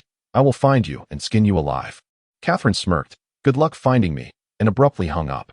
Suddenly, a thought crossed her mind, causing her expression to shift. The car belonged to George. It was stolen. Why hadn't the police arrested her? While the incident with Zhuo Junyan could be dismissed as a misunderstanding, the matter of the car was indisputable. Just that alone could land her in prison. Yet, the police had let her go, and an inexplicable sense of anxiety washed over her. The driver's laughter broke through her thoughts. Perhaps they didn't notice, or more likely, they simply didn't care. Catherine glared at him, feeling an unsettling familiarity with that voice. The driver continued to navigate the streets, wearing a hat that obscured his face. But the faint scar that marred his features sent a shiver down her spine. A foreboding sensation enveloped her, and she suddenly reached out, yanking off the driver's hat. The familiar scarred face left Catherine utterly dismayed. She screamed, "Zhuo, it's really you. Oh my God, how could you do this?" You've brought me so much trouble. And now you come looking for me? Zhuo Junyan maintained his composure while driving. Don't worry. They won't discover anything just yet. Just now? She questioned, incredulous. Yes. Only now. Who knows if someone might consider using you as bait to see if anyone contacts you. The likelihood is slim, but it is certainly possible. Oh. And it's more probable that they haven't realized it yet. But eventually, they might discover I'm your driver. Catherine shouted. Let me out of the car. Then you would truly expose yourself, Zhuo Junyan reminded her. I mean, unless I avoid revealing myself to those cameras, otherwise. Catherine, exasperated, slapped her forehead. You scoundrel. What on earth are you planning? What did you say? Catherine froze. Zhuo Junyan continued. If you wish to escape safely, do not waste time. With the crowd around, there are fewer cameras capturing our movements. Catherine, hesitant, responded. Then you must clarify your questions first. For years ago, you were a distinguished student at the University of Pennsylvania School of Medicine, yet suddenly you became a criminal, leading to the destruction of your entire life. I have perused your records, and this appears to be the singular point of significant concern in your past life, suggesting that someone may be deliberately concealing something. According to the clues I have acquired, you are one of the truths I am in pursuit of. Now, reveal it to me. Whatever it may be. Catherine gazed at him in astonishment. I do not comprehend what you are insinuating. Zhuo Junyan casually seized a metal rod and squeezed it with force, causing it to contort. Catherine's eyes widened in disbelief, her hand instinctively covering her mouth as she stared at Zhuo Junyan in horror. Zhuo Junyan tossed the bent rod to her. Does this evoke any memories? Catherine exclaimed, a bone. What? Zhuo Junyan was taken aback. Catherine declared, for years ago, I received a unique research assignment while at medical school, brought to us by my mentor, Kirchhoff. Our duty was to study that bone. And then, Zhuo Junyan prompted. Catherine waved her arms, exclaiming, that bone was extraordinary. It was incredibly hard and impossible to cut. Most critically, it contained certain unique substances. I had never encountered such material before. My mentor informed me that it was a special metal, and my task was merely to analyze its composition. However, upon conducting my research, I discovered that it was definitely not a special metal. It was indeed a bone. Judging by its curvature, it appeared to be a skull. Yet its strength was beyond imagination. It could not be cut, yet it possessed elasticity. As she spoke, Catherine shouted, it is a skull. A skull? An uncuttable skull? Even a skull belonging to a being of transcendent strength should not be uncuttable. Zhuo Junyan remarked. Are you certain of this? Is it a human skull? Catherine gazed at the metal rod in her hand, murmuring, I do not know. I cannot even be certain until I witnessed your strength. I began to believe that perhaps it truly was a human skull. I cannot fathom the kind of power required to slay such a being. A creature of that caliber should not exist. And then, Zhuo Junyan inquired. Kirchhoff forbade me from publishing my findings, asserting that the research was strictly confidential. However, I defied him and wrote my paper according to my own convictions. Shortly after, one of my research results was confirmed as fraudulent. This was a study conducted jointly with Kirchhoff. Yet the outcome became a fabrication. Following that, an experimental accident occurred, leading to a fire in the laboratory. They demanded that I confess to all charges and refrain from any further medical research, else I would be prosecuted for arson. Consequently, my paper remained unpublished. It simply vanished. Zhuo Junyan nodded. Thus, to avoid imprisonment, you had no choice but to confess, and you became a suspect in theft and arson. She cried out, and then I encountered you. You have brought me greater troubles, rendering mere survival a luxury. What did you say? Catherine was astonished. Zhuo Junyan smiled. This is a grand adventure. You may attain a beautiful life, yet you could also descend into a fate far worse than your current predicament. The choice is yours. Catherine's mouth fell agape. She gazed at Zhuo Junyan for a considerable moment before nodding and saying, I cannot fathom a situation worse than this. Even a prison would not be more dismal. Very well, I accept. Hand me the paper. Catherine retorted sharply, your impatience is futile. Zhuo Junyan nodded. I am beginning to understand why you are struggling so much. Chapter 44, Epilogue Number 12, Shangchuan Street. Inside the room, Nellie was on the phone. All right, I understand. Take care of yourself. I love you. After hanging up, she rushed out, frantically rummaging through drawers while shouting, City, hurry up and pack your things. We must leave here. A 16 or 17-year-old girl, adorned with heavy eye makeup and dressed in hip-hop attire, leaned against the doorframe, visibly displeased, and asked, Where are we going? Don't ask so many questions right now. Someone is coming to pick us up. Quickly, gather your belongings. Nellie shouted. City shook her head defiantly. I don't want to leave. Nellie, exasperated, retorted, You foolish girl, you don't understand anything. Your father is in trouble. We need to leave quickly, or it will be too late. She hastily packed her belongings. City scoffed. He's with the CIA. People like him only bring disaster to others. So when he's in trouble, it's a big problem. Nellie shouted in frustration. Then there's no need to run. You can't escape. You insufferable girl. Nellie was on the verge of striking her. She hurriedly finished packing her suitcase and dashed back to assist City. Standing aside, City remarked coldly. This doesn't look like fleeing. It looks more like moving. Oh God. Nellie lamented. If you weren't my own daughter, I would rather watch you perish. As she carried a large pile of items downstairs, the doorbell rang. Nellie's heart raced. She stood at the door and inquired, Who is it? Trudeau sent me to pick you up. Nellie sighed in relief. She opened the door to find two Caucasian men standing outside, each wielding a gun. Nellie's heart sank. She stepped back, suddenly shouting upstairs, Nellie, run. She hurled the suitcase forcefully at one of the men and turned to flee. Damn it. One of the men was knocked down on the spot, but the other quickly lunged at Nellie, shouting, There's another one upstairs. The injured man rushed upstairs, kicked open the door, but found no one inside. Suddenly, he heard a loud clatter from the attic. Peering in, he spotted a young girl sliding down from the eaves. He aimed his gun at City. Don't kill her. We need her alive. The man below was dragging Nellie outside, attempting to shove her into a car. The man upstairs, resigned, lowered his gun and leapt out of the window, landing on the ground and approaching City. City screamed in terror, Help! A few passers-by turned to look. The man brandished his gun, pointing at the bystanders, who quickly parted ways. The man hastened towards City, who, in a state of sheer panic, started to run. At that moment, a taxi appeared from down the street, skidding to a halt upon witnessing the scene. City collided with the car, and the pursuing man caught up, forcefully pinning her against the hood. The taxi driver leaned out, saying, Hey, I'm looking for directions. Get lost. The man with the gun barked at the driver. The driver's expression froze in shock. Oh no.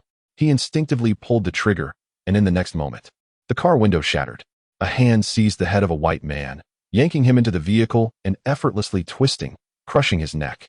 Zhuo Junyan glanced at Shidi with a smile, saying, I suppose I need not inquire about directions any longer. He casually retrieved a firearm from the deceased and fired a shot ahead. The man who had been holding Nellie emerged with a burst of blood, staining his entire body. Zhuo Junyan exited the car and instructed Shidi, Follow me. He strode directly towards the vehicle of the two white men. Upon entering, he looked at Nellie and asked, Mrs. Trudeau? Nellie, still shaken, nodded. A Chinese? Are you sent by Trudeau? He requested my assistance. Zhuo Junyan corrected her as he started the engine. The little girl leaped into the car, collapsing into her mother's arms and sobbing. Mom, I'm sorry. Zhuo Junyan observed this scene and chuckled. Trudeau informed me that his daughter was somewhat troublesome. She appears manageable now, doesn't she? With that, he pressed the accelerator and sped away from the long street. As they drove, Nellie inquired from the back seat, What is happening to my husband? Will my father die? Yes, he mentioned that, Nellie replied. Where do you plan to take us? That is indeed a perplexing dilemma. However, your husband provided me with a suggestion. I must admit, seasoned operatives are quite resourceful. Zhuo Junyan remarked as he picked up the phone and began dialing. Moments later, a cool female voice answered. Who is this? Miss Tang Ning. This is Zhuo Junyan. We have met before, though at that time it was you? Yes, I recall you were the XINRS bodyguard. Zhuo Junyan smiled. Indeed, Miss Tang.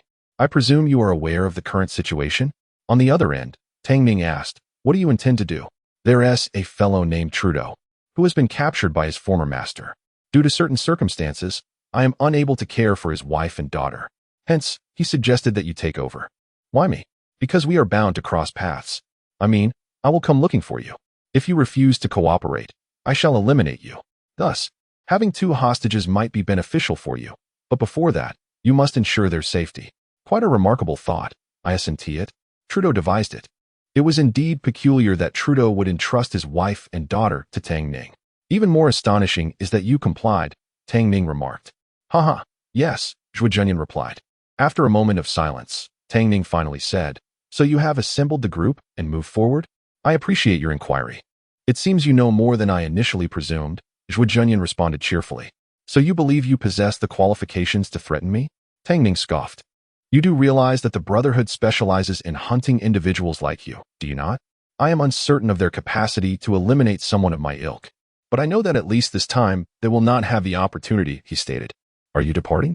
The devil is urging you on. Tang Ning chuckled coldly. Yet you evidently remain oblivious to the peril of the devil. Indeed, there is no sensation. I discern your confidence. It appears your previous journey was rather effortless. I can comprehend that, given your solid foundation. You are indeed a capable individual. What a pity. Zhuo Junyan, puzzled, inquired, what a pity. Her tone was indifferent, laced with a hint of assurance. Zhuo Junyan laughed. Are you so certain? Unless you are utterly inept. Perhaps you could manage a couple more attempts. No problem. By the way, could you provide an email address for easier communication? Tang Ning fell silent for a moment before replying. A feeble performance. Mutual sentiment, came the retort. A long tone echoed from the phone. Zhuo Junyan chuckled heartily. She didn't even inquire whether this call might be intercepted. Turning to glance at the mother and daughter duo, more astonishing is her willingness to agree, and she even provided a ready address. The young girl, Shidi, stared blankly at Zhuo Junyan. What are you talking about? Zhuo Junyan replied leisurely. I was merely expressing my fondness for English. He and she can be distinguished. Your father is quite astute, making an effort not to refer to her. A delightful little trick. However, Zhuo Junyan's expression darkened. She did that intentionally. She is hinting at something. During dusk, Zhuo Junyan arrived at the abandoned factory where he had arranged to meet Isidore. Isidore had come alone, accompanied by a truck parked nearby. Zhuo Junyan first inspected the vehicle, confirming the absence of any tracking devices, then glanced at the contents inside, stating, a few items are missing. Isidore sighed. You requested an excessive amount. Some are military grade, and I only have a day. Zhuo Junyan acknowledged. I suppose we must make do for now. He handed Isidore a document. Initially, we gathered goods from 4 factions. Barto is one of them. As for the other 3, you should investigate. This document contains their information. However, it is rather simplistic. I require more detailed specifics. Isidore took the document. How long do you intend to be away? 1 or 2. Zhuo Junyan intended to say, at most, 1 or 2 months, but inexplicably recalled Tang Ning's mention of waiting for him for half a year. Isidore exhaled. No problem. With that, Zhuo Junyan entered the vehicle, ready to depart, when suddenly a thought struck him. He asked Isidore, by the way, what is your perspective on the notion that the more powerful one becomes, the quicker one meets their demise? Isidore was momentarily taken aback. Zhuo Junyan nodded. It is reasonable, yet it lacks absoluteness, does it not? Certainly, Isidore replied, still puzzled. When Tang Ning expressed that sentiment, her tone was decidedly assertive. Zhuo Junyan smiled. Thank you, farewell. He drove away, steering the truck to a secluded area. Once there, Zhuo Junyan disembarked and began organizing the armaments within the vehicle. He first placed some essential supplies in the storage compartment. Then he started affixing guns and ammunition to his person. After securing several bags and confirming he could carry no more, he transferred the remaining minimal arms onto a small flat cart, lifting it with both hands, even employing telekinesis to assist, before finally activating the transport. Everything has been brought in. Excellent. This signifies that anything within one's grasp can be transported. Thus, the actual items one can carry far exceed those confined within the storage space. In essence, the location on Hong Yuan's side is fixed, while that on Earth is relatively anchored. At this moment, having placed down the items he brought, Zhuo Junyan began to meticulously count and organize them. Just then, footsteps echoed from afar. Boss, is that you? It was Ma Zhaori. It's me. Come in, Zhuo Junyan replied without lifting his head. Ma Zhaori entered, beaming with joy. Boss, where have you been? We were worried sick. Didn't I leave a note for you? Zhuo Junyan remarked, still preoccupied. Ma Zhaori, somewhat disheartened, replied, I isn't that, worried I might run off? After causing you all this trouble? Zhuo Junyan inquired. Ma Zhaori dared not respond, merely scratching the back of his head with an awkward smile, clearly implying as much. Noticing the items Zhuo Junyan was handling, Ma Zhaori queried, what are these? Do not ask questions that are better left unasked. Zhuo Junyan quickly arranged his dining utensils and added, by the way, during my absence these past 2 days, nothing significant occurred, right? Ma Zhaori looked down. Not much, just some of Du Zhishui's remaining properties that haven't been dealt with yet. Many people are eager to seize them, but they are all waiting for your instructions. Ma Zhaori exited, brimming with excitement. Zhuo Junyan accessed the system interface. Current mind technique. 1. Indestructible diamond skill, 6th layer. 2. Heart Sutra, not yet initiated. Current martial skills. 1. Iron Cloth Shirt 2. Sound of the Wind 3. Inch Step 4. Blood Healing Technique 5. Flower Step. Current equipment. None. Current abilities. 1. Object Manipulation, First Layer. Current foundation. Internal organs 6. Skin and bones 6. Vital Energy 4. Meridians 2. Internal Force 60. Current talent. Comprehension 1. Current rank. Peak Second Layer Martial Artist. Current title. Chosen 1. Current deterrence value. 362. Reminder. Your combat skills are insufficient. Please endeavor to compensate for your lack of offensive capabilities. Regional mission. You have thoroughly mastered Huayan County. Now you must spread your influence throughout the entire Yin City and all subordinate regions within the 4 counties. Until this mission is completed, you cannot leave the designated area. Mission completion time, 200 days. Early completion grants additional non-mission free days as a reward. Mission completion reward, 3 honor points. Due to your identity as the Chosen One, any encounters with anomalies within this region will yield relevant rewards for resolution. However, to avoid prompts, there will be no further direct missions issued this time. Zhuo Junyan muttered. As expected, the rewards have diminished. Aside from the 3 honor points, there is nothing else. The absence of direct mission allocation is simply because the issuance itself serves as a prompt. The reason Zhuo Junyan achieved a completion rate of 92% on the heart-wrenching ring task was due to his prior knowledge of the mission, which he deliberately pursued. Such fortunate occurrences shall no longer be available. Nonetheless, at this moment, Zhuo Junyan is primarily concerned with the regional mission itself. The ability to change the world, prestige spreading throughout the entire Rock City and its subordinate regions. Thus, this endeavor not only demands my personal growth, but also propels me towards the path of supremacy, mused Zhuo Junyan. Upon hearing Isidore speak of transformative power, doubts began to surface within him, and now he felt increasingly resolute. The previous regional mission was to disseminate prestige across the county, but this time, it encompassed the entire city. Furthermore, there was a span of 200 days. 200 days. And Tang Ming mentioned waiting for him for half a year. This implied that she was aware of the timeline of his mission. Indeed, she possessed knowledge of many matters. Glancing at the remaining 25 days, Zhuo Junyan exchanged them for 5 points of honor. In the next moment, he received a system notification. The second mission has officially commenced. Zhuo Junyan stepped outside and called for Zhang Qijin. Moments later, Zhang Qijin hurried over, exclaiming, "Boss." Zhuo Junyan retrieved a Beretta and tossed it directly to Zhang Qijin. "This gun is for you." Upon hearing this, Zhang Qijin was astonished. "This gun? For me? The boss's prized firearm? Just like that?" At that moment, he could hardly believe his ears. "Yes," Zhuo Junyan affirmed. "From this day forth, you are its master. Do not let me down." He then handed Zhang Qijin 2 magazines. "Practice your shooting whenever you can. There aren't many bullets, so use them sparingly. Also, do not neglect your martial arts training." Zhang Qijin beamed with joy. "Understood. Now, go fetch Jin Wuxin," Zhuo Junyan instructed. Shortly after, Jin Wuxin strode over. His spirit invigorated. "Greetings, leader." Zhuo Junyan observed him, noting that the lad appeared noticeably thinner after 2 days apart, and his energy seemed somewhat depleted. "What has happened to you in these past few days?" he inquired, observing Jin Wuxin's unsteady gait and feeble aura, resembling someone half alive. Jin Wuxin, a martial artist of the second realm, almost approaching the third, now exhibited a rather pallid demeanor. Nearby, Geng Dabiao chuckled. Jin Lao has been indulging in revelry all night, leaving him somewhat drained. Geng Dabiao was the martial artist who Zhuo Junyan had once shot at the Huayan Martial Arts Hall and later fell under Du Xuanling's control. After breaking free, he became one of Zhuo Junyan's most loyal subordinates alongside Jin Wuxin.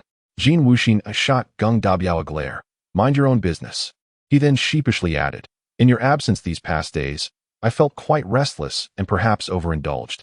"Indeed, your indulgence seems excessive," Zhuo Junyan remarked, patting him on the shoulder. "Focus on your training, and do not become enamored with fleeting pleasures.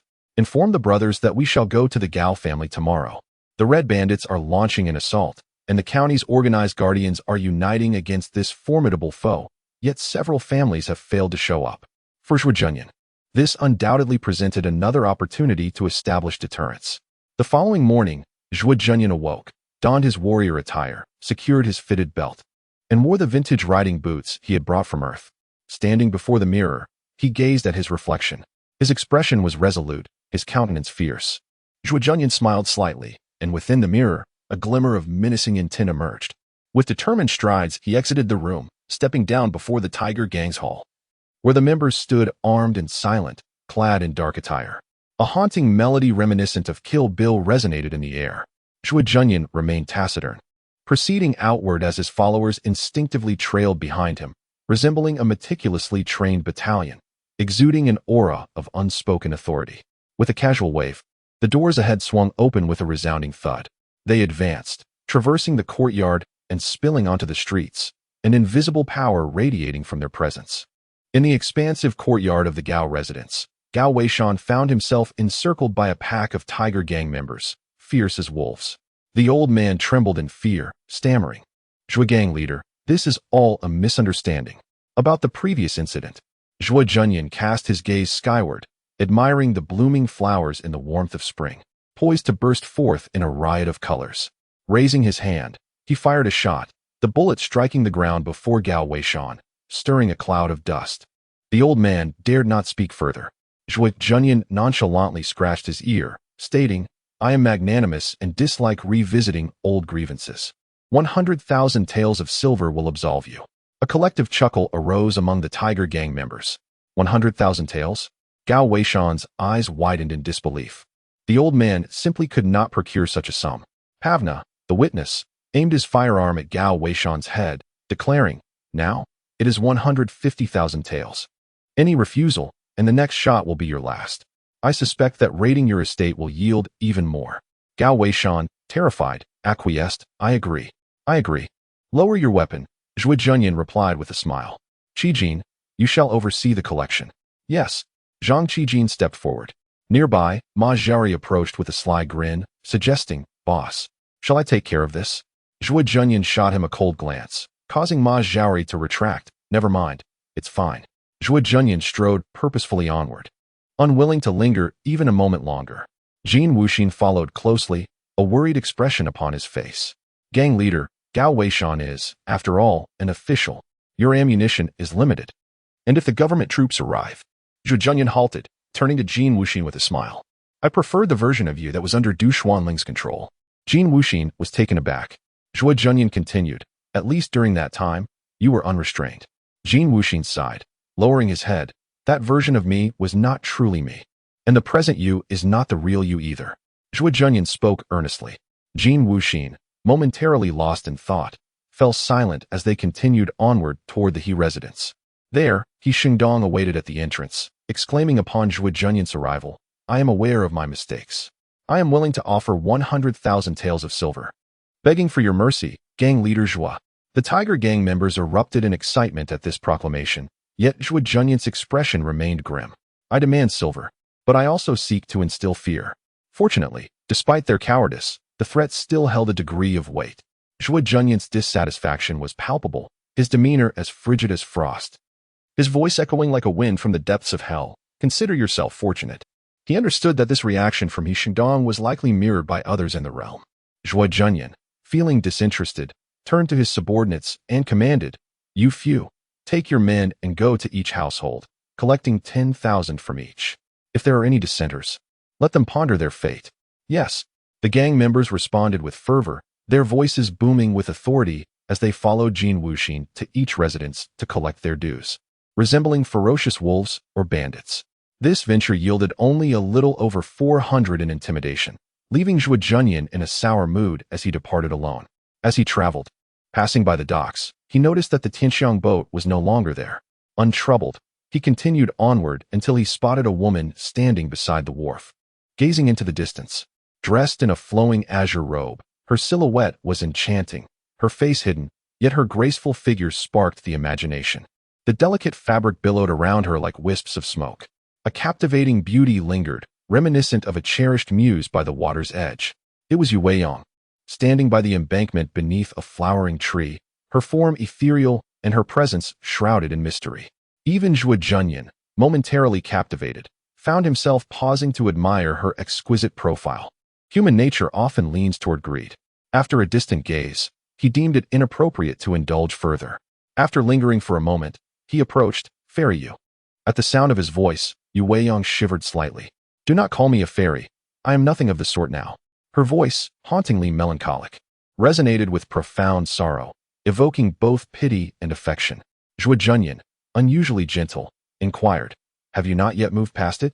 I can understand. But surely it must be better than when you first learned of it? Time is the greatest healer. Tomorrow will invariably be better than today.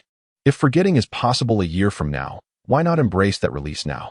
Yu Weiyang paused, taken aback by his words. I have never encountered someone who offers comfort in such a manner. Zhuo Junyan chuckled. For someone like me, merely offering solace is already a feat. What more could I ask for? Yu Weiyang, puzzled, asked, what do you mean by that? He replied, a vehicle is a means of transportation, and it can also serve as a euphemism for intimate relations. The phrase self-propelled vehicle implies one takes action themselves. Yu Weiyang blushed deeply. You are quite the character. Zhuo Junyan laughed heartily. I was merely teasing. Consider it a carriage that requires no driver. By the way, why did the Tianxiang boat leave, yet you remain? Yu Weiyang lowered her gaze. I have departed from the Tianxiang boat. Really? Zhuo Junyan was astonished. You left? Although the Tianxiang boat functions as both a sect and a guild, you are a genuine core member and a favored disciple. It is not something one can easily forsake without consequences. To leave forcibly is akin to betrayal. Yu Weiyang replied coolly, I mentioned my situation with Du Xianling. Zhuo Junyan was taken aback. Are you seeking your own demise? It is not that severe. You know, the Tianxiang boat has never been an ordinary place. Zhuo Junyan understood. Indeed, the women of the Tianxiang boat are often courtesans, and some discreetly sell their favors, which leads them to adopt a more detached perspective on such matters. Yu Weiyang was likely not the first to find herself in this predicament, making it difficult to view the situation with anything but indifference. However, external pressures still loomed. Hence, when Yu Weiyang revealed her circumstances, the Tianxiang boat recognized the impending trouble, weighing the options of retaining or releasing her, ultimately consenting to her departure. Why must it be this way? Zhuo Junyan inquired. Zhuo Junyan queried, perplexed, why would you look down upon me? Upon hearing this, Yu Weiyang smiled, akin to a crescent moon illuminating the springtime of the world. Her laughter radiated brilliance, captivating the heart. She gazed at Zhuo Junyan and murmured, indeed. Why should one harbor disdain? Those privy to the truth cast me strange glances, often filled with pity. They feign indifference, yet I discern their thoughts. Only you are different. Why would you look down upon me? In your eyes, there exists no justification for such contempt. She regarded Zhuo Junyan, nodding. This is the essence of true respect. I have merely grown accustomed to it, Zhuo Junyan replied. In this world, it is acceptable for men to indulge, yet women's indulgences are deemed scandalous. It is profoundly unfair. Yu Weiyang beamed. Do you truly believe so? Does my opinion matter? Zhuo Junyan responded, momentarily taken aback, then chuckled. The question is, why should I accept you? This left Yu Weiyang momentarily stunned. The beauty's expression was one of bewilderment, her enchanting eyes sparkling with intrigue. Do you not want me? She asked, her tone tinged with melancholy, reminiscent of a spurned wife. Zhuo Junyan countered, why would I need you? You are enamored with women, not men. What benefit do you bring to the Tiger Gang? Dancing and singing? Forgive me, but the members of the Tiger Gang are merely rough men, incapable of appreciating such talents. True, you are a stunning beauty, a celestial being. Yet, what does it matter? A lovely face without utility is merely a beautiful vase. Ultimately a source of trouble. Yu Weiyang felt aggrieved by his twisted reasoning. Are you afraid of trouble? Zhuo Junyan replied, I fear not the trouble, but I despise others causing me inconvenience. When I employ someone, it is for their dedication and effort. There is no rationale for a master to toil for his subordinates. If I create trouble, I will bear it myself. If others cause trouble, I shall deal with it. Even Yu Weiyang could not argue against his reasoning. Frustrated, her hands intertwined, she lowered her head and softly spoke. But you are the only one who does not disdain me. I do not disdain you. But that does not mean I will accept you. If you wish to remain here, you must prove your worth. Tell me, aside from singing and dancing, what else can you offer? I am a second-tier martial artist. I have already slain 2 fourth-tier opponents. I am unimpressed. Furthermore, the trouble you may bring far outweighs the contributions of a second-tier martial artist. Since her debut, Yu Weiyang had never anticipated being valued in such a manner. Yet, he spoke the truth. You cannot offer your body, and he disregards song and dance. Should you join the gang, the trouble eclipses any benefit. Why would one need you? What purpose do you serve? Accepting you brings no advantage. Retaining you brings harm. Zhuo Junyan is a pragmatic individual. If the beauty cannot share a bed, what use is her talent in music, chess, calligraphy, and painting?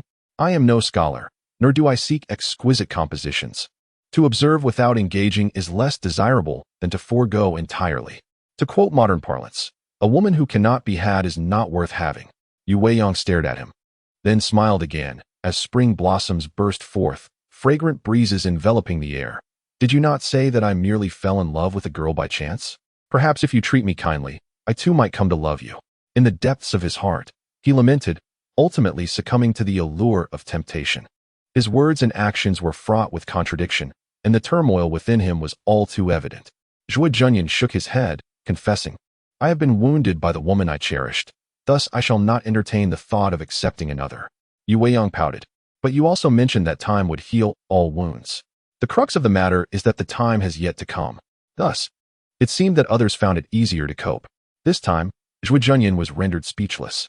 He nodded, conceding, indeed, in this world, it is far simpler to speak of others than to reflect upon oneself.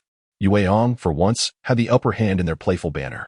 Seeing him at a loss for words lifted her spirits, and she smiled radiantly, as if spring had arrived with the melting of snow. A gentle melody of time's relentless flow began to play softly. The more one yearns for beauty, the more likely it is to elude them. Acknowledging one's unworthiness brings a peculiar sense of ease. Within the current of time, this love felt so diminutive, dissipating at the slightest release. Yu Weiyang listened, entranced. Gazing vacantly at Zhuo Junyan, she murmured, this song. Yu Weiyang cast him a sidelong glance, retorting, it is you who did it. Yet you do not permit inquiry. That fleeting glance was imbued with an enchanting charm. Even Zhuo Junyan felt that this sunlight should not be extinguished. Thus, he amended his words. Do you possess knowledge and literacy? Yu Weiyang arched an eyebrow. Are you mocking me? How could a maiden of Tiangxiang Fang possess charm without literacy? Zhuo Junyan nodded in approval. Then you must also be adept at accounting. Among the Tiger Gang, there are many who wield blades, but few who can count. I am contemplating a slight reformation of the Tiger Gang, and truly, I require a few sharp minds. Yu Weiyang was taken aback. You want me to manage your accounts? Why should I be surprised? Given his character, such a request is hardly astonishing. Zhuo Junyan inquired directly, will you accept? After a moment's contemplation, Yu Weiyang raised her swan-like neck, conjuring a stunning vista from thin air. Very well. I have no fondness for violence. Zhuo Junyan extended his hand. Then, welcome aboard. Yu Weiyang queried, what is this for? Do you have a homeland? Who does not? Have you lost your memory? It will surely return. Where is your homeland? The memories have yet to resurface. Yu Weiyang found his shameless words amusing, laughing so heartily that she swayed like a flower, her laughter captivating. What a beautiful smile she possessed, as if flowers were whispering secrets. Will you grasp it? Zhuo Junyan asked. Yu Weiyang extended her delicate hand, shaking his twice. Her touch tender and smooth. At that moment, Zhuo Junyan suddenly shifted his gaze behind him, sensing danger. He instinctively reached for his weapon, only to find his hand firmly grasped by Yu Weiyang. She held his hand tightly, her large eyes fixed on him, radiating a resolute intent as if they could speak. A sharp whistle pierced the air. A shadow loomed like a reaper descending upon Zhuo Junyan. At the dock, two martial artists appeared in an instant, launching their assault from both fronts.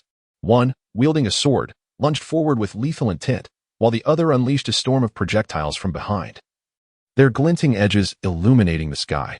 Zhuo Junyan's hand was seized by Yu Weiyang, faced with a deluge of darts and lethal blades. He found himself unable to draw his gun, with no place to evade.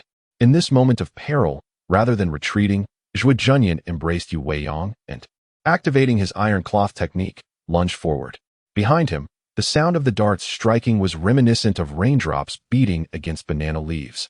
As they pierced through his iron cloth and struck his back, the swordsman ahead, with a sinister grin, disregarded everything and thrust forward, intent on piercing through both of them.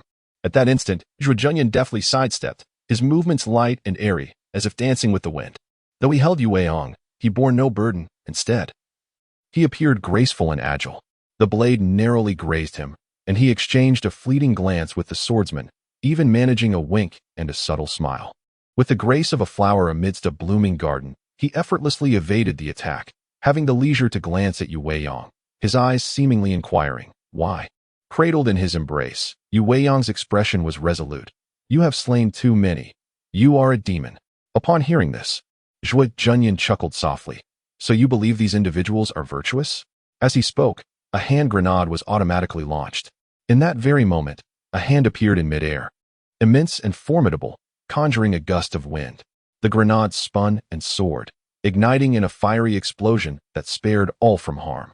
A gleaming, cold light flickered as a martial artist on the right wielded his sword, delivering a powerful downward strike with unyielding force. The mountain-cutting blade. Without the protection of the iron cloth, the blade struck Zhuo Junyan's back, yet the anticipated damage was absent. It was halted by an external force, leaving the attacker momentarily stunned. From behind, the swordsman hastened his pursuit. Zhuo Scarface, die? Another flurry of sword light descended upon him. The wind howled, and the rain fell incessantly. With a flick of his wrist, Zhuo Junyan extricated himself from Yu Weiyang's grasp, casting her aside as he drew his pistol.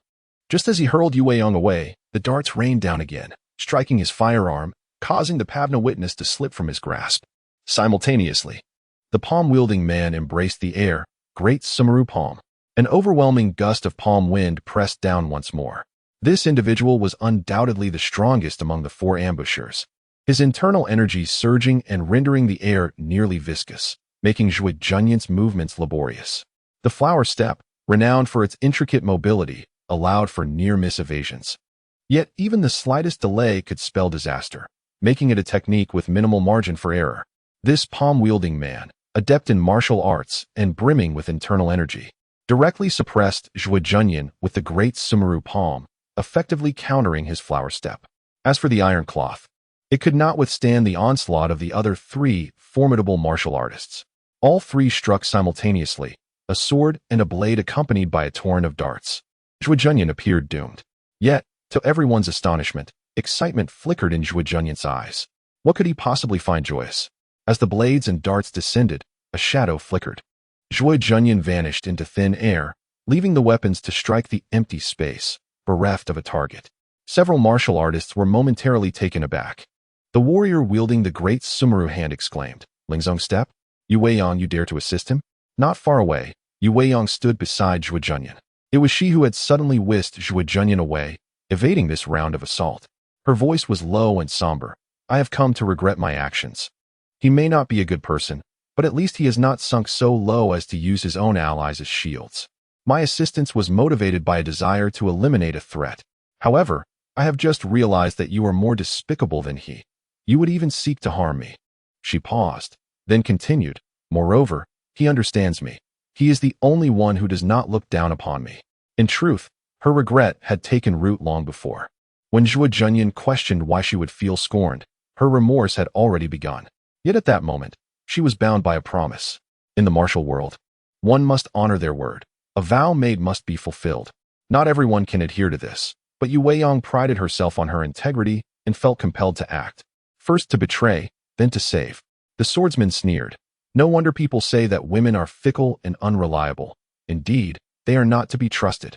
The man wielding the palm technique further pressed down on Pavna, stating, "Well, it matters not. He is unarmed now." The man with the knife approached as well, declaring, "In truth, even if he were armed, we are 4 against 1. With preparation, he poses no threat to us." The dart-wielding martial artist added, "Thus, having Yu Weiyang's assistance is superfluous. Look, not only has she failed to aid us, but she has also hindered our progress, though thankfully, the impact is minimal." With that, the 4 of them burst into laughter. Without a weapon, Zhuo Junyan was no longer a threat in their eyes. Zhuo Junyan chuckled as well and turned to Yu Weiyang, saying, "I spared you just now because I intended to teach you a lesson after dealing with them. I had no intention of saving you, so do not misunderstand. If you turn against me now, it is not too late." Yu Weiyang was left speechless. "Do you truly believe you can still kill anyone?" Qi Luoxing is a 4th-tier martial artist, and the other 3 are at the 3rd tier. You have cast aside your weapon, and self-preservation is already a challenge. My Lingzong step, while a technique for escape, is limited by my training. I can only employ it once in a short period." Zhuo Junyan inquired, "Then why do you persist in this course of action?" Yu Weiyang turned her head away, refusing to meet his gaze. Zhuo Junyan smiled. "Ah, I understand. This is the essence of women, often driven by emotions in their actions, rarely considering the broader implications. This is why I despise relying on women. Those who aspire to achieve greatness must not be governed by sentiment. Qi Luoxing interjected, enough. Zhuo, you are currently unarmed and unprepared, with 4 of us against you. Even in death, you should consider yourself fortunate. Zhuo Junyan grinned wickedly. Who shall prevail remains uncertain. I alone shall dominate this realm. I am alone. I am alone. A hoarse, thunderous roar erupted, startling the assembly as they looked around in astonishment. In that moment, Zhuo Junyan cast Yu Weiyang aside, unleashing a torrent of energy. Though he stood solitary, he felt no fear. Qi Luoxing swung his palms, invoking the great Sumeru hand once more, while the other 3 charged forward anew. Wind and rain of the Xiang River sword, cleaving mountains and breaking peaks blade, shattering gale and rain dart, blades and darts converged.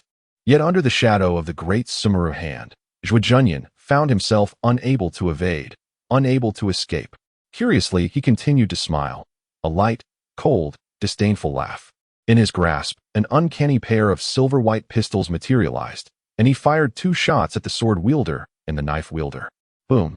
With a resounding crash, both fell, blood erupting from their chests, gaping wounds evident. Yet, danger loomed as the dart wielder unleashed a flurry of projectiles, skillfully dodging, his agility reaching its zenith.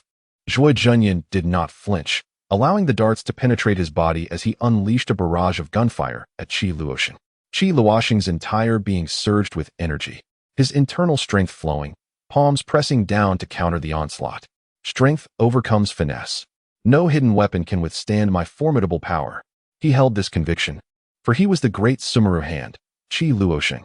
His iron palms could shatter stone, crush metal, and sever massive trees. His internal energy vast, adept in both offense and defense. He had withstood the 9 swords of the 100-sword manner, faced the military's archery formations, and even endured the intoxicated blossom of the Tang sect's 14 young masters. These iron palms were his pride, capable of repelling a myriad of weapons. You cannot harm me, he bellowed. Boom, boom, boom, boom. 4 resounding shots rang out. Qi Luoxing's palms bore 2 gaping wounds, his prideful iron fist shattered. Next, a radiant light enveloped his chest, his protective energy dissipating with a single shot. The 4th bullet struck his chest, leaving a massive gaping wound. 4 shots. 3 breached defenses, 1 inflicted grievous injury. No. Qi Luoxing let out a wretched cry of pain. To withstand 4 shots, one must be harder than a rhinoceros or an elephant. Quite commendable indeed. Zhuo Junyan remarked as he locked onto the dart wielder. The dart wielder moved with astonishing speed, acutely aware of the nature of firearms, weaving left and right, evading in an instant. Observing this, Zhuo Junyan holstered his silver pistols, disregarding the 3 fallen martial artists, and leaped into the trees. In his hand, a sniper rifle appeared. He did not rush to fire. Instead, he waited until the opponent blended into the crowd, believing he had escaped, and then he pulled the trigger. Boom! With that thunderous report, the dart wielder's head exploded amidst the throng, blood splattering, brain matter scattering. A chorus of gasps erupted in response. Zhuo Junyan descended from the tree, approaching Qi Luoxing. The others lay dead, yet Qi Luoxing still clung to life. Having survived 4 gunshots, he lay on the ground, blood spilling from his mouth, incredulously gazing at Zhuo Junyan. Murmuring, they said. Zhuo Junyan aimed his gun at Qi Luoxing. They claimed that with your strength, you could withstand my shots head-on, correct? Even if struck, it wouldn't inflict significant harm. Qi Luoxing fixed his gaze upon him. Zhuo Junyan grinned. In truth, there are distinctions among guns. The ones in my hands are called Desert Eagles. Bang!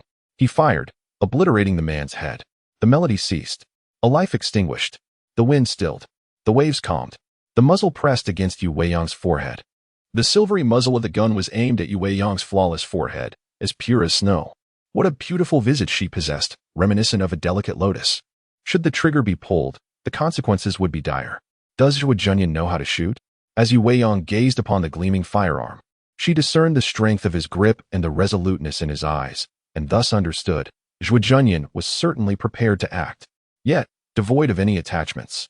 She felt no fear. She boldly declared, if you wish to kill me, then do so. Spare me the theatrics and delay. Zhuo Junyan chuckled. Aren't you going to say your last words? Yu Weiyang's gaze lingered upon him. Beneath his tattered garments lay a peculiar piece of attire, neither garment nor armor. It had absorbed all previous assaults. What an extraordinary piece of protection. What is this? She inquired. A bulletproof vest, or you may consider it a form of armor that can be worn beneath. Do you still have the leisure to ask about this? So you were prepared all along. You never truly believed in me? Not entirely. I, Zhuo Junyan, have wreaked havoc in these lands, acquiring numerous enemies. With such awareness, I must naturally tread with caution. Who cares from where the attack originates or when it strikes? I am the cause. To kill me is the effect. Understanding this is sufficient. One must be prepared for 1,000 days against foes. Yet, I confess, I held no expectations for you. Yu Weiyang closed her eyes. The moment for last words has passed. I have wronged you, and you are justified in killing me. Proceed. Boom. A deafening explosion resonated in Yu Weiyang's ears, causing her eardrums to throb painfully and her body to tremble violently. The acrid scent of gunpowder triggered a cough, and as she opened her eyes, she beheld Zhuo Junyan's unyielding gaze. You are not as fearless as you believe, but overall, your performance has been commendable, he remarked. In the distance, a throng of individuals approached swiftly, members of the Tiger Gang. Jin Wuxin was the first to arrive, and upon seeing the body, his expression shifted. Qi Luosheng, is this one of the Battle Tiger Hall? Zhuo Junyan acknowledged with a hum. Collect the bodies. There's another one over by the street. The group moved forward to retrieve the corpses, occasionally casting furtive glances at Zhuo Junyan and Yu Weiyang. Zhuo Junyan kept his gun trained on Yu Weiyang. Why did they come for you? Yu Weiyang turned her head away, avoiding his gaze. Few men maintain their guard against me. It seems you've forgotten that when we first met, you were the one who failed. Have you not learned your lesson? Yu Weiyang fell silent. Zhuo Junyan laughed lightly. Speaking of which, you have already set traps for me twice. Even if you now have a change of heart, it cannot erase the past. Then why do you not act? Killing you would be too easy. Zhuo Junyan lowered his weapon, beckoning Jin Wuxin forward. With a complex expression, he glanced at Yu Weiyang. Leader, Zhuo Junyan declared, take her to the gang. From this moment on, she shall be a member of the Tiger Gang, responsible for managing our finances. Additionally, inform everyone that she is my beloved, Zhuo Junyan, and the future lady of the gang. What? Jin Wuxin was taken aback. Yet, Yu Weiyang had already realized. You intend to use me as bait? Zhuo Junyan smiled. One must provide them with a weakness. This is the price that you must pay. Focus on your duties, and you may at least have a chance to survive. Jin Wuxin gasped in astonishment. Zhuo Junyan was indeed ruthless. Such a delicate beauty was to be used as bait. Yet, upon reflection, one might wonder how she could have escaped the clutches of Du Xianling otherwise. Alas, why dwell on such thoughts? At the dockside, beneath the willow trees, Zhuo Junyan uttered a single phrase that would seal Yu Weiyang's fate. It was the season of early spring, meant for the enjoyment of blossoms. Yet it was met with the merciless chill of winter. He commanded, hang the corpses of Qi Luosheng and his 3 companions at the city gate, to be exposed for 3 days. What? Jin Wuxin exclaimed in shock. Leader, that cannot be permitted. Zhuo Junyan replied coldly, his words as frigid as his heart. If I command it, you shall obey. Jin Wuxin, stubborn and resolute, countered, hanging corpses is an act of barbarism. It will earn the scorn of the world. Absurd. Am I unaware that this will incite hatred? The issue is that displaying 4 corpses at the city gate would serve as an immediate deterrent, regardless of whether the onlookers were local citizens or travelers. All who witnessed it would be filled with trepidation. In ancient times, barbaric tribes often displayed heads to build their capital, showcasing their savagery to the fullest, all in the name of intimidation. Yet, they have yet to reap the benefits of such fear. Zhuo Junyan scorned such primitive methods, yet the system mandated his compliance. He would not indiscriminately slaughter innocent civilians, but exposing the bodies of his enemies for 3 days was unavoidable. Jin Wuxin was a headstrong individual. When he served as a constable, he sought only self-preservation, preying on the weak while fearing the strong. After being wounded by Du Xianling, he had awakened to a newfound boldness. Could it be a side effect of the heart enchantment? Unfortunately, he channeled this newfound courage against his own leader. Zhuo Junyan spoke earnestly. Intimidation is a form of power. Instilling fear in our adversaries ensures our safety. If you do not comprehend the necessity of sacrifice, at least learn to be obedient. Go and carry out my orders. His words were few yet resonated with authority, decisive and irrefutable. Jin Wuxin gazed into his determined eyes and, with a heavy sigh, could only lower his head and acquiesce. Yes. Once Jin Wuxin departed, Zhuo Junyan called out. Luo Xiaoluo. A youthful, cherubic-faced gang member hurried over. Leader, Zhuo Junyan beckoned Luo Xiaoluo aside, imparting instructions in hushed tones, handing him a box and patting his shoulder.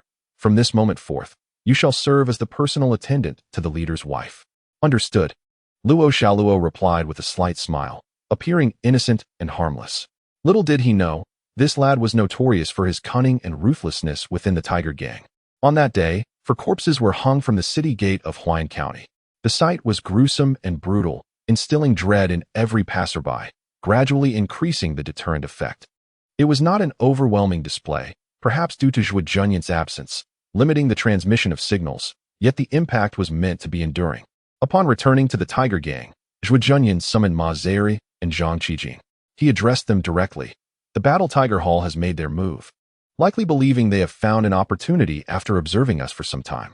Ma Zeri forced a smile. Leader, your capabilities are vast. They mistakenly think they have discerned your strength, unaware it is but a mere fraction of your true power. Zhuo Junyan could not help but be amused by this brazen flatterer. Though it may be flattery, it is indeed the truth. What if I were to declare my intention to eliminate the War Tiger Hall? Just moments ago, Ma Zhaori, who had described Zhuo Junyan's display of strength as merely a drop in the ocean, was suddenly taken aback. Leader, that simply cannot be, he exclaimed. Zhang Changkong, the head of the War Tiger Hall, is a formidable figure at the pinnacle of the 5th realm, and he is also an extraordinary being. This matter warrants careful consideration. In contrast, Zhang Qijin was brimming with enthusiasm. So what if he is an extraordinary being? Under the might of our leader, they are nothing but refuse. His admiration for Zhuo Junyan was palpable. He believed that among all the heroes of the realm, none surpassed their leader. Zhuo Junyan stated, although Zhang Changkong is powerful, he resides in Rock City and is not without his adversaries. In the short term, he is unlikely to make an appearance.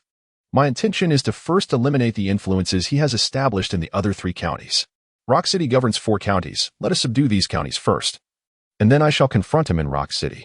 His words were resolute and definitive. I merely inform you of my intentions. Once you have heard and comprehended, that is sufficient. There is no room for doubt or dissent. He then turned to Zhang Qijin and inquired, which of the other 3 counties do you believe we should target first? Without hesitation, Zhang Qijin replied, Jing'an County. When asked why, he scratched his head and explained, I hail from Jing'an. The local tyrant, Lu Chunsheng, caused the death of my parents in his quest to seize our family lands. Ma Zhaori pushed Zhang Qijin aside, exclaiming, how can you allow your personal grievances to overshadow the leader's grand endeavors? Yet, Zhuo Junyan laughed heartily. Excellent.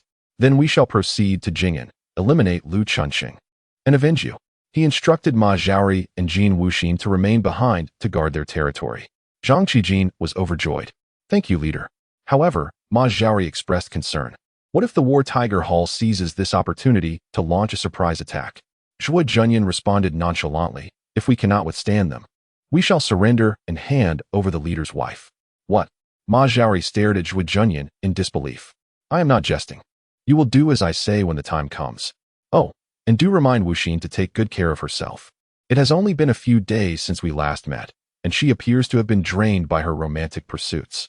Even if one seeks to forget a past love with a new infatuation, moderation must be exercised. Is it not so? Ma Zhaori gazed enviously and murmured to himself. She is indeed a captivating woman. I hope to be ensnared by her charms. After assigning tasks to everyone, Zhuo Junyan sat alone in contemplation. The day was waning, the sun dipping low on the horizon. The evening glow painted the county seat in hues of red, evoking a sense of foreboding akin to the rise of bloodshed. In the days to come, it seemed inevitable that rivers of blood would flow, he murmured to himself. A devil? Perhaps the Brotherhood is not mistaken. The host truly embodies the essence of a devil. Yet, even so, this path must be traversed. For those who pursue the devil, and that very world, are equally unjust. In this realm, as chaos ignites, I shall rise in arms. The present generation mocks the past, while civilization continues its relentless slaughter. Human rights are but a guise for invasion, cloaked in the name of justice. Freedom ultimately springs from within, and equality is only attainable when it is mutual. Where then lies true justice? Reflecting on this, he could not help but smile. Very well. Let this be the official commencement. The 7th day of the 1st lunar month marks the onset of spring. It is a day auspicious for travel, marriage, and burial. In the early morning, A gentle mist lingered in the soft light as the warm sun began to rise. Taking advantage of the cool breeze of early spring, Zhuo Junyan and his companions from the Tiger Gang swiftly made their way to Jing'an County. Although it was merely a county town, the distance was not great.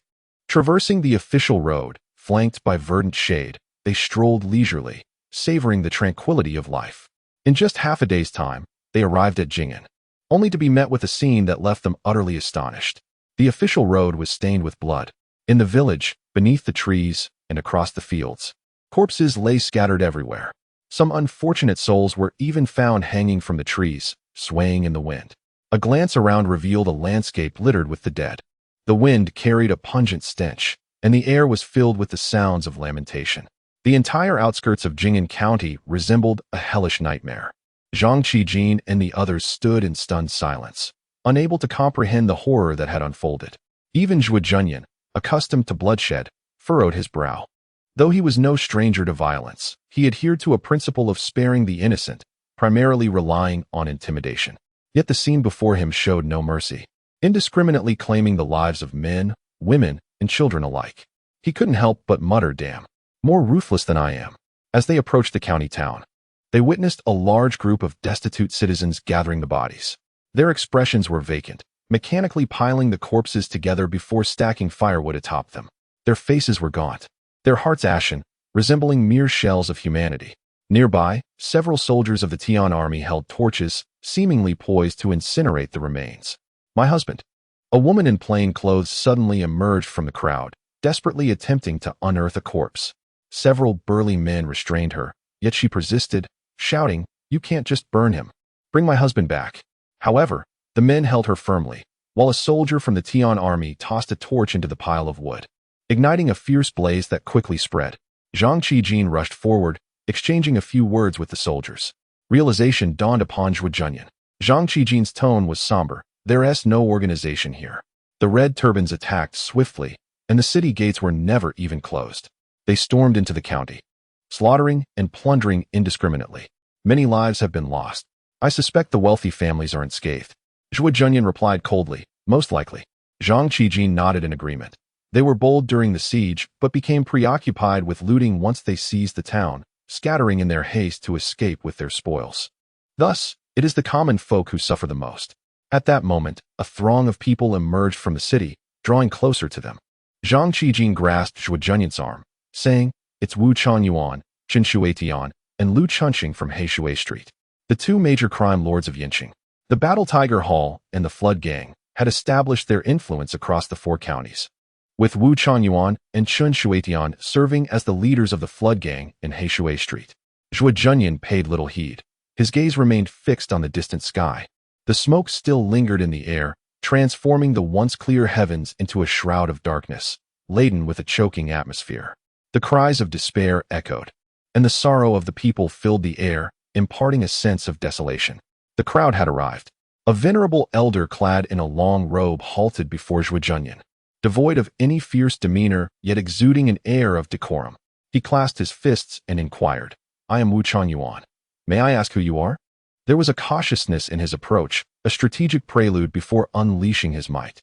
He scanned the assembly and casually asked, "Who is Lu Chunxing?" A middle-aged scholar stepped forward, proclaiming, "I am he." Suddenly, a gunshot rang out. The barrel still emitting smoke, Lu Chunxing's head exploded, blood splattering across the gathered crowd. A palpable shock enveloped them. Even the members of the Tiger Gang and Zhang Qijin were rendered speechless. Was this truly a murder? Zhuo Junyan acted with unwavering resolve, his tone serene, as if this were an everyday occurrence. A hint of melancholy and nonchalance danced in his eyes, devoid of the arrogance of yore, replaced instead by a subtle disdain. He turned to his companions and said, "Did you see that? Once the target is confirmed, one can act. Those who are verbose do not kill. Those who kill do not prattle." Understood. The entire gang responded in unison. It became evident that their leader was not only capable of ruthless killings, but could also dispatch enemies amidst casual banter, or even while strolling leisurely, appreciating the beauty of the flowers and the moon. They grasped the lesson, comprehended, and learned well.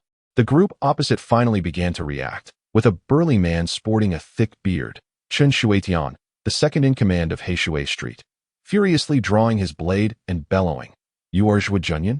Zhuo Junyan, with his dual desert eagles pointed forward, smiled and declared, "Whoever moves shall die." Chen Shuetian's hand hovered in the air, and all gang members attempting to advance halted simultaneously, as if paralyzed by an unseen force. In that moment, silence enveloped the crowd, a stillness akin to death. Zhuo Junyan commanded, "Zhang Qijin, seize them." Zhang Qijin charged forth, fierce as a wolf and ferocious as a tiger, disarming the crowd and pinning them to the ground. Wu Changyuan shouted, "Zhuo Junyan, we are well aware of your dealings with the War Tiger Hall. If you seek trouble, you should go to Yinqing. What business do you have in Jing'an?" Zhuo Junyan replied, "Luo Qi of the Honglu gang also fell by my hand. Do you not intend to avenge him? In the world of martial arts, life and death are mere trifles. Why all this fuss?" Upon hearing this, Zhuo Junyan chuckled. He then turned to his subordinates and said, "Do you all understand? When you are capable of fighting, it is called treating life and death lightly. If you are not, then it is about letting go of grudges. It's just a part of life. A smile upon meeting can dissolve enmity. Therefore, practice diligently. For only when you are strong can you confront your adversaries and compel them to set aside their grievances. If your skills are lacking, you can only endure the blows and insults without harboring past grudges." The brothers of the Tiger Gang erupted in laughter, shouting in exhilaration, "Understood." Nothing could be more invigorating than this. Wu Changyuan and the others shifted from pale to flushed, but dared not utter a word. Zhuo Junyan aimed his gun at Wu Changyuan, coldly stating, "From this day forth, I shall take over Jing'an County. The brothers of Heishui Street now belong to me. Those who are discontent may leave. I do not compel them, but those who remain must heed my commands. This matter is non-negotiable. It is a matter of compliance or defiance." Wu Changyuan, infuriated, retorted, "Zhuo Junyan, do you truly believe victory is assured?" Zhuo Junyan switched to his Pavna witness and shot at Wu Changyuan's leg. Bang! Wu Changyuan grunted and collapsed, blood streaming forth. Zhuo Junyan raised his desert eagle and declared, "I have already stated that there is only yes or no. The next time I fire, it will be with this. Oh, by the way, you may not be aware yet, Qi Luoxing and his companions are dead." Upon hearing this, Wu Changyuan, Chen Shuetian, and the others simultaneously paled. His tone was calm and unwavering, yet the content was chillingly cold. Compared to his initial arrival in Huayan, Zhuo Junyan had tempered his wildness with an air of chilling severity, though his iron-hearted ruthlessness remained unaltered. Wu Changyuan and the others exchanged glances, simultaneously retreating. They observed the expressions of the others, their subordinates revealing their trepidation. One among them spoke up, "Boss, we are from here, we cannot leave." The gunfire rang out again. Chen Shuetian gazed in disbelief at the gaping hole in his chest, looking to Zhuo Junyan for answers. "You."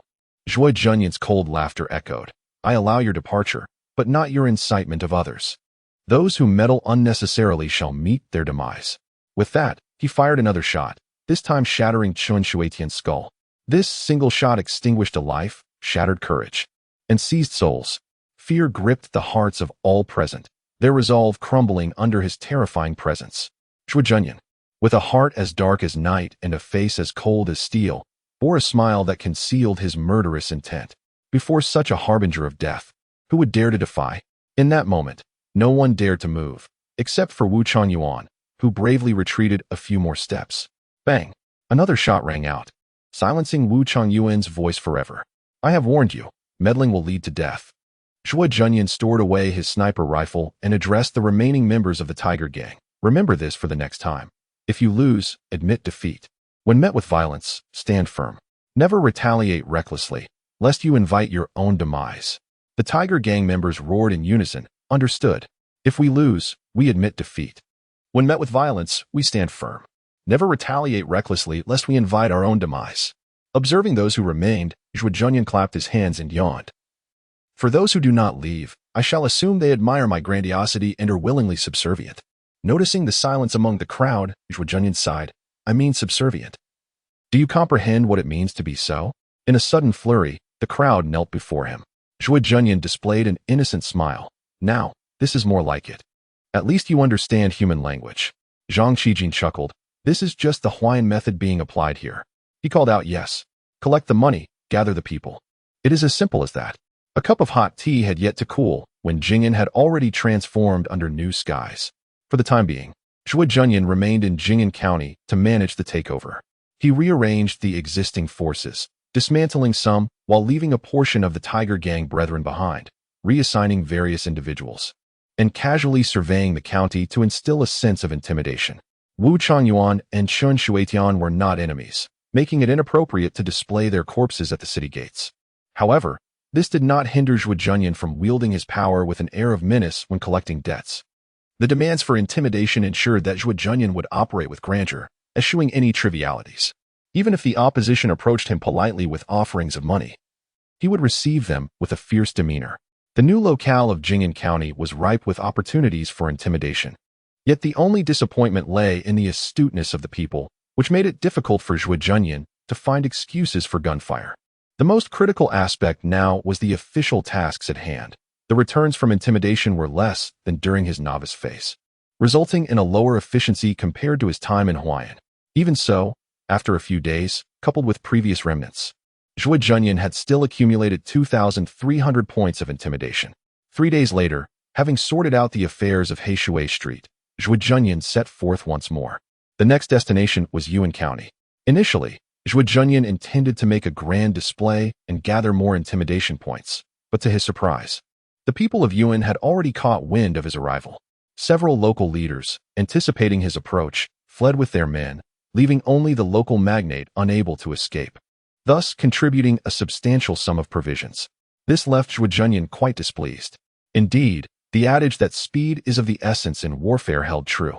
The price of steady development was the forfeiture of potential gains. Unable to gather much intimidation in Yuan County, Zhuo Junyan proceeded towards Shang'an County, though his hopes had significantly diminished. However, upon his arrival, he beheld a distant plume of smoke and the cacophony of battle cries. Zhuo Junyan, feeling a twinge of surprise, climbed a nearby tree for a better view, his expression suddenly darkening as he descended. "Boss," Zhang Qijin approached. Zhuo Junyan stated, "It is the Red Scarf Thieves, currently raiding Shang'an." Upon hearing this, Zhang Qijin chuckled, "That saves us the trouble. We can rob them after they finish." Unexpectedly, Zhuo Junyan's expression darkened further. "Silence. The common folk are innocent. Everyone follow me. We must deal with those ruffians." The followers were taken aback. "Boss, the Red Scarf Thieves are formidable. We are no match for them with our numbers." Zhuo Junyan looked skyward in resignation. After a moment's contemplation, he declared, "I understand your fear. Here's the deal. Those with courage may accompany me. Those who fear for their lives may remain here. But should anyone dare to flee, Qijin, you shall handle them." "Understood." Zhang Qijin brandished his beretta and shouted to the crowd, "Those brave enough to follow the boss will surely be rewarded in the future. Those who remain here, any coward attempting to escape shall be met with no mercy." Zhuo Junyan said no more and strode forward. The group of followers exchanged glances, and a few brave souls indeed decided to follow. The remaining members looked at one another and climbed trees to observe the unfolding scene. Within Shang'an County, thick smoke billowed. Cries of lament echoed, and raucous laughter resounded. The Red Scarf Thieves brazenly paraded along the main street, their arrogance palpable as they drove the crowds away, stormed into shops, and seized everything they could. A man clad in dark armor, riding a colossal steed, bellowed like a wolf, "Move faster, no dawdling." This was Bloodwolf Weisha. Several ruffians kicked open the doors of a nearby shop, dragging out large rolls of fabric. A woman clung desperately to the fabric, exclaiming, "This is all we have." "To hell with you," shouted one ruffian, kicking the woman aside as he tossed the fabric onto a waiting cart. The foolish thief scratched his head, disgruntled. Not far away, another group of Red Scarf Thieves approached, escorting a gaggle of women. The leading bandit exclaimed, "Boss, what do you think of these?" Weisha rode over, using his whip to lift the girl's chin, a slight smile forming on his lips. "This one is fine. She is mine. The others can be divided among my brothers." With that, he turned his horse to survey the surroundings. In the distance, flames flickered ominously, and smoke billowed into the sky. Weisha furrowed his brow and galloped towards the scene, where a band of marauders surrounded a residence, hurling torches. The walls of the estate were lined with iron spikes, and high towers housed guards who relentlessly shot arrows at the intruders, making them hesitant to breach the premises. "Second brother," Weisha called out. A tattooed man rode over, exclaiming, "Elder brother." Weisha pointed towards the estate, his expression darkening. "Why waste time here? We've already pulled off 2 jobs. And the government troops from Yinqing will arrive soon. We carry too much cargo to linger." The tattooed man replied, "Are you certain? This is the residence of the Yu family." "The Yu family?" Wei Sha paused. "Yu Qingqiu?" The tattooed man grinned wickedly. "Indeed, the most beautiful woman in Shungan County." Wei Sha took a deep breath and smirked. "In that case, everyone, clear the way." The red scarf bandits promptly retreated. Wei Sha leaped from his horse, waving his hand, and a spray of crimson light erupted, transforming into a massive blood wolf that lunged at the high tower of the estate. Simultaneously, a shimmering figure emerged from within, morphing into a white snake that landed upon the blood wolf. The serpent and wolf entwined in the air, their powers seemingly on par. Wei Sha sneered. "Zhao Guangxiu of the Snake Sword? I hear you've become a guard for the Yu family for the sake of Yu Qingqiu." It appears to be true. As the snake and wolf clashed, a figure descended upon the high tower. A graceful young man wielding a silver snake sword, his tone cold. "Blood wolf Wei Sha. The Yu family is not so easily conquered. With so many treasures to seize, why waste time on a hard nut to crack, risking too many brothers?" Wei Sha laughed heartily. "I want Yu Qingqiu. Hand her over, and I shall spare your life." With that, the blood wolf surged again, charging towards Zhao Guangxiu. Zhao Guangxiu swung his snake sword, but amid the fierce clash of energies, Wei Sha suddenly let out a thunderous roar. The sound pierced Zhao Guangxiu's eardrums like a sharp needle, causing him to tremble and bleed from his ears. Disoriented, he lost control of his energy, and the blood wolf crashed into him, sending him soaring into the air. Guangxiu, a young woman, rushed to the high tower, supporting Zhao Guangxiu. She wore a flowing green gown, lacking excessive adornments, yet her fair and smooth skin exuded a cool elegance. While her beauty may not rival that of Yu Weiyang, she possessed a heart-wrenching charm, eliciting a desire to cradle her in comfort. Wei Sha beamed with delight upon seeing her. "Yu Qingqiu? Truly, her reputation precedes her." With a single push, the blood wolf rampaged, sweeping away several guards. At this moment, the tattooed second-in-command brandished a wolf-toothed club, sensing the opportune moment. He shouted, "Charge in with me," and leaped into the Yu residence ahead of the others. "Second brother, don't be reckless," Wei Sha shouted. But in the next instant, a rain of arrows descended. The tattooed man had barely entered when he was sent flying back, several arrows embedded in his body. Yet, undeterred, he bravely yanked the arrows from his flesh, cursing, "Damn it, there's even a third-tier cultivator. They've broken my protective barrier. Elder brother." As he spoke, his complexion suddenly flushed crimson, and a massive blood wolf re-emerged, charging into the estate, followed by a cacophony of cries from within. After delivering that strike, Wei Sha felt a slight depletion of his energy. "I've expended too much power. The rest is up to you." Damn it, for a woman, I've sacrificed so much. Throughout his life, the cautious Wei Sha never overextended himself for mere monetary gain, except when it came to his lustful desires. This time, for the sake of this enchanting beauty, he deemed it an exception. The tattooed face roared as he leaped once more into the Yu residence, wielding a wolf fang club that knocked down a guard. "Everyone, charge for me." The red-scarred thief surged in with wild cries.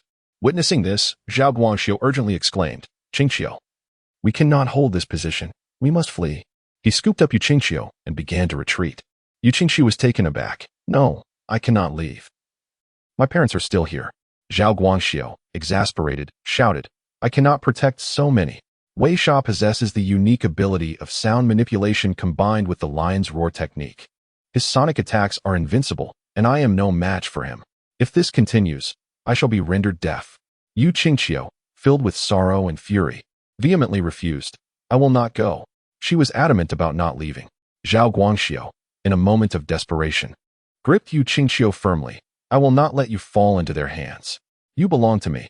In that instant, his voice turned fierce, his expression menacing, leaving Yu Qingqiu momentarily stunned.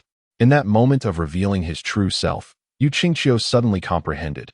"You intend to forcefully take me away? How are you any different from them?" Zhao Guangxiu retorted angrily.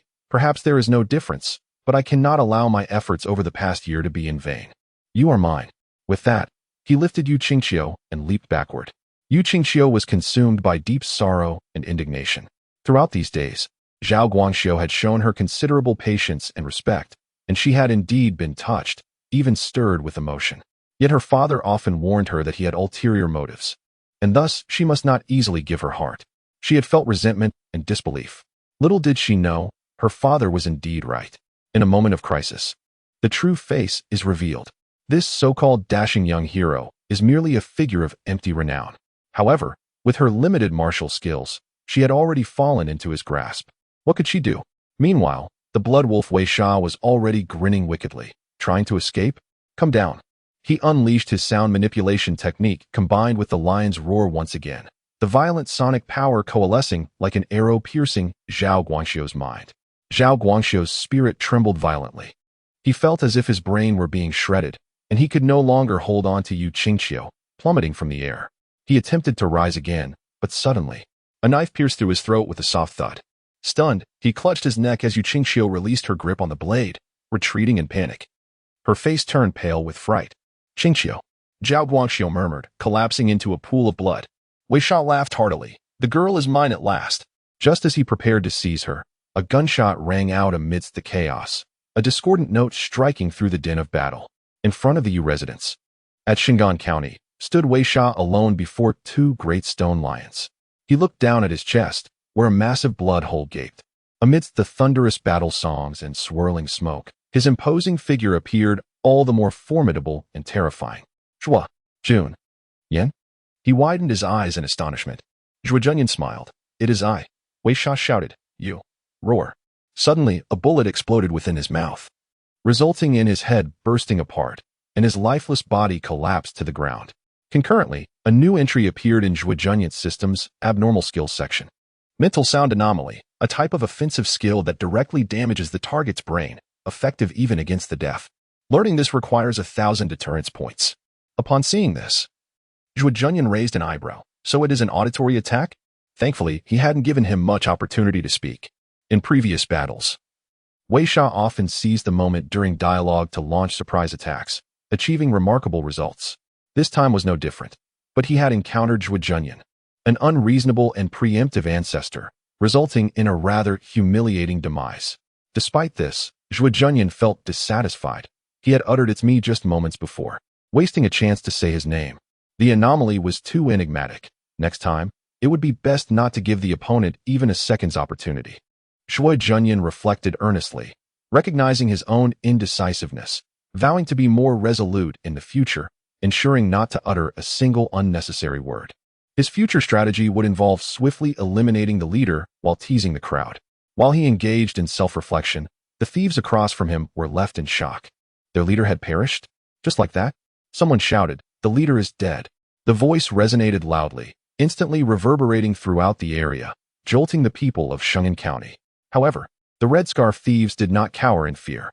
From all directions, a throng of Red Scarf thieves surged forth, with a burly man bellowing, "Damn it! You're shouting again? We've been through this before." Previously, during the incident in Hong Yuan County, Zhuo Junyan had frightened everyone into a panicked retreat with a mere bluff. Yet this time, when the cry of the leader's death rang out, no one believed it, inadvertently drawing the previously scattered Red Scarf thieves towards them. This terrified the followers trailing Zhuo Junyan, who collectively shouted, "Boss, run, run." Zhuo Junyan surveyed the approaching Red Scarf thieves and chuckled, "Why run? I'm ready to enjoy myself." These brigands were ruthless. The more that fell, the less they cared. He leaped onto a nearby small building, standing atop the eaves with an AK-47 in hand. "Fire!" he commanded, unleashing a torrent of bullets that rained down upon the advancing Red Scarf thieves, who fell in agony. "It's Zhuo Junyan." Someone recognized him, shouting out. Deterrence points increased. Zhuo Junyan replied, "I thank you." He suddenly sprang up, racing across the rooftops of the county, exposing himself to the crowd, challenging, "Your leader isn't dead. Come and kill me if you dare." With that, another barrage of bullets erupted. Swish! The rain of bullets descended like a meteor shower. Zhuo Junyan soared into the air, firing continuously, swiftly depleting a magazine, and employing his telekinesis to automatically swap in a fresh magazine. He landed on another rooftop, aiming once more for another round of fire. He dashed swiftly across the rooftops, utilizing agile footwork to weave through a barrage of gunfire and arrows, his form flickering like a specter. At intervals, he unleashed a volley, dispatching several Red Scarf bandits, exemplifying the pinnacle of martial prowess intertwined with technology. The bandits, unaccustomed to such an assault, largely failed to evade, effectively cueing themselves to collide with the bullets. Zhuo Junyan fired indiscriminately, embodying a harbinger of death in the desolate expanse, leaving a trail of corpses and rivers of blood in his wake. This scene rendered all spectators speechless and astounded, while Zhuo Junyan reveled in amassing his intimidation value. Suddenly, a figure emerged, none other than the tattooed-faced second-in-command.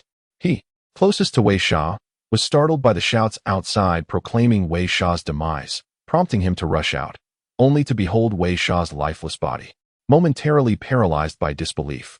He let out a thunderous cry, "Brother!" and collapsed upon Wei Sha's corpse. Zhuo Junyan sighed. Well, that serves as official confirmation. Once the news of Blood Wolf Wei Sha's death was verified, the Red Scarf bandits would likely scatter in disarray. Yet, unlike the previous encounter, Zhuo Junyan was determined that these miscreants would not escape to wreak havoc upon others again. With a flick of his wrist, several grenades were launched, exploding in the air and unleashing thick clouds of smoke. I, Zhuo Junyan, have slain Blood Wolf Wei Sha. All Red Scarf bandits who kneel and surrender shall be spared. His voice, infused with inner strength, reverberated throughout the county, utterly stunning all who heard it.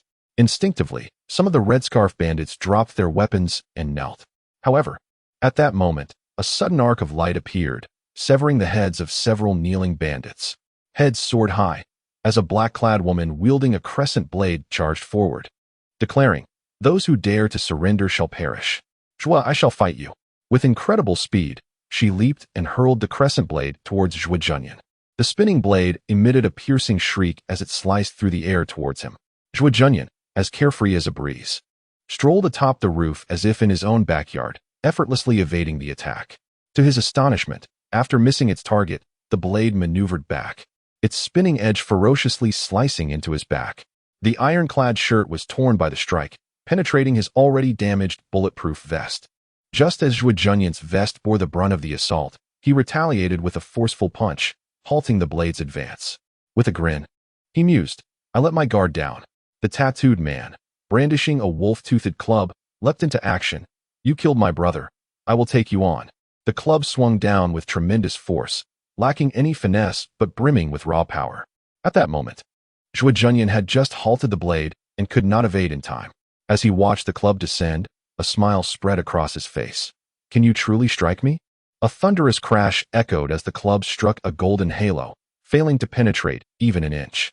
The tattooed man froze in shock. A golden bell shield? Zhuo Junyan chuckled. Indeed, a technique only achievable at the 4th level. Was he still questioning at this juncture? The desert eagle materialized in his hand. Boom. The tattooed man's face exploded, reduced to a gruesome mess. The tattooed face, seemingly unyielding, continued to wail in agony as it relentlessly struck down. Even Zhuo Junyan was taken aback. It was not my negligence. Rather, in this world, everyone possesses formidable skills. Behind him, a fierce woman clad in black had drawn yet another crescent blade, preparing to strike the golden bell shield, shouting, "Second brother, kill him." The tattooed face shouted hoarsely in response. Zhuo Junyan fired his twin desert eagles with precision. Amidst the cacophony of gunfire, the tattooed face and the fierce woman were hurled backward with agonizing cries. Zhuo Junyan retracted the golden bell shield, assessing his own condition, and shook his head. The defense was indeed robust, yet the consumption was considerable. The golden bell shield, an energy barrier released through 1's internal force, could extend up to 3 meters, protecting all targets within its range. However, the larger the area, the greater the expenditure, making it suitable only for practitioners at the 3rd level. Those who had not attained the 4th level could not launch external attacks. This was precisely the martial skill Zhuo Junyan had recently acquired. Being merely at the 2nd level, he found the burden of deploying the golden bell shield to be immense, and it prohibited any offensive actions. Possessing the ability of object manipulation, Zhuo Junyan was able to learn in advance, even mastering the 4th level capability of energy manipulation. This was the unique trait of extraordinary individuals, allowing many of them to transcend various martial limitations and triumph over those of higher ranks with ease. After effortlessly dispatching his adversaries and retracting the golden bell shield, Zhuo Junyan cast a glance at the tattooed face, which had finally succumbed to death. Turning his gaze to the fierce woman, he noticed she had been shot in the chest, yet remained alive. Her fierce spirit undiminished as she glared at Zhuo Junyan. "You killed my elder brother. If you dare, kill me too." "Very well," Zhuo Junyan replied, firing his weapon. The battle in Shungan County had reached its conclusion. The demise of 3 leaders extinguished the Red Scarf Bandits' will to resist, prompting them to surrender en masse. At that moment, Zhang Qijin and his men arrived. Having witnessed Zhuo Junyan's swift elimination of Wei Sha, it became evident to all just how terrifying their leader's prowess was. A throng of Red Scarf Bandits was subsequently escorted by Zhang Qijin to the county temple, while Zhuo Junyan sat amidst the gathering. He was examining his hands, contemplating their significance. Today, these hands had taken many lives, marking the highest tally of his existence in this world. Suddenly, he recalled a fortune teller who had once read his palm, proclaiming that he would achieve greatness later in life and find a place within the literary realm. What nonsense, he thought. The blood that stained his hands would only serve to contribute to the annals of history, documenting the existence of demons, the slaughter that stained the fields, the cries of anguish that echoed through the heavens and the earth, and the blood-soaked streets that stretched for miles. Beneath him knelt countless bandits, the air thick with the scent of blood, echoing with the poignant lamentations of those who had survived the ordeal, mourning their lost kin. Zhang Qijin made his way through the crowd, halting before Zhuo Junyan. Boss, a total of 127 individuals are accounted for, all present. It's still too many killed, Zhuo Junyan lamented. The Red Scarf Bandits originally numbered in the 300 to 400 range, having suffered losses during their assault on Hong Yuan. And today, Zhuo Junyan's onslaught had claimed yet another wave. The potential for intimidation these individuals held weighed heavily on Zhuo Junyan, evoking a sense of resource depletion. As he continued to reflect on his regrets, he noticed countless townsfolk approaching from a distance. Upon receiving the news of the Red Scarf Bandits' demise, the townsfolk instantly felt emboldened. Emerging from their homes with fervor, some brandished spoiled vegetable leaves, foul-smelling eggs, and stones, hurling them at the kneeling bandits in the temple square. Zhuo Junyan furrowed his brow and commanded, "Cease at once." However, the jubilant citizens, seemingly dismissive of his words, continued their raucous cursing and relentless throwing. With a resounding bang, the gunshot chilled their hearts, and the flames of the fireworks startled their souls. The crowd fell silent, eyes wide with fear as they turned to Zhuo Junyan. From the elevated platform, he raised his firearm high, declaring, "I have commanded you to stop. Did you not hear me? Or shall I demonstrate the meaning of respect and fear by taking another life?" His voice was cold, and an invisible pressure radiated from him, stunning all present. Panic swept through the masses as they fervently pleaded, "Lord Zhuo, please, we meant no harm." Zhuo Junyan raised his hand to silence them, his voice laced with fury. "What you think of me is irrelevant. You must understand one thing. I have saved your lives and preserved your wealth. If you wish to live well, learn to obey. Whatever I say, you shall heed. Do not resist, do not murmur, do not flee, do not hesitate. Therefore, do not compel me to fire again, for the next shot may find its mark upon you. Remember, the one who slays the wicked may not necessarily be a good person. He may be even more malevolent." His furious proclamation quelled the crowd, leaving them subdued. A palpable aura of lethal intent filled the air, instilling fear in the hearts of the people, who dared not utter another word. Excellent. Yet another wave of intimidation had been successfully unleashed. With a deterrent value of 3,782 points, Zhuo Junyan, having mastered the Golden Bell Shield technique, finally began to reap the rewards of his efforts. He calculated that he had accumulated enough points to elevate himself to the pinnacle of the third realm as a martial artist and promptly selected the enhancement option. With a consumption of 2,400 deterrent points, Zhuo Junyan ascended to the peak of the third realm, his energy surging as he felt an abundance of strength coursing through him. His inner vitality flowed within, nurturing his body and mind at every moment. Even his casual strides exuded the imposing presence of a dragon or tiger, embodying the aura of a significant figure. Yet, Zhuo Junyan was aware that this power, while abundant, was unrefined. Excess could lead to imbalance.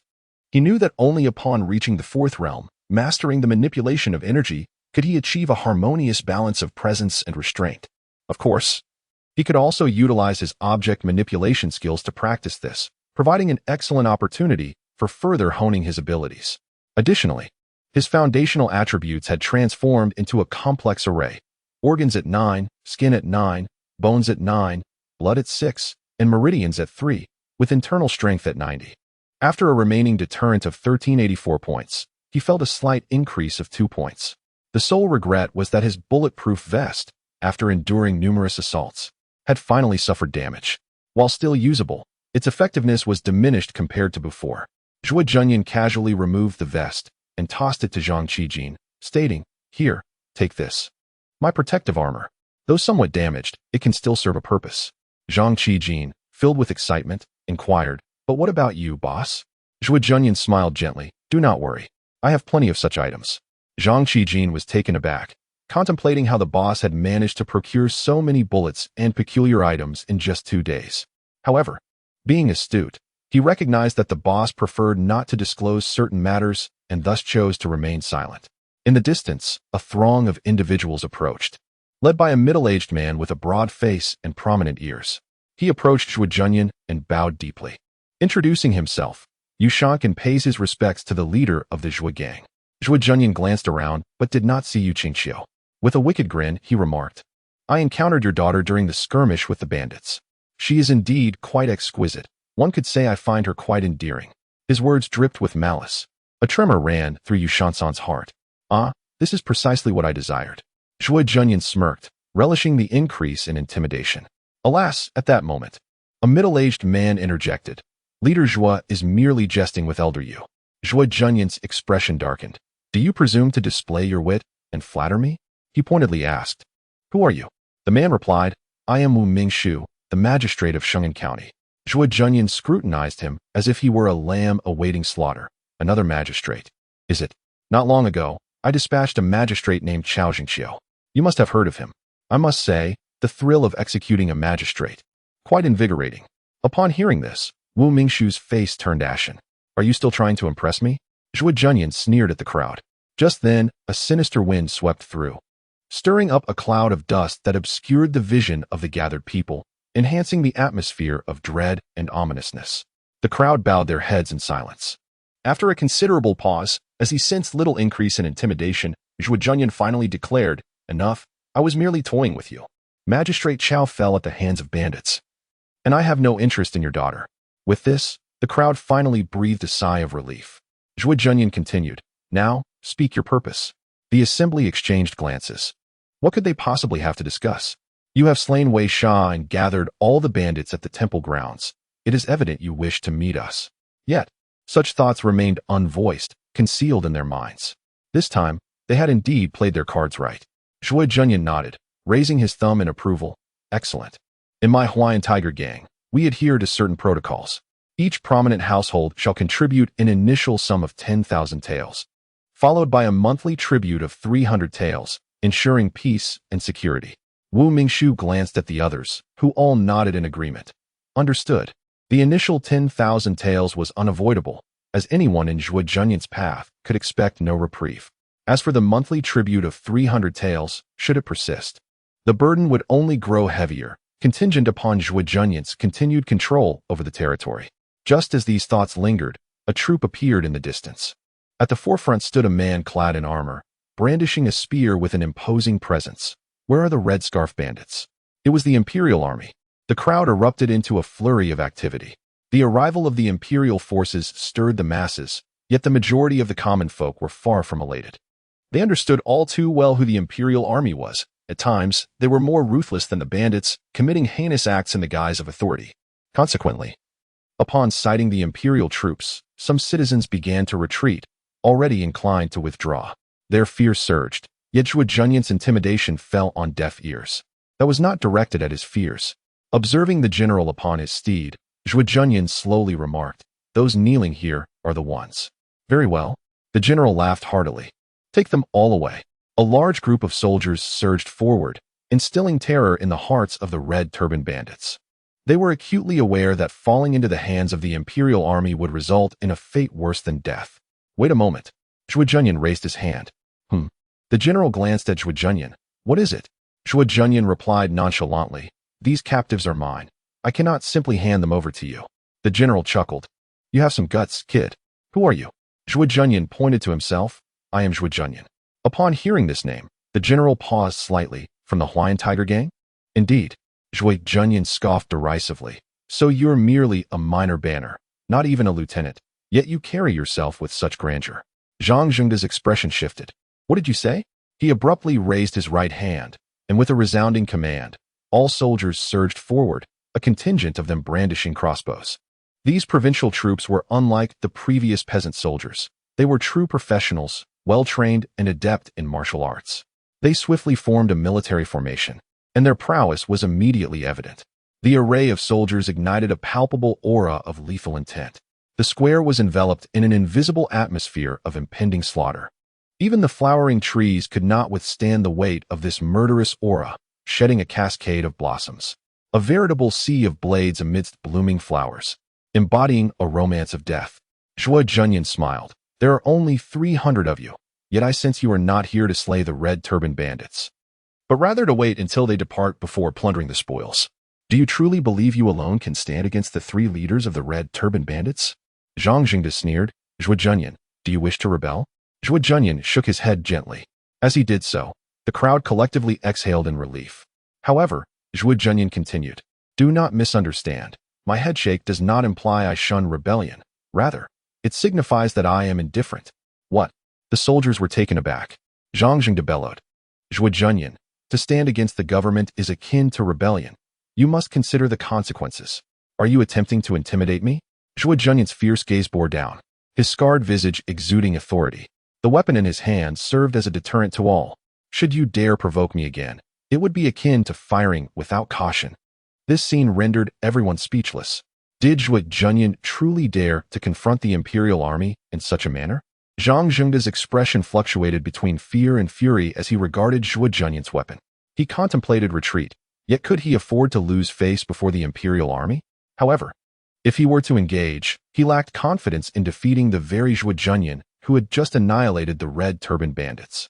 His only reliance was the might of the imperial family, yet the imperial authority faltered against formidable resistance. Faced with a tough opponent, the imperial might proved ineffective. Zhuo Junyan was indeed a hard nut to crack. He could not be intimidated nor easily overcome. What could be done? Yet, if he withdrew now, would that not disgrace the imperial family? How could he report back? Caught in a dilemma, he found himself unable to advance or retreat. Just then, a figure approached from the distance. Leader. It was Luo Xiaoluo, a member of Zhuo Junyan's gang whom he had stationed beside Yue Yang. Upon seeing Zhuo Junyan, he sprinted towards him, breathless and panting, exclaiming, Leader, trouble has arisen. What is it?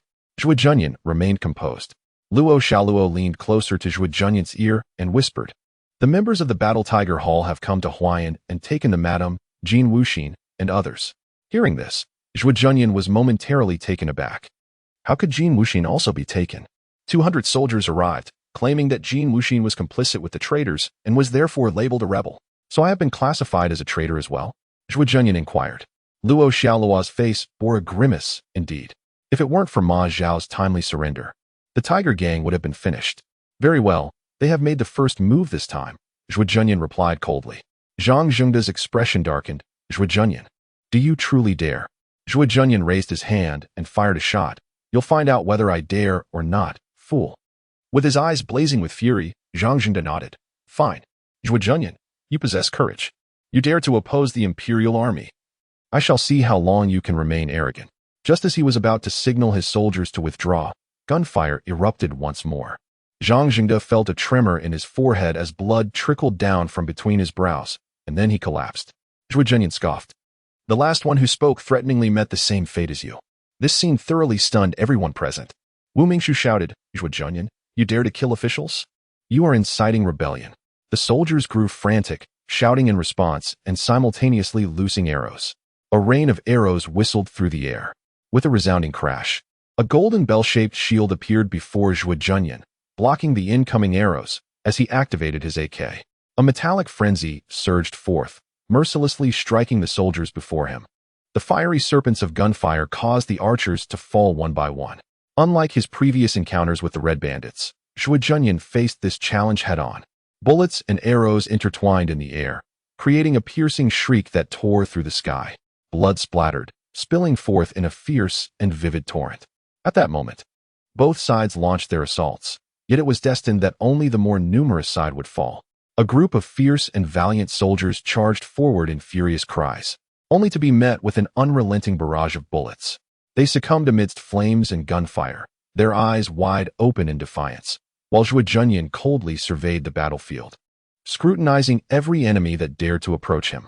The onlookers lost their desire for spectacle and began to flee. However, Zhuo Junyan would not allow them to escape so easily. He declared loudly, "No one is to leave. Those who flee shall be killed." Several red bandits, restrained in the temple square, attempted to seize the opportunity to escape. Leaping into action, Zhuo Junyan disregarded the soldiers and fired at the fleeing individuals, then turned to gun down the advancing soldiers, sparing only the fleeing civilians. To him, no matter how many there were, it was merely a matter of a single bullet. As long as he changed magazines quickly, there was no opponent he could not defeat. The assailants and the fugitives alike fell into a pool of blood, transforming the entire temple square into a realm of crimson death. Zhuo Junyan, like a god of slaughter, proclaimed to all, "Those who surrender shall not die. Those who flee shall be killed." Death overshadowed the bloodshed, and the slaughter instilled a sense of dread and reverence. The crowd at the shrine froze in place, their courage dwindling. A few brave soldiers attempted to charge at Zhuo Junyan, yet they could not even reach his side before being ruthlessly struck down. However, this was not the most terrifying aspect. The most fearsome part was that he remained seated the entire time. He wielded his golden shield, fired his weapon, unleashed flames, and played music.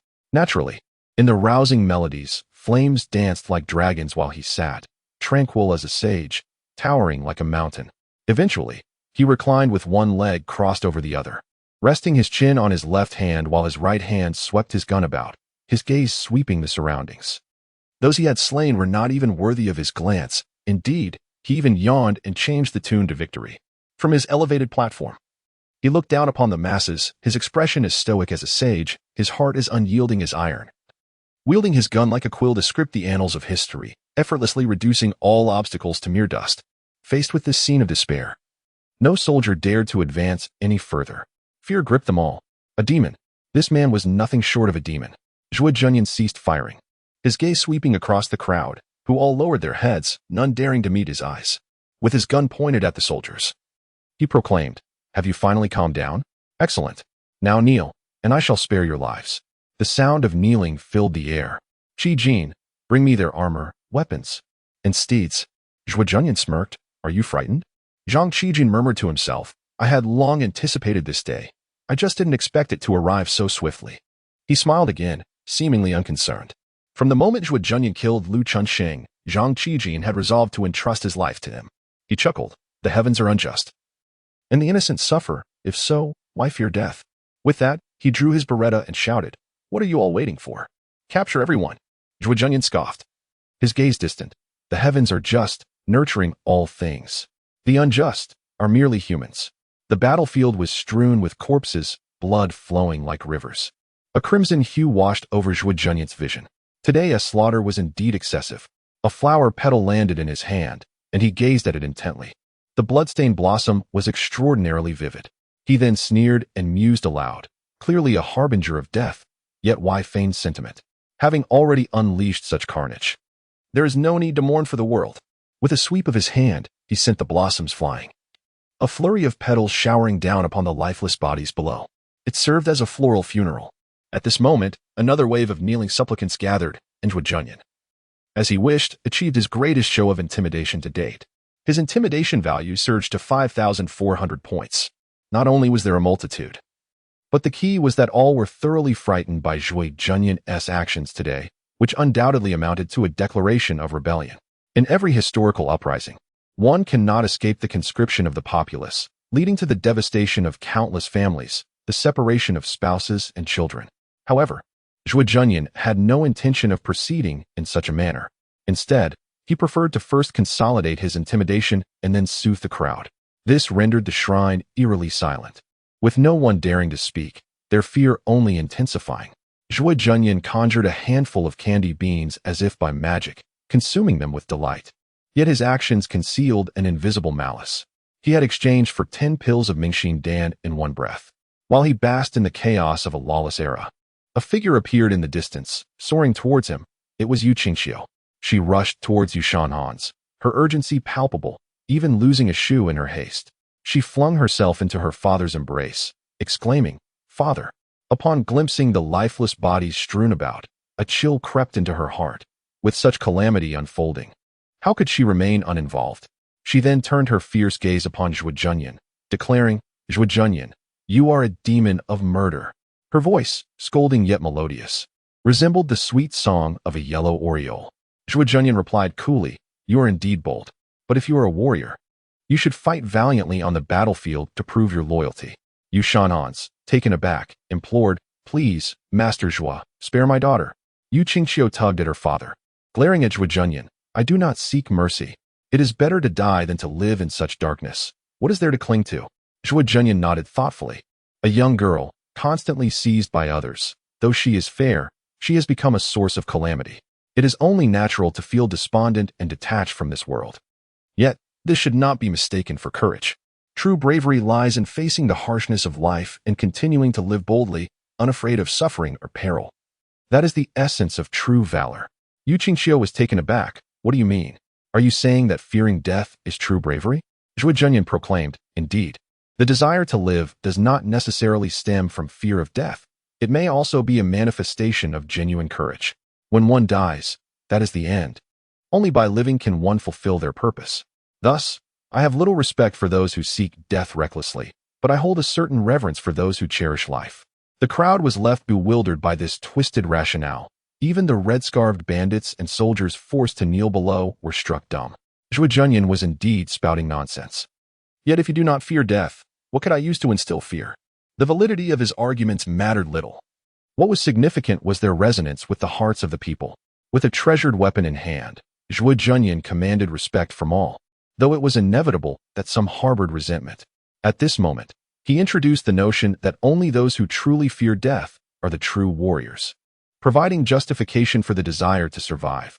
Even the act of surrendering out of fear took on a newfound significance, diminishing the internal resistance among the onlookers, who began to regard Zhuo Junyan with a sense of understanding, as if only he truly comprehended them.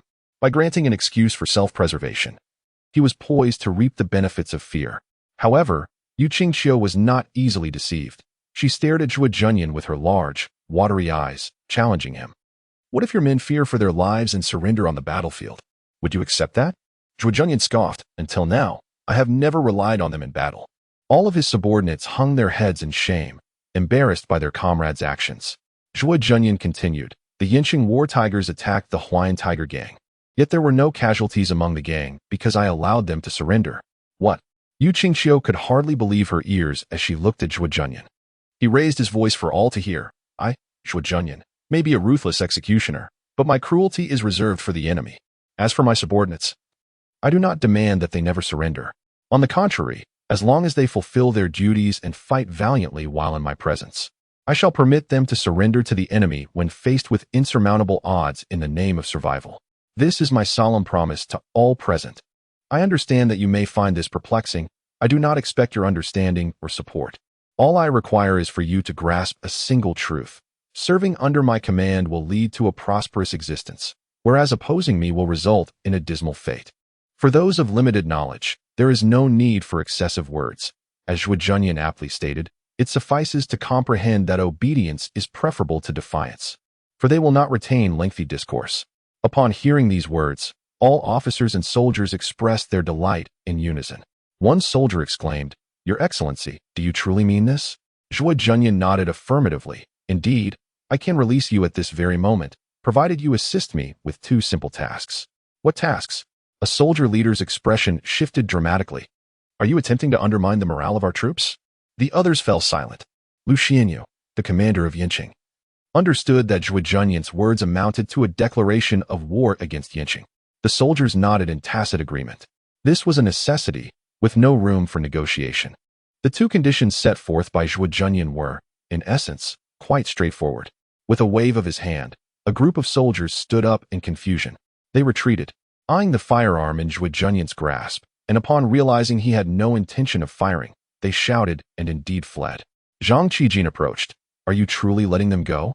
Zhuo Junyan smiled. "They have families held by the authorities. Forcing them to stay would be futile. It is better to plant a seed of trust for now."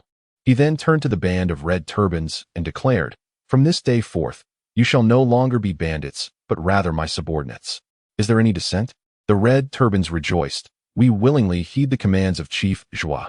Unlike soldiers, bandits are inherently unencumbered, fighting against the authorities, with whom they ally matters little. Zhuo Junyan stood up, Satisfied? Excellent. I shall overlook your past transgressions.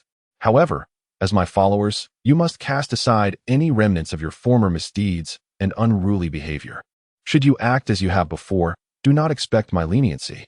Now, gather the armor and weapons scattered on the ground. Disobedience will be met with death. The group of red turbans promptly rose to collect the discarded arms and armor. The bandits in the square began to tidy up, preparing for departure. Zhuo Junyan remained solitary and desolate, choosing not to detain the civilians nearby. Thus, the square was left devoid of outsiders, save for his subordinates. Shortly thereafter, a former small leader of the red turbans approached Zhuo Junyan respectfully. Boss, all provisions and personnel have been prepared and packed. Then let us depart, Zhuo Junyan replied. Suddenly recalling something, he inquired, what is your name? What position did you hold among the red turbans? I am Zhuo Junyan, a captain during my time with the red turbans, the small leader responded promptly. Among the 3 chief leaders of the red turbans, there were originally 10 captains. However, following the Battle of Shengyan, only 3 captains remained, and Zhuo Junyan was one of them. Understood. From this point forward, the affairs of the Red Scarf Thieves shall rest solely upon your shoulders. Zhuo Junyan was overjoyed, exclaiming, Thank you, boss. Do you comprehend the consequences of aligning yourself with me? Zhuo Junyan nodded, acknowledging, Ever since I ascended the mountains and became a bandit, we have all been living with our heads precariously placed upon our belts. Indeed, this is precisely why your actions are so ruthless.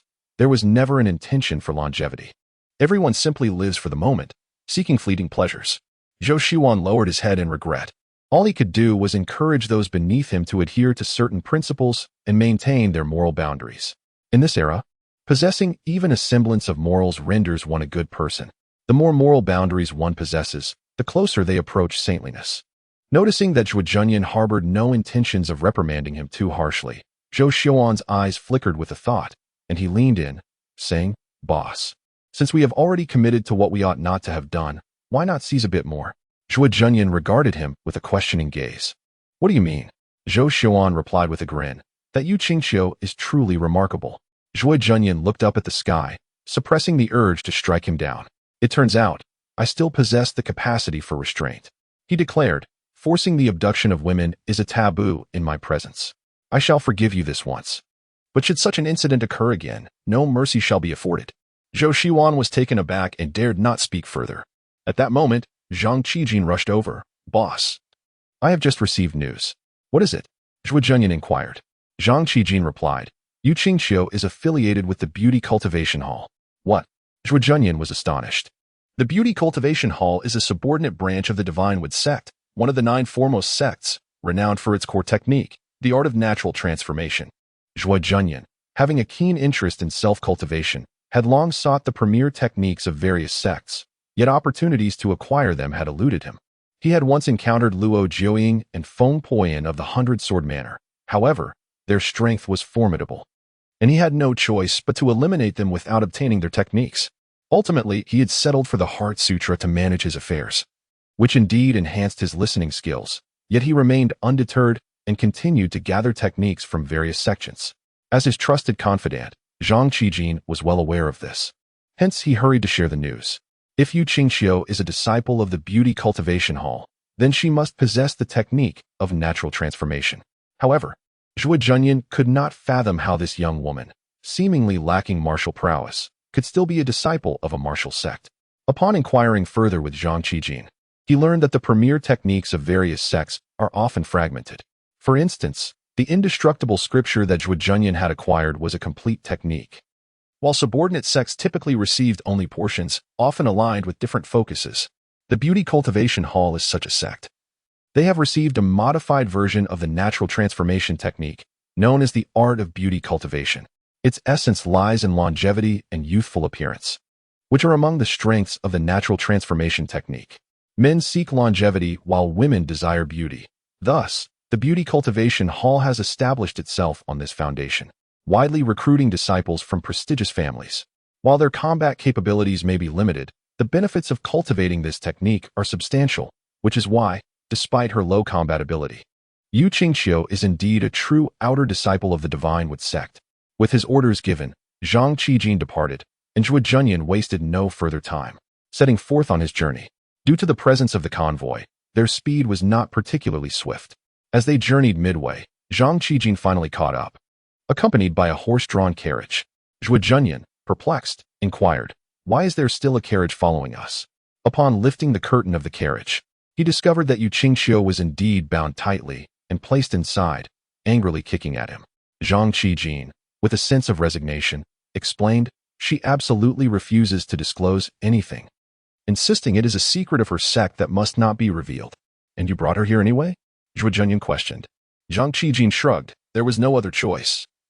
This girl is quite stubborn, and you wanted her to rewrite it several times. I couldn't manage even once, so I had to bring her along first." Zhuo Junyan eyed Zhang Qijin with suspicion. "You didn't do this on purpose, did you?" Zhang Qijin chuckled awkwardly. "If you dislike it, you need not involve yourself. Besides, you were in a hurry, and I had no other option." "Well, this doesn't count as abducting a maiden. It's merely an unsuccessful attempt to seize a martial arts manual." "You little rascal," Zhuo Junyan remarked, delivering a light tap to Zhang Qijin's head. Yu Qingxiu, equally obstinate, declared, "You may threaten and humiliate me, but you shall not succeed." Zhuo Junyan laughed. "Humiliate you? From your tone, it seems you were rather eager for it. How delightful." Yu Qingxiu, infuriated, retorted, "I am wholly devoted to protecting my sect. How could I ever wish for such humiliation? How absurd."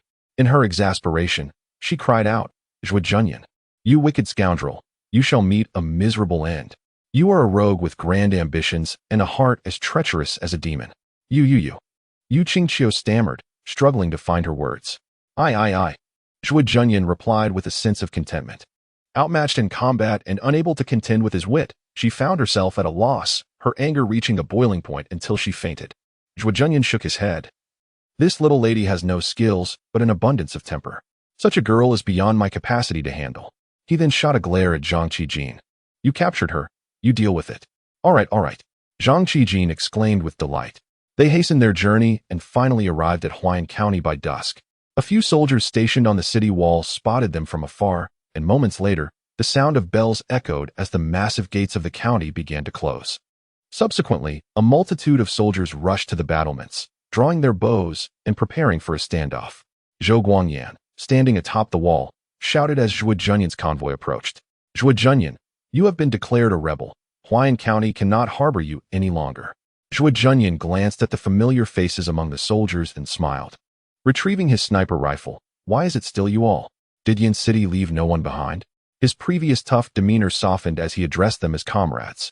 Ultimately, the prestige of the sniper rifle held considerable sway. Zhuo Junyan nodded. "I understand. How about this? I will break down the gate, and we shall consider it my conquest." Zhou Guangyan eagerly nodded, signaling several soldiers, who then hastily moved aside, pretending to engage in battle with an invisible enemy. Without further ado, Zhuo Junyan charged forward and delivered a powerful punch to the county gate. With a resounding crash, the gate collapsed. This display astonished Zhou Guangyan. This man's prowess had evidently advanced. A group of individuals strode confidently into the county town. Zhuo Junyan did not interject, but inquired, "How are the brothers of the Tiger Gang faring?" Zhou Guangyan responded, "They are all well. Ma Zhaori has defected at the right moment, though a few remain imprisoned. They have already been released, and efforts are underway to free them. However, this cannot continue. They have taken Jin Wuxing and Yu Weiyang away." Zhou Guangyan attempted to elaborate, but Zhuo Junyan raised his hand, signaling him to cease. "I am aware of everything. Let us first proceed to the Tiger Gang and ensure everyone is settled." Zhou Guangyan glanced behind him, perplexed, and asked, "Why are there suddenly so many more people? And what of the armor? Swords and blades may be found among the populace, but armor is solely donned by the military." Upon noticing several individuals clad in armor, an unsettling feeling washed over him. At that moment, Zhuo Junyan had already mounted a horse, commanding, "Listen, you ruffians. Once you enter the Tiger Gang, you must adhere to the rules, obeying Zhang Qijin. Anyone who disobeys will face execution without mercy." As he spoke, Zhuo Junyan tossed an AK to Zhang Qijin and whispered, "Do you recall my instructions? There are bullets in the cellar of the back courtyard. Retrieve them directly. For heaven's sake, use them sparingly, and do not fire recklessly. The rest of the items are perilous."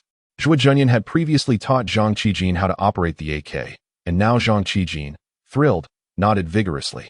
Indeed, a band of fierce outlaws may resist authority, but they would unquestionably obey an AK under Zhang Qijin's command.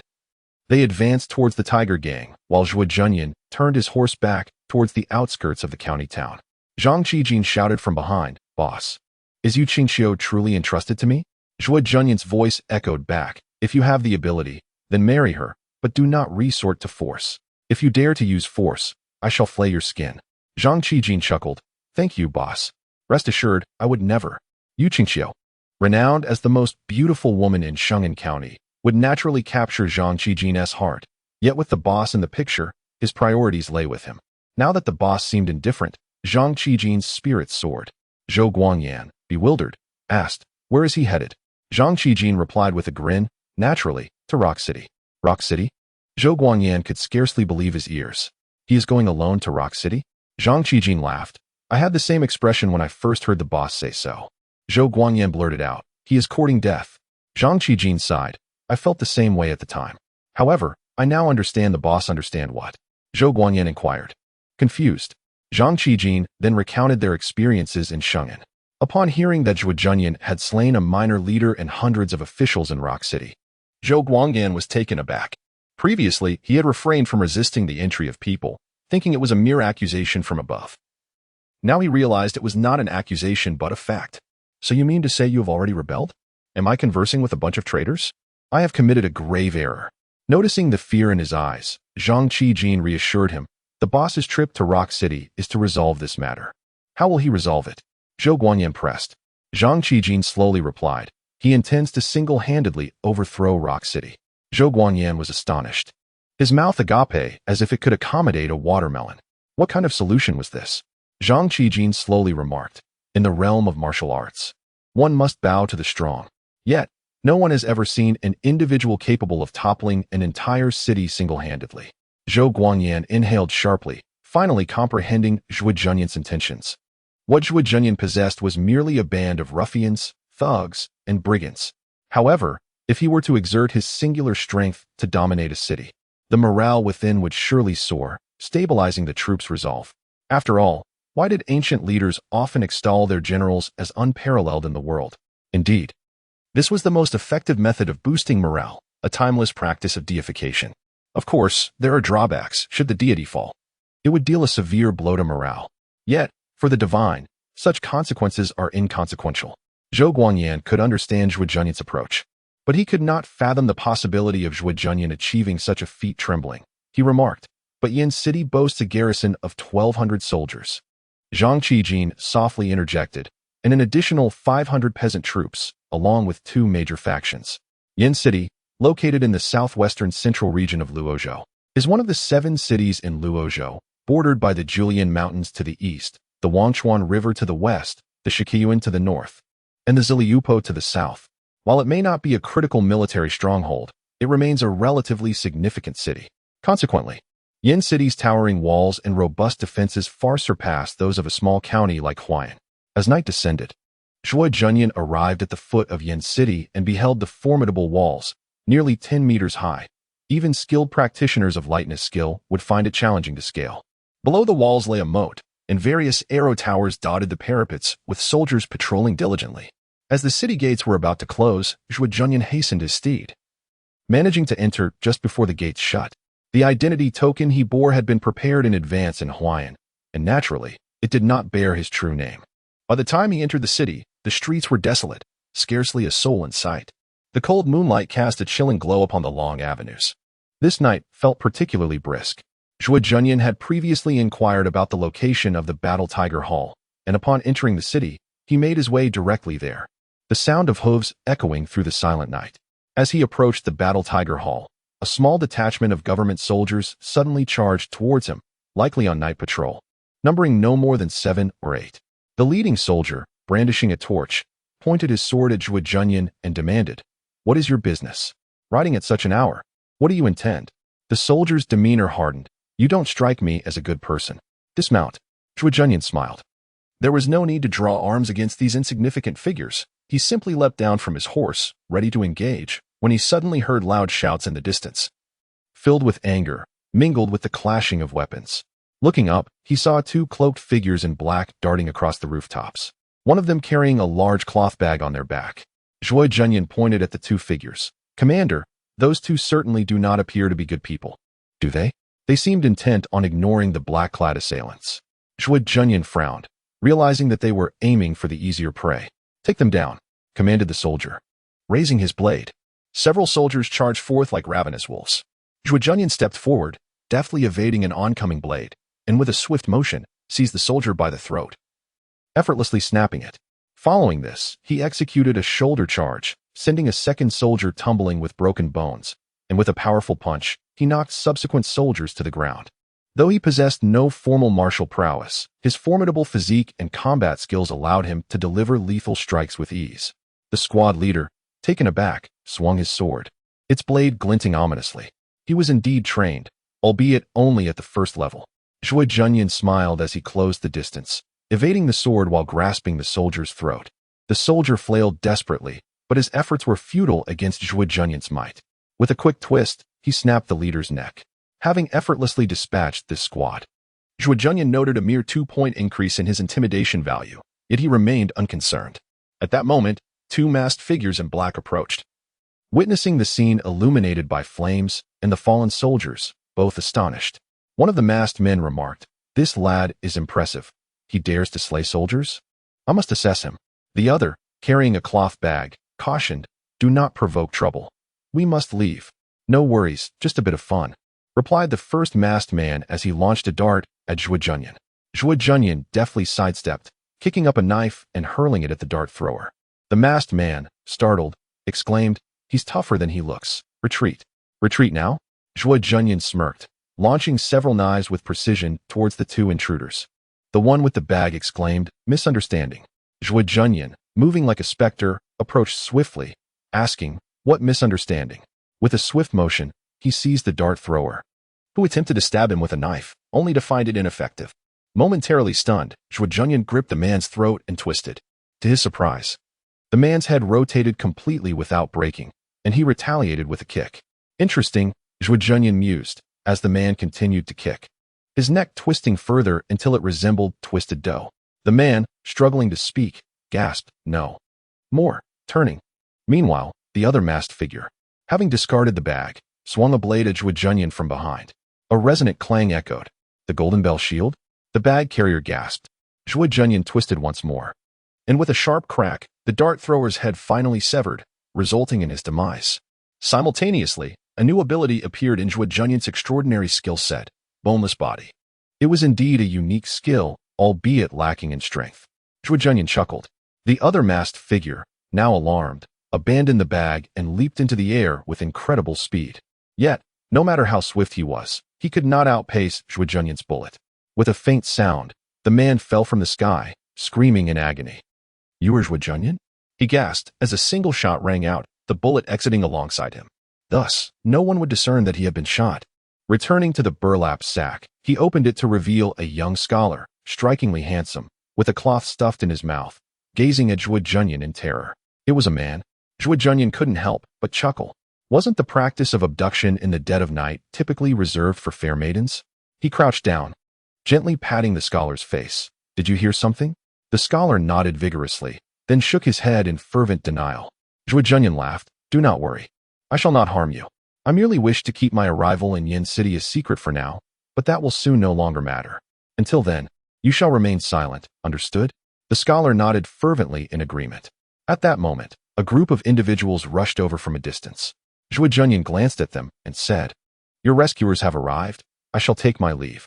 With that, he leaped onto his horse and rode away in the opposite direction. Moments later, a hurried party arrived, led by an elderly martial artist with white hair, who, upon seeing the scholar, joyfully rushed over. "Young master." He embraced the young scholar and proceeded to untie him before kneeling on the ground, exclaiming, "My incompetence has caused you distress, young master." The scholar rose slowly, his demeanor now composed. He responded calmly, "It is of little consequence. It was merely a moment of fright." He then strode purposefully to the fallen bandit, inspecting the body, his brow furrowing. Strange. The white-haired martial artist followed closely, asking, "Young master, what troubles you?" The scholar replied, "Two second-tier martial artists. If my elder brother and fourth brother intended to confront me, why would they dispatch such low-level fighters?" The white-haired martial artist explained, "The enemy is cunning. They lured us away in advance. The scholar shook his head. That does not justify the use of weak soldiers. I can't shake the feeling. They might not be affiliated with my elder brother at all. The martial artist was taken aback. Are you suggesting? The scholar continued. I suspect this is merely bad luck. However, it appears that something significant is brewing in Yin City. By the way, Xiaoshan, you must inquire about a person for me. His voice dropped. His name is Zhuo Junyan. He should have some renown in the vicinity of Yin City. Once you have gathered information, relay it to me directly. The white-haired martial artist nodded. Understood. Ding dong. The sound of the bell echoed. The hour of Z had arrived. And all was well. The town crier, calling out as he passed by the Zhanhu Hall, quickened his pace. In the shadows across from the Zhanhu Hall, Zhuo Junyan stood with his hands clasped behind his back, his brow furrowed as he scrutinized the device in his hand, a radio frequency receiver specifically designed to capture locator signals. He had placed a locator on Yu Weiyang, a reflective device capable of emitting specific radio waves suitable for tracking, albeit with limited range. However, if she were within the Zhanhu Hall, the device should have registered a signal. To his surprise, the receiver remained unresponsive. She was not in the Zhanhu Hall. With no sign of her presence, Zhuo Junyan decided to circle the city. After a thorough round, he arrived at a hall, and at last, the receiver responded. Looking up, he realized it was a shop marked with the words Miaoshu Hall. Miaoshu Hall? Wasn't that a subordinate sect of the Yinshui sect? Zhuo Junyan was taken aback. Yinshui sect stands as one of the esteemed 9 sects, renowned for its proficiency in healing and saving lives. It comprises 2 branches, the Yundan sect, skilled in alchemy, and the Maya Xiaotang, adept in medical arts. It was indeed surprising to discover that Yu Weiyang was affiliated with the Maya Xiaotang. The Maya Xiaotang is solely a medical establishment, engaged in commerce, and there had been no indication of any connection with the Zanhutang. Although the Zanhutang holds significant local power, it would not dare to provoke any of the 9 major sects, thus maintaining a state of mutual non-interference. However, circumstances appear to be otherwise. Reflecting on this, Zhuo Junyan stepped behind the wall and climbed over. The surroundings were enveloped in silence, yet by utilizing his acute sense of hearing, Zhuo Junyan was able to detect the presence of hidden individuals. He retrieved a thermal imaging device from his storage space and donned it. Before him materialized a series of humanoid figures. Raising his firearm, Zhuo Junyan pulled the trigger towards the window ahead. A faint sound followed by the thud of a heavy object hitting the ground echoed through the vicinity. The noise stirred nearby individuals, prompting a martial artist to emerge from the shadows, curiously approaching the edge of the building. Just as he intended to speak, a soft sound rang out, and the martial artist collapsed, a fatal wound to the back of his head. In the dimly lit dungeon beneath the Maya Xiaotang, Yu Weiyang was bound to a long table. The flickering oil lamp on the wall cast an erratic glow on her face, devoid of any color. Yet, her eyes remained resolute and unwavering. A lecherous old man gazed greedily at the restrained Yu Weiyang, brandishing a small knife and gesturing towards her with a sinister chuckle, akin to one savoring a delectable feast. Completely satisfied, beside him stood several burly men, arms crossed, shaking their heads in disapproval, lamenting the wastefulness of such a situation. Yu Weiyang coldly regarded the old man, saying, Han Yuliang, I am Zhuo Junyan's woman. If you dare to harm me, he will not let you escape unscathed. Han Yuliang chuckled, reaching out to caress Yu Weiyang's delicate face. Scarface is hardly in a position to protect himself, yet he has left the enchanting fairy in Hong Yuan, fleeing from his responsibilities. I see his feelings for you are rather superficial, but fret not. I, an erudite elder, am not one to be swayed by the mundane exterior. My interest lies not in your exquisite shell, but rather in the mysterious depths within. He waved the knife idly in front of Yu Weiyang, the blade reflecting a cold light under the lamp, sending shivers through her heart. One of the large men interjected, Old Han, isn't this a tad excessive? Wouldn't it be better if you let us brothers indulge a bit before you make your move? Han Yuliang replied, to discern requires a pure spirit, and an unyielding will to survive. This girl possesses a fiery temperament. If you force her, she might choose to end her own life. A true waste of a valuable resource. The burly man retorted, there are plenty of capable individuals in the world. Why waste such a fine beauty? Han Yuliang, incensed, responded, you ignorant fools. This woman is gifted. Utilizing her would yield far greater success. You wouldn't comprehend, always fixated on base desires. If this endeavor succeeds, wouldn't it be all the more pleasurable? As he spoke, he produced a box and carefully extracted a blue crystal from within. Han Yuliang gazed greedily at the azure crystal and exclaimed, This treasure is hard-earned. Others may hesitate to use it, but I offer it to you. Cherish it well, and do not let it slip away." With that, his right hand wielded a small knife, plunging it into the center of Yu Weiyang's forehead. Blood dripped from her brow as Han Yuliang summoned all his inner strength to crush the azure crystal. His formidable internal energy transformed the crystal into powder, which seeped into the wound on Yu Weiyang's forehead, continuously dissipating. Han Yuliang moved with increasing swiftness, retrieving a box from which he extracted an unmelting, crystalline snowflake. He placed the snowflake within Yu Weiyang's consciousness, urging her with an anxious voice, "This is yet another rare treasure. Absorb it well. Do not waste this gift." His full attention was riveted on Yu Weiyang, oblivious to the change in her gaze, which had shifted to one of delight and hope. A soft rustling sound emerged behind him, but Han Yuliang paid it no heed, focusing solely on Yu Weiyang. "Absorb, open your mind. Unleash your will to survive. Endure. Feel it all." Yu Weiyang's body began to tremble violently, enveloped in a swirling blue mist. The azure crystal in Han Yuliang's hand had been completely shattered and entered her third eye. Han Yuliang watched in exhilaration, murmuring, "It worked. You truly can absorb. What a fine material. What a remarkable material." Until a chilling object pressed against the back of his head. A wave of dread washed over him. "Scar, Zhuo Bangzhu?" Zhuo Junyan coldly inquired. "What are you doing?" Han Yuliang gulped nervously. "I am the only one who can save her life. Spare me." Bang! Zhuo Junyan fired a shot. A blood hole appeared in Han Yuliang's forehead. He stared incredulously at Zhuo Junyan. "Did he really kill me? He truly dares to take my life? He didn't even let me finish my words?" Overwhelmed by a tide of resentment, confusion, and disbelief, he collapsed. "You are unworthy to bargain with me."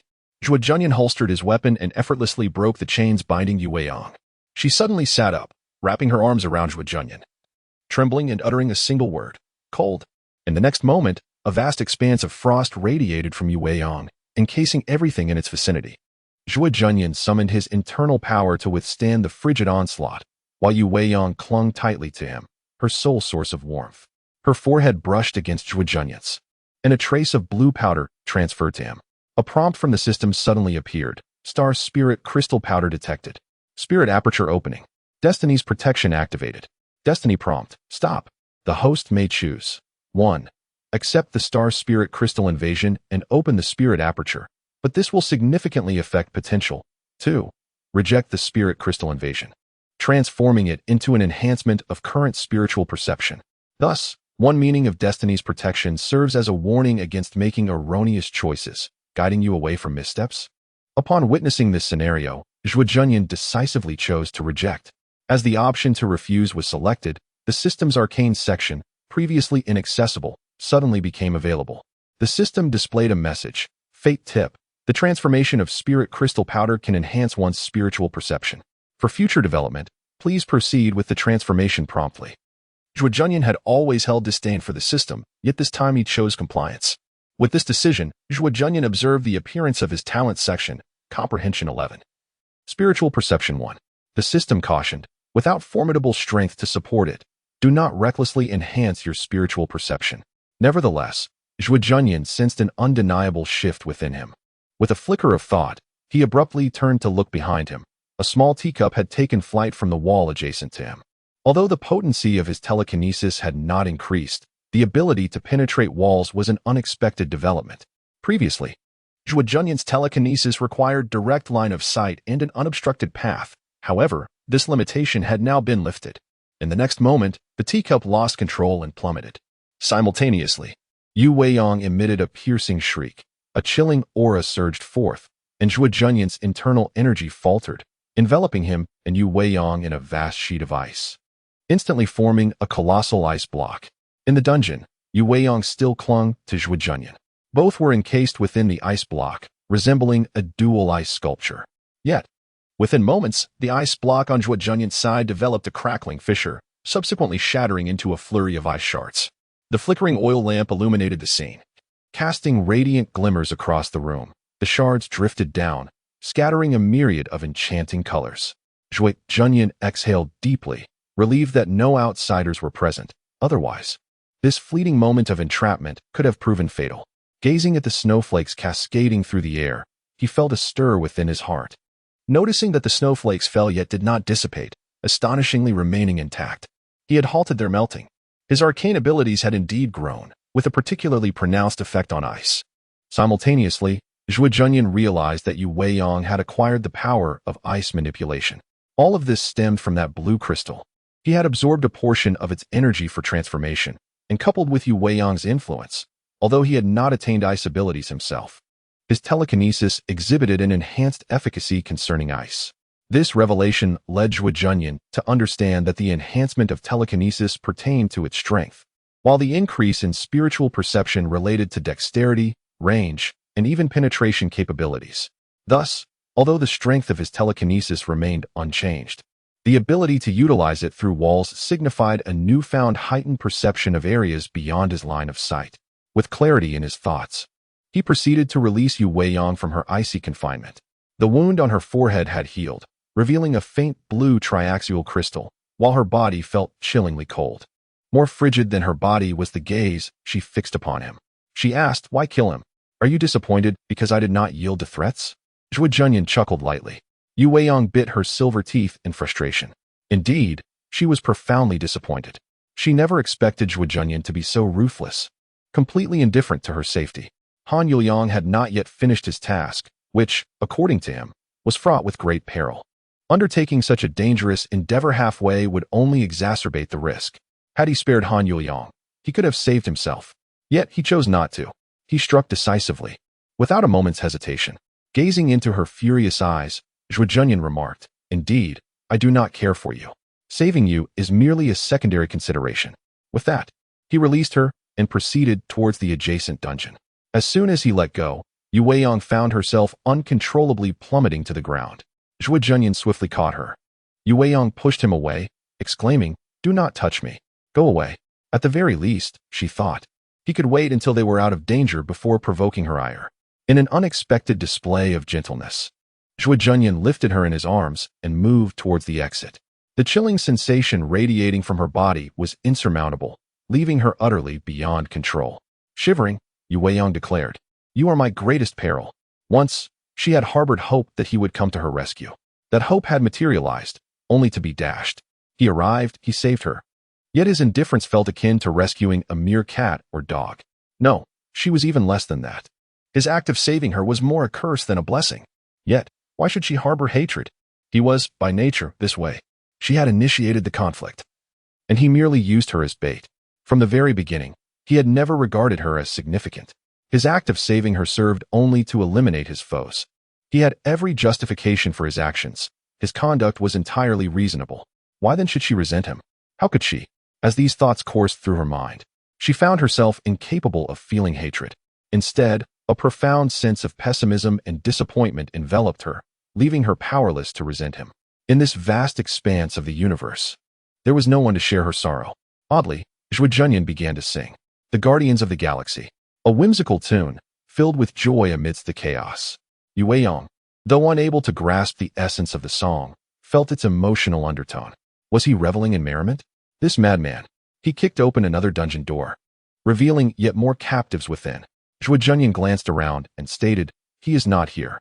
With a swift motion, he shattered the cell door and continued onward, allowing the imprisoned souls to escape in haste. Realization dawned upon Yu Weiyang. "You are searching for Jin Wuxin? You intend to rescue him?" "Indeed," Zhuo Junyan confirmed. Approaching the next cell, "You should leave a survivor to interrogate," she suggested, her teeth chattering, whether from cold or fury, she could not tell. Zhuo Junyan chuckled. "Plans are always subject to change." Yu Weiyang, bewildered, inquired, "What change?" At that moment, they entered the next cell, where a solitary figure loomed, robust as a bear, his garments torn asunder, crouching on the ground with a fierce expression. As Zhuo Junyan entered, the man suddenly lifted his head, his primal visage glaring at Zhuo Junyan, his eyes a deep crimson. A flicker of red light glimmered upon his forehead. Zhuo Junyan stood transfixed, observing the man in silence. Yu Weiyang, perplexed, asked, "What are you doing?" But Zhuo Junyan remained silent, still fixated on the individual within the cell. Yu Weiyang murmured, "The people here have all been abducted by them. Will you not rescue them?" Seeing Zhuo Junyan remain unmoved, she pushed him aside, retrieved a key from the wall, and opened the prison door, urging the captive, "Come out quickly." The man in the cell fixed his gaze on her and suddenly roared like a tiger, launching a punch towards Yu Weiyang. She was taken aback. What? Her frail body could not evade in time, but fortunately, Zhuo Junyan kicked her away just as he drew his Desert Eagle, firing a shot at the raging man. Boom. The beastly man let out an enraged howl, his arms outstretched as the chains binding him shattered piece by piece. Simultaneously, the gaping hole in his chest, created by the gunshot, began to heal at an astonishingly swift pace, though he appeared slightly thinner. Yu Weiyang stood frozen in disbelief, covering her mouth with her hand. Heavens! The beastly man charged forward, his expression fierce and menacing, exuding an intense murderous intent, as if Zhuo Junyan were his sworn enemy. The shattered remnants of his skull rapidly reformed, and in mere moments, he was fully restored, though noticeably leaner. Yu Weiyang could scarcely believe her eyes. And even Zhuo Junyan gasped, a wolverine. Raising his Desert Eagle, he fired 8 consecutive shots. Bullets erupted from the beastly man's body, creating gory wounds. And he howled in agony as he knelt, yet he would not perish. By the time Zhuo Junyan ceased firing, the man's injuries had once again healed. Just before the restoration was complete, Zhuo Junyan tossed a grenade into the man's body, which detonated with a resounding explosion, reducing the man to countless pieces. This time, he did not recover. His dismembered corpse writhed momentarily before settling into stillness. Concurrently, an option for an undead physique appeared in the anomaly section. Indeed, it was an anomaly. Quite troublesome. Zhuo Junyan grimaced slightly and, with a light-hearted stride, moved toward the next dungeon, only to realize he had reached the end of the line. Jin Wuxin was not present. A cacophony of screams echoed from above. It must be the members of the Miaoshu Hall, alerted by the commotion and encountering the escaped prisoners. Zhuo Junyan changed the magazine and asked Yu Weiyang, "Can you still stand? If so, walk on your own." He then proceeded forward, the music still playing, his steps leisurely and even somewhat frivolous. Just then, a martial artist from the Miaoshu Hall appeared below. Zhuo Junyan raised his gun and sent the opponent crashing into the wall, continuing to ascend the stairs with a swagger. Yu Weiyang gritted her teeth and followed, trembling uncontrollably. As she watched Zhuo Junyan ascend with relentless force, she suddenly exclaimed, "I understand now." "What?" Zhuo Junyan inquired casually. As they reached the staircase, a man appeared. Throwing a dart, Zhuo Junyan took it head-on and dispatched the assailant with a single shot. Yu Weiyang leaned against the wall, stating, "The Miaoshu Hall is collaborating with the Zhani Hall, intending to artificially create anomalies." Zhuo Junyan chuckled, raising his gun for another shot as a martial artist fell. "You only just realized this?" "No." Yu Weiyang shook her head. "If they intend to create anomalies, they must inevitably seek to control them. The undead being you just vanquished was indeed under control. Han Yuliang previously mentioned that once the matter was resolved, it would be more comfortable to utilize him. For his next step was to manipulate me, turning me into his puppet. You heard that. You knew it was impossible to allow him to proceed further. Hence you eliminated him without hesitation. This is your perspective," Zhuo Junyan coldly remarked. "Perhaps I simply did not wish for him to control you as a means to confront me. Indeed, this is merely Yu Weiyang's interpretation." Instinctively, Yu Weiyang hoped that Zhuo Junyan would regard her with more significance, thus she sought an explanation. When Zhuo Junyan did not provide one, she concocted her own rationale. It sounded plausible, didn't it? Yu Weiyang yearned for Zhuo Junyan's acknowledgement, yet he neither confirmed nor denied her assertion. Is it right? Is it wrong? Ultimately, the truth remains elusive. With her clear, crystalline eyes fixed upon Zhuo Junyan's silhouette, she endeavored to ascend the steps. "Do you truly wish for me to harbor no fondness for you? Would you care about the affections of a man you find uninteresting?" Zhuo Junyan fired his weapon, eliminating another. Yu Weiyang was rendered speechless, for her words bore truth. Thus, the more she pondered, the angrier she became. Several skilled martial artists from the Miaoshu Hall stood frozen in place, trembling as they regarded Zhuo Junyan. He grinned widely. "You may either kill or flee. To tremble in place is the most foolish choice, yet it is the path most choose." He continued to fire, dispatching several martial artists. After resolving the immediate threat, Zhuo Junyan did not hasten to depart, but rather charged into the inner sanctum of the Miaoshu Hall. "Ah!" A scream rang out as a disheveled woman sat up from the bed. Zhuo Junyan aimed his gun at her. "Tell me what treasures are worth my time to loot, and I shall spare your life." Yu Weiyang was taken aback. "You cause such a commotion and yet do not flee, instead intending to plunder?" The woman instinctively pointed towards a nearby cabinet. Zhuo Junyan approached and opened it, discovering a trove of gold and silver. With a mere wave, the contents vanished. He glanced at the woman on the bed, ordinary possessions. Surely, the Miaosho Hall must possess greater treasures? The woman, resigned, indicated beneath the cabinet. There. Zhuo Junyan struck the ground with his fist, shattering the tiles to reveal a box underneath. Upon opening it, he found several thin sheets of paper and a small vial. This discovery did not satisfy him. He sought the fundamental techniques of the Yushui sect, and this was evidently not it. However, upon closer inspection, he was somewhat astonished. A formula? System notification. Acquired the formula for the Shao Xiandan, unlocking the Shao Xiandan pathway. Shao Xiandan, upon use. It can slightly enhance power or restore internal energy, suitable for all cultivation methods, requiring 200 points of intimidation. Acquired the formula for the Chong Ti Dan, unlocking the Chong Ti Dan pathway. Chong Ti Dan. Usage can enhance the practice of physical techniques and heart methods, requiring 200 points of intimidation. Acquired the formula for the Qing Xian Dan, unlocking the Qing Xian Dan pathway. Qing Xian Dan. Usage can clarify one's mind and resist mental incursions, requiring 200 points of intimidation. Upon seeing this, Zhuo Junyan smiled. Indeed, as he had previously known, there were two methods to open the passage. One could be unlocked with honor points, while the other required personal acquisition. It now seemed that the most effective way to access various elixirs was not to expend precious honor points, but rather to obtain the recipes oneself. Having once perused the elixir passages provided by the system, Zhuo Junyan was aware that the primary effects of these potions fell into three categories: enhancement of talent, foundational strengthening, and restorative properties. The foundational category included aspects such as organs, skin, bones, vital energy, and meridians, which were relatively commonplace. In contrast, comprehension, aptitude, and root strength belonged to the more advanced talent category. Additionally, there were variances in effectiveness. The items Zhuo Junyan had procured this time were all foundational or auxiliary in nature, distinctly inferior to the likes of the Mingxin pill, Shisui pill, and Yijing pill, yet still preferable to having nothing at all.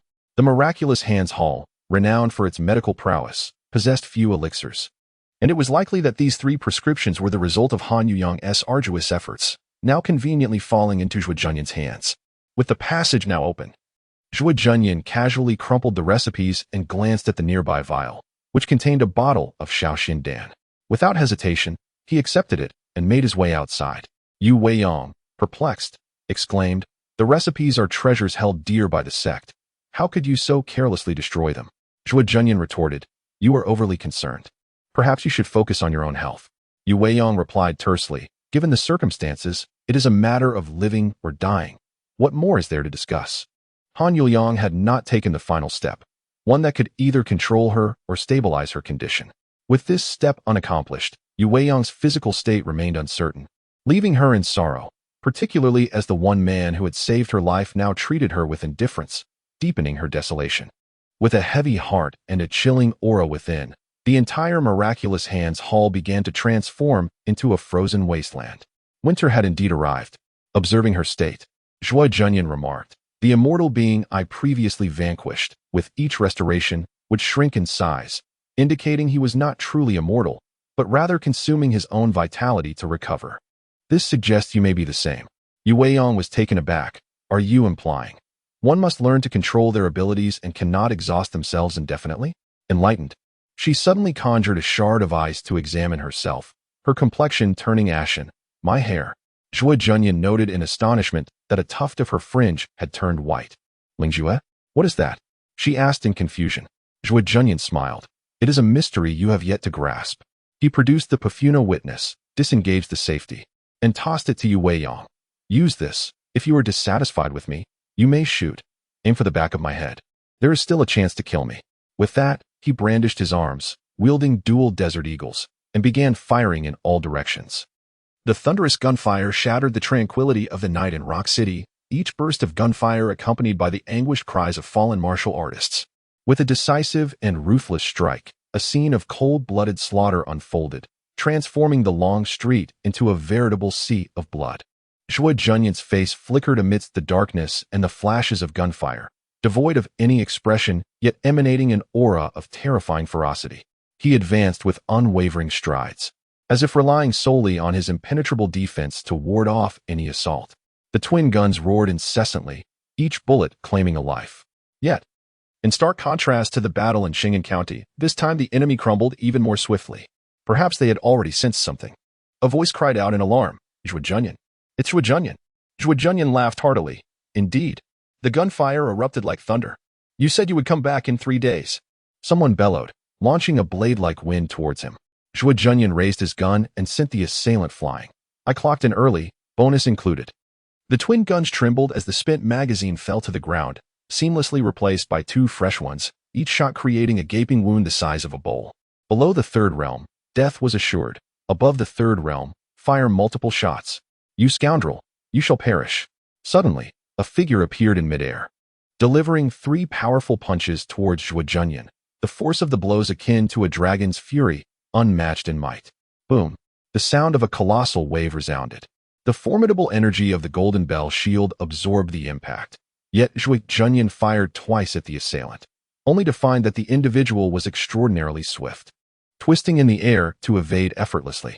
With 2 more punches hurled in succession, the assailant danced around, denying Zhuo Junyan the chance to take aim. Like a soaring dragon, he unleashed a thunderous roar. "Let us see how long your golden bell can withstand." With one punch morphing into a barrage, the blows crashed against the golden bell shield, creating an unrelenting cacophony that reverberated through the surroundings. "Raging Wave's fist?" Yu Weiyang exclaimed in alarm. "Be careful, he is Li Ruyong." The captain of the Tiger Guard from the Battle Tiger Hall, a formidable 4th realm expert, renowned for his aggressive techniques that break defenses. Zhuo Junyan grinned. "I relish a good fight."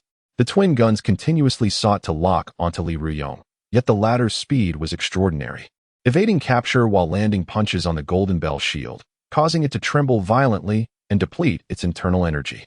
Suddenly, Li Ruyong unleashed another punch, a strike with the power to shatter stone, and the golden bell shield erupted into fragments. "Child, prepare to meet your doom." Li Ruyong's fist descended. Zhuo Junyan attempted to evade with a nimble step, but Li Ruyong spread his arms wide, unleashing a powerful suction that drew Zhuo Junyan towards him involuntarily. He laughed maniacally. "Let us see how you can retaliate." Bang! Zhuo Junyan collided head-on with Li Ruyong's face, leaving the latter dazed. "Do you truly believe this can halt me?" The twin sand eagles soared into the air. Object manipulation technique. From the side, another figure appeared, launching 2 darts with lightning speed. In the flickering light of the darts, they struck the twin sand eagles with precision, sending them tumbling to the ground. The individual remarked coldly, "Object manipulation technique? Well done, my young friend, but you are not one of the 10,000 sword sect. Thus, your life is forfeit." Overwhelming numbers. Attack the weak with strength. What use is your firearms? Li Ruyong strained his arms. Die. The formidable figure of the quadruple realm unleashed their full might, their arms as unyielding as iron bands. This blow would surely shatter your bones and bring about your demise. Zhuo Junyan's expression darkened, poised to strike. Yet, a gun abruptly appeared at Li Ruidong's temple. A soft, icy female voice resonated. "Damn you, Yu Weiyang." She pulled the trigger. The bullet penetrated his skull, shattering it violently. At last, a life had been taken. Yu Weiyang felt no fear at the sight of death, yet she had always instinctively loathed such brutality. The splattered blood and brain matter stained her, not inciting the anticipated revulsion, but rather igniting a fire of rage within her. In her eyes, the man before her morphed into Zhuo Junyan. She envisioned her actions as an execution of Zhuo Junyan, while the reality was that she was inadvertently aiding him. Her heart was a tempest of contradictions. A ferocious bloodlust flickered in her gaze. The once ethereal maiden was no more, replaced by the madness and sanguinary thirst of a being on the brink of death. In that moment, as she obliterated Li Ruidong's head with a gunshot, Yu Weiyang raised her weapon again, aiming at the rooftop where a dart thrower lurked. The assailant let out a shriek and soared into the air, circling like a falcon, only to vanish after a few ascents and descents. A piercing whistle echoed through the air, perhaps a retreat signal, as all members of the Battle Tiger Hall began to withdraw. Just as Yu Weiyang's battle spirit ignited, the enemy retreated, and in her fury, she shouted at Zhuo Junyan, "Why didn't you kill him?" "Huh." Zhuo Junyan holstered his weapon and seized Yu Weiyang by the throat. Alarmed, she gazed at him, questioning if he intended to end her life. Zhuo Junyan replied, "You are too agitated. This could trigger an uncontrolled surge of your powers. Allow me to bring you back to your senses." It was then that Yu Weiyang realized her frost powers had activated once more, encasing everything around in a thick layer of frost. The chilling force of ice imprisoned all, save for Zhuo Junyan, who effortlessly dispelled the frost. Only when Zhuo Junyan restricted her breathing did the icy power finally wane, melting away in the gentle breeze of early spring. Releasing her, Zhuo Junyan watched as Yu Weiyang clutched her throat, gasping for air. "Could you not employ a gentler method?" she exclaimed. "Value." Indeed, this was Zhuo Junyan's rationale. Helpless, Yu Weiyang suddenly felt her legs weaken, nearly toppling once more. Zhuo Junyan steadied her. "Let us depart. Our night ends here." He then wrapped an arm around her waist, adding, "I do not wish to take advantage of you, but you were simply too slow." Yu Weiyang's frustration flared. "You need not explain. I now believe you are a cold-hearted man. I even doubt you have ever loved." Zhuo Junyan laughed heartily, lifting off the ground and carrying her away swiftly. They found an unoccupied shop and entered. Zhuo Junyan set her down. "We shall rest here for the night." The shop was empty, devoid of bed or bedding. Zhuo Junyan seemed unfazed and settled in a corner, gazing into the distant darkness, lost in thought. Yu Weiyang sat on the opposite side, her body trembling slightly. An inexplicable chill enveloped her once more.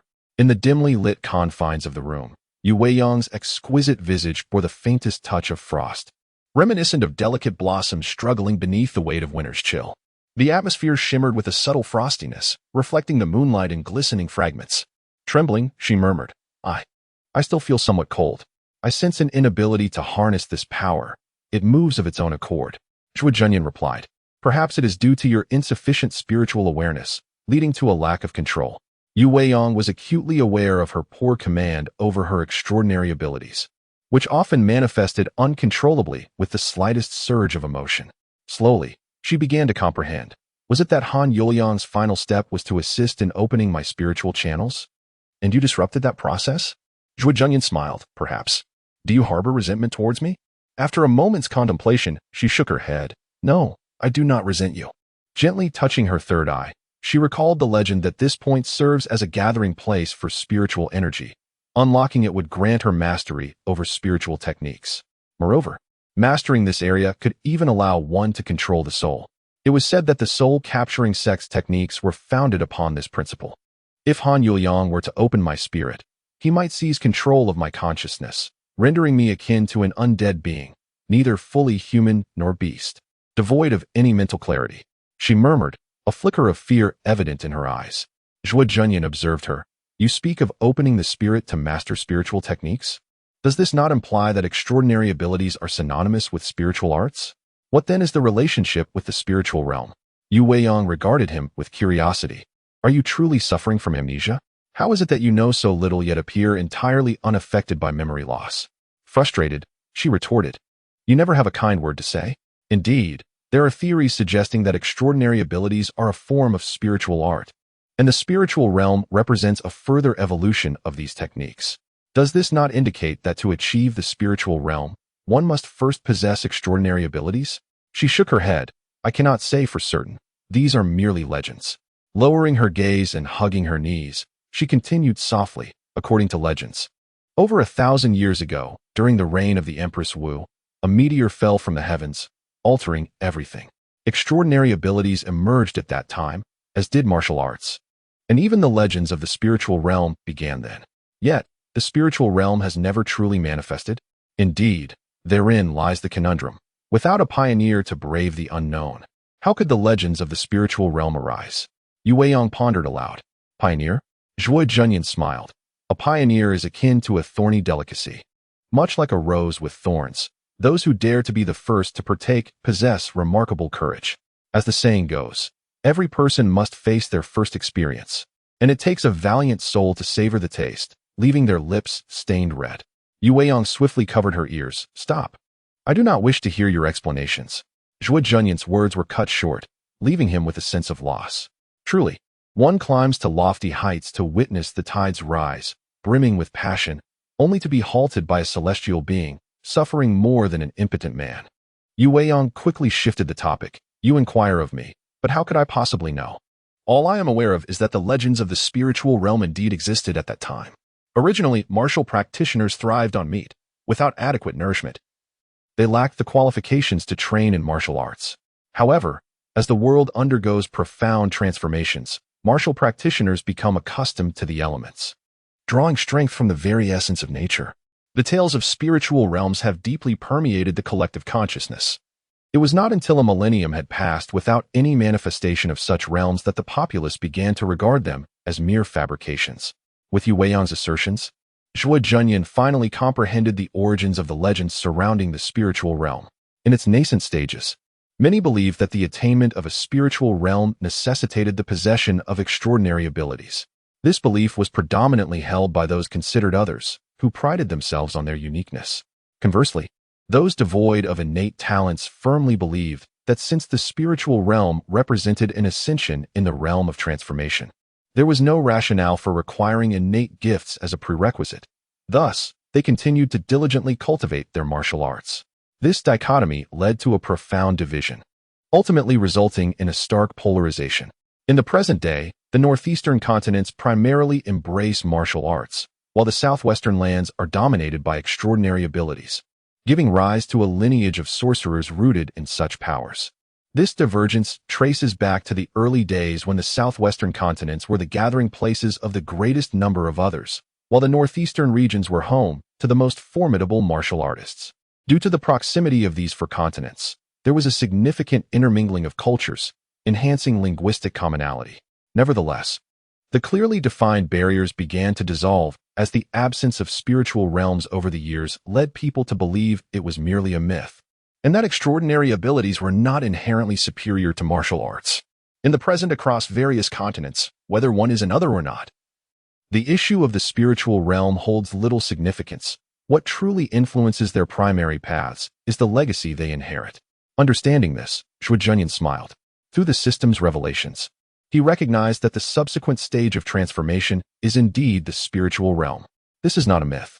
Without elaboration, Zhuo Junyan inquired, "This is not mentioned in historical texts. How do you know this?" She sat beside the pillar, gazing at him with a pitiable expression. Though enveloped in a mantle of ice and snow, her eyes radiated warmth. Her voice, melodious as a nightingale, flowed gently. "Have you never encountered a courtesan? Are you truly so indifferent to women? Is it a matter of principle? Or do you simply prefer the company of men?" Zhuo Junyan was taken aback by her sudden inquiry, pausing momentarily.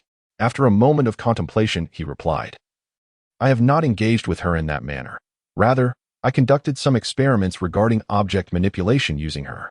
I am acquainted with her physicality, so one could say I have utilized her in that regard. However, my abstinence is not due to her profession. I hold no disdain for that. It was merely that I was not in the right frame of mind at the time. I am not averse to women. Yet I will never allow beauty to cloud my judgment, nor will I permit any woman to become my burden or my weakness. Absolutely not. Is it because of that girl who wounded your heart that you have lost faith in all women?" Yu Weiyang inquired. Zhuo Junyan shook his head. "No. It is because emotions can obscure reason. Her name was Li Shiner. She inflicted emotional harm upon me, which for someone who venerates love is a profound betrayal, an unbearable anguish. However, what I find most unforgivable is that I allowed my feelings to overshadow my rationality, causing me to overlook the signs of doubt. I do not distrust women.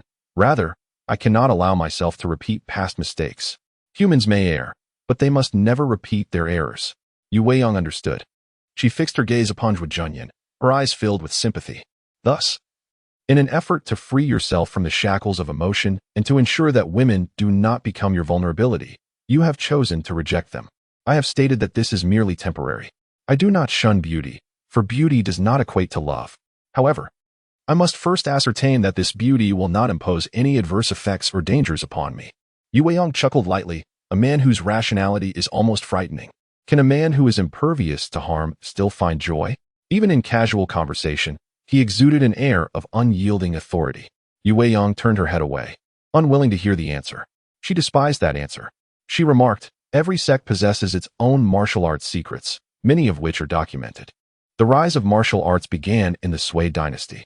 Though there were no transcendent masters at that time, individuals continually broke through limits, achieving remarkable martial prowess. I do not understand why history books failed to record these events. Perhaps they deemed martial matters unworthy of documentation. Or perhaps there are those who wish to suppress such accounts. In any case, while historical records may be lacking, various prestigious families, especially the ancient sects, have maintained contact. The Tianxiang boat may not be an ancient sect, yet it is fortunate to have numerous acquaintances and knowledge to share. Upon hearing her discuss serious matters, Zhuo Junyan restrained his flamboyance and replied earnestly, "Indeed, there is no mention of meteors in historical texts. Are the martial arts sects aware of this?" Yu Weiyang nodded lightly.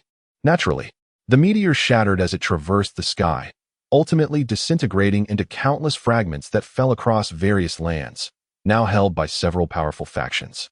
As she spoke, a sudden system notification emerged. Ultimate mission: collect Star's spirit crystal fragments. Oh, Zhuo Junyan was momentarily taken aback. The ultimate mission has been issued? What is the meaning of this? He stared blankly at the system, while Yu Weiyang noticed his unusual expression and inquired, "What are you pondering?"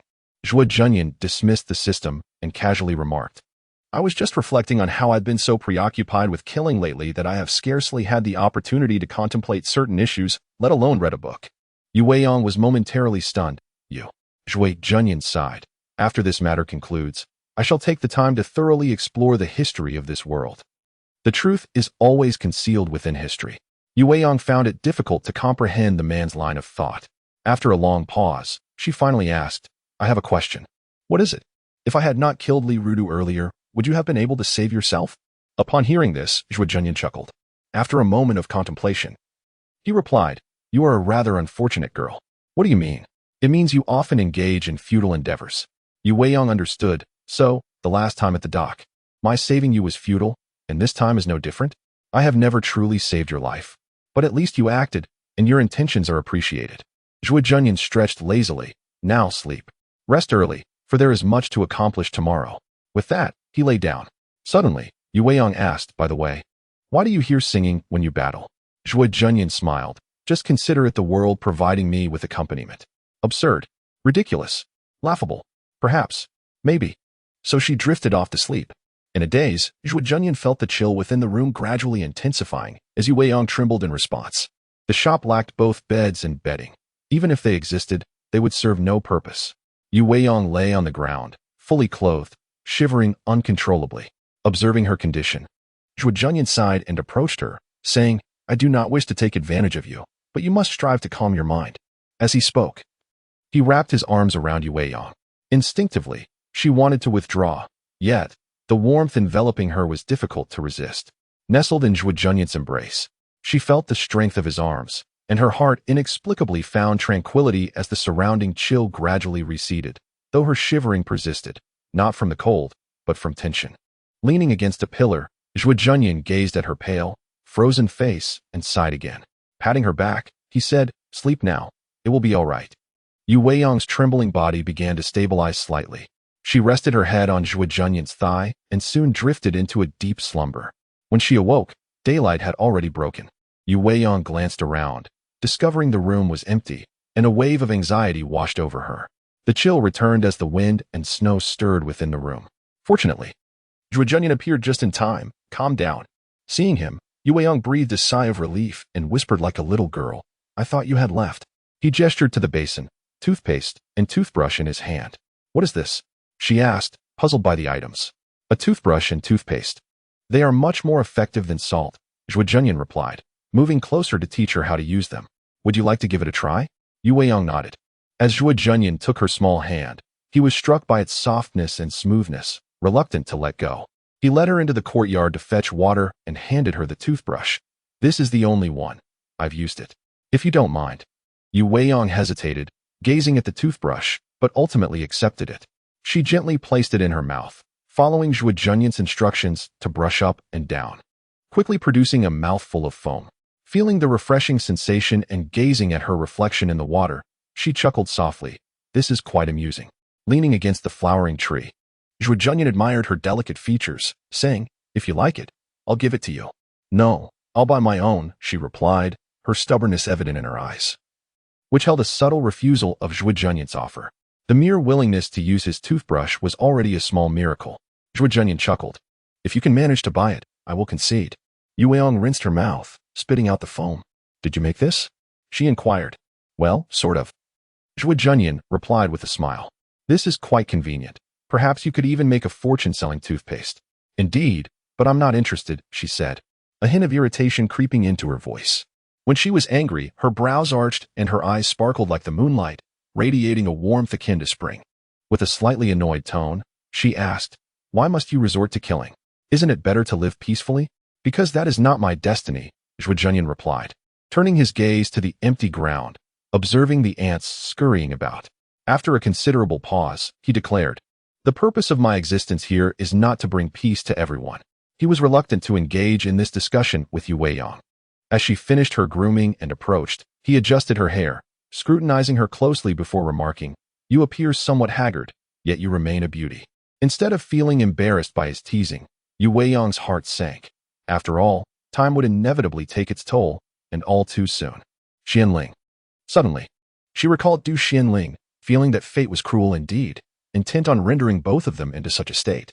Zhuo Junyan chuckled, "Do not worry. There will always be a way to resolve it." Yu Weiyang gazed at him and suddenly remarked, "I've come to realize that you are not as terrible as you seem. You just have a rather fierce demeanor, and your words are quite harsh." Zhuo Junyan smirked. "Nonsense. If I were to soften my tone and cater to you, where would my satisfaction lie? My delight comes from your discomfort." Though he had just appeared somewhat benevolent, his words now were resolute and forceful enough to create a dent in the ground. The two exchanged glances and burst into laughter simultaneously. At that moment, the sound of a door opening reached them, and Zhuo Junyan swiftly grasped Yu Weiyang's hand, exclaiming, "Let us go. It would be quite embarrassing to be caught like little thieves." With that, he led her out of the shop. A moment later, a shrill scream echoed from inside the establishment. "Oh no, we have a thief in the shop." Yu Weiyang covered her mouth in laughter, her smile blooming like flowers. Her spirits lifted as if spring had returned following the bleakness of winter. In broad daylight, the city of Yin was evidently much livelier than Huan County. The streets thronged with pedestrians and vendors bustling through the alleys. Many shops had opened, and the atmosphere remained vibrant. The battle from the previous night had not deterred many from emerging. In fact, there was little discussion about it. Such occurrences had likely happened more than once or twice, and the populace had long since grown numb. What people sought was merely to live, to have leisure, and to find sustenance, devoid of joy, sorrow, or separation. The collapse of the heavens and the earth mattered little, as long as it did not touch their lives. All were impoverished, all were emotionally desensitized. As Zhuo Junyan arrived on the street of Xiaotang, he noticed that the blood had already been cleaned from the street, and even the bodies had been removed. This left him somewhat dissatisfied. There was no lingering deterrent. Perhaps due to her adapting to the situation, Yu Weiyang was feeling much better and followed Zhuo Junyan's lead. Inquiring, where to now? To rescue someone? Or straight to the Battle Tiger Hall? Zhuo Junyan led her around the street. Heading to another side, Jin Wuxin was taken away under the guise of a rebellious accomplice, so he is very likely in the government prison now. Very likely? She asked. What if he isn't? Yu Weiyang recalled his previous investigation into the rumors, her expression shifting slightly. You don't intend to repeat what happened in Huayan, do you? Upon hearing this, Zhuo Junyan laughed. The scarred-faced killer's laughter was as chilling as a winter's embrace. This time, of course, it is different from the last. Yu Weiyang sighed in relief. Zhuo Junyan added, this time, it is you and me. Yu Weiyang, touching the Pavna witness on her person, realized that she had indeed boarded a pirate ship. In times past, she would have unequivocally refused. Yet today is not like any other day. Her mindset has shifted. The once gentle Yu Weiyang, a woman who cherished kindness and sought pure love, now finds herself facing the specter of death at any moment. Overwhelmed by despair, accompanied by a madman who revels in bloodshed, and fueled by a burgeoning hatred for her foes, she suddenly perceives the allure of a swift, unrestrained act of violence. She longs for an exhilarating release, a life imbued with fervor. Thus, she offers a faint smile and nods, saying, very well, I shall join you. Surprised by her response, Zhuo Junyan chuckles, you have accepted reality more readily than I anticipated. Yu Weiyang retorts, when one is on the brink of death, one must embrace madness. With that, she strides ahead towards the prison, declaring, I am more familiar with this place than you. Follow me. Delighted by her resolve, Zhuo Junyan follows closely behind as the celestial battle anthem begins to play. This time, equipped with a portable charger, he no longer needs to turn off his device, allowing the music to resonate for an extended period. Yu Weiyang soon realizes, astonished, so the melody emanates from here? How shameless of you to claim it as the accompaniment of heaven and earth. Zhuo Junyan gently places his phone into his pocket, allowing the music to soar. In this world, marvelous instruments do not solely consist of guns. There are also enchanting melodies that stir the heart. As we venture forth, let the heavens resonate in our favor. Yu Weiyang laughs. This piece is uplifting, indeed a battle song. To call it celestial music is mere self-aggrandizement. Is not a battle song also a form of celestial music? Many immortals traverse the world, yet how can a battle song paired with slaughter be deemed unworthy? The criteria distinguishing the celestial from the mundane rests on the ability of the immortal to traverse the heavens and shape the earth. Immortals can churn the seas and traverse vast distances in an instant, accomplishing feats beyond the capacity of mere mortals. To wield the art of slaughter while engaging in worldly affairs? It is akin to claiming that this gun in my hand is not meant for taking lives, but for brushing teeth. How absurd. Yu Weiyang hesitates, momentarily at a loss for words. Observing the mocking smile on Zhuo Junyan's face, she remarks, in the end, it is merely an instrument producing sound, not the heavens proclaiming your prowess. Though it may rouse one's spirit, it is hardly a fine instrument. The quality of an instrument depends upon its wielder. If you desire to hear tender and melodious tunes, I have those as well. Let me listen, he responds. Soft and languorous melodies, though ill-suited to the current atmosphere, may be set aside. Should our hearts align in the future, I could offer you 1,000 love songs beneath the moonlight. Yu Weiyang casts him a disdainful glance. Lightly laughing, I shall never harbor any feelings for you. With that, she strides ahead confidently. Soon, the duo arrives at the prison. At the entrance, 2 guards are stationed. One of them raises a hand, declaring, no idle folk may enter. Without uttering a word, Yu Weiyang fires her weapon, yet it does not discharge. Taken aback, she stares in disbelief. Zhuo Junyan takes the gun. There's a safety mechanism. I secured it yesterday. Simply disengage it to fire. The magazine holds 13 rounds. Once expended, you must replace it. Yu Weiyang acknowledges this with a simple "oh" and reams at the guards. However, her earlier bravado inexplicably diminishes at that moment, and she refrains from pulling the trigger. Glancing at Zhuo Junyan, a hint of hesitation flickers in her eyes. Zhuo Junyan smiles gently. A shot to the leg will suffice. The guard opposite remained bewildered, unable to comprehend the situation, staring vacantly. Yu Weiyang turned her gun and aimed at the thighs of the 2 men, while pedestrians continued their stroll along the long street. When the gunfire erupted from the official prison, bystanders were merely perplexed by the sudden commotion. It wasn't until a panicked guard stumbled out of the cell, drenched in blood, that the crowd realized another incident had occurred, prompting them to flee in terror. After a brief moment, a contingent of official soldiers finally arrived, led by a burly man with a thick, twisted beard, each strand as robust as iron bristles. His square face and sturdy physique made him the embodiment of a man of solidity. He charged into the prison with a large entourage, only to find numerous individuals clutching their wounded thighs, wailing in agony. In the open space outside the cell, a woman dressed in resplendent attire stood poised, clad in an eagle-emblazoned uniform, her hair elegantly tied up with a crown, holding a gleaming sword, and a jade insignia hung from her waist. Upon seeing her, the burly man scoffed, Shun Shengnan, what brings you here? The woman named Shun Shengnan slowly turned her head, revealing a strikingly handsome visage. Her long hair was secured in a crown, leaving 2 lengthy strands framing her face, exuding a remarkable and spirited demeanor. Upon her appearance, one could not help but think of the phrase, sword brows and starry eyes.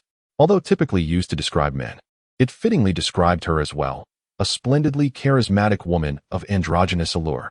Upon noticing the bearded man, Shun Shengnan smirked, Iron Rooster, if you can come, why can't I? The bearded man, Iron Fengjian, fumed, Shun Shengnan, I tell you, if you keep calling me Iron Rooster, I want to be courteous. Iron Fengjian, a 4th-tier martial artist and a lieutenant in the Yen City military, was renowned for his prowess, being among the elite in the martial arts realm, and held in high regard by the city's garrison commander, Lu Xinyu. Known for his generosity and grand demeanor, he was well loved by his subordinates. Yet, he was perpetually mocked by Shun Shengnan, who incessantly referred to him as Iron Rooster, as if he were miserly, which invariably incited his fury. Observing his vexation, Shun Shengnan dismissed him with a wave, stating, it was done by that scarred-faced killer, Zhuo Junyan. Who couldn't he see that? Iron Fengjian roared. And there's another woman involved. Indeed, Shun Shengnan replied. Who? Iron Fengjian inquired, bewildered. Yu Weiyang. Iron Fengjian stroked his bushy beard thoughtfully. Yu Weiyang was taken by the Battle Tiger Hall. However, last night, the Battle Tiger Hall encountered no trouble. Rather, it was the Miraculous Hands Hall that faced calamity, resulting in Han Yuliang's demise. Instead of seeking trouble with the Battle Tiger Hall, Zhuo Junyan targeted the Miraculous Hands Hall, leading to the appearance of Yu Weiyang. Shen Shengnan smiled. Indeed, while you may appear somewhat dim-witted, you are not entirely foolish. If my judgment is correct, Yu Weiyang should be at the Miraculous Hands Hall. Iron Fengjian, puzzled, remarked, I haven't heard of any ties between the Battle Tiger Hall and the Miraculous Hands Hall. Why would they hand Yu Weiyang over to the Miraculous Hands Hall? Shen Xingnan's lips curled into a cold smile. I believe you should be more curious about why Zhuo Junyan was able to find Yu Weiyang so readily. Iron Fengjian's expression suddenly turned grave. That indeed raises a peculiar question. Shen Shengnan continued. I have inquired, and Zhuo Junyan and Yu Weiyang came here to seek Jin Wuxin. They left upon failing to find him. Tai Fengjian expressed his confusion.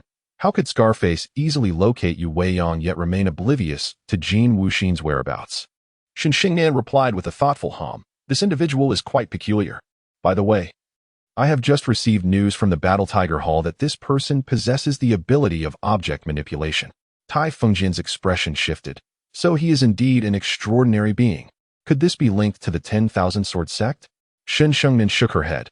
He has slain Feng Buiyun and Luo Jiuying. Thus it should be unrelated. While the art of object manipulation is most easily acquired at the 10,000 Sword Sect, the affairs of the world are unpredictable, and extraordinary abilities are even more so. Ultimately, it remains uncertain. The pressing matter is that Zhuo Junyan is searching for Jin Wuxin. Do you have any idea of Jin Wuxin's location? She addressed him as Old Tai rather than Iron Rooster, instantly elevating their camaraderie. Unfortunately, Tai Fengjian shook his head vigorously, saying, How would I know the arrangements from above? Shen Xingnan's expression darkened. Zhuo Junyan is ruthless and elusive. To find him, we must use Jin Wuxin as bait. Speak with Lu Shoubei and have Jin Wuxin brought here. Only then can we compel Zhuo Junyan to reveal himself. Tai Fengjian pondered for a moment and nodded. Understood. Just then, someone rushed in from outside, exclaiming, Zhuo Junyan has appeared in the big poplar alley and has killed Jiang Tong. Shen Shengnan was taken aback. Jiang Tong? Isn't he a member of the Battle Tiger Hall? Why would Zhuo Junyan go after him? Tai Fengjian had already dashed out of the official prison. Let's go and see. In Big Poplar Alley, a tranquil lane shaded by the sprawling branches of banyan trees, a figure stood, looming over a lifeless body. A gunshot had claimed its life, leaving the eyes wide open in eternal gaze. Zhuo Junyan glanced at the corpse, his expression unchanging as he walked away. Yu Weiyang followed closely behind. Jiang Tong was merely a minor figure in the Battle Tiger Hall. Jin Wuxin cannot possibly be here. I am aware, Zhuo Junyan replied. Continuing his stride, Yu Weiyang persisted. This method of searching is futile. I understand. Zhuo Junyan remained composed. Yu Weiyang, perplexed, questioned, If you know this, why continue to search blindly? It is a fruitless endeavor that could provoke Lu Xianyu and the others, potentially leading to Jin Wuxin's demise. On the contrary, Zhuo Junyan asserted, Jin Wuxin is their only valuable asset at present. As long as they cannot capture me while I continue to hunt them down, they will realize that the consequences of killing Jin Wuxin would be far more severe. Are you not afraid they will use Jin Wuxin to threaten you? Only the living can pose a threat to me. I see now. Yu Weiyang came to an understanding. As they spoke, they halted. At the end of the alley stood a figure, a young man clad in green with white hair, wielding a long knife, yet possessing a youthful visage. He exuded an air of gallantry, embodying the spirit of a hero, with a blend of charm and boldness. He gazed at Zhuo Junyan, a cold, arrogant smile gracing his lips. Zhuo Junyan? Zhuo Junyan assessed him. That is indeed me. What is this? Zhuo Junyan stared in astonishment at Yu Weiyang. Yu Weiyang remarked, His name is Sha Qianshu, a reputed swordsman in the martial world. Before he takes a life, he enjoys proclaiming his own literary flair. Damn, the people in this realm of martial arts are all so pretentious. They flaunt names adorned with a string of nonsensical prefixes. Zhuo Junyan scoffed. Members of the Battle Tiger Hall? He sneered. Here, there are no exchanges, only life and death. Sha Qianshu retorted coldly. A duel should indeed be determined by life and death. Fearless in life and without regrets in death, such is the true hero. As the blade shimmered, reflecting a cold light, Sha Qianshu pointed his sword menacingly at Zhuo Junyan. I've heard your hidden weapons are formidable, but alas for you, my swordsmanship is specifically designed to counter hidden weapons. Filled with confidence and fervor, Sha Qianshu held a deep-seated hatred for those who resorted to hidden weapons, having mastered techniques to vanquish them. He believed that all who wielded hidden weapons deserved death. Thus, he sought out Zhuo Junyan, not out of personal enmity, but to eradicate the practice of hidden weaponry. With the blade raised, Sha Qianshu solemnly declared, "The name of my blade is Killing Rain, measuring 3 feet 3 inches in length, its weight." Bang! A gunshot rang out. Sha Qianshu's forehead jerked back, a gaping wound appearing as he collapsed lifelessly to the ground. Zhuo Junyan lowered his firearm, stating, "The name of my gun is Sand Eagle, with an empty weight of 2 kilograms and a caliber of 11.43. I haven't bothered measuring its length. Who has the time for such trivialities?" He walked away without a glance back. As he passed by Sha Qianshu's corpse, Yu Weiyang glanced at him, noting his wide-open eyes, frozen in anger, refusing to close even in death. Shaking her head with a sigh, she mused. He was not truly of the martial world. Typically, one strikes first and greets later. But it matters little now. He died without grievances. With a delicate wave of her hand, she closed his eyes and continued onward, soon arriving at a branch of the Battle Tiger Hall in Rock City. This establishment served as a money house set up by the Battle Tiger Hall. Zhuo Junyan kicked open the door and, without hesitation, aimed his gun upwards, shouting, "Robbery! Bring forth all the money." Yu Weiyang rolled her eyes in exasperation. How splendid!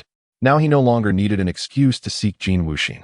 An inexplicable sense of amusement welled within her, only to be swiftly overshadowed by the alarming realization that she seemed to adapt to all of this far more quickly than she had anticipated. Her emotions grew increasingly conflicted. An irate martial artist rushed in, seeking death? Do you even know where you are? Upon seeing Zhuo Junyan, the martial artist's expression changed drastically, and he screamed to halt, stepping back. A gunshot. Zhuo Junyan had shattered one of his legs and turned to Yu Weiyang, instructing, "Go get the money." Yu Weiyang shot him a glare, her temper flaring as she approached, an aura of icy cold emanating from her. The shopkeeper and clerks behind the counter trembled as they gathered the money. Annoyed, Yu Weiyang slammed her hand on the long counter, commanding, "Bring forth all the money, and do it swiftly." At the sound of her voice, the entire counter froze solid. With a swift kick, she shattered the counter, snatching a bag and hastily emptying the drawers of gold, silver, and copper coins into it before swiftly exiting. Observing this oddly familiar scene, Zhuo Junyan smiled. Yu Weiyang tossed the bag of money at him. "Are you satisfied now?" "Not bad. You indeed possess the potential of a bank robber," Zhuo Junyan remarked as he walked toward the exit. "Bank?" Yu Weiyang inquired. "It is indeed a money house, yet with a slight distinction." Zhuo Junyan paused, contemplated for a moment, and with a smile remarked, "Bring forth the silver to exchange for notes. It is easy to enter, but arduous to exit. Should you deposit money, you are the master. Should you withdraw, you become the servant. If counterfeit notes arise, I bear no responsibility. If I inadvertently provide you with excess, I shall reclaim it. My subordinates, bearing riches, will soar high, and the deception of day for night is not my fault." His rare serious interpretation left Yu Weiyang astounded. Isn't that more ruthless than a bandit? Zhuo Junyan laughed heartily. Indeed, merchants and thieves of the realm are akin. One deceives while another kills. Furthermore, high officials seek abundant rewards, and corruption and malfeasance are of the same ilk. Extortion, deceit, and abduction mock the impoverished, but spare no scorn for the unscrupulous. If one desires peace for the world, then all powerful and tyrannical should be apprehended.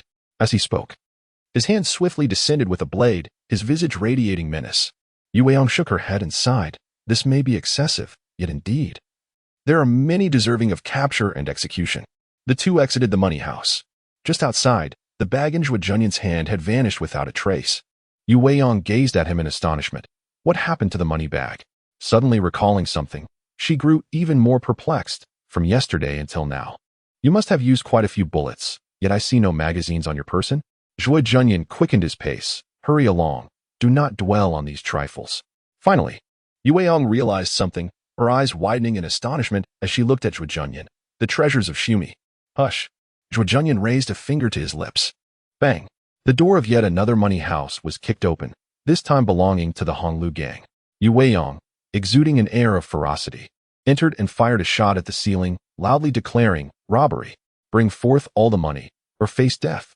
Regrettably, the weapon malfunctioned, and a single shot instantly claimed a life. Yu Weiyang thought to herself, "My apologies," her delicate face brimming with fury, yet the chill within her remained largely unspent. She discovered that when her aura was potent, she could somewhat suppress the icy power within her, becoming yet another catalyst for her rapid transformation. Thus, the term cold-blooded might be aptly described in this manner. Zhuo Junyan stood at the door with his arms crossed, observing Yu Weiyang as she adeptly fired, threatened, and plundered, commenting with a sigh, "Oh, great star, celestial fairy, and now transformed into a fierce female bandit. What a transgression! What a transgression!" While he uttered words of regret, the smile upon his face grew ever more pronounced. At that moment, Zhuo Junyan suddenly spotted something, momentarily taken aback. He approached the lifeless martial artist, seized his blade, and scrutinized it closely. Meanwhile, Yu Weiyang had swiftly completed the heist and turned to Zhuo Junyan, saying, "We can leave now." However, Zhuo Junyan remained motionless, examining the knife intently. Yu Weiyang approached, puzzled. "What is it?" Zhuo Junyan replied, "This is Jin Wuxin's blade." "What?" Yu Weiyang exclaimed in disbelief. How could Jin Wuxin's blade be found on a martial artist of the Honglu gang? Unfortunately, the martial artist lay dead from her single gunshot, leaving no opportunity for inquiry. Zhuo Junyan surveyed the surroundings and seized the money house's manager, demanding, "Where did this blade come from?" The manager trembled in terror, constantly exuding a sense of intimidation, yet Zhuo Junyan was no longer concerned. Under the imposing gaze of Zhuo Junyan, the shopkeeper exclaimed, "I do not know. He arrived just a moment ago, brandishing this knife." "Just a moment ago?" Zhuo Junyan's eyes narrowed. "Are you saying he acquired this knife only recently?" The shopkeeper nodded vigorously. "He entered with great joy, claiming it was a gift." "Who?" Yu Weiyang glanced outside. "There seems to be commotion. You should hurry." However, Zhuo Junyan paid no heed. Fixating his gaze on the shopkeeper, "Speak, who is it?" The shopkeeper finally recalled, shouting, "It is Kong Xin." Yu Weiyang was taken aback. "Kong Xin?" Zhuo Junyan turned to her. "Do you know him?" Yu Weiyang nodded. "He is the fourth of the Honglu gang, known as Kong Lao." Zhuo Junyan released the shopkeeper and strode forward. "So Jin Wuxin is in the hands of the Honglu gang. Fortunately, we have not missed them." With that, he stepped outside. Upon exiting the pawn shop, they were met with a throng of soldiers lining the street, led by an officer who pointed his sword at Zhuo Junyan, declaring, "Zhuo Junyan, you have committed treason by killing an official. Your deeds have been uncovered. Surrender at once." As his voice echoed, countless soldiers from all directions drew their bows, the air thick with murderous intent. Zhuo Junyan squinted slightly. "Is this to be a fight, or shall we converse a little longer?" Yu Weiyang snorted coldly. Adopting Zhuo Junyan's stance, her arms crossed, intrigued by the confidence he exuded. The officer sneered, "If you are willing to relinquish your weapon-making secrets, we may spare your life." Enraged, the officer commanded, "Fire." At once, a deluge of arrows rained down, the twang of bowstrings resounding like the piercing wails of death. Yu Weiyang stumbled as Zhuo Junyan swiftly kicked the door shut. With a series of thudding sounds, the wooden door was riddled with arrows. Zhuo Junyan chuckled. "I merely wished to conserve ammunition." The people within the pawn shop fled in terror to the inner rooms.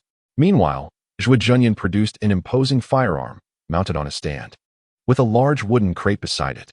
A thick belt of ammunition snaked from the gun to the crate, and the weapon boasted not one, but 6 barrels.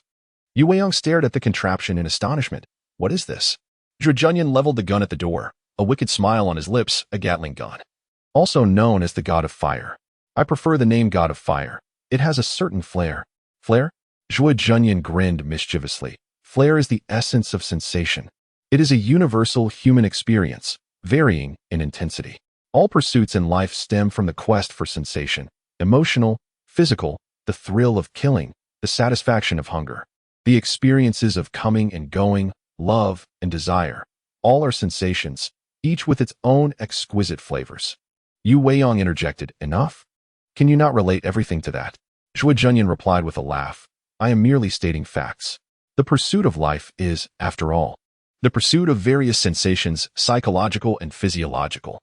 "Oh, would you like me to elaborate on the distinction between psychological and physiological?"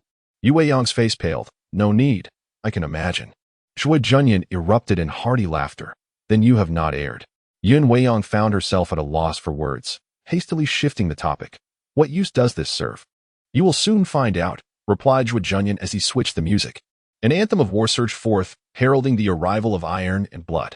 Suddenly, the door was kicked open, and a throng of soldiers poured in, fierce as wolves and tigers. The thunderous sound of gunfire erupted, crackling like popping beans. The soldiers on the long street had never encountered such a relentless barrage. They could not see what transpired within, yet witnessed a torrent of bullets slicing through their comrades, transforming into fearsome serpents of fire, obliterating the bodies of those who charged in and tearing the opposing buildings into countless fragments. The hail of bullets morphed into a metallic storm, sweeping away all in its path, leaving nothing intact. Under the might of the god of fire cannon, destruction reigned supreme, unstoppable, leaving no corpse whole. The previously menacing officer stood at the doorway, caught unawares, and was shredded into a gruesome spectacle before the eyes of many. His entrails strewn across the long street. Blood and flesh filled the vision of all, rendering them speechless. One valiant martial artist, undeterred, believed he could withstand the onslaught and executed a defensive technique, enveloping himself in a protective dome as he charged into the hail of bullets. The next moment, a torrential downpour of gunfire hammered against his shield, the sound echoing resoundingly, until the dome shattered, and the merciless bullets tore through his body, creating innumerable wounds. He was the only one not completely obliterated, yet succumbed to the blood gushing from his body, collapsing in a daze. The war's song grew ever more fervent. And amidst the crimson glow, Zhuo Junyan's smile turned increasingly sinister. A martial artist, swift as a serpent, darted overhead, narrowly evading the cannon's blast, only to witness Zhuo Junyan merely elevate the gun's muzzle, unleashing another volley of bullets. Despite his speed, the martial artist found himself with no refuge. As the rain of bullets converged into a net, descending like a colossal wall of nails, tearing him into scattered remnants, several adept martial artists, skilled in concealed weaponry, simultaneously hurled their projectiles, flying knives, poison darts, and needle rain. Yet under the barrage of bullets, they could not approach, their weapons shattered midair. Soon, they observed countless small holes bursting forth from the windows, with bullets traversing through the walls, creating a vast fan of destruction, causing even those soldiers who had not entered the buildings to scream in agony as they fell in the storm of bullets. Wave after wave of gunfire swept across the street, instantly decimating the majority of the soldiers. All were left in shock, including Yun Weiyang. Was it truly possible for bullets to travel so swiftly? As the gunfire ceased, the war song continued. The next piece began. Farewell to my concubine. I stand amidst the gusty winds. Against the roaring backdrop of the battle hymn, Zhuo Junyan dismantled the tripod, lifted the god of fire cannon, and draped the remaining ammunition chain over his body, striding forth from the bank with an imposing presence reminiscent of a Terminator. The great compassion of the Gatling gun and the wrath of the god of fire thundered forth. On the long street, a few soldiers still clung to life. Yet they stood frozen, paralyzed with fear. Armed with swords and blades, they resembled mantises raising their weapons, gesturing at the sun and moon, desperately trying to maintain their resolve, yet bereft of any will to fight. Amidst that throng of humanity, he regarded life as inconsequential, looking down upon the soldiers as mere ants. Zhuo Junyan's words were as chilling as the arrival of winter. Do you remember what I have said? Upon hearing this, no one dared to hesitate any longer. They cast aside their weapons and prostrated themselves on the ground. As one surveyed the scene, the streets were strewn with bodies. Save for the solitary figure of the god of slaughter, who stood resolute. A gust of wind swept through, carrying with it a scent of blood and an air of desolation. Though the weather remained mild, hearts were already chilled. Yu Weiyang inhaled deeply and followed Zhuo Junyan out, bowing her head and matching his pace. Her emotions were tumultuous, a cold wind rising within her. Wherever she passed, frost settled upon the lifeless bodies lining the long street, rendering the scene even more desolate and sorrowful. No one dared to obstruct Zhuo Junyan, who strode with effortless grace. He glanced at Yu Weiyang, understanding that although she had been compelled to change, it was not her true self, and in the face of such slaughter, her acceptance remained elusive. Thus, he silenced the war song and shifted to a gentler tone. In truth, this is the best course of action. The best course of action? Yu Weiyang queried, bewildered. Indeed, Zhuo Junyan affirmed. War will always claim lives. But do you know which kind of war results in the highest casualties? Yu Weiyang shook her head in confusion. Balanced warfare, he explained. Ultimately, Yu Weiyang was astute. She grasped the essence. In a conflict where forces are evenly matched, the battle will not cease until the last breath. Conversely, in situations like the present, where one side exerts overwhelming force to intimidate the enemy, casualties are minimized. Yes, she conceded, recognizing the cunning yet truthful nature of this assertion. When two forces collide, The more evenly matched they are, the more likely they will fight until the bitter end, often leading to total devastation for the losing side, while the victors also pay a heavy toll.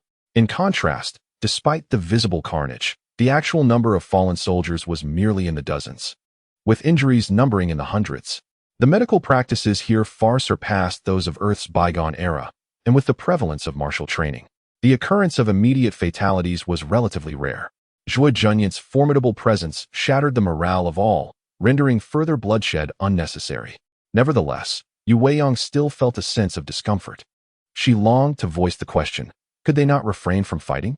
Yet, the words remained unspoken. When Zhuo Junyan demonstrated his ability to store items, she realized he was unlike anyone she had ever encountered. This man harbored immense secrets.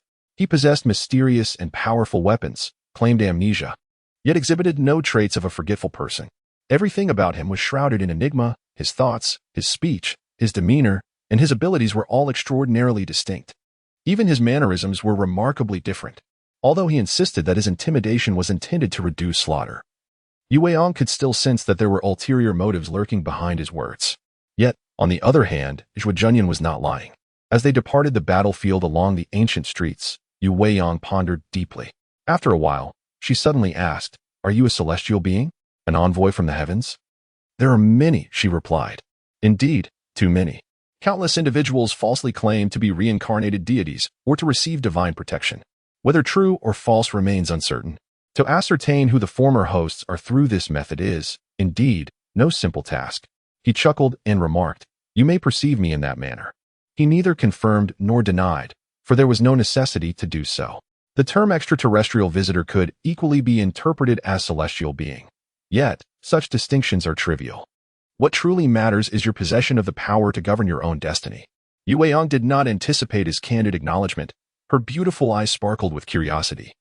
"What is your purpose? You may take your time to guess. If you arrive at the correct answer, I shall not refute you. However, remember that each inquiry allows but a single opportunity." As Zhuo Junyan spoke, he retracted the fire god cannon. At this moment, they found themselves in a secluded alley. Zhuo Junyan proceeded down the passageway until he halted at a corner. He glanced at Yu Weiyang, whose chill was swiftly dissipating. Her emotions were regaining stability, though her long hair had turned a shade whiter, rendering her visage more haggard. Zhuo Junyan advised, "Regulate your emotions, should you survive until I resolve this matter. I may be able to save you." Yu Weiyang was taken aback. The long street had grown desolate, likely frightened by the neighboring battle. Zhuo Junyan led Yu Weiyang directly to a restaurant, instructing, "Waiter." The waiter timidly emerged. "What may I serve you, esteemed guest?" "Just bring forth some good dishes." "There's no need for wine." Zhuo Junyan boldly settled into a seat by the window, gazing out at the street. He audaciously dined without a care. Yu Weiyang could only shake her head in disbelief. Yet, inspired by his composure, her own mood steadied further. After all, it was merely a matter of death. What was there to fear? She reassured herself with such thoughts. A few martial artists from the Battle Tiger Hall happened to approach from a distance and were startled to see Zhuo Junyan abruptly halt. Zhuo Junyan greeted them with a smile and a wave, causing the martial artists to flee as if they had seen a ghost. Yu Weiyang observed this scene with indifference but contemplated. The fire god cannon has consumed a considerable amount of ammunition. They will certainly consider this. Yet, they remain oblivious to how much I can carry. Zhuo Junyan remarked coldly, "How much?" "What do you mean?" Yu Weiyang inquired, her body trembling slightly. Zhuo Junyan continued, "That is merely for the fire god cannon. Is there more?" Yu Weiyang asked, astonished. Zhuo Junyan nodded. "The fire god cannon's ammunition is excessively depleting. It is only necessary for dealing with large forces. I cannot solely rely on it, hence I must possess additional supplies." Zhuo Junyan had indeed brought a truckload of ammunition. The soldiers of Rock City, even doubled, would not suffice for him to vanquish. However, Zhuo Junyan did not wish for such a scenario. All his ferocity was but a facade. Deep within, he still adhered to certain principles. He felt fortunate that the system demanded deterrent value rather than a bloodlust metric. Were it the latter, the carnage would indeed be relentless. "Well then, I shall not be merciful now," Yu Weiyang retorted with a snort. Zhuo Junyan nodded, "Indeed. Yet, I shall not exhaust my resources each time. I will strive to conserve them. I previously gifted my gun to Qi Jin, and you acquired the Pavna Witness." "Oh, that is the name of this firearm. In the future, practice whenever you have the chance. From this moment onward, we are all comrades." Yu Weiyang comprehended the situation entirely. Zhuo Junyan intended to establish a firearms battalion of his own. With this, he would possess the means to confront the world.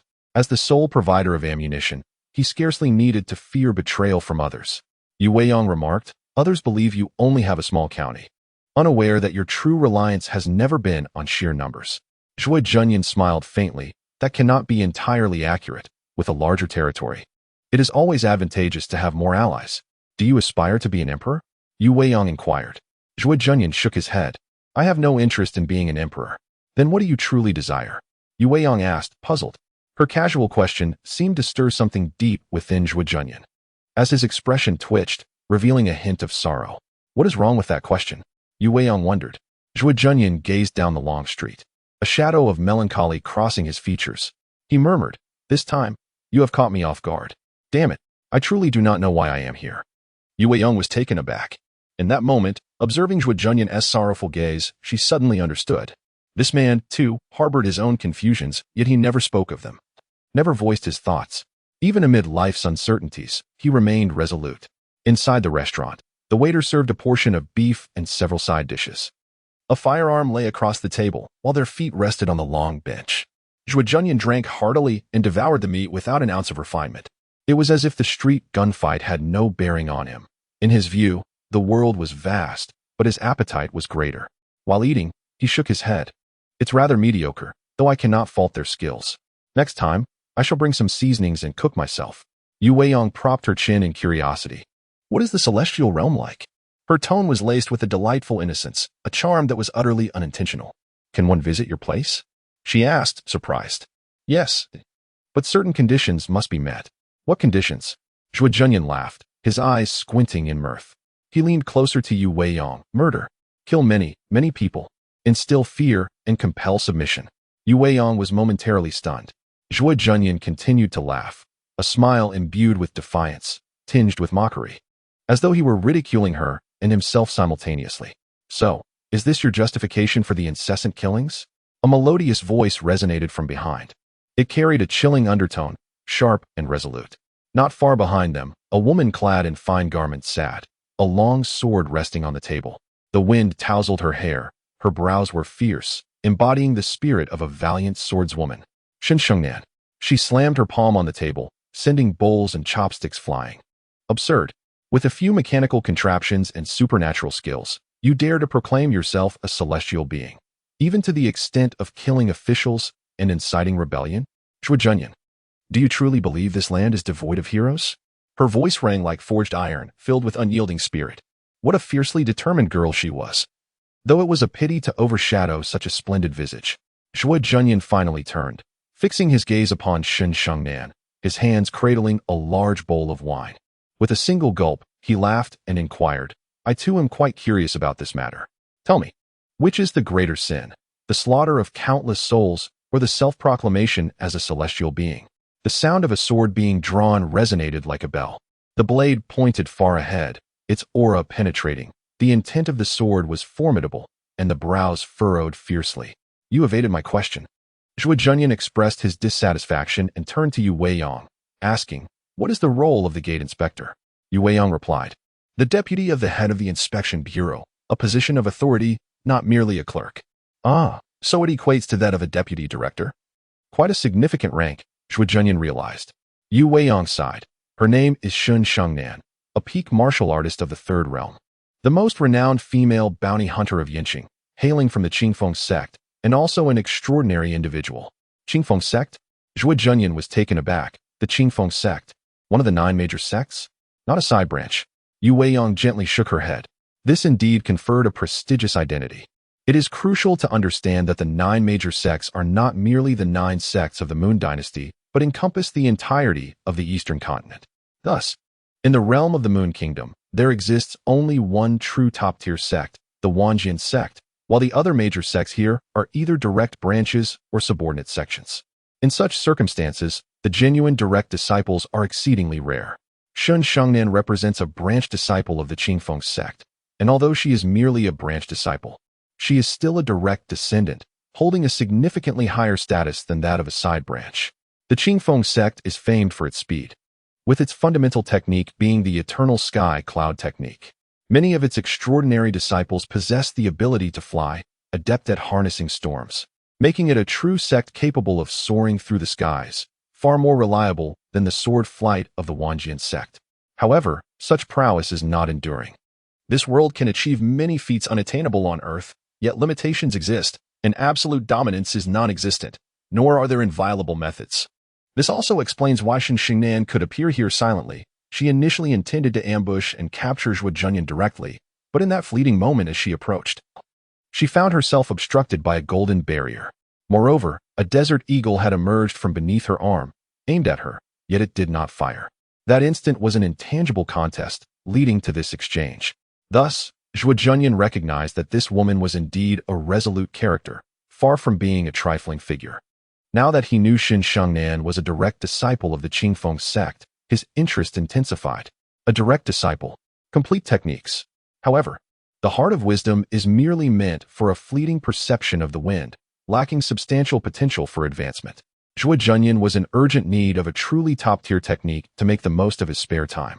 Consequently, upon hearing that Shen Xingnan was a disciple of the Qingfeng sect, his gaze became fervent.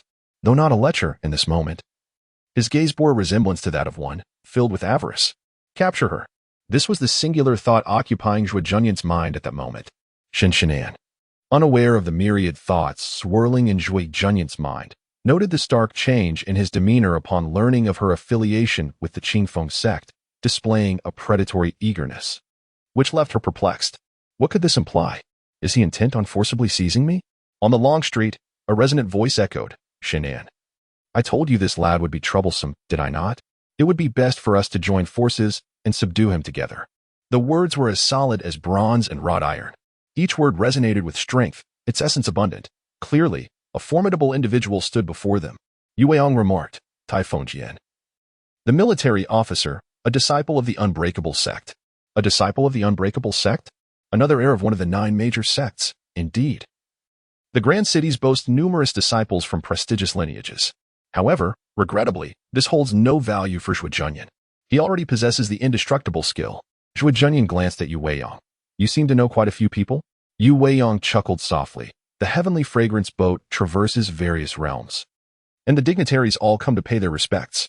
With flattery abundant, if you inquire, they shall respond. No one dares to refuse.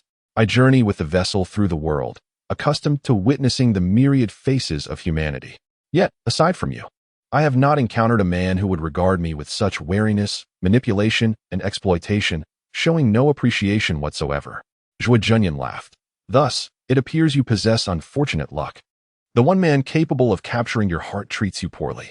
Yu Weiyang blushed deeply. Who has captured my heart? You are merely overthinking. The two continued their banter, entirely dismissing Shen Xingnan and Tai Fengjian. Shen Xingnan managed to contain herself, but Tai Fengjian could no longer restrain his impatience.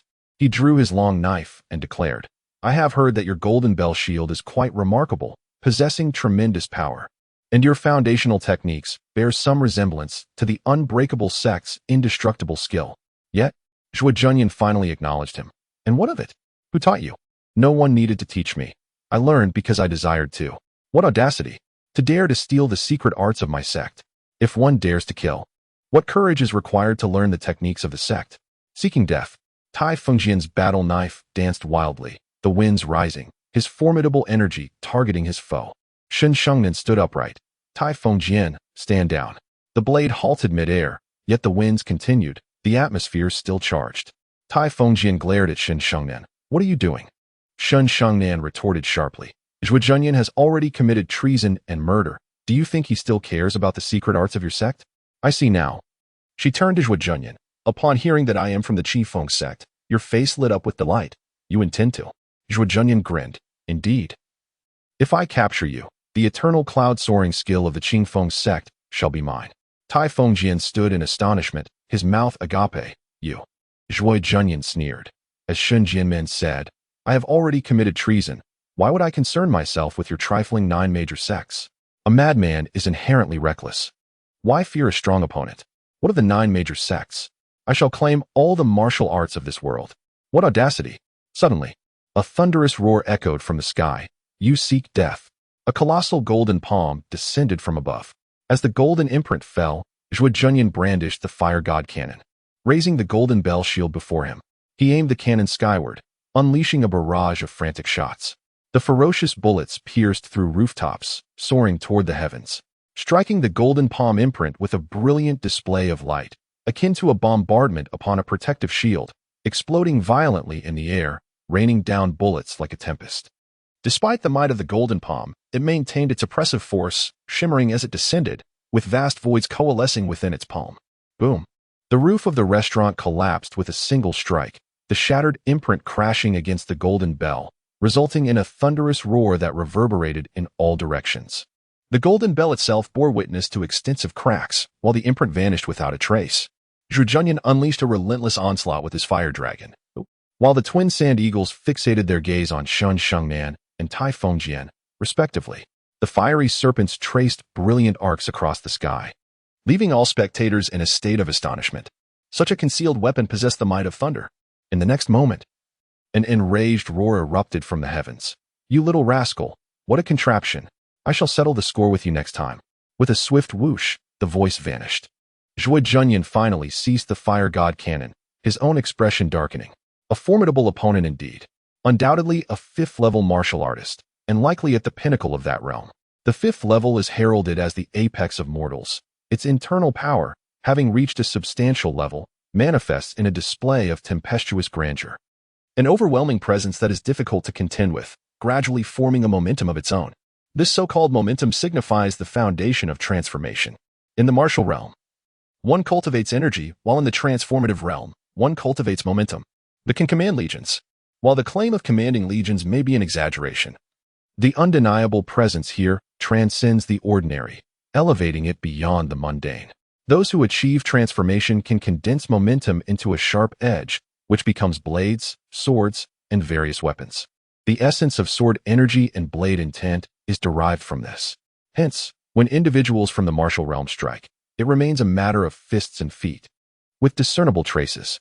Yet, upon reaching the transformative realm, there emerges a sense of detachment from the mortal coil, akin to grand strokes of ink, reminiscent of autumn winds mourning over a painted fan.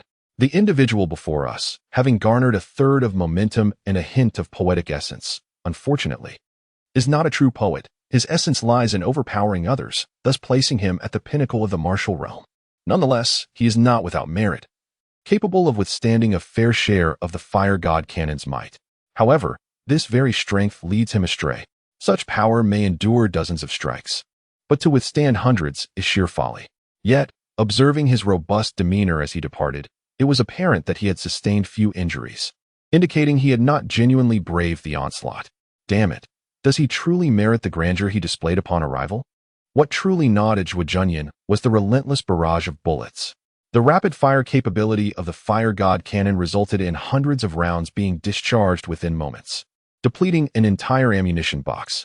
The pinnacle of the martial realm is indeed formidable, necessitating an urgent enhancement of his own abilities. Fortunately, his intimidation factor is nearing the threshold required to challenge the fourth level, and once he attains that level, he will be able to learn the most crucial defensive martial technique of the indestructible sect. Amidst these calculations, Zhuo Junyan aimed the fire god cannon at Tai Fengjian. Tai Fengjian's expression paled in an instant. If he had harbored any confidence in withstanding the previous assault, it was now entirely extinguished. He gazed incredulously at Zhuo Junyan, unable to believe that even Master Lian. Zhuo Junyan turned to Yu Weiyang. "Who is Master Lian?" Yu Weiyang replied, "It should be Lian Baochang." "What position does he hold?" Yu Weiyang shook her head. "He is not an official of Yanqing, but a preparatory elder of the Tianqin sect. The foremost figure in the locality, likely invited to deal with you." As she spoke, her gaze towards Zhuo Junyan became laden with complexity. The fact that even a master at the pinnacle of the martial realm had been repelled indeed rendered this weapon fearsome. Zhuo Junyan spat disdainfully on the ground and bellowed to the heavens. What a farcical master, all talk and no action. Once on the battlefield, he becomes a mere shadow. His words flow like a river, yet his fists are weak. In battle, he relies solely on his speed. His voice thundered across the sky, echoing throughout the city. Upon hearing this, Master Lian surely felt a wave of blood rush to his face. Turning to the two beside him, Zhuo Junyan remarked, "Shun Jianmin, Tai Xiaowei, your reinforcements have fled. It seems you may as well resign yourselves to this fate." With that, he stood resplendent in his embroidered robes, his long hair billowing, and his sword emitted a resonant hum. Tai Fengjian urged loudly, "Xingnan, go. Do not concern yourself with me." Shen Shengnan scoffed, "I have no intention of doing so." Tai Fengjian fell silent. Yu Weiyang interjected swiftly, "The Qingfeng sect possesses the floating light shadow technique, boasting speed even greater than my spirit trace step." Zhuo Junyan smiled. "Indeed, she just approached me with such swiftness." However, he elongated his tone, declaring, "Shen Jianmen, I assure you, you shall not escape." Shen Shengnan fixed her gaze on the muzzle of his gun. The fire god cannon remained aimed at Tai Fengjian, owing to the golden bell shield. Shen Shengnan could not guarantee a single lethal strike, yet she possessed ample confidence to evade before he could redirect his weapon toward her. Sneering, "Then let us see you try." She harbored the intention of provoking Zhuo Junyan to attack her, thereby creating an opportunity for Tai Fengjian's escape. Though her heart remained concerned, yet Zhuo Junyan refrained from such an action. He shook his head. "I do not claim that I can pursue you. I mean, if you flee, I shall commence a slaughter, street by street, killing anyone I encounter." What? The expressions of Shen Shengnan and Tai Fengjian shifted dramatically. Even Yu Weiyang was taken aback. Zhuo Junyan smirked. "Were you not just lamenting my boundless bloodshed and heinous crimes? Shen Jianman, as the deputy of the inspection department, you must be concerned for the populace and uphold justice. I am curious to see if you would willingly sacrifice yourself for justice." With that, Zhuo Junyan tossed a handful of coins. "For your rooftop expenses." He then strode out of the tavern, the cannon aimed at Tai Fengjian. "Step aside." Tai Fengjian silently complied. Zhuo Junyan turned to Shen Shengnan. "You too, follow me. As long as you do not flee or launch a surprise attack, I shall not harm the innocent." Shen Shengnan and Tai Fengjian exchanged glances, momentarily at a loss for what to do. Yu Weiyang whispered, "Shen Jianmin, Tai Xiaowei, it would be wise to heed his words. He is capable of following through." Shen Shengnan retorted angrily, "Yu Weiyang, how have you changed so?" At this, Yu Weiyang felt a surge of indignation. She replied firmly, "The mysterious hand Hall specializes in ensnaring the innocent, manipulating people as puppets. I speak from experience." Shen Shengnan was taken aback. "What do you mean?" Yu Weiyang's countenance grew increasingly frosty, her tone resolute. In that moment, her spirit seemed to elevate, transforming into someone entirely different than before. She strode out of the tavern, standing beside Zhuo Junyan, even producing her Pavno witness, pointing it towards a building. The implication was clear: "Dare not come, and I shall fire." Though she had no intention of actually doing so, at that moment, she had profoundly grasped Zhuo Junyan's actions. Indeed, intimidation proved far more effective than soft words and reasoning. Zhuo Junyan smiled and remarked, "Well said. If you put in the effort, who knows, I might just fall for you."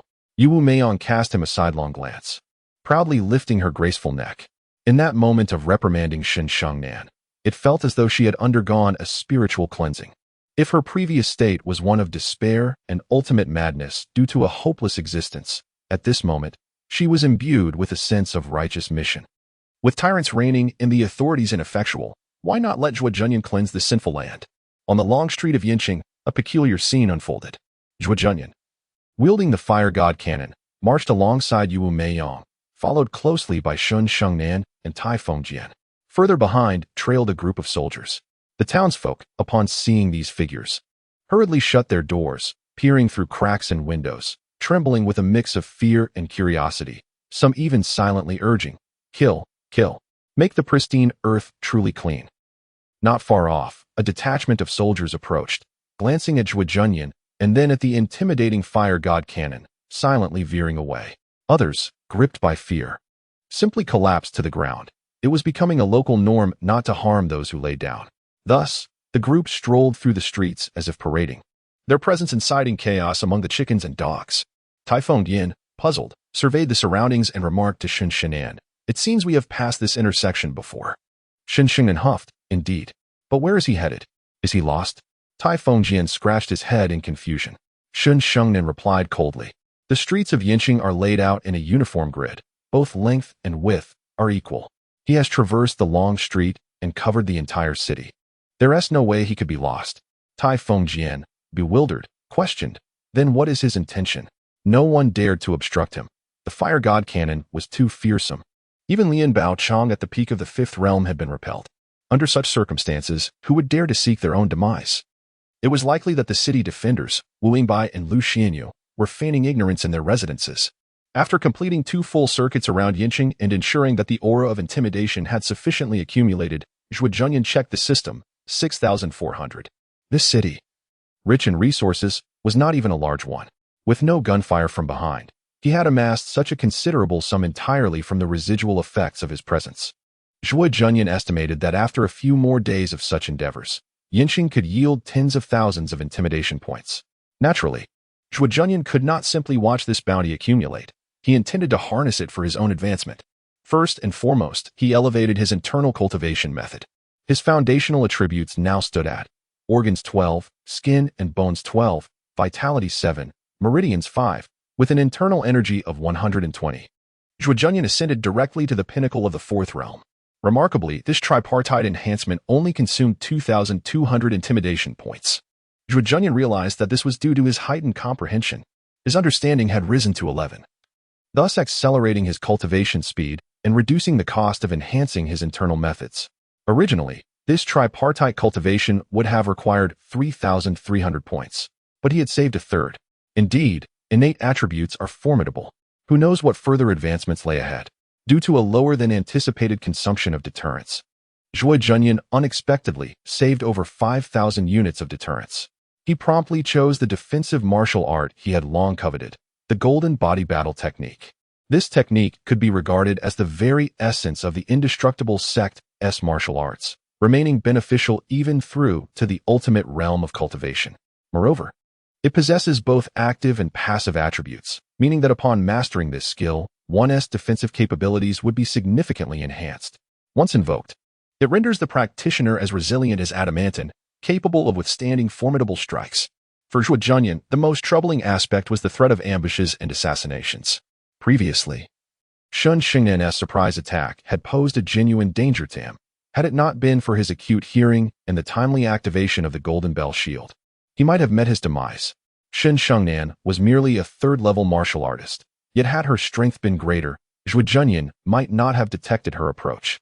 With the golden body battle technique, he would no longer need to fear being ambushed. Thus, after acquiring this martial art, Zhuo Junyan surged forward in his cultivation with unrestrained enthusiasm. Owing to his high comprehension, he spent a mere 1,500 units of deterrence to elevate the golden body battle technique to its 6th level peak. This level was not the ultimate pinnacle, but rather, it required a more advanced mental discipline to continue ascending. The path to survival. May it prove beneficial to you, Zhuo Junyan remarked casually. Yu Weiyang cast him a glance filled with complex emotions, uncertain whether it was gratitude or a sense of reproach for having withheld it until now. Without further ado, she silently consumed the elixir. Upon its ingestion, a hint of color returned to her pallid complexion. Zhuo Junyan inquired, "Is it effective?" Yu Weiyang sighed, somewhat, but not significantly. The essence of the rejuvenation pill was to heal injuries and, by extension, restore vitality. As Yu Weiyang had expended her vitality, its efficacy could only be deemed modest.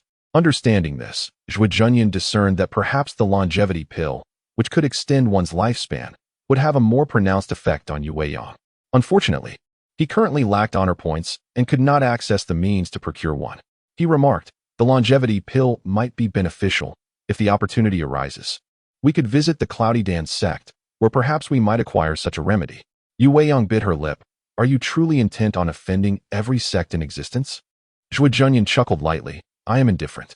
As they spoke, they arrived at a tea house. Zhuo Junyan ascended the stairs, followed closely by Shun Xingnan and Tai Fengjian, whose expressions had shifted markedly.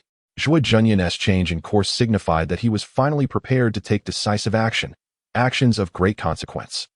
As for the nature of his intentions, the two could surmise some aspects, for directly across from this small building stood the headquarters of the Flood Gang. At that moment, Zhuo Junyan made his way straight to the 3rd floor, where a few patrons were present. Just as he was about to speak, Shin Shinan interjected. "Government officials are conducting business. Everyone must leave." Zhuo Junyan cast an irritated glance at Shun Xingnan, who invited your interjection. Shun Xingnan replied in a low voice. "Since we are ushering out guests regardless, I might as well take charge. If anyone is to dismiss them, it should be me. Your interference is unwarranted. I do not require your assistance. Something unusual is afoot." Zhuo Junyan remained silent, merely observing her. Seeing his demeanor, Shun Shengnan smiled slightly. Indeed, you were not lying. You genuinely need them to fear you. The weight of the word need hung heavily in the air. A peculiar halo glimmered in his eyes. Zhuo Junyan slightly furrowed his brow. Shin Shinan, seemingly oblivious, remarked, when you were in Huayan, you paraded about for a mere rumor. When the Zhanhu Hall sent Qi Luoxing and others to assassinate you, you displayed their corpses for 3 days. Now that you are here, you intentionally caused disturbances. You have circled the city twice, solely to instill fear in those who behold you. Everything you have done is for this purpose. Upon hearing these words, Tai Fengjian was taken aback. Only Yu Weiyang, with her keen eyes, gazed intently at Zhuo Junyan. Indeed, she had considered this, though she refrained from voicing it. Zhuo Junyan looked astonished. How intriguing. Is that the sole reason for your certainty? Did you not previously state your intention to instill fear and compel submission? Yes, I relish this sensation. No, that is incorrect. You do not relish it. You are compelled to act this way. It is a necessity, Shin Shengnan reiterated emphatically. Zhuo Junyan's expression darkened, heavy as a rainy season and as cold as winter's chill. A murderous intent surged forth. Shin Shengnan continued, you are not a bloodthirsty individual, nor one who engages in futile endeavors. Zhuo Junyan scoffed. I had no idea you held me in such high regard. You have incurred debts at the restaurant. You have not slain any innocent civilians. Up until this moment, those you have killed are either martial arts masters, gangsters, or soldiers. As for the common people, you have merely injured them, never killed. You are not bloodthirsty, yet you consistently convey an aura of savagery. This is certainly not a matter of interest. Your actions are purposeful. Thus, you are bound to this conduct. Tai Fengjian was bewildered, staring at Shin Shengnan. What are you saying? However, Shin Shengnan and Zhuo Junyan merely locked eyes. Shin Shengnan noted, your skin. What? She continued, bears a subtle golden sheen, imperceptible to the naked eye, yet cannot deceive my gaze. It is the golden body battle form, is it not? The golden body battle form? Tai Fengjian exclaimed, astonished as he looked at Zhuo Junyan. Shin Shengnan stated, he has just mastered it, right before our very eyes, and at a level surpassing yours, brother Tai. Tai Fengjian was so astonished that he could scarcely close his mouth. The fire god cannon pressed firmly against Shin Shengnan's face as Zhuo Junyan spoke with the swiftness of a gale. A large tree easily attracts the wind. Excessive speech invites peril. The consequence of flaunting one's intelligence is that I am left no choice but to eliminate you. Shin Shengnan suddenly jolted. What did I just say? The fire god cannon remained steadfast against her face. Zhuo Junyan regarded her, then glanced at Tai Fengjian, still reeling from Shin Shengnan's words. Tai Fengjian eventually came to his senses and shouted, she knows nothing. If you wish to kill, then take me instead. With that, he pulled Shin Shengnan behind him. Zhuo Junyan began to comprehend the situation. He fell silent. That was not an arcane skill. It was a dual personality. No wonder she could become the gatekeeper of the inspection office. Her other persona was a master detective. Yet, everyone misunderstood, believing it to be a supernatural ability. The crux of the matter is that Shin Shengnan has now struck at his Achilles heel. Zhuo Junyan remains indifferent to the knowledge of his spatial storage or the vulnerabilities of his weaponry. Such revelations pose no issues, as they will inevitably come to light. For the sake of intimidation, it is essential to unveil a portion of his strength, provided that such exposure does not jeopardize his own interests. However, the acquisition of deterrent power must remain concealed, for it could genuinely hinder his growth. Those in the know could exploit this knowledge, thereby preventing Zhuo Junyan from asserting his influence. At that moment, a glimmer of murderous intent flickered in his eyes. This was the first time Zhuo Junyan genuinely manifested a desire to kill. He had taken countless lives before, his heart as calm as a still pond. He understood that the deceased were either deserving of their fate or casualties of battle. Yet now, everything had changed. He was killing to silence someone. That was contrary to his principles. Thus, he found himself in conflict, compelled to consolidate his will, unleashing his murderous intent, aimed squarely at Tai Fengjian. This overt display of lethal intent did not go unnoticed by those present. Tai Fengjian, bewildered, pondered, are you truly going to kill me? No. It was Shin Shengnan's words that sparked this realization. Indeed, she could not recall what she had said, and thus, disaster loomed. She had spoken the truth. In an instant, Tai Fengjian became acutely aware, his body bristling with tension, one hand firmly gripping the hilt of his knife. Shin Shinan, sensing the shift in atmosphere, urged anxiously, Fengjian, what exactly did I say? Tai Fengjian retorted furiously, don't ask me anything. What on earth have you done to put me in this predicament? Xinxiangnan's second persona emerged without warning, behaving indistinguishably from a normal person, leaving everyone oblivious. Consequently, Tai Fengjian realized the gravity of the situation too late. He recognized the immense trouble he was in, his internal energy surging, prepared for a fight to the death. Zhuo Junyan glanced at Tai Fengjian, then at Xinxiangnan behind him, and suddenly smiled. How intriguing. He is indeed a man of sentiment and purpose. With a wave of his hand, the fire god cannon vanished. The murderous intent dissipated. Tai Fengjian stared at him with wide eyes, contemplating whether he could strike first and eliminate him instantly.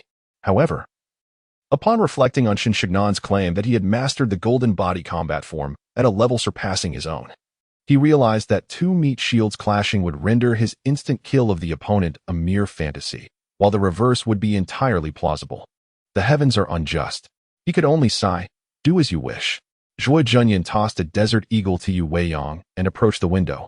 Weiyang, keep an eye on them. They must not leave. Understood. Yu Weiyang deftly disengaged the safety, her gun aimed at the two, already exuding an air akin to that of a modern special forces operative. Tai Fengjian rolled his eyes in exasperation, deciding to sit down nonchalantly. Meanwhile, Zhuo Junyan retrieved a sniper rifle, setting it upon the window ledge. He took aim at the distance, contemplated briefly, and left the gun in place before moving to the other window, addressing those below. Who has a bow? May I borrow one? A group of soldiers below, led by Tai Fengjian, dared not ascend the stairs, instead keeping watch at the entrance. They were momentarily taken aback by Junlin's request for a bow, left bewildered. What exactly is our relationship now? It seems that we are soldiers and you are the thief, does it not? Why must we wander aimlessly at your behest? And now lend you our bows and arrows? Though inwardly grumbling, a young soldier obediently ascended the stairs to hand over the weapon. Zhuo Junyan accepted the bow, testing its strength before stringing an arrow and aiming directly at the headquarters of the Honglu gang. The projectile struck the distant ground, instantly garnering considerable attention. In an instant, the empty space was filled with onlookers. Zhuo Junyan remained composed, scanning for a suitable target through the sight. Moments later, a man emerged from the back hall, striding with the grace of a dragon and the might of a tiger, exuding an imposing presence. Although Zhuo Junyan did not recognize him, his demeanor suggested he was a leader of sorts. Without hesitation, he fired. The deafening shot rang out, and the man, brow furrowing, collapsed to the ground. The Honglu gang erupted into chaos. Zhuo Junyan, it's the scarred face. The scarred killer. Many voices began to shout. Others cried out, Zhuo Junyan, why are you targeting us? It's the Zantang who holds a grudge against you. It must be Jin Wuxin. Fool, be silent. The crowd roared, creating a cacophony.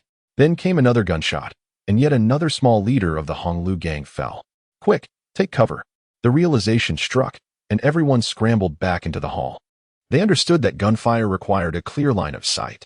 Zhuo Junyan remained unhurried, continuing to aim. At that moment, another figure burst forth from the back hall, a youthful, handsome boy, who curiously inquired, what are you all doing? The members of the Honglu gang gasped in alarm. Young master, take cover. They rushed to shield their young master. Boom. Another gunshot echoed. The fan in the boy's hand exploded. From the opposing building, Zhuo Junyan, cradling his firearm, wore a smile. He called out, spare your young master's life and hand over the person I seek, or next time, there will be no opportunity. Tai Fengjian approached the window, catching sight of the young boy. He remarked, Luo Jiaoqiu, the sole beloved son of the old gang leader. If you kill him, you will forfeit any chance for redemption. At that moment, he grasped Zhuo Junyan's intent. Looking at him, you could simply demand the person from them. Zhuo Junyan turned to Tai Fengjian. Are you truly an idiot? Have you forgotten what Xinxiangnan just said? Tai Fengjian opened his mouth, finally awakening to the realization, you need to threaten. Xinxiangnan, perplexed, sought understanding but was left helpless. She could only cradle her head. What did I just say? The Honglu gang, observing Zhuo Junyan, began to awaken to the situation. Come up, Zhuo Junyan beckoned, clearing a space. The martial artist named LV Chi leaped up to the upper floor. Upon seeing Zhuo Junyan and Yu Weiyang, he regarded Xinxiangnan and Tai Fengjian with curiosity before clasping his hands in greeting. I have the honor of meeting Mr. Zhuo. Zhuo Junyan replied, I have no taste for idle chatter. Where's the person I seek? LV Qingbai's expression turned troubled. The person is not with us. Zhuo Junyan responded. So, they were once in your possession? LV Qingbei nodded. Indeed. The Hall of War stated that Yu Weiyang and Jin Wuxin, each from our respective families, intend to use this as leverage against you. If you come to confront us, you would serve as a shield. But what happened afterward? They vanished. Vanished? Zhuo Junyan raised an eyebrow, and with that simple gesture, a chilling aura of intent emerged. Qingbai felt a surge of fear and hastily explained, "It is absolutely true. They simply disappeared without a trace, and we have no idea where Jin Wuxin has gone." When did this occur? At the hour of the rabbit today. We discovered that they were no longer with the gang. The hour of the rabbit? So that was early this morning? Zhuo Junyan exchanged glances with Yu Weiong. The martial artist at the money house took up his blade at the hour of the dragon, which means it was an hour after Jin Wuxin's disappearance. Jin Wuxin vanished in the early morning, yet by the morning, his blade had appeared at the money house, coinciding with Zhuo Junyan's rampage. Zhuo Junyan understood the situation. He smiled slightly and remarked, "Someone is attempting to use a blade to orchestrate a murder." Upon hearing this, Qingbai's countenance changed. "What do you mean?" Zhuo Junyan signaled to Yu Weiong, who then recounted the incident of discovering Jin Wuxin's blade at the money house. Qingbei trembled with agitation. "This is a setup." "Ah. Indeed. We have been ensnared in a trap," Zhuo Junyan sighed, looking skyward. "My intellect seems to have waned of late. Such a simplistic scheme eluded my notice. It appears that with increased strength, I have become somewhat reluctant to engage my mind." Yu Weiong, perplexed, inquired, "What is intellect? What is a scheme?" She sighed in exasperation. "You can connect these ideas so easily. I am truly at your mercy. I shall refrain from asking you such terms in the future." Even Shun Shengnan and Tai Fengjian were rendered speechless by the exchange. Zhuo Junyan laughed heartily, turning to Qingbai. "My apologies for mistakenly taking a few of you down. But then again, you are all members of a crime syndicate, deserving of your fate. Keep your heads on a tight leash and live boldly. Losing a few of you is inconsequential." Qingbai was left speechless. "Are you certain this is an apology?" On the third floor of the tea house, the soft light slanted through, creating a serene view. Zhuo Junyan reclined in his chair, propping one foot on it, while absent-mindedly drumming his thigh with one hand. Clearly, he was deep in thought. The others silently observed him, uncertain of what schemes were brewing in his mind.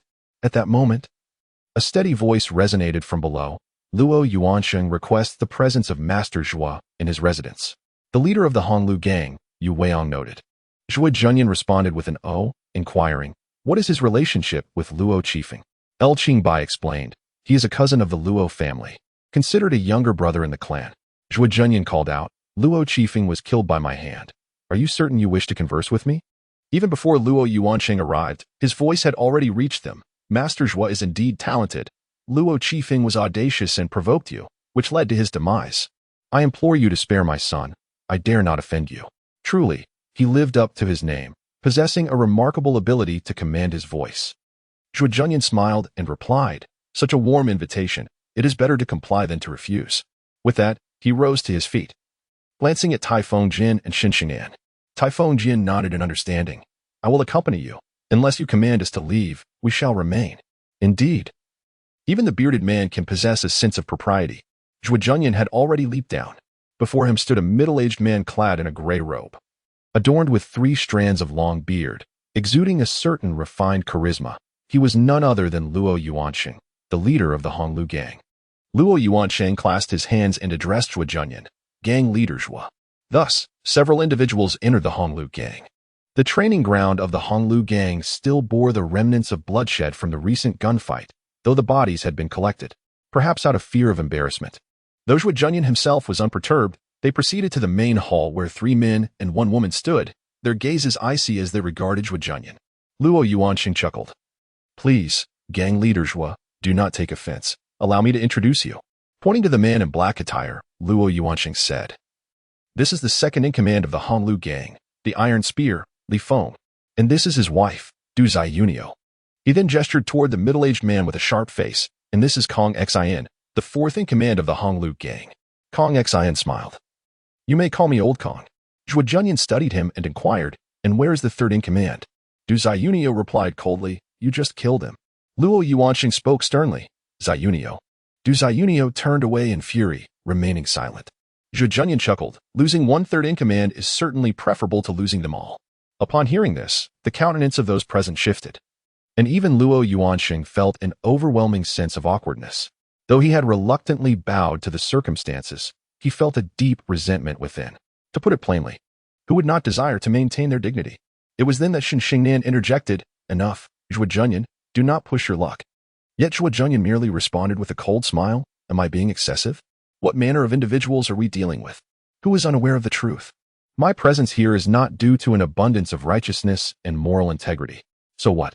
Today, you brutish lot, those who dominate with tyranny, those with hearts as dark as the underworld, wish to discuss reason, delineate boundaries, and speak of sentiments, loyalty, and law with me?"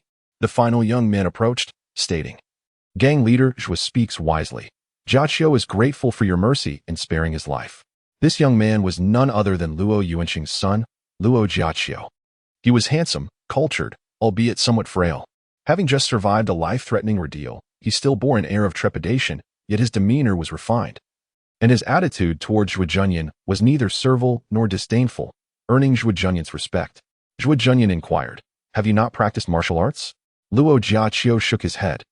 "My innate constitution is weak. Practicing would be of no benefit and might even be harmful." Zhuo Junyan strode forward and took a seat in the central chair. Embodying the presence of a master, a regal authority, he proclaimed, "I have a question I wish to pose to old Kong." The others looked on in confusion. Zhuo Junyan glanced at Yu Weiyang. Yu Weiyang, gritting her teeth in frustration, wondered when she had become his messenger. With a sense of resignation, she said, "Today, someone delivered Jin Wuxin's blade to a martial artist in the Honglu gang's subordinate money house, claiming it was a gift from old Kong." Kong Xian's expression shifted dramatically. "It was not me." Even Luo Yuanqing was taken aback, glancing at Li Feng. The second in command, Li Feng, shook his head. "This morning, old Kong and I have been within the gang. We have not ventured out." Zhuo Junyan nodded. "Chen Xingbai just informed me that Jin Wuxin mysteriously disappeared in the early hours of today." Luo Yuanqing had already grasped the situation and replied, "Indeed, someone is framing us." Kong Xian's expression darkened. "It must be Zhan Chongkong. They handed Jin Wuxin over to us." Zhuo Junyan stated, "I wish to inspect the location where Jin Wuxin is being held." The others had no objections, but Xiaonyang interjected angrily, "Zhuo Junyan, do not overstep your bounds. You have killed Luo Qifeng and San Ge, and plundered the funds from my Honglu gang. Do you truly believe?" Li Feng restrained his wife, Xiaonyang. "Do not be impulsive." When not inclined to violence, Zhuo Junyan possessed a temper that was rather placid. At this moment, he had no desire to resort to killing. He remarked lightly, "It is of no consequence." Women, lacking understanding of the situation, often harbor such sentiments. At this blatant belittlement of women, Yu Weiyang and Shen Shengnan both huffed in indignation. However, reflecting on their reaction, it only confirmed his assertion that they were indeed somewhat oblivious to the circumstances, leaving them momentarily speechless. Zhuo Junyan then inquired, "Shall we proceed now?" Luo Yuansheng took a deep breath. "Yes, we may." The group then made their way to the back hall, arriving at a tranquil courtyard, adjacent to a small room, with a patch of open space and a few saplings. It was indeed a serene and elegant setting. Zhuo Junyan surveyed the area. "Jin Wuxin was confined here last night?" Luo Yuanqing responded. "Zhan Chongkong delivered her, harboring intentions to ensnare us from the very beginning. However, at that time, we were already aware of Qi Luoxing's demise and the situation with Sheng'an." Zhuo Junyan comprehended his implication. Once the Honglu gang learned of Zhuo Junyan's past actions, they recognized him as a formidable adversary. Although Zhan Hudong sought to divert blame, they had no intention of treating Jin Wuxin as a mere prisoner. Rather, she was received with care and comfort. In essence, she could serve as both a source of trouble and a pawn. By treating Jin Wuxin well, they ensured that if the situation turned dire, there would at least be a means of retreat. It was a strategy of both offense and defense. Yet, they had not anticipated that Jin Wuxin would vanish entirely. Under the very watch of the Honglu gang, a living individual had simply disappeared. Zhuo Junyan entered the room and turned to Shen Shengnan, Shen Jianmen. "The responsibility lies with you." Shen Shengnan retorted, "My abilities cannot be activated at will. I do not know when they will manifest." Indeed, the second personality often remained uncontrollable. Zhuo Junyan said, "Then do your utmost." Shen Shengnan then stepped inside, surveying the surroundings. Even when her abilities were dormant, she still possessed a certain acuity. After a general appraisal, she noted, "There are no signs of a struggle." She then wrinkled her nose. "There is also no peculiar scent. It does not appear to be a case of drugging." Zhuo Junyan queried Luo Yuanqing, "How many guards were present at the time? Where are they now?" Luo Yuanqing sighed. They all fell unconscious, having encountered no strangers prior to losing consciousness, and upon awakening, they were completely unaware of what transpired. Shinshinan approached. Well, were their positions? Luo Yuanxing gestured towards the corners of the house, stating that anyone appearing behind another would be visible from the opposite side, leaving little room for ambush. Shun Xingnan's eyes sparkled with renewed brilliance as she shook her head, asserting that numerous techniques could achieve this, exemplified by her own swift movement.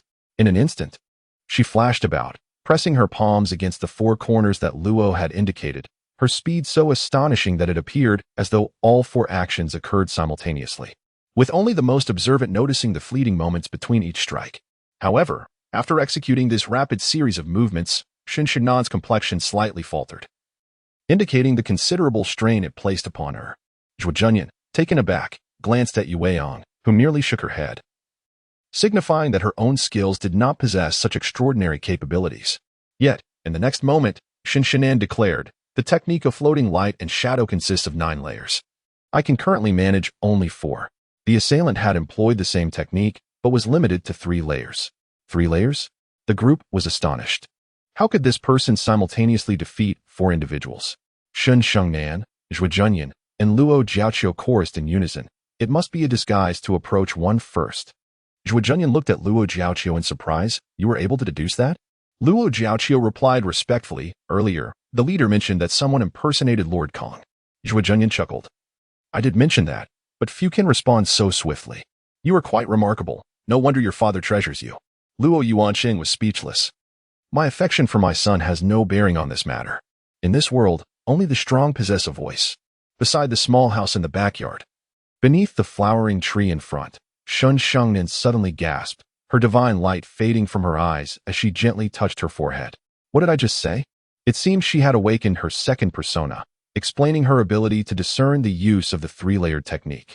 Fortunately, this matter could be discussed, and Taifeng hurriedly recounted her earlier analysis. It was merely a simple repetition, yet upon hearing it, Shun Xignan's expression shifted noticeably. 3 layers?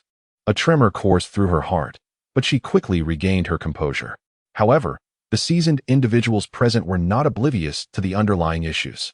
Luo Yuanxing glanced at Zhuo Junyan, who merely smiled, pretending not to notice, and suggested to Luo Yuanxing, let us have some tea. If Leader Luo is willing to put aside past grievances, I would be delighted to forge a friendship with you. Upon hearing this, Luo Yuanxing was astonished that happiness arrived so swiftly. Momentarily taken aback, he stammered, no matter. No matter. Let bygones be bygones. In the world of wandering, 2 principles prevail. One must neither value life too highly nor take offense too seriously. Zhuo Junyan's reputation for yielding in the face of adversity resonated deeply. With great compassion akin to Avalokiteshvara, the Honglu gang understood the importance of timing and prudence, daring not to dwell on past grievances. Only Du Xionyang remained unconvinced, though her husband kept a watchful eye on her.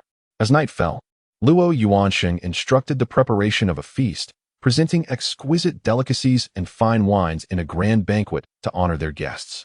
The attendees engaged in casual conversation, mostly trivial matters, yet beneath the surface, each harbored their own thoughts. As the wine flowed and the night deepened, the atmosphere grew increasingly charged. The tranquility of Yinqing has once again returned to the night, as if the events of the day had vanished without a trace. Yet behind the smiles of each person lies a profound anxiety. At this moment, Luo Yuanxing raised his cup to Zhuo Junyan and inquired, by the way, if you manage to find Jin Wuxin, what do you intend to do next? Zhuo Junyan replied nonchalantly, that would depend on the government's intentions. Wouldn't it? After all, I have been branded a rebel. Luo Yuanxing hastily waved his hand. Misunderstanding. It is all a misunderstanding. How can the leader of the Zhuo clan be considered a rebel when he has neither raised a flag nor declared a revolt? Yet, I have indeed killed officials. His words, though spoken with righteous fervor and sincerity, might lead one to believe that Zhuo Junyan was a longtime friend of those he had slain. Had they been unaware of the actual events? Zhuo Junyan chuckled softly. In truth, I am indifferent. I mean, if they desire peace, then peace it shall be. However, do you not realize that the issue lies elsewhere? Luo Yuanxing was taken aback. Zhuo Junyan continued, the crux of the matter is, they do not yet fear me. Upon hearing this, Luo Yuanxing, Li Feng, Dou Ziyunio, Kong Exine, Luo Jiaoqiu, and others all slightly changed their expressions. Zhuo Junyan went on. The reason I trust you is that the Honglu gang has already shifted its stance, but the Zhanhu Hall has not. Having been here for some time, they should have received word by now, knowing that I am a guest here. They ought to understand that I am not one to pursue a vendetta to the bitter end. Therefore, coming to see me at this juncture would be their wisest choice. Zhuo Junyan scoffed. You expect the governor and the chief of guards to meet with you? Zhuo Junyan, you are rather presumptuous. This time, even Li Feng and Luo Yuansheng did not intervene. In truth, had Zhuo Junyan been a person lacking in discernment, she would have been dismissed long ago. Her presence here serves a purpose, as she is well suited to voice sentiments that others might find inappropriate. Someone must play the role of the villain. And it is best if that person holds a position of status without wielding power. Zhuo Junyan fits this role perfectly. Zhuo Junyan was aware of these dynamics and took no offense, merely gazing into the distance where the night enveloped the surroundings. The streets were dim, devoid of light, and the moon hung faintly in the vast sky. The wind howled, and the night deepened. What a night for bloodshed. A tempest of violence looms. He peered outside. His gaze deep and shadowy. 20 individuals had arrived outside, which was rather few. Perhaps there were others I cannot detect. Excellent. I can engage in a thrilling battle and relish in the carnage. With the enemy chief unyielding, my resolve grows ever bolder. Should I attain both, a fierce confrontation shall ensue. With that, a smile crept upon his lips. A chill swept through the crowd. This man is not to be underestimated. Not only is he formidable, but he is also cunning. He cannot be outsmarted. Luo Yuansheng quickly interjected. They are from the Zhanhu Hall. They have not entered. There is no cause for concern here. Master Zhuo, please enjoy your meal. He personally served dishes to Zhuo Junyan. As the impending battle drew near, an awkward atmosphere pervaded the space. Instead, Luo Jiaoqiu remarked with a smile, Master Zhuo is assured in his strategy. This battle is bound to end in victory. Should you prevail, peace shall return to Yinqing, which is a commendable outcome. Jiaoqiu wishes Master Zhuo a triumphant campaign. Luo Yuansheng shot a glare at his son. Is that something you are fit to say? Although Luo Yuansheng lowered his head before Zhuo Junyan, such words were not to be uttered, should Zhuo Junyan meet with defeat. The repercussions of such statements could be troublesome. Luo Jiaoqiu had always been articulate, so it was surprising that he would speak such provocative words at this moment. Zhuo Junyan, taken aback, remarked, You seem quite supportive of me. Luo Jiaoqiu cast a glance at his father, his head slightly bowed, and replied, Jiaoqiu has suffered from ailments since childhood and has been unable to practice martial arts, often ridiculed and unacknowledged. Today, for the first time, someone has said that Jiaoqiu is commendable. His voice gradually diminished. At that moment, the crowd paused, and Zhuo Junyan understood, nodding in agreement. Indeed, in a world that reveres martial prowess, strength reigns supreme. Those who cannot cultivate martial skills are deemed worthless and looked down upon. No matter how hard one strives or how gifted one may be, the only response is often a sigh or disdain. You must feel a sense of injustice in your heart, do you not? What significance does martial strength hold when governance requires sagacious individuals? Yet, in a dynasty that weighs merit solely through martial achievements, it is unjust that even civil officials must engage in martial training. Luo Jiaoqiu did not expect Zhuo Junyan to articulate this, staring at him in astonishment. In that moment, he felt that only Zhuo Junyan could comprehend him.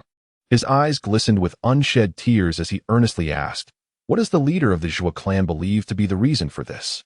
Zhuo Junyan scoffed. Is it not due to the size of one's fist that grants one the power to speak? The truths of this world do not hinge on right or wrong, but rather on who holds authority, regardless of the multitude of reasons one may present. Without the backing of martial strength, they are rendered futile. Before the Tang dynasty, personal martial prowess was insufficient to overturn the world. Hence the prevalence of rules and the respect accorded to scholars. After all, the one who thinks governs the one who acts. After the Wuzhou, the world underwent a transformation. Warriors with formidable strength could face hundreds. Once one can speak with their fists, who cares for reason? Those who oppose. Zhuo Junyan mimicked a downward slicing gesture. His imposing presence palpable, can be dealt with decisively. Such is the nature of the world. It was evident that Zhuo Junyan's position here was not merely a result of reason and rules. He chuckled. Are you advising me? Luo Jiaoqiu lowered his head. I dare not. Zhuo Junyan waved it off. It matters not. To others, I may seem overly arrogant, yet I consider it commonplace. Tai Feng, harboring private thoughts, mused, indeed. One must instill fear. Though he did not understand the utility of intimidation, he recognized Zhuo Junyan placed great importance on it. He relished the notion of others fearing him.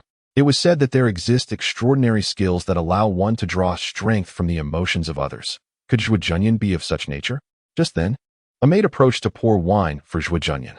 In her haste, she overfilled the cup, spilling wine all over him. Luo Yuanxing fumed. What manner of service is this?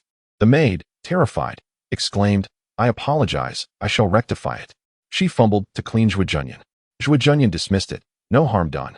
At that moment, however, the maid produced a gleaming dagger from her hand and lunged at Zhuo Junyan's neck with blinding speed, aiming for a fatal strike. As he stepped out of the gates of the Flood Dragon gang, he was confronted by 3 formidable men bound in chains. Each of them was tall and robust, resembling giant beasts, their blood-red eyes glaring at Zhuo Junyan. Had it not been for their restraints, they would likely have charged at him. A familiar crimson glow flickered upon their foreheads, the red hexagram crystals. It was evident that they still believed these undead aberrations could contend with him. Although Zhuo Junyan had eliminated one of them the previous day, it had cost him a considerable amount of ammunition. The War Tiger Hall must have deemed that sheer numbers could compensate for quality, believing they could still subdue Zhuo Junyan. Most critically, these artificially created aberrations exhibited no fear of death or pain and were willing to charge forward. As long as they could absorb Zhuo Junyan's firepower, they would create opportunities for others, or perhaps even tear him apart themselves. However, this also indicated one crucial fact. Gui Xiaomao was not one of their own. If Gui Xiaomao had belonged to them, they would have known that with his indomitable battle body, Zhuo Junyan could not be vanquished in such a fleeting moment. At that moment, as Zhuo Junyan made his appearance, a figure emerged from the tea house across from him, the young man who had used darts to disarm Zhuo Junyan's desert eagle the night before. The young man fixed a venomous gaze upon Zhuo Junyan, saying, Zhuo Junyan, I, Zhou Yuan, have yet to encounter anyone as arrogant as you in the world of martial arts. It was customary to make bold declarations before a battle, and those who faced defeat often resorted to threats. Occasionally, there were clever individuals who would switch from bravado to timidity. Unfortunately, against Zhuo Junyan, such tactics were futile and devoid of meaning. Zhuo Junyan interrupted him, asking, Where is Zhang Changkong? Zhou Yuan hesitated for a moment before responding fiercely. If you can survive this ordeal, you will naturally meet the Hall Master. Zhuo Junyan replied solemnly, I have always heard that Zhang Changkong is a man of valor, fierce in battle, possessing a unique battle intent that drives him to charge to the front lines. As long as his fighting spirit remains undiminished, he grows stronger with each conflict. Hence, he has never relied on others to lead the charge. Yet, here we are, with him silent yesterday and still hiding today. This so-called grand ambition and resounding battle spirit turns out to be nothing but empty rhetoric and self-aggrandizing nonsense. A roar erupted like thunder. With that cry, a furious, lion-headed man appeared at the window, Zhang Changkong, the leader of the War Tiger Hall. He furiously pointed at Zhuo Junyan, exclaiming, You. But before he could finish, Zhuo Junyan had mysteriously brandished a peculiar object resembling a metal tube, resting it on his shoulder and pulling the trigger aimed at Zhang Changkong. In the next instant, the cylindrical device expelled a projectile engulfed in flames. Realizing the imminent danger, Zhang Changkong leapt into the air, shattering the rooftop as he did so. Below, an explosion erupted, flames soaring skyward, and a terrifying shockwave radiated outward. Fortunately, he was a formidable figure at the 5th level, possessing immense strength. While in midair, he activated a defensive technique to mitigate much of the force. Nevertheless, he still coughed up a mouthful of blood from the tremendous impact. What a terrifying force! Zhuo Junyan aimed the rocket launcher at the 3 chainbound men and fired another rocket. At that moment, the 3 men had just charged out, and a rocket struck the one in the center, resulting in another massive explosion that engulfed them in a torrent of flames. The 3 individuals possessed immortal physiques and extraordinary regenerative abilities. However, the relentless flames inflicted continuous burns, reducing them to ashes, rendering even the mightiest of healing powers futile. Curiously, even as they approached incineration, these 3 fire beings remained oblivious to pain, pressing forward with unwavering resolve. Zhuo Junyan activated the golden bell shield, keeping them at bay, and exclaimed with a hearty laugh, These wretched sweet potatoes and rotten eggs may appear ferocious, but in truth, they are riddled with vulnerabilities, completely incapacitated by the mere touch of fire. As he spoke, the rocket launcher vanished, replaced by a sniper rifle, aimed directly at the recently landed Commander Zhang Changkong, resulting in a single shot. With a cry of agony, Zhang Changkong discovered a gaping wound in his leg. Yet, he had already initiated his defensive martial technique, preventing the shot from shattering his leg as it had done to others, and the hole was not excessively large. This prompted Zhuo Junyan to commend him. Indeed, formidable individuals are truly impressive.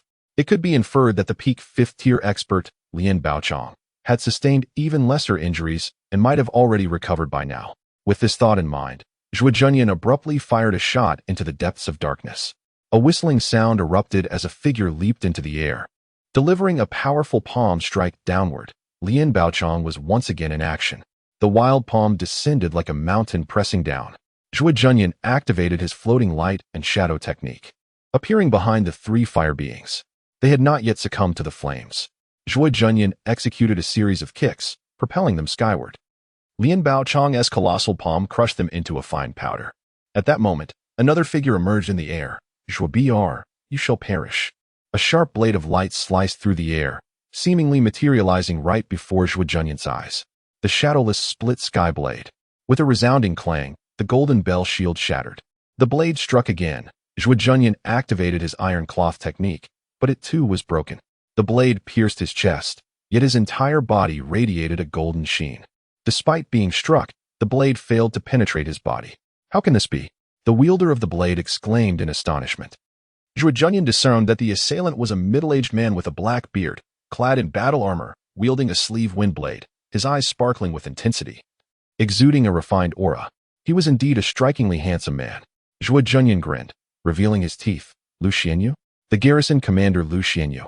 At the early stage of the fifth-tier realm, this man wielded his blade fiercely, moved swiftly, and was ruthless in heart and hand as a garrison commander. He favored ambush and assassination above all. Zhuo Junyan conjured the fire god cannon once more, unleashing a barrage of fire toward Lu Xianyu.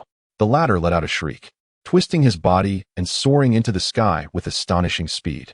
Bullets whizzed through the air, fire serpents erupting in pursuit of Lu Xianyu. A colossal hand reappeared in the sky, forcefully suppressing the rain of bullets. Zhuo Junyan pushed off the ground with great force, retreating swiftly. Faced with three fifth-tier experts and a cadre of skilled warriors, he could not afford to engage directly. He dashed through the blazing tea house and onto the next street, where a dense hail of arrows descended upon him. Zhuo Junyan's body glowed with golden light, deflecting the arrows as he surged into the next building. He was focused on moving forward, with no time to consider the threats behind him. He refrained from firing the fire god cannon, which emboldened his pursuers as Lin Baochong and Lu Xianyu had already landed. Lin Baochong, an elderly man with white hair, stood firm on the ground, exuding an imposing presence akin to towering mountains and deep abysses. With a voice filled with authority, he declared, "You little rascal, let's see how far you can run." He unleashed a powerful strike known as the Xiantian palm, sweeping across the vastness with a formidable force. His entire life had been dedicated to mastering the art of palm techniques. His hands could shatter stone and jade, yet he never anticipated that today he would be injured by Zhuo Junyan, leaving him with a wound. Despite his efforts to heal, he found his movements constrained and the might of his palm diminished. Consumed by rage, he was determined to eliminate Zhuo Junyan. Zhuo Junyan, fortified by the golden bell shield, iron cloth shirt, and golden body, found himself under triple layers of defense. However, he soon witnessed Lin Baochong's palm shatter through his protective layers, striking him hard on the back. Zhuo Junyan spat blood and was propelled into a building across the way, momentarily disappearing from sight. Lin Baochong raised an eyebrow, preparing to charge in. Lu Xianyu called out, "Wait, this boy is cunning." Zhang Changkong grimaced, "My leg is injured." Lu Xianyu felt a surge of frustration. Zhang Changkong, an extraordinary individual, had once been a fierce warrior, charging into battle without retreat. Yet, with time, he had changed. Since becoming the leader of the Battle Tiger Hall, he had indulged in a life of luxury, losing the fervor of his earlier days. Though he still fought valiantly, he only did so against opponents he deemed sufficiently weak. If faced with a formidable adversary, he would not risk his life recklessly. Injured leg? Lu Xianyu thought bitterly. Years ago, you endured 108 strikes from the 18 bandits of Yunxiao Mountain, emerging victorious despite being battered and bloodied. Now, a mere leg injury halts your progress? Such is the corruption of ambition. It was a lamentable fate for a once proud warrior and a powerful practitioner of extraordinary skills. Without further words, Lu Xianyu gestured with one arm, commanding his subordinates. "You all go." Reluctantly, a group of soldiers entered, only to be met with a thunderous roar from within the building as the fire god cannon discharged once more. A barrage of projectiles tore through their ranks, leaving the remaining soldiers too frightened to advance. Lien Baochang sneered. It seems this is all they can muster. A vortex of power began to coalesce in front of him. This formidable skill, the infinite sea vortex, harnessed the profound inner energy of a peak martial artist to deflect incoming attacks. Lien Baochang, seasoned in combat, understood that with such overwhelming firepower as the fire god cannon, resisting head-on would be futile. Evasion was the most prudent choice. Not known for his speed, his station did not permit him to be outmaneuvered by Zhuo Junyan, so he opted for this strategy. Moreover, he enveloped himself in an additional layer of protective energy, the Heavenly Heart Shield, before dashing forward, ready to deliver a fatal blow to Zhuo Junyan. Yet, as he charged into the building, he heard a faint crack beneath his feet, as if he had stepped on something unexpected. Puzzled, he had no time to react before a violent explosion erupted from below him. Tonight, the city of Yinqing was destined for turmoil once more. A heart-wrenching wail resonated through the vast sky, emanating from Lien Baochang, as a figure soared into the air, showering the surroundings with a deluge of crimson. Brother Lien, Lu Xinyu cried out in shock and sorrow. His keen perception allowed him to discern the horrifying truth. Lien Baochang's legs were utterly devastated. The lower limbs were reduced to a grotesque mash of flesh, with the calves entirely obliterated, leaving only bones in their wake. How could this be? He had meticulously prepared all defenses beforehand. Why then? Before he could comprehend the gravity of the situation, a fiery dragon erupted from the building, relentlessly pursuing Lien Baochang. Severely injured, Lien's vital energy plummeted, and his agility was drastically hampered, rendering him unable to evade with ease. A torrent of bullets rained down upon him. Lien Baochang desperately attempted to fortify his defenses, yet all were effortlessly dismantled by the devastating fire god cannon, shattering and annihilating his protections. His body was instantly riddled with countless bullets, rendering him a mere sieve. Lien Baochang plummeted heavily from the sky, his anguished cries echoing, "Save me!" Despite being on the brink of death, like a tenacious centipede. He clapped his hands and leaped once more, attempting to flee by sheer will. In the next moment, a rocket soared through the air, crashing into him with a deafening roar. Amidst the chaotic explosion, half of Lien Baochang's body was obliterated. Such grievous injuries would spell doom not just for a peak martial artist, but even for a master in the transformation realm. Within the fiery maelstrom, Lien Baochang lamented. "Zhuo Junyan." A frigid voice responded, "Indeed, it is I, the scarred-faced reaper, Zhuo Junyan, who has brought about your demise. If you possess any valor, summon your sect for vengeance."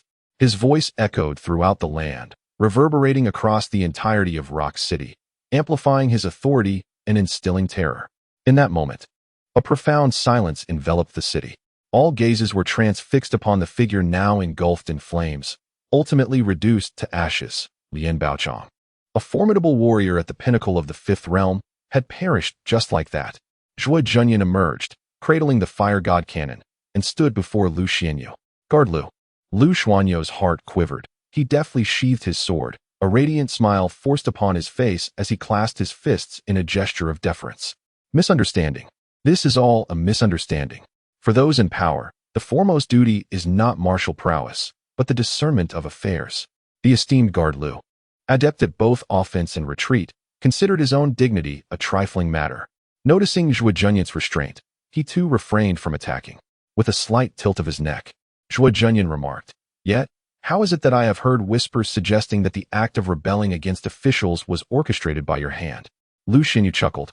"I was merely deceived by the ploys of Zhang Changkong. However, this matter has yet to be reported and can be resolved." "Is that so?" Zhuo Junyan's eyes narrowed slightly. At that moment, Zhang Changkong's voice resonated from the headquarters of the Honglu gang. "Scar-faced wretch, do you truly believe you have triumphed?" Lu Xinyu turned in astonishment, only to find Zhang Changkong emerging, gripping someone in his hand. Yu Weiyong. He had actually captured Yu Weiyong. Zhuo Junyan furrowed his brow. "Luo Yuansheng, that old rascal, truly is unreliable." Luo Yuansheng, though merely at the fourth tier, undeniably lacks the prowess of Zhang Changkong. Yet, the Honglu gang is not devoid of exceptional talents. The deputy leader, Li Feng, and his wife are both extraordinary beings, also at the fourth tier, and reputedly possess strength that surpasses that of Luo Yuansheng. However, Luo Yuansheng's cunning nature, coupled with the formidable wealth and influence of the Luo family, has secured him the position of leader.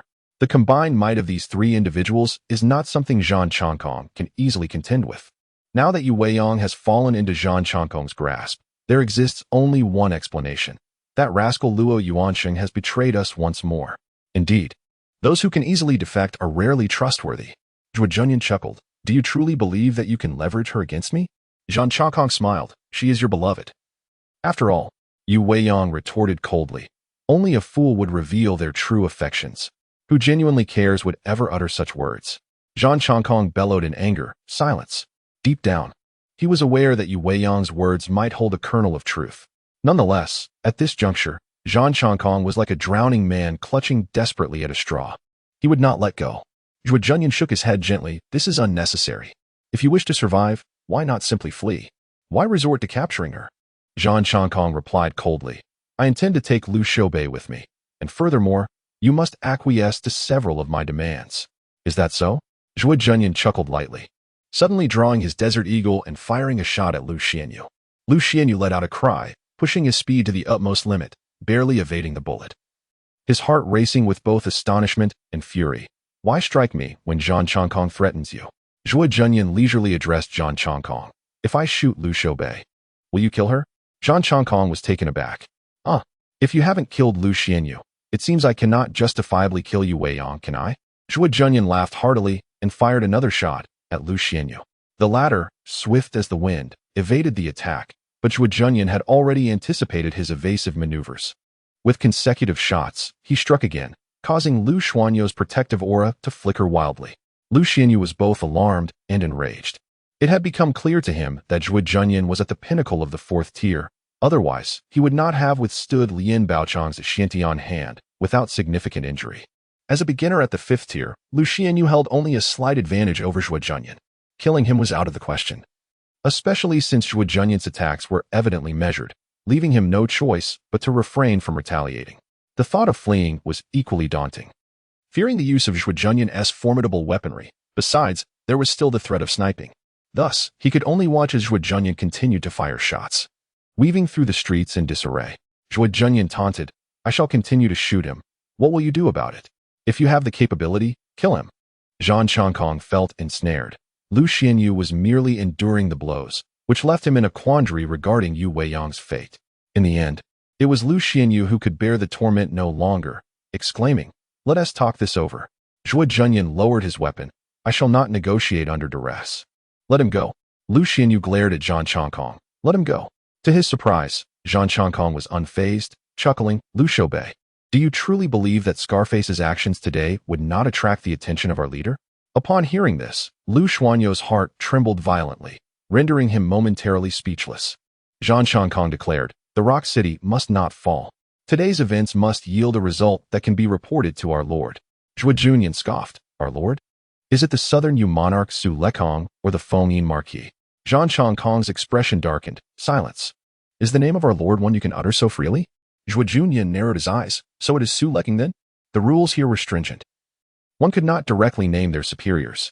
Intentionally mentioning the southern Yu monarch while omitting the Fengyin marquis name was a cunning test. And Zhang Chongkong was momentarily taken aback by Zhuo Junyan's craftiness.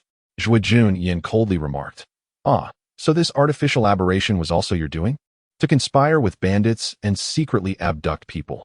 Indeed, the officials of this world are one and the same with the outlaws. Zhang Chongkong tightened his grip on Yu Weiyang's throat. Surrender your weapons and reveal the method of creation, or face death.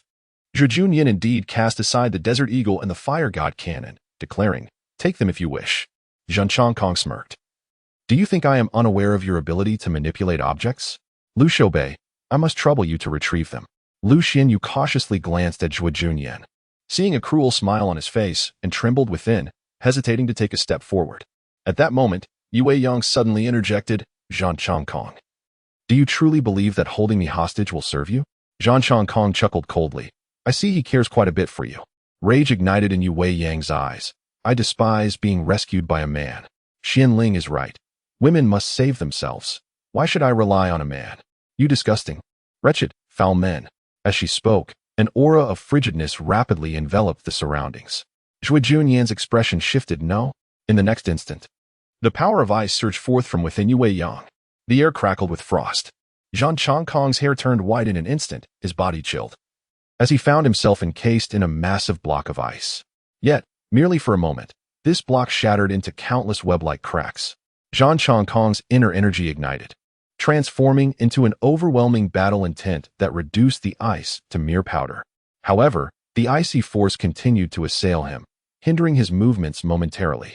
Simultaneously, the two desert eagles sprang to life, and the fire god cannon erupted, unleashing a cacophony of gunfire that struck Zhang Chongkong's body, causing blood to spurt violently. Unable to harness his inner energy for protection, in a fleeting moment, Zhang Chongkong's form was torn into innumerable fragments. At that moment, Zhuo Junyan charged forward, delivering a powerful punch towards Lu Xianyu. Get away. Lu Xianyu let out a startled cry as he leapt into the air. Witnessing Zhuo Junyan embrace Yue Yang, his thoughts racing, and without a moment's hesitation, they vanished into the sky. How?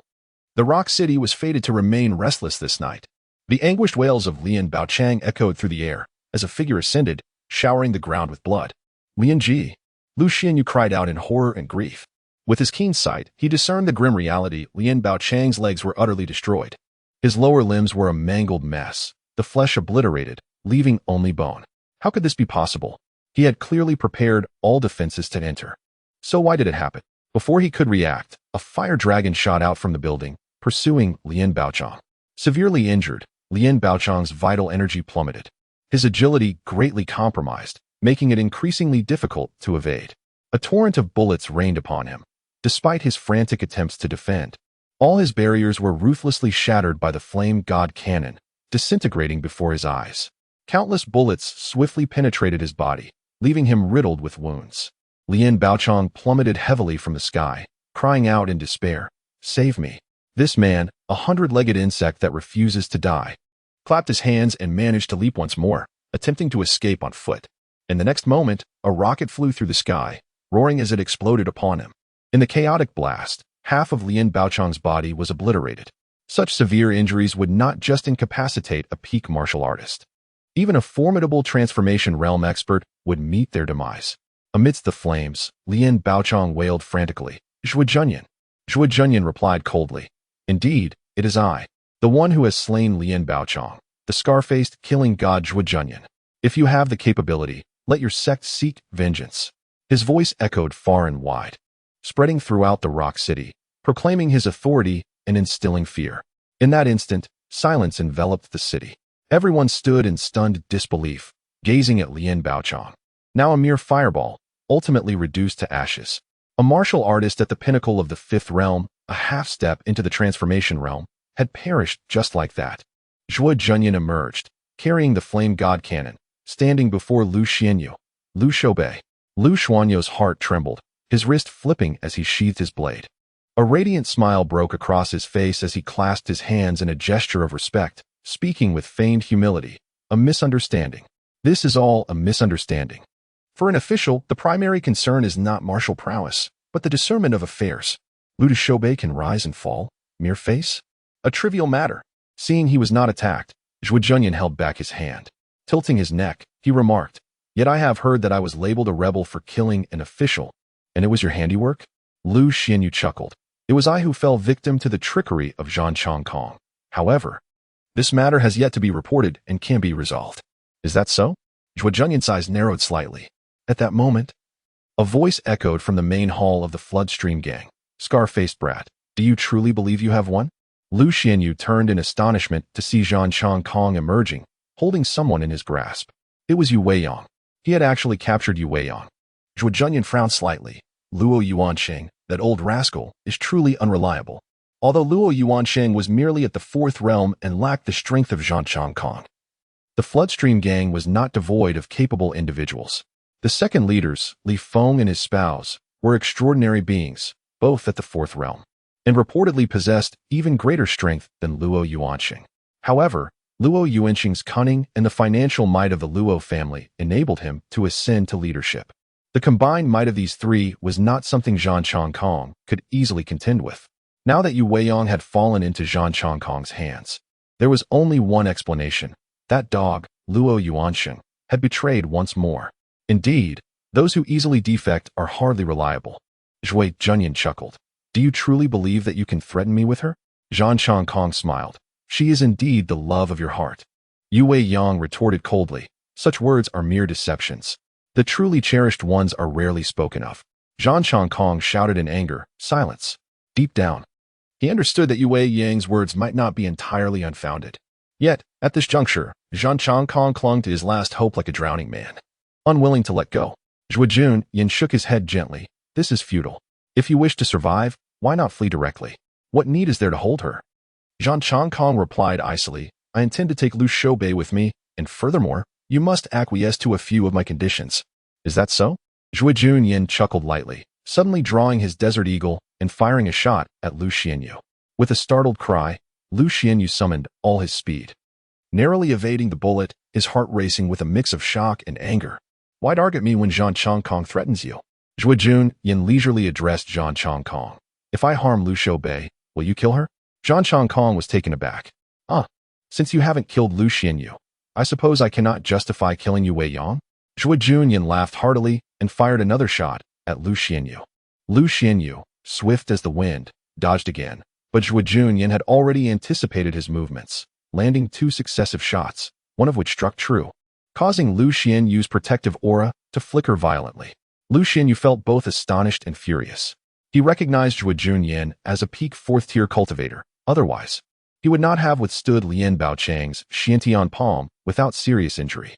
Being a mere initial 5th tier, he was not significantly stronger than Zhuo Junyan.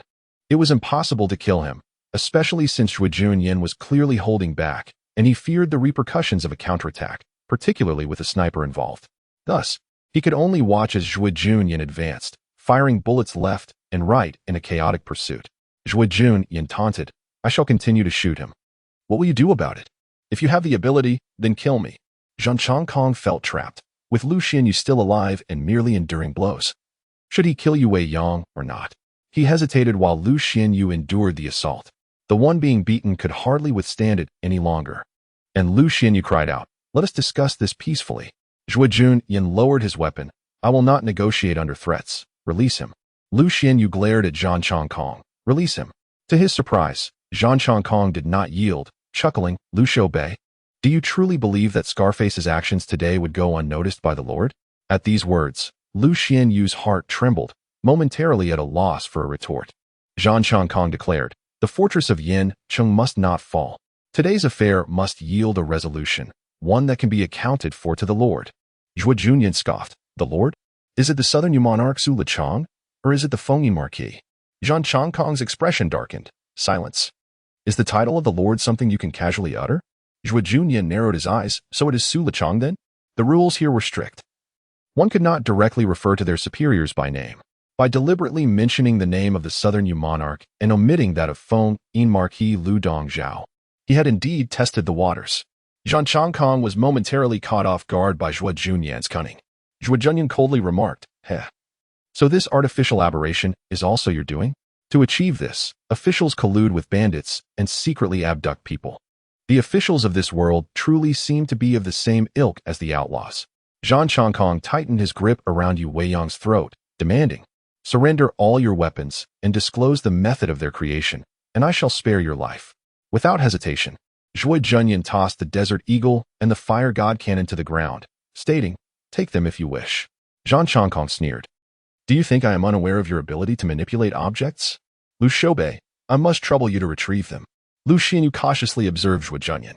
Noticing the cruel smile on his face, which made his heart tremble, he hesitated to take a step forward. At that moment, Yue Yang suddenly exclaimed, Zhang Changkong, do you truly believe that holding me hostage will be of any use? Zhang Changkong chuckled coldly. I can see that he is quite concerned about you. A flash of fury ignited in Yue Yang's eyes. I despise being rescued by men. Xianling was right. Women should save themselves. Why should I rely on men for salvation? You disgusting, vile, wretched men. As she spoke, an overwhelming chill surged forth. Zhuo Junyan's expression changed in alarm. No. In the next instant, an icy force erupted from within Yue Yang. A cacophony of ice enveloped the surroundings, a flurry of snow swirling wildly. Zhang Changkong's hair turned white in an instant. His body chilled as he found himself encased in a massive block of ice.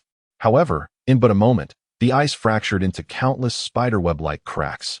Zhang Changkong's inner energy ignited like a raging flame, transforming into a fierce battle intent that shattered the ice into mere powder.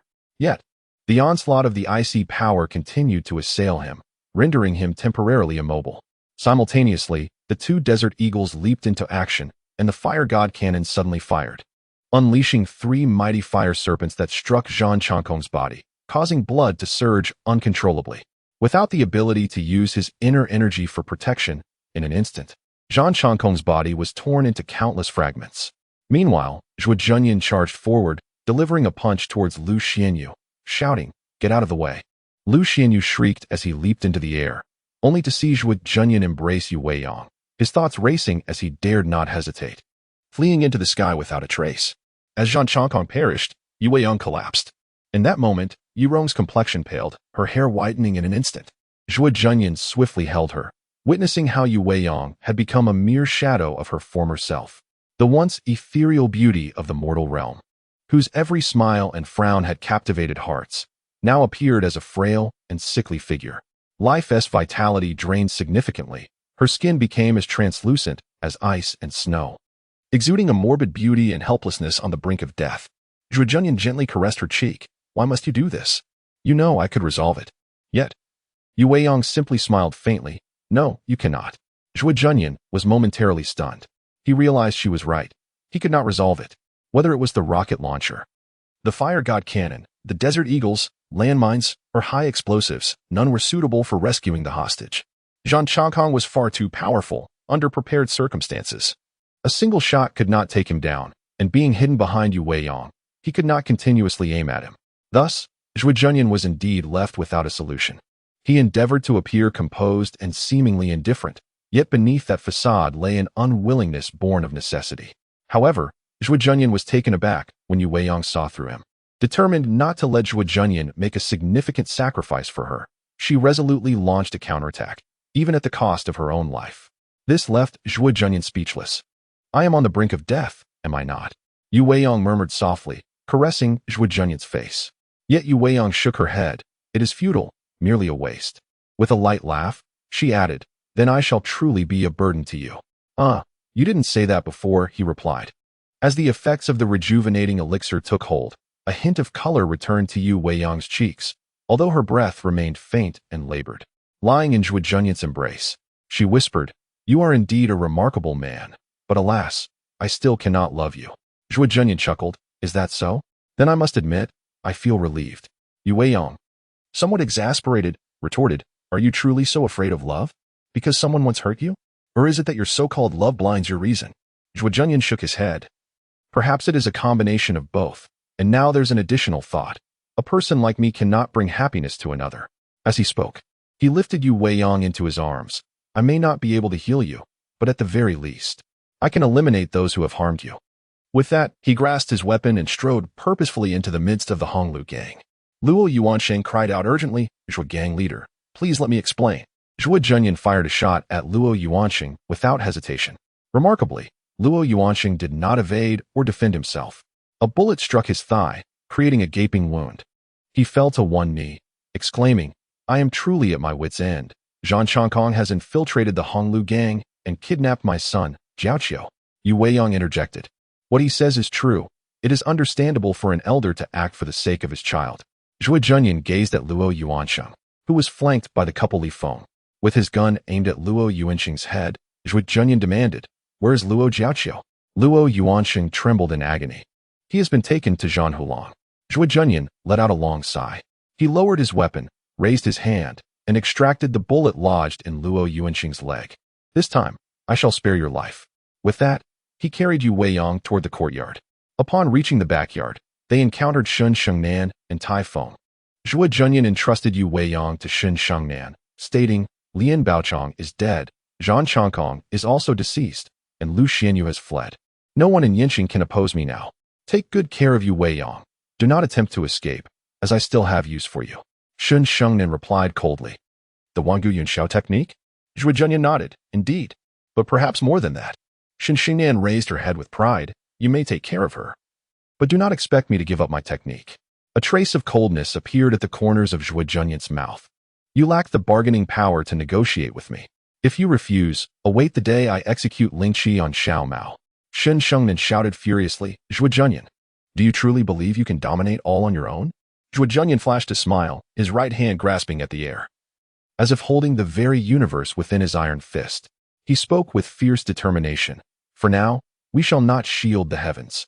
Conquering the city is within our grasp. Today we shall annihilate the city, and tomorrow we shall reclaim the skies. His words sent a shiver down Shun Xingnan's spine.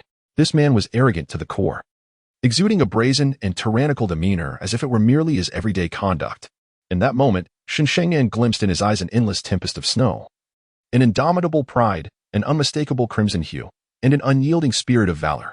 Zhuo Junyan turned to Tai Fengjian and Luo Yuansheng, commanding, You shall remain here, without my permission. You are not to leave. Should any unforeseen circumstance arise, I will not hesitate to eliminate you all. Luo Yuansheng and the others nodded vigorously, while Tai Fengjian simmered with indignation, yet ultimately complied, muttering under his breath, Damn it, I am a soldier, yet I am taking orders from a thief. With that, Zhuo Junyan strode forth. Upon exiting the Honglu gang, he made his way to the Battle Tiger Hall, advancing with unimpeded resolve. Chaos reigned within the Battle Tiger Hall. With the death of Zhang Chongkong, the officials sent to apprehend Zhuo Junyan suffered tremendous losses. Faced with the terrifying onslaught, no one dared to resist, leaving the crowd in a state of bewilderment. In the main hall of the Battle Tiger Hall sat a man in dark attire, his expression grim. Flanking him were a striking woman in red and the previously encountered dart thrower, Zhou Yuan, who had miraculously survived. This individual possessed remarkable agility. At the first sight of Zhuo Junyan producing a peculiar object, he had dashed out of the tea house, retreating strategically amidst the smoke and explosions, while Zhuo Junyan's attention was fixated on Zhang Chongkong, allowing him to escape. However, the explosion had inflicted considerable injuries upon him, leaving him scorched and battered. Seated in Zhang Chongkong's place was Wei Haoliu, the second in command of the Battle Tiger Hall, a man of formidable strength and valor. The woman in red was Ning Shuiman, the third in command, known for her exceptional swimming skills. Zhou Yuan, the captain, excelled in stealth and the use of concealed weapons, proving to be a formidable ally. Together with a cadre of elite members from the Battle Tiger Hall, they would sweep through the streets like a tempest, sending the populace fleeing in terror. Yet, in the face of a fierce dragon crossing the great river, even the smallest snake would find it hard to survive. At this moment, the three of them sat together, furrowed brows betraying their former arrogance. Ning Shuiman spoke, The scarred-faced killer approaches, and there is no one in Yinqing who can withstand him. Our only recourse is to seek the aid of our Lord. Wei Haoliu's eyes widened in fury. What do you not understand about our Lord's temperament? It is we who must sacrifice ourselves for him. How could he shed blood for us?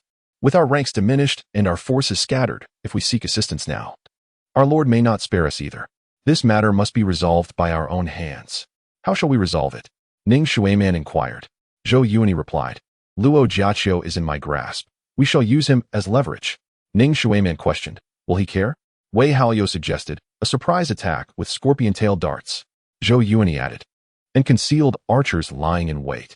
Ning Shuiman pressed. What if that is not enough? Wei Haoliu and Zhou Yuan exchanged glances. We must unite to strike, to fight, to grapple. In the face of a great enemy, we have no choice but to make our stand.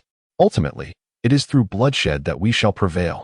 In a fleeting moment, the crowd had devised various strategies: ambush, assassination, poisoning, and all-out assault, leaving no stone unturned. They encouraged one another, bolstering their courage and vowing to fight to the death. At this juncture, a hurried member of the gang rushed in, kneeling on one knee. Boss, Zhuo Junyan has arrived. Ning Shuiman bellowed. Bring Luo Jiaqiang up. Several gang members hurriedly brought Luo Jiaqiang forth. Gunshots erupted from outside, causing the members of the Battle Tiger Hall, armed with blades, to retreat in disarray. Wei Hao and Lu, among others, prepared for action, poised to strike. Amidst the darkness, Zhuo Junyan approached with purpose, charging directly toward the hall. A gang member shouted, Zhuo Gang leader, we have Luo Yuan's son in our grasp, you. Zhuo Junyan raised his hand and fired a shot, causing the man to collapse instantly. He surveyed the crowd. Those who surrender will not be harmed. Does anyone have objections? The crowd exchanged glances before collectively kneeling. In the Battle Tiger Hall, Zhuo Junyan sat alone, while the others bowed their heads, hands at their sides, standing in respectful silence. not daring to utter a word. Zhuo Junyan had scrutinized the documents throughout the night, delving into the information regarding the techniques of the extraordinary. The more he read, the more troubled he became, furrowing his brow in frustration, leaving those below him anxious and uncertain of his intentions. Indeed, Zhuo Junyan faced a dilemma, though it was unrelated to them. From the records, he had confirmed that the extraordinary techniques were, in essence, spiritual arts. They comprised three components: spiritual source, spiritual perception, and spiritual apertures. The spiritual source determined the essence of these arts. Spiritual perception, also referred to as spiritual consciousness, was about mastery, while spiritual apertures involved nurturing. Only when these three elements harmonized could one attain the spiritual realm. The issue with Yu Weiyang was that her spiritual aperture remained closed, lacking proper nurturing, resulting in the draining of her own essence when employing extraordinary techniques. However, even if artificially opened, it might not yield favorable results, for this step was inherently perilous. Hong Yuan had prioritized the technique of the undying body precisely because its acquisition served as the best safeguard. In simpler terms, as long as one succeeded even slightly, the rest depended on one's own perseverance. Suddenly, Zhuo Junyan realized, my spiritual aperture is also unopened. According to prior system notifications, he too had not activated his spiritual aperture. But why was he unharmed? Moreover, the term spiritual aperture had vanished from the martial world. Even Han Yuliang referred to it as opening consciousness, not opening apertures. The system had previously cautioned that this method of opening apertures could severely impact potential, preventing entry into the spiritual realm. With this thought, Zhuo Junyan experienced a moment of enlightenment. Could it be that one could possess extraordinary techniques without opening the spiritual aperture? Furthermore, it appeared that all innate extraordinary beings in this world had not opened their apertures. Only those who had opened their apertures could access the spiritual realm. Han Yuliang and his group likely recognized this, yet their methods were abysmal. Indeed, the spiritual realm was legendary, devoid of real practitioners, and the path to the spiritual realm required thorough investigation. Thus, their endeavor was not merely to create artificial extraordinary beings, but to forge a pathway to the spiritual realm. As he concluded this line of thought, the system notified him, discovered the secret of artificial extraordinary beings, completed a special mission. Completion rate, 32. Earned 3 honor points. Zhuo Junyan was taken aback. With no mission prompt and insufficient preparatory work, the completion rate plummeted. In a world filled with extraordinary individuals, some possess spirit yet lack insight. Like wandering souls in the vast rivers and lakes, they are unknown to their own kin. As dawn breaks, white frost blankets the ground, revealing traces of flowers in the courtyard. Alas, the vibrant colors of spring go unappreciated, as only the biting winds and snow rush forth. Zhuo Junyan sits precariously in the high hall, with Luo Yuansheng, Li Feng, Kong Exine, Wei Haoliu, Ning Shuiman, Zhou Yuani, and other leaders of the two formidable factions flanking him, while behind them stands the helpless Typhon Jian. Even now, Tai Xiaowei is perplexed about his current purpose. At this moment, Zhuo Junyan has finally perused the accounts and personnel lists of the Zhanhu Tang and Hong Lubang. Setting down the ledger, he proclaims, the order of Yinqing shall continue to rely on your two families for maintenance. Furthermore, I require you to send some personnel to the 4 counties of Huayan for reorganization. The leaders exchange bewildered glances, struggling to decipher Zhuo Junyan's intentions. He continues, in summary, Yinqing will remain as it has always been. Wei Haoliu, taken aback, inquires, what are the Zhanhu Tang then? Zhuo Junyan replies with a smile, that belongs to you. I have no interest. Luo Yuansheng bows respectfully, asking, and what am I Hong Lubang? Zhuo Junyan maintains his cheerful demeanor. The same applies. Were it not for last night's bloody slaughter, they might have believed him. Ning Shuiman, with a soft and alluring tone, questions, if so, what are your plans, Master Zhuo? Zhuo Junyan smiles, I intend to engage in commerce. Commerce? The proclamation leaves everyone stunned. You wish to engage in trade? What does that entail? Zhuo Junyan elaborates, naturally, my business shall be tax-exempt. Additionally, I will require supplies from the affluent families, and someone must ensure provisions from various regions. The trading company will establish a guard, and when necessary, I will request personnel from each family. Upon hearing this, the assembly finally comprehends. Indeed, Zhuo Junyan is poised to rise in power. However, his approach is not overt. Instead, he covertly nurtures his strength under the guise of a trading guard. Theoretically, this is illogical. As any uprising necessitates contesting for populace and resources, the larger the territory, the greater the populace, the more abundant the resources, and the stronger the influence. This is an inevitable logic. Yet, in Zhuo Junyan's case, matters unfold differently. He holds no desire for any of this. The army he seeks to establish is destined to be extraordinary, a force imbued with martial prowess, arcane arts, and modern weaponry. Moreover, Zhuo Junyan has no intention of farming. Neither the need for deterrence nor his own knowledge supports such an endeavor. Thus, his thoughts are straightforward. I require no territory, no vast army. All I need is sufficient deterrence. Under such unique conditions, openly rebelling, seizing land, and engaging in military conflict is meaningless. The world may continue to belong to your 7 kingdoms. How you choose to play is your affair. However, in my realm, all must fear me. When I remain silent, you may be the leaders, but when I speak, the leaders shall step aside for me. As long as one possesses an invincible army and unparalleled personal strength, what does it matter if you are an emperor? The greatest advantage of such an approach lies in the fact that by not openly rebelling and maintaining a formidable presence, the court will refrain from seeking trouble with Zhuo Junyan, and large-scale military suppression will not occur in the near future. This grants Zhuo Junyan ample time to cultivate his own power. In contrast to traditional resources such as money, population, and territory, time and deterrence are the most significant strategic assets for Zhuo Junyan. Having already established a reputation in this region, he can procure goods and recruit talents directly from local gangs, wealthy merchants, and influential figures, who must serve him if they wish to live well. High-quality goods will be supplied to him first. Talented individuals must prioritize him. Even the tax revenues from Yinqing must be shared with him. Of course, a pretext is necessary.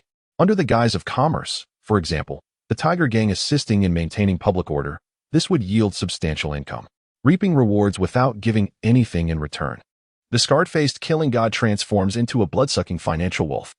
Is this not far more effortless and enjoyable than conquering the world while being responsible for the livelihoods of countless people? Henceforth, in Yinqing, I shall reign as the uncrowned king. The scarred-faced Zhuo killing god will dictate the realm with a mere utterance.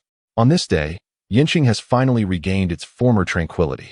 Gone are the bloody battles and the threat of death. The spring breeze remains, and the peach blossoms bloom vibrantly.